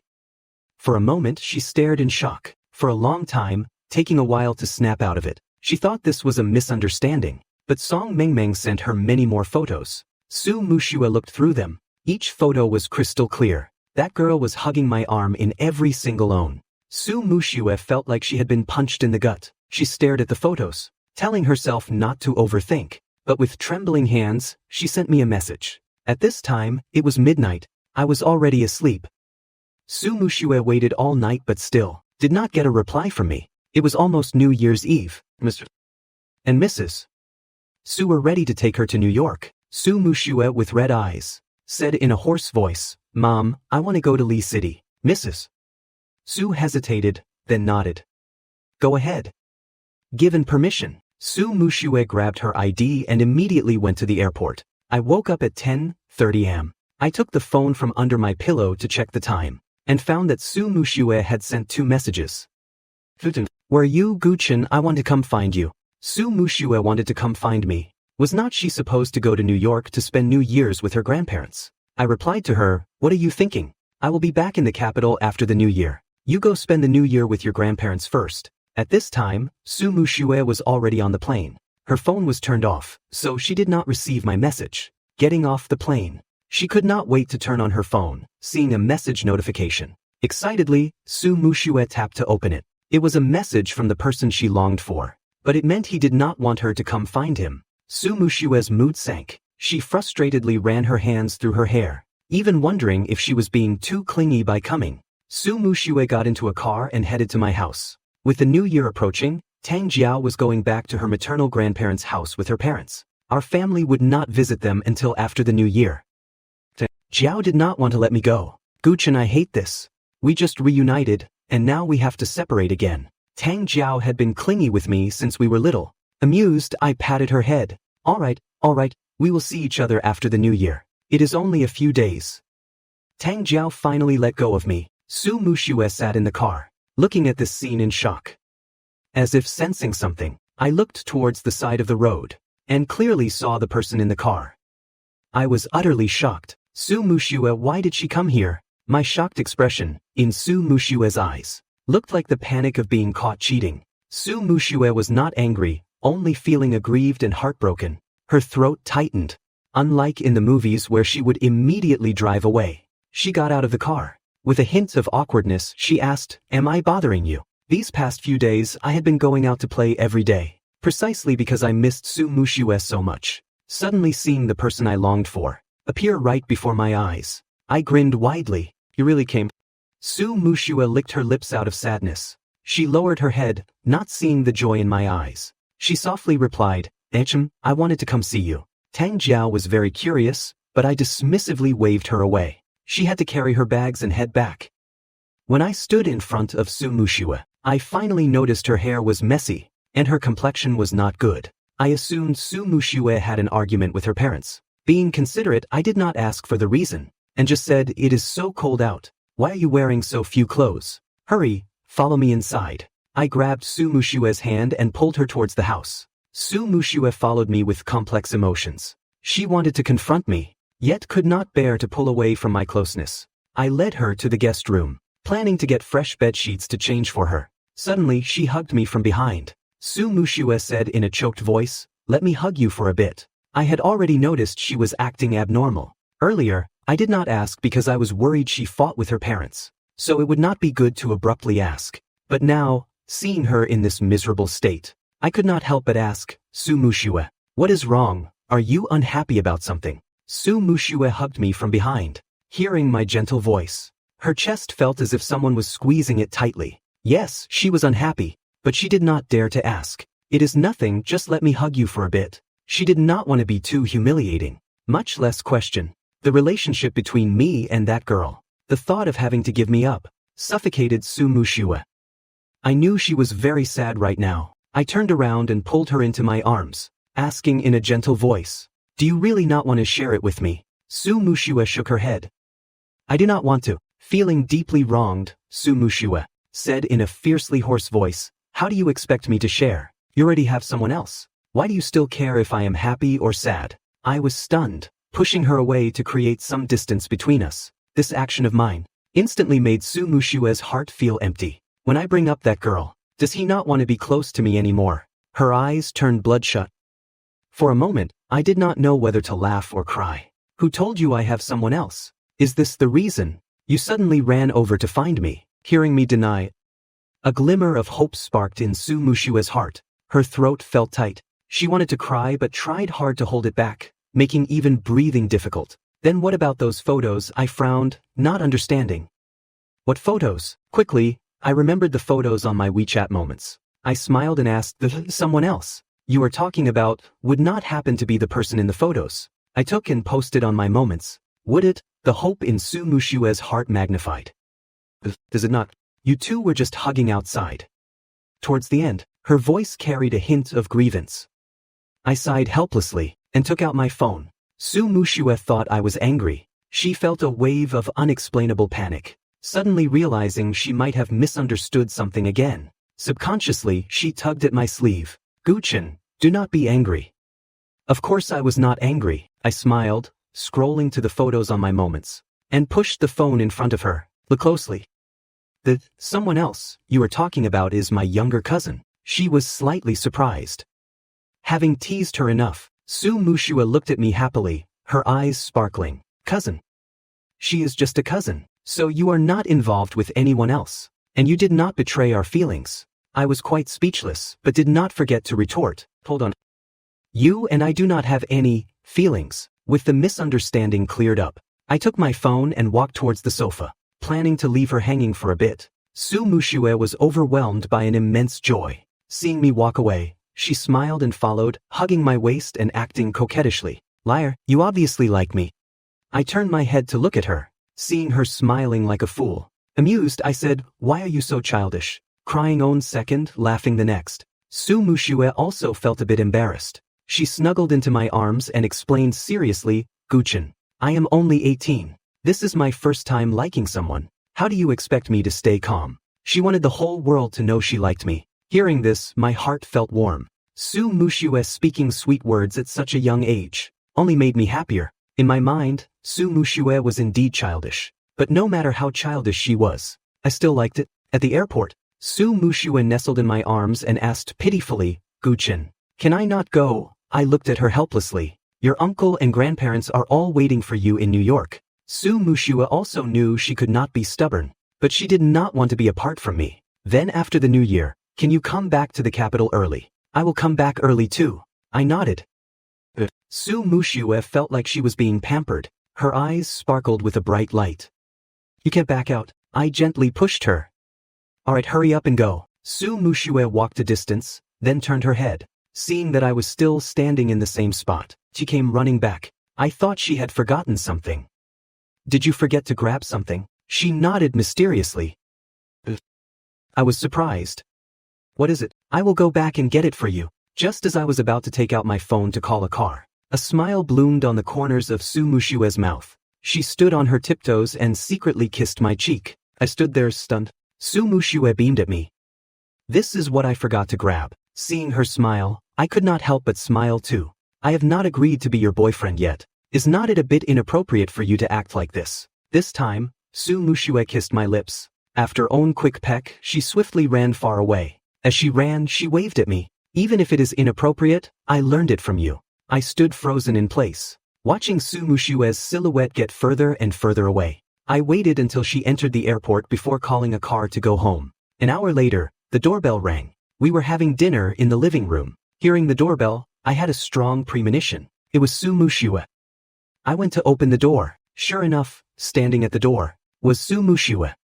Her normally bouncy black hair was covered with a layer of white snow. I felt a surge of joy in my heart. Su Mushue beamed at me. This is fate. Because of the weather, my scheduled flight was cancelled. Holding back a smile, I asked her. So what? She smiled as she looked at me. So, I want to stay here and celebrate the new year with you. Do you welcome me? Her face was full of anticipation, looking incredibly docile. How could I bear to refuse? I stepped aside to let her in. Seeing my dad, Su Mushue awkwardly scratched her hair and called out. My dad gave her a cold glance, then ordered, Gu shouting, get another set of bowls and chopsticks. Gu shouting immediately complied. My mom, who had been unhappy about Su Mushue previously rejecting the engagement, saw her like this, and suddenly felt her worries were unnecessary. This girl was completely wrapped around her son's finger. The next day, I took Su Mushue to the ice skating rink. Lin Shui tagged along too. Su Mushue knew how to ice skate, but her skills were not very good. I was different. I was swift and agile. Su Mushue struggled to get to my side, reaching out to pull me. Fujin, slow down. I grabbed her hand. I will pull you. I exerted a bit of force to pull her. Unable to control her balance, Su Mushue lunged forward. I immediately laughed. She hurriedly lunged over to hug me, tightly wrapping her arms around my waist. Hugging the boy she liked, Su Mushue forgot all about her panic. I am not very good at this. You have to teach me. I snorted softly, pinched her cheek and pulled it. So shameless. Who taught you that? Su Mushue buried her face in my chest, revealing only her dark, sparkling eyes. Meeting you makes me smart. I teased her for having a glib tongue. Even though I said that, I did not push her away. Su Mushue felt a bit floaty, her heart as joyful as if smeared with honey. Guchin, you could not bear to push me away. And you still say you do not like me. I could not stand her smug look, feeling the urge to pinch her cheeks again. But she would not let me have my way, giggling in my arms. My anger faded as my rationality gradually returned. Do not overthink it. The reason I did not push you away is because you used to be my fiancé. I just did not want you to lose face. The smile on Su Mushue's face stiffened, firmly refusing to accept this reality. She hugged my waist tighter and demanded, Guchin, you are lying, you are not that kind of person. You definitely like me. Just admit it. I could not be bothered to argue with her. Su Mushue kept speaking, but inside she felt incredibly panicked. Finally regaining the upper hand, I smiled smugly. Su Mushue looked like a frostbitten eggplant, all withered. She shared this with her friends, wanting to hear a different answer from them. Fortunately, heaven did not disappoint. She got an answer that made her happy. Gong Aryu asked, if your arranged fiancé was ugly and annoying, do you think you would not push him away? Su Mushue suddenly realized this made sense. Touching her own pretty face, Su Mushue smiled foolishly. That is right, how did I get tricked? He definitely likes me, otherwise he would have pushed me away. Finally regaining her confidence, Su Mushue opened her door and looked out at the living room.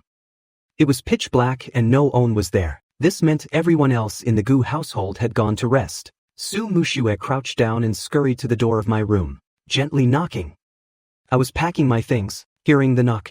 I thought it was my mom, so I went to open the door. As soon as the door opened, Su Mushue slipped into my room, conveniently locking the door behind her. What are you doing? Having just showered, I was only wearing a tank top. The smooth lines of my muscles were clearly defined. Su Mushue only took one look at me, before hurriedly shifting her gaze. She almost forgot her reason for seeking me out. Suddenly, her attention was caught by the things on my bed. She narrowed her eyes and quickly walked over. I froze for a moment, then snapped back to reality and rushed over to block her. Unfortunately, it was too late. Su Mushue picked up the certificates, photos, and newspaper clippings owned by own. They were from the various martial arts championships I had won since childhood. The corners of Su Mushue's mouth curled into a joyful smile. So you have been this amazing since you were little. Her sparkling eyes made me feel a bit unnatural. I have to say, Su Mushue used this exact facade in the past to captivate me. I snatched the certificates from her hands. Su Mushue lunged into my arms again. I feigned anger. What are you doing? But my voice lacked any real deterrence. Su Mushue's heart blossomed with joy. She deliberately moved closer to my face and smiled. How about we play truth or dare? I covered my face. What are you talking about? I have nothing to talk to you about. Su Mushue rubbed her cheek against mine and said, talk about when you started liking me. I hastily denied it. Who likes you? Seeing me speak contrary to my feelings, Su Mushue was immensely happy. The more I refused to admit it, the more she wanted to force me to. As she got closer, her body suddenly reacted faster than her brain. With a light swing of her arm, she poked my knee. The movement was fast and abrupt. Sensing danger, Su Mushue subconsciously backed away. The two of us inexplicably started wrestling. In the end, Su Mushue was pinned to the floor by me.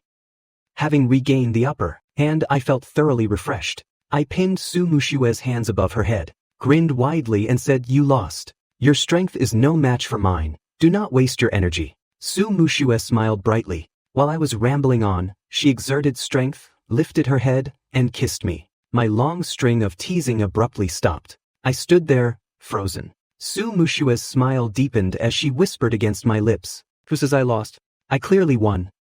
I won your heart. My brain shut down for a second. Su Mushue successfully made me feel like a slave turning the tables, singing triumphantly. I caught the smug look in her eyes and scoffed. Such shallow tricks. How could I let her stay smug for so long? Seeing me stay silent, Su Mushue intentionally asked, "Are you feeling shy?" I dropped my previous restraint, raised an eyebrow and smirked. A kiss at this level, what is there to be shy about? At this level? Su Mushue caught the keyword. What does that mean? Have not we always kissed like this? Do you have another level? Just as she thought this, I wrapped my arms around her neck and leaned in. Our pink lips touched, our breaths intertwining. Su Mushue was stunned, her eyes wide open. I chuckled softly, seized the opportunity, pulled her close, and deepened the kiss. A true French kiss. Su Mushue was like a naive little foot soldier, while I conquered her fortress. She had no strength to resist, forced to retreat step by step due to her astonishment, nervousness, and embarrassment. She was led by me to discover a new world. It was a realm she had never touched before. Just as Su Mushue was feeling dizzy, as if struck by lightning, I finally let her go. I lifted her chin, smiled wickedly, and asked, "Feeling shy now? This is what you call a real kiss?" After saying that, I stood up gracefully. Su Mushue finally snapped back to reality. She was overwhelmingly jealous, sourness filling her chest. She grabbed my hand and asked me darkly, "Have you been like this with someone else?" It was not her fault for being suspicious. My kissing skills were just too proficient, so proficient that it seemed like I had countless experiences. Compared to me, she was obviously extremely inexperienced. I turned my head and smiled at her. "I am not telling you." Su Mushue went crazy with jealousy. She stared blankly at me, suddenly feeling sad. I did not care if she was sad or not. I directly kicked her out of the room, telling her she was being too smug just now. With a click, the door shut, pulling Su Mushue back to her thoughts. Su Mushue felt like a worm, twisting with anxiety, worrying. I was angry, while her heart was completely overtaken by sourness. She knocked on the door a few times, but I did not answer. After returning to her room, Su Mushue, filled with jealousy and sourness, reflected on herself. Was it impolite of her to ask that just now? After all, the past did not count for anything. Did her questioning tone hurt my feelings? Su Mushue sighed. She should go apologize to me. She pretended to console herself well, hugging her knees as she sat at the head of the bed, her fingers constantly scratching at the bedsheets. Who is that person who has been so intimate with him? She wanted to beat that person to death. The next day, Su Mushue sported a pair of dark circles under her eyes. She took one look in the mirror. Su Mushue felt she was not pretty anymore. On New Year's Day, Su Mushue and Gu Shouting all received red envelopes from my parents. Su Mushue was still thinking about who I had kissed, taking advantage of me going outside to light firecrackers. She pulled Gu Shouting aside to inquire. Shouting, "Let me ask you something." Gu Shouting stared at the thick red envelope in Su Mushue's hand. She nodded seriously. "Go ahead, sister-in-law." The term, sister-in-law, made Su Mushue happy. The corners of her mouth curled up. She generously handed the red envelope to Gu Shouting. "Take it if you want it." She could not just say it outright. She smiled cheekily. "Oh, I could not possibly." Su Mushue acted extremely generously. "What is there to be embarrassed about? We will all be family in the future. Just take it." Gu Shouting was a smart kid. Accepting Su Mushue's red envelope, she smiled brightly and said, "Sister-in-law, whatever questions you have, just ask. I promise to tell you everything I know without holding back." Afraid I would hear. Su Mushue looked up and saw me not far away, building a snowman. Only then did she ask, shouting before me, "How many girlfriends did your brother have?" As soon as Gu Shouting heard this question, her eyebrows immediately shot up. Su Mushue, paying close attention to her, saw her expression was off. Worried she might misunderstand, Su Mushue quickly explained, "Do not get the wrong idea. It is not that I mind. I just want to understand Gu-chin better." "I am not misunderstanding." Gu Shouting rested her chin on own hand, trying to recall. "There were so many. Do you really need me to recall?" Su Mushue was slightly taken aback. Could it be that she clutched her chest, suddenly worried she might die of jealousy. She somewhat regretted her curiosity. Gu Shouting counted on her fingers. Su Mushue stared at her with wide eyes. As each finger went down, her shock grew. Gu Shouting did not know if her brother had ever loved anyone, but she guessed he might be too shy to say. So she counted all the women her brother had brought home. Gu Shouting concluded decisively, 6. Unsurprisingly, there should be 6. Su Mushue's heart instantly went cold. There were actually 6. Her face contorted with jealousy. She tried to tell herself that the past did not count, but her chest still felt tight. She had thought, my love was just like the love she had for me. Now it seemed the gap was quite large. I was the only boy who ever made her yearn, yet she was only one of my 7. Su Mushue suddenly lost her confidence. I was so much of a playboy. Even if I liked her now, it was not certain I would still like her in the future. Su Mushue's mood grew heavier and heavier. She even worried that if I stayed home for a while, I would end up liking someone else. Gu Shouting nudged her. Are you okay? She did not even call her sister-in-law anymore. Su Mushue suddenly snapped out of it, patted her shoulder, and said calmly, do not worry, I am fine. Having finished building the snowman, I smiled and walked over to the 2 of them. What are you 2 doing? Come over here and have a snowball fight. Su Mushue forced a smile. Coming, she touched her face, telling herself, Su Mushue, you can't be petty. Those are all things of the past. If you care too much, Gu Chen won't want you. So she pretended to be very happy, running over to join me in the snowball fight. She could not bear to throw snowballs at me, so she could only frantically throw them at Gu Shouting. Seeing Su Mushue and Gu Shouting throwing snowballs at each other, I laughed and joined the battlefield. Gu Shouting cried and wailed. In the end, Gu Shouting wiped the blood from her face, sitting pitifully on the ground. Are you even my real brother? After the new year, Su Mushue returned to the capital before I did, because I had to go to my grandmother's house. I was a week late. After arriving in the capital, in the middle of the night, Su Mushue finished playing games with Song, Meng Meng and the others. Lying in bed, she could not sleep. The moment she closed her eyes, that kiss flashed in her mind. She had been completely led by me during the kiss. Thinking about it, her cheeks burned hot. Patted her face with both hands. No wonder he kisses like that, having had so many girlfriends. In my eyes, did she appear too inexperienced? She immediately opened her browser, searching for what to do if your kissing skills are not as good as your boyfriend's. There were related articles below. Su Mushue clicked on them, and they all advised girls to counterattack. Online specifically struck a chord with Su Mushue. Do you feel inferior? Do not panic, just practice. Kiss your boyfriend until he is breathless and take back your home court. Su Mushue's expression was a bit shy. How can I practice? How can I just go find him? No way, I would definitely be laughed to death. Blushing, Su Mushue buried her head in her pillow. Just thinking about it made her embarrassed. Being apart, these past few days, Su Mushue called and texted me every day. At night, I lay in bed, looking at the message Su Mushue sent. Guchen, what are you doing? I replied to her, sleeping. What I meant was that I was currently sleeping. Su Mushue misunderstood, thinking I was telling her to go to sleep. She instantly felt incredibly wronged. She thought about me every day, yet I did not want to chat with her at all. She replied again, how many days until you come back to the capital? Guchen, I miss you. I originally planned to go back the day after tomorrow. Seeing Su Mushue's aggrieved and pitiful tone, my heart suddenly softened, but I wanted to give her a surprise. So I replied, one more week. Seeing me say one more week, Su Mushue was utterly disappointed. Resting her hand on her forehead, Su Mushue told herself not to be clingy, so she pretended to be generous and said, okay then, have fun.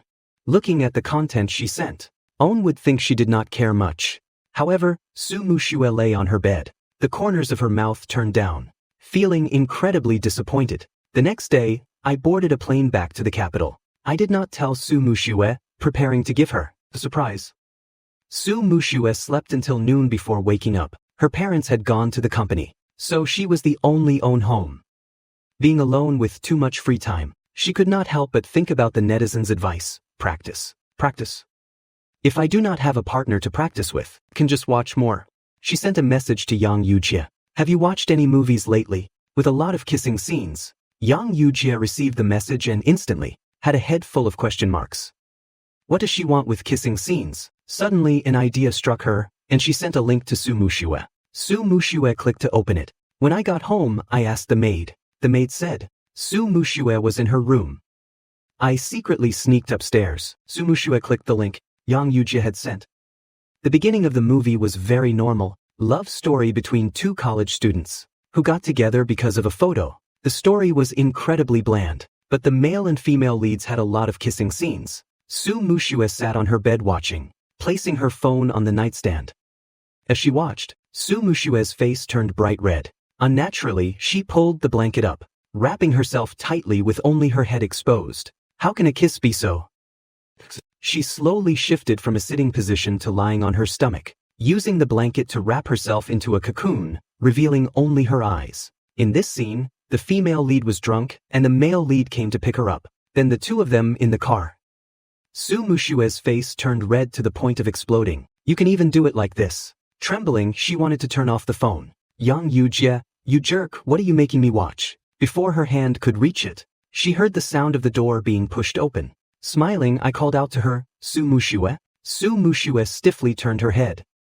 At that exact moment, the sounds coming from the phone were entirely inappropriate. Su Mushue swallowed hard. I had wanted to give Su Mushue a surprise, but I did not expect Su Mushue to give me an even bigger surprise. She had wrapped herself tightly in a blanket, turning her head to look at me, her dark eyes misting over, her face unbelievably red. The sounds from the phone echoed in the room. Eyes met.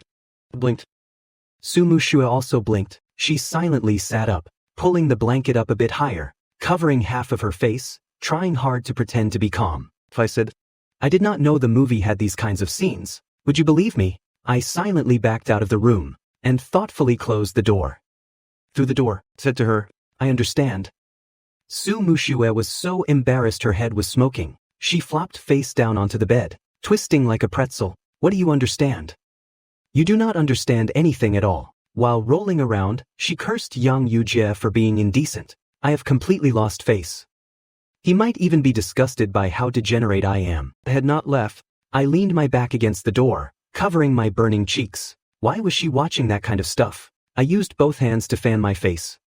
Was she watching that movie, and thinking about me? You little pervert. No wonder in our past life, on the day we got married, she initially acted like someone with experience, which suddenly turned into sheer panic. After all, I was someone with experience, so I accepted reality faster than Su Mushue. She's a girl, it is normal. Meanwhile, Su Mushue was still rolling around on the bed, her face red as a giant tomato. Wrapped in the blanket, she kept rolling. I heard the commotion inside, guessing Su Mushue was definitely feeling uncomfortable. I knocked on her door. Su Mushue. Su Mushue abruptly turned her head to look at the door. You have not left yet, I asked. Are you okay now? Su Mushue blushed, her eyes widening. What do you mean okay? What is okay? She had not done anything to prove she was not degenerate. Su Mushue threw off the blanket and jumped out of bed, pulling the door open. The two of us locked eyes again, the awkwardness practically spilling out of her eyes. She opened her mouth, wanting to explain. I considerately said, I am listening.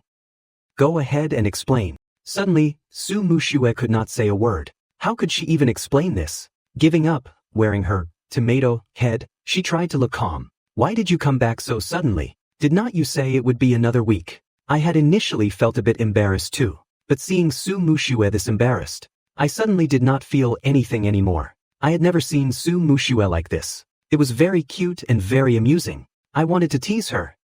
I missed you, so I came back early. Su Mushue's awkward expression froze. Blushing, she looked at me with a hint of anticipation. What did you say? I smiled slyly. I said I missed you. Today, Su Mushue did not catch on. She was too surprised and flustered. Shy yet excited, she stammered loudly. That I missed you too. After saying that, Su Mushue turned her head and bumped into the door. So useless. I burst out laughing. I was just teasing you. I came back early because of some business. Su Mushue stiffened and turned her head to look at me, her dark eyes staring. Finally, I could not hold back my loud laughter. Su Mushue knew I was laughing at her. Blushing, she wanted to die of embarrassment. Starting to give up, she lowered her head and said, although it is very funny, I still have to explain. I really did not want to watch that movie. Yang Yujie sent it to me.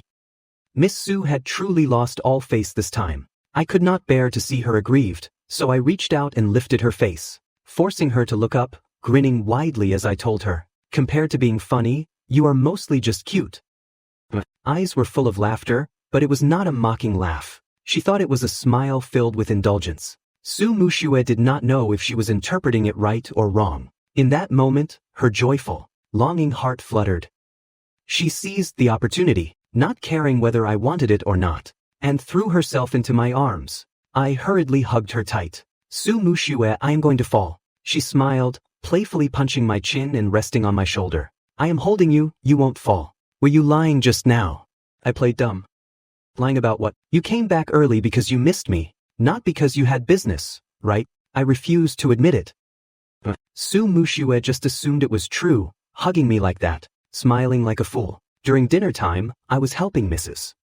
Su learn flower arranging. Su Mushue silently stood beside us, handing me the flowers. I reached over, and she handed me a flower. Handing it over, Su Mushue gave a light cough. Taking advantage of Mrs. Su not looking, she sneakily reached her hand over. Out of habit, I did not look, reaching out to take the flower, but momentarily grabbed Su Mushue's hand. Startled, I turned my head and glared at her. Su Mushue gripped my hand tightly, smiling like a fool. Mrs.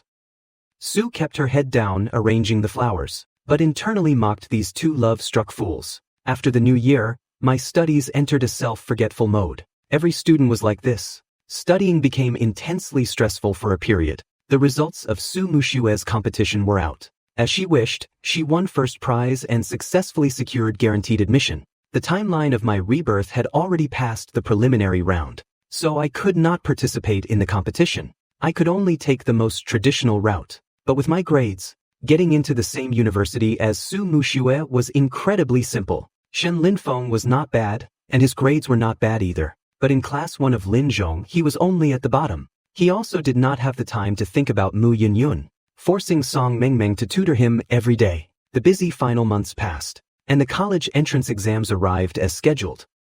The exams lasted 2 days in total. After finishing the exams, I felt pretty good, barring any surprises. Other than Chinese and English, I could get full marks on everything else. Su Mushue was already waiting outside. Seeing me come out, she smiled and walked towards me. Suddenly, her expression changed. Not far away, a girl holding flowers came up to me and shouted loudly, "Guchen, I like you, be my boyfriend."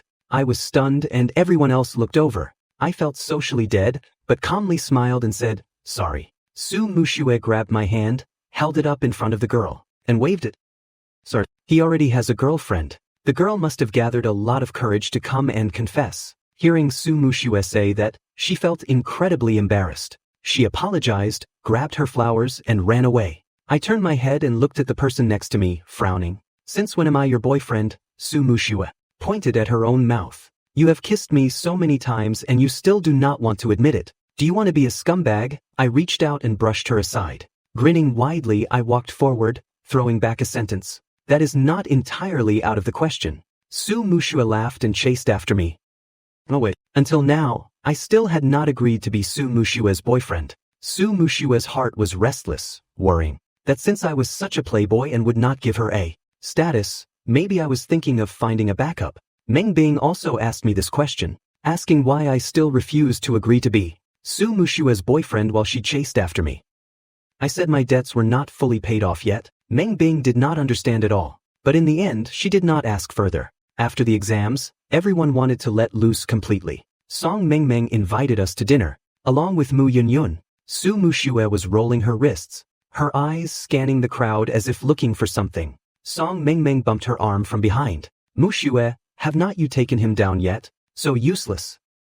Su Mushue, still looking around, replied, "Song Mengmeng, you are the useless own. You like Gu Linfeng but do not dare to say it." Song Mengmeng was a bit speechless.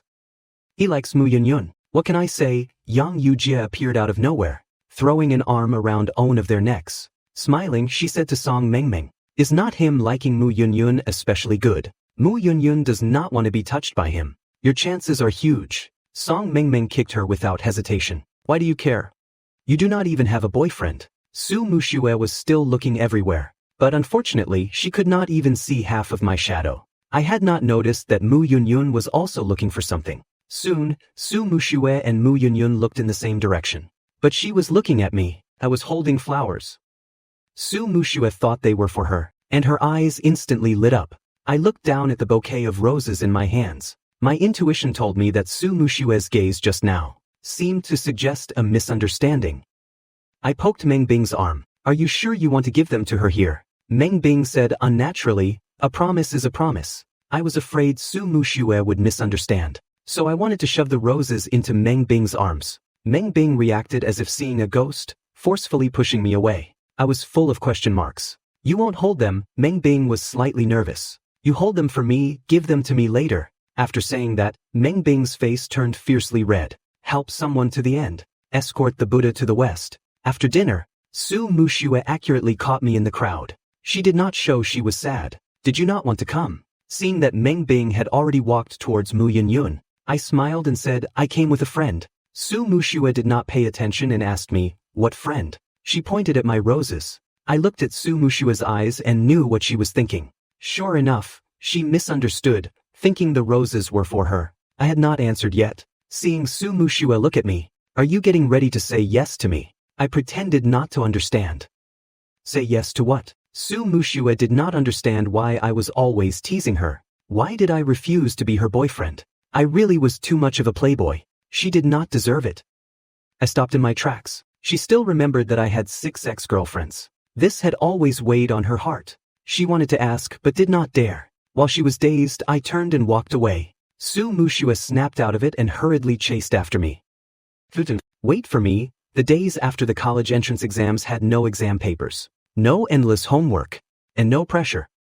The long days even became boring. I packed my luggage, getting ready to box it up and send it home. Su Mushue was sitting in the living room playing games. Suddenly seeing me carrying my luggage, she thought I was about to go back to Lee City, and got incredibly anxious. Where are you going? She stopped playing her game, threw her phone aside, and I said, shipping my luggage back. Su Mushue hurriedly grabbed me. Do not.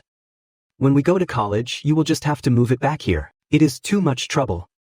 Su Mushue took it for granted that my scores would definitely keep me at Jingqing University. Seeing her anxious face, I deliberately put on a serious face to tease her. Who said I would be moving my stuff back here for college? I am not applying to Jingqing University. Su Mushue completely panicked. You are not applying to Jingqing University. She had already been guaranteed admission to Jingqing University. If I did not study in Jingqing and went somewhere else, would not they be in a long-distance relationship? Looking at my serious expression, Su Mushue suddenly did not know what to say. Could she ask me to stay in Jingqing for her and give up the university I wanted? She could not do it.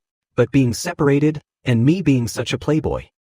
What if I changed my mind? Seeing the light in her eyes gradually dim, I immediately softened, smiling to comfort her. I was just joking with you. It is a top-tier university. If I do not go there, where else would I go? Su Mushue looked up at me. Meeting my eyes, she suddenly went silent. She lowered her head, not looking at me. Is it that fun to tease me? Su Mushue was angry. She silently went upstairs. I held my luggage, blinking in surprise. It seemed I had messed up. Turning my head to look at Su Mushue's retreating back, I suddenly felt a sense of self-blame. I just wanted to tease her a little. I did not expect her to be so sad. Feeling defeated, I had to go coax her. Su Mushue returned to her room, sat in front of her computer, feeling remorseful, wanting to bang her head against the wall. Why did I get angry at him just now? I should have been more magnanimous. Being questioned by me like that, Gu Chen must be very sad. He is also a playboy. If he thinks I am petty, will he stop liking me? Mushue was initially just feeling remorseful, but thinking up to this point, she panicked. She excitedly ran out, calling Gu Chen as she ran. The living room was empty, no sign of me. Aunt Lu heard her and came out of the kitchen with a smile. Miss, young Master Gu took his luggage outside. Su Mushue forgot to change her shoes, wearing slippers, as she hurriedly chased out.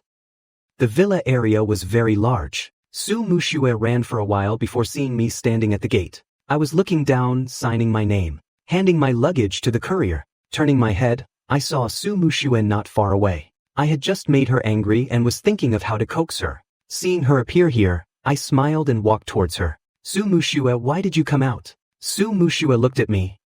She remembered I said I was shipping my luggage, so she had overthought it. I was not leaving. Su Mushue wanted to apologize to me for what just happened. Unexpectedly, I beat her to it by a step. Su Mushue, about just now. I am sorry, I did not mean it. Su Mushue looked expressionless on the outside, but inside, how could she not? I was coaxing her and hit by this joy. Su Mushue started to get greedy. She wanted me to coax her more. So Su Mushue tightened her face and let out an "oh." Not angry, but looking as if she were still angry. I felt a bit of a headache. This was really tricky. This was the first time Su Mushue was angry with me. I was not good at coaxing people. Seeing her tight face, looking gloomy and unhappy, I looked left and right, and seeing no one around, I leaned in and kissed her cheek. Su Mushue's eyes instantly changed, but she still did not say anything. I did not expect Su Mushue's anger to be this hard to coax. I simply braced myself, took the opportunity to hold and lift her cheeks, and kissed her lips. Su Mushue, do not be angry anymore. For Su Mushue, this was pure welfare. Her eyes instantly lit up. She especially loved it when I treated her like this. Feeling a bit floaty, she tightened her face even more, and even raised her hands to push me away. Do not do this. She thought I would use even better welfare to coax her. Unexpectedly, she waited and waited, but I did not make a move. Su Mushue could not hold back and turned her head to look at me. I looked at her silently, then turned to walk away. Su Mushue completely panicked, hurriedly grabbing me. Do not go.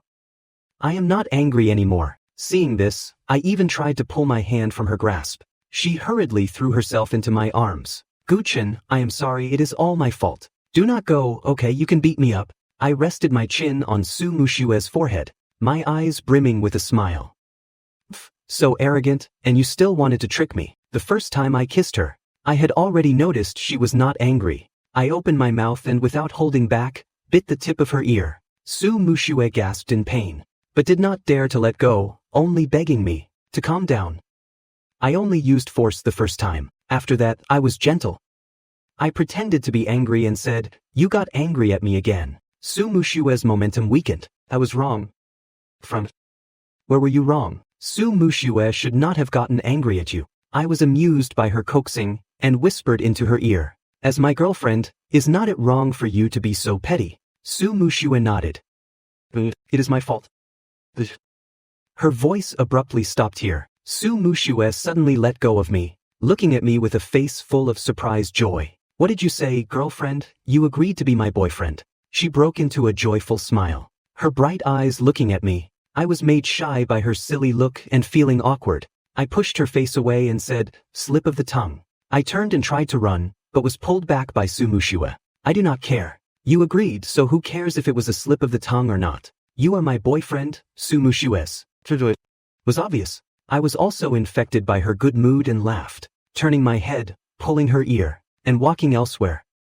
Su Mushue leaned in and kissed my lips, a wide smile on her face as she stuck to me, refusing to let go, refusing to leave even if beaten to death. She planned to practice the techniques she learned from watching the movie. Suddenly, from behind came Song Mengmeng's cackling voice. Hello you two. Su Mushue really wanted to turn around and punch Song Mengmeng. Could she not read the room? Could not she see that she was kissing her boyfriend? I was not embarrassed either, calmly pulling away from Su Mushue. Su Mushue Mengmeng, you guys really do not have eyes. Not feeling the least bit embarrassed, meeting Su Mushue's gloomy gaze, she grinned widely. Yang Yujia invited us to go play at a resort. Are you coming? Su Mushue was just about to refuse. I immediately said, let us go. I am bored with nothing to do anyway. Since her boyfriend had already said yes, what could Su Mushue say? Of course she went. The next day, the 6 of us set off on time. The only boys were Shen Linfeng and me. Shen Linfeng and I had the kind of relationship where we could not stand looking at each other. Fortunately, the hotel had many rooms. Shen Linfeng and I each had our own separate room. With no need to rush back to school, we decided to stay at the resort and play for a few days, trying out all the activities the resort had to offer. I brought a few changes of clothes. Su Mushue followed me into my room, saying she was helping me unpack, but her real intention was anything but that. It was hard to finally get the official title of girlfriend, was not it? I need to wash my face too, and reclaim the dominant kiss from back then. She had been watching movies and practicing lately. As soon as she entered the room, Su Mushue immediately locked the door. I picked up a towel, preparing to wet it and wash my face. As soon as I turned around, Su Mushue hugged my waist. I frowned, looking at her in amusement. What do you want to do? Su Mushue looked up, her dark eyes staring at me intently. We are boyfriend and girlfriend now, right? This question again. I felt helpless. I poked her cheek with my finger. Yes. How many times are you going to ask? The corners of Su Mushue's mouth curled up, feeling a mix of nervousness and excitement for what was to come. Then I can do whatever I want to you, right? I must say, this wording led my imagination quite a bit. Just as I was zoning out, my lips were suddenly pressed against. Su Mushue was too excited, kissing me heavily. I spread my arms, cooperatively hugging her waist, letting her take action. Unfortunately, someone was still very clumsy, biting messily like she was gnawing on an apple. Being kissed by her, I just wanted to laugh. Su Mushue opened her eyes to peek, and saw the smile in my eyes, thinking I was mocking her amateurish kissing skills. She got angry, wanting to prove herself. Right at that moment, I cradled the back of her head, guiding her to spin around. Instantly, the person with their back against the wall became her. The two of us swapped positions, and the dominant role was forcefully switched. Su Mushue's eyes widened instantly. I captured her lips, taking control with an unstoppable force. Su Mushue was kissed breathless, feeling intoxicated and nervous. When my lips lightly grazed her collarbone, she instantly trembled all over. I let her go and smiled at her. Su Mushue panted heavily, leaning against the wall. I delivered the final teasing blow, leaning close to her ear and saying, "Su Mushue, this is what you call an adult kiss." Su Mushue's face turned completely red. Originally, she wanted to reclaim her dominance. Unexpectedly, her dominance was gone forever, unable to be reclaimed, and she was even pinned to the floor and stepped on by me. Ashamed and blushing, unable to bear it, she lifted my face and forcefully bit me. Feeling indignant, Su Mushue hugged me, her chin resting on my shoulder, rubbing against me. After holding it in for months, she finally poured out her grievances to me. "Guchin, it is not fair." "What is not fair?" I thought she felt the disparity in our skills was unfair. In a muffled voice, she said, "I only like you, but you have 6 ex-girlfriends. You are not allowed to laugh at me for being inexperienced." She admitted it, having been led into a new realm by me once again. She felt jealous again, jealous to the point of going crazy, thinking that what had just happened had also happened with others. Su Mushue's heart felt like it was soaking in aged vinegar. She was feeling aggrieved while I was utterly shocked. 6 ex-girlfriends? Why did not I know about this? Who said that? I pushed her away in surprise. Looking at her aggrieved eyes, I asked in astonishment, "Who told you I have 6 ex-girlfriends?" She lowered her head, her voice choked. "I do not care anyway, I'm just jealous." What was this? The jealous partner is so cute. Su Mushue was jealous. I opened my mouth and asked, "I do not know what bastard has been talking nonsense to you, but you are my first love. I do not have any ex-girlfriends." Su Mushue abruptly looked up, her bright eyes looking at me. "Are you telling the truth? You really have not been with anyone else?" The joy in her heart kept bubbling up. Unhappily, I flicked her forehead. "No. I only have you." Su Mushue was overjoyed. She threw herself into my arms, hugging me tightly, as if she had won the whole world. How could Su Mushue not be happy? She could not fool herself. She was jealous simply because she liked me too much. She only wanted me to belong to her. Just the thought of me being affectionate with someone else made her die of jealousy. Helplessly, I patted her head. "You really are a big idiot." After her joy settled, Su Mushue could not suppress her curiosity. She pressed close to my ear and asked coquettishly, "Then why are your kissing skills so good?" I could not explain the real reason, so I had to say I was a natural genius. Su Mushue felt a bit unbalanced. Why could not she be a natural genius? She had watched 100 movies. So why could not she learn? Why was she so clumsy? The two of us fumbled around in the room for too long, raising suspicions when we went downstairs. The sleazy gazes of Song, Meng and Yang Yujie swept across our faces. Su Mushue tensed her face, pretending to be calm, while glaring at the two of them. I was holding her hand, not feeling the least bit shy. I truly was not afraid of being found out. Fortunately, Yang Yujie and Song Meng were wary of my presence, so they did not tease Su Mushue. While soaking in the hot springs, Yang Yujie and Song Meng used going to the restroom as an excuse to run back to the locker room. Song Meng stood guard at the door. Yang Yujie opened the drawer storing Su Mushue's clothes and secretly stuffed a square plastic packet into Su Mushue's pants pocket. Song Meng wanted to watch the drama but felt uneasy. Is it really okay for us to do this? What if Mushue actually does it with Guchen? Yang Yujie pointed a finger and gently pushed Song Meng's head. Is today your first day knowing Mushue? She does not have the guts. This is just to make her embarrass herself in front of Futen. I was soaking in the hot spring with Shen Linfeng for a while. Shen Linfeng kept glancing at me, hesitating to speak. I looked at him and asked, "What do you want to say?" Shen Linfeng used to view me as a love rival. now that he did not like Su Mushue anymore. We were not rivals. He felt he could change his attitude towards me. Shen Linfeng scratched his head. I just think, since our friends are all in the same group, we do not need to be so distant.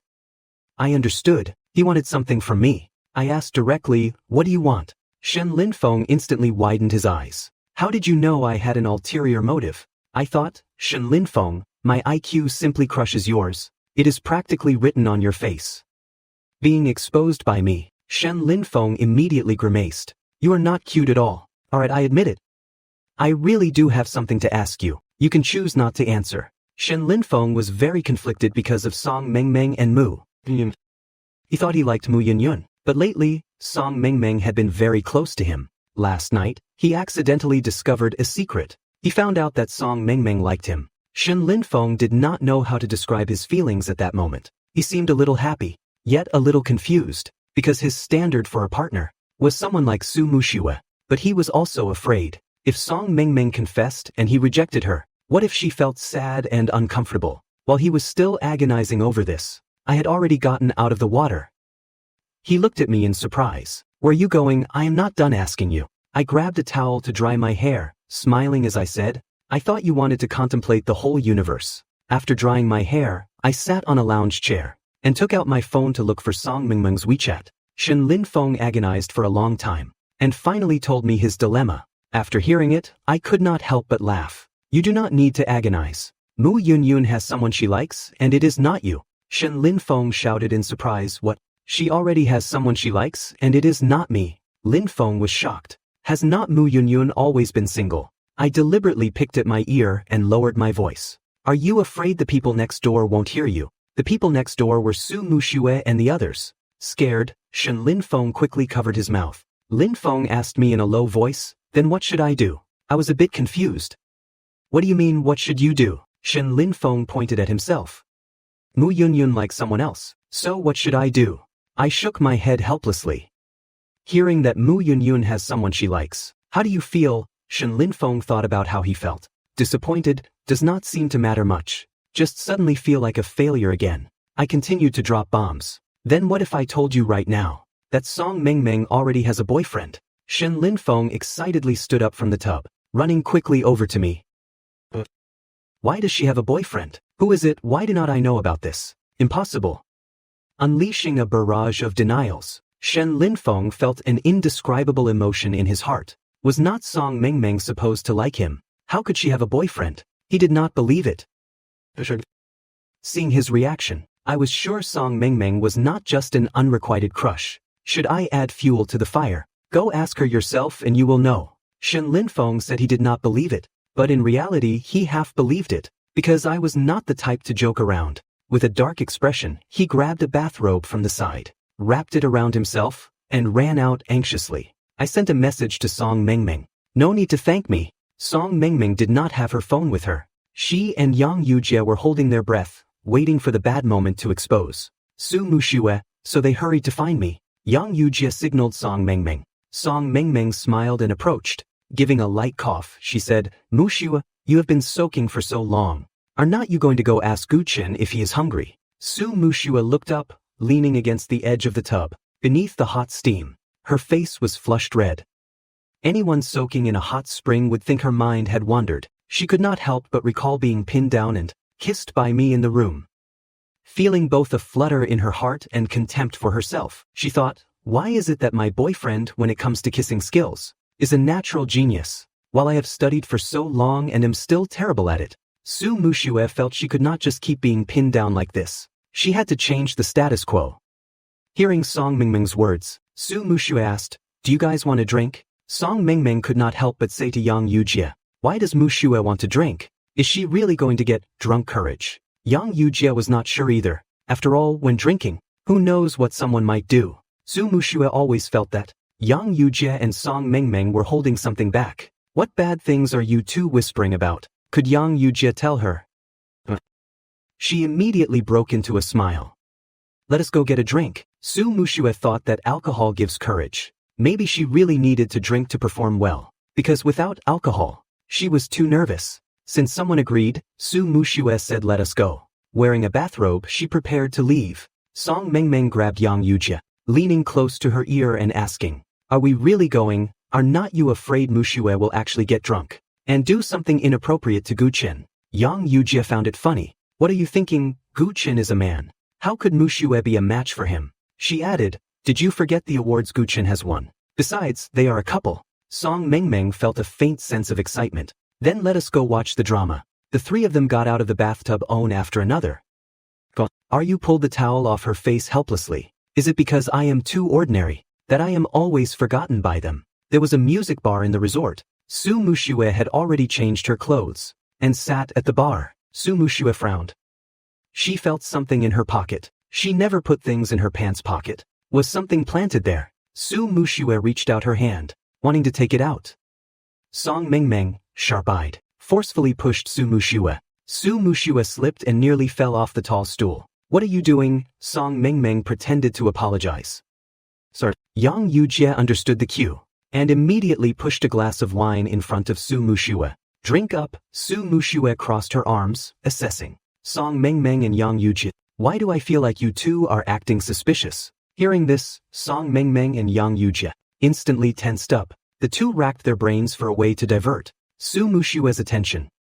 Then I appeared. I looked in surprise at the three people in front of the bar and called out. Su Mushue was not unfamiliar. Shen Linfeng said he could not find Song Mengmeng. It turned out they were here. Hearing my voice, Su Mushue's eyes lit up in a second. She turned her head with pleasant surprise. I walked up to the bar and greeted Song Mengmeng and Yang Yujie. Seeing a glass in front of Su Mushue, I picked it up and smelled it. Drinking something so strong. How could Su Mushue reveal her purpose for drinking? Smiling like a good kid, she grabbed the hair at the back of her head, smiling and saying, "Are not we just trying to relax? We are all adults." I would not go so far as to stop her, but her tolerance was weak. I asked the bartender to swap her whiskey for a cocktail. Song Mengmeng and Yang Yujie wanted to slip away. The two found a random excuse and secretly sneaked off. This bar was a quiet lounge. I sat on a tall stool, holding a glass of whiskey, and gently clinked glasses with Su Mushue. Su Mushue looked at me, confused. I smiled and said, "You want a drink? I will join you." Su Mushue had a low tolerance for alcohol, but that did not mean she did not know the strength of different liquors. The cocktail in her hand versus the whiskey I was holding, the comparison was simply the difference between yogurt and white liquor. Su Mushue stared blankly at me. I downed the strong liquor in one gulp. My Adam's apple bobbed as I swallowed the strong alcohol. She could not handle it, yet I could easily down a glass in one go. Su Mushue was not calm. She suddenly had the illusion that in front of me, she was just a child. I was a bit curious. "Why are you staring at me? Did not you want a drink?" I glanced at her untouched cocktail while she shook my empty glass. My relaxed, gentlemanly demeanor was something Su Mushue had never seen before. Su Mushue suddenly lost her desire to drink. Frustrated, she stood up and threw herself into my arms. I sensed Su Mushue's abnormal behavior. What is wrong? Su Mushue could not articulate it. She just suddenly felt her chest tighten, as if she had never truly understood me. It was also as if, during the time she did not know me, I had countless beautiful experiences that she was unaware of. I poked Su Mushue's cheek. "What is wrong with you now?" Su Mushue shook her head. "I just suddenly do not want to drink anymore." I was very confused but did not ask at the bar. Su Mushue dragged me back to the hotel. As soon as we entered the room, I was pushed onto a chair by Su Mushue. A sky full of kisses instantly attacked me. I was confused by Su Mushue's actions. It was as if she were executing some urgent maneuver. I could clearly feel the breath rushing out of her nose. Having only had a little alcohol, I was not drunk. But Su Mushue's actions made me feel a sense of intoxication. For a moment, it felt as if I had returned to the time before my rebirth. The woman exploring a new world with me. I flipped her over, pinning her down, responding with a passionate kiss. Su Mushue was still the same as before, clueless about how to kiss. Su Mushue was a bit hasty. I sighed helplessly. My Su Mushue was still too inexperienced right now. She still needed my guidance. With a sigh, I cradled her cheek, my fingers gripping the back of her neck. This time, the kiss made Own blush, and their heart race. Su Mushue's perception was refreshed once again. She thought, so a kiss can be like this. About an hour later, Su Mushue lay prone on the bed, wrapping herself tightly in the blanket. Her ears were fiercely red. and her face was flushed with a rosy hue, looking as if she had been terribly bullied. I came out of the bathroom and heard footsteps behind me. Su Mushue's face grew even redder, secretly burying her face deeper into the blanket. I sat beside her, curling the corners of my mouth as I looked at her embarrassed expression. Su Mushue carefully looked up at me. Meeting my calm smile, she instantly lost her calm. This was clearly a matter between two people. Why was she the only one embarrassed, while I looked like a player who had experienced it countless times? Su Mushue felt so suffocated she wanted to die. She could not help but lean in and hug my waist. Can I ask you a question? I had already guessed what she wanted to ask. My fingertips gently brushed the bangs from her forehead. Ask away. Feeling my gentleness, Su Mushue suddenly did not want to ask anymore. I had already said she was my first love. As for why I seemed like a player, I must be a natural genius. We messed around in bed for a few hours. Before getting ready to go out, Su Mushue went to the bathroom to clean up. I was playing on my phone while waiting for her. Looking down, I saw an object dropped on the blanket. Surprised, I picked up the blue box that said Ultra Thin 0.01. My expression changed a few times. So she had made up her mind early on, and even bought condoms. Mushue came out of the bathroom and saw my tense face. Her intuition told her something was wrong. She looked at me blankly. Guchin, what is wrong? Kept my face tense. You tell me. Su Mushue was dumbfounded. I spoke coldly again. Are you hiding something from me? Su Mushue grew more confused. Not understanding my current mood, she came closer and held my hand. Guchin, what exactly is wrong? Su Mushue looked at me with watery, innocent eyes. My heart beat faster. Unable to keep up the serious act, I grabbed her hand, suddenly pulled her onto the bed with a forceful tug, flipped over and pinned her down. I held the small box out in front of her eyes, and said wickedly, "This is yours, right?" Su Mushue was stunned. After seeing clearly what it was, her face quickly exploded in red. It is not mine. Su Mushue suddenly thought of something. I know, it was Song Mengmeng and Yang Yujie. Who left it? Su Mushue gritted her teeth in anger. Just you wait. I'm going to go settle the score with them. After saying that, she tried to push me off to get up. I forcefully hugged her, speaking softly. Who left it? Does not matter anymore. I lowered my head and kissed her. Su Mushue's dark eyes looked at me intently. She reached out and wrapped her arms around my neck. I took her hand and pressed it against my 8-pack abs. Who would have thought Su Mushue would so uselessly get a nosebleed? Seeing the red, I instantly panicked and hurriedly grabbed a tissue to cover it. Su Mushue's face was full of shame. She glared at me resentfully, blaming, "It is all because you seduced me." I burst out laughing, the smile in my eyes deepening. I suddenly wanted to tease her. So, without holding back, I leaned in, hugged her neck, moved her hand away and kissed her. Her complaints about the nosebleed were swallowed by my lips. Su Mushue was kissed until she was dizzy, her whole body feeling restless. Finally, as if finding the technique, she turned from passive to active, copying my way of kissing her, kissing from top to bottom. The two of us wrestled on the bed again, like two beasts reuniting after a long time. Another hour later, Su Mushue went to the bathroom to wash her face. Hearing the sound of water from the bathroom, I was in an incredibly good mood. I picked up my phone and posted on Weibo as I wished. I was lying on the bed playing on my phone. Su Mushue secretly approached. Suddenly she saw my blog name, "The Own I Love and Smile at Every Day Is You." She was utterly surprised. I turned to look at her. What is wrong? Su Mushue did not speak, hurriedly taking out her phone to open Weibo, and found the content I had posted. A long time ago I liked a girl. She liked me too, but she was always so proud, refusing to admit she liked me. I was confused by her actions. Suspiciously I leaned over. "What are you looking at?" "Nothing." Su Mushue abruptly hid her phone. I tried to snatch it, but was tightly hugged by Su Mushue.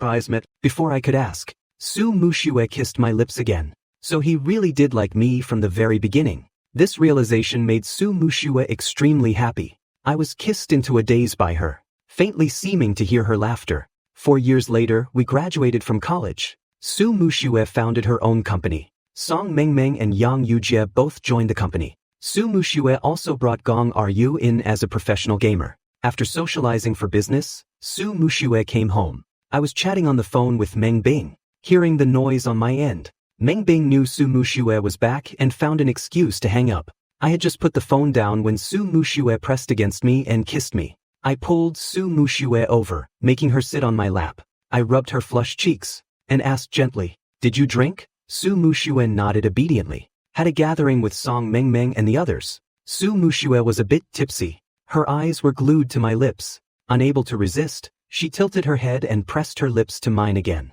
I enjoyed kissing Su Mushue. Just as I was about to deepen the kiss, Su Mushue let go of me. Looking bewildered, I saw Su Mushue smiling at me. After smiling, she pecked me again. Repeating this, she hugged me, pecking me while calling out, "Guchen, you are about to belong to me." Her eyes held a smile, the starlight in her eyes almost spilling over. I looked at her acting coquettishly, finding it incredibly cute. When she pecked my lips again, I cupped her face with both hands and said deeply, "I belong to you." Su Mushue pulled me from the living room to the bedroom. Next door was our bridal chamber. Su Mushue looked at the fully decorated bridal chamber, her eyes sparkling with laughter. "Guchen, promise me something." I promised her. "Tell me." Su Mushue lowered her head, leaning close to me. "On our wedding day, you have to listen to me." I chuckled softly. So-called listening to her probably meant marital affairs. Su Mushue and I had done every intimate thing there was, except for the final step.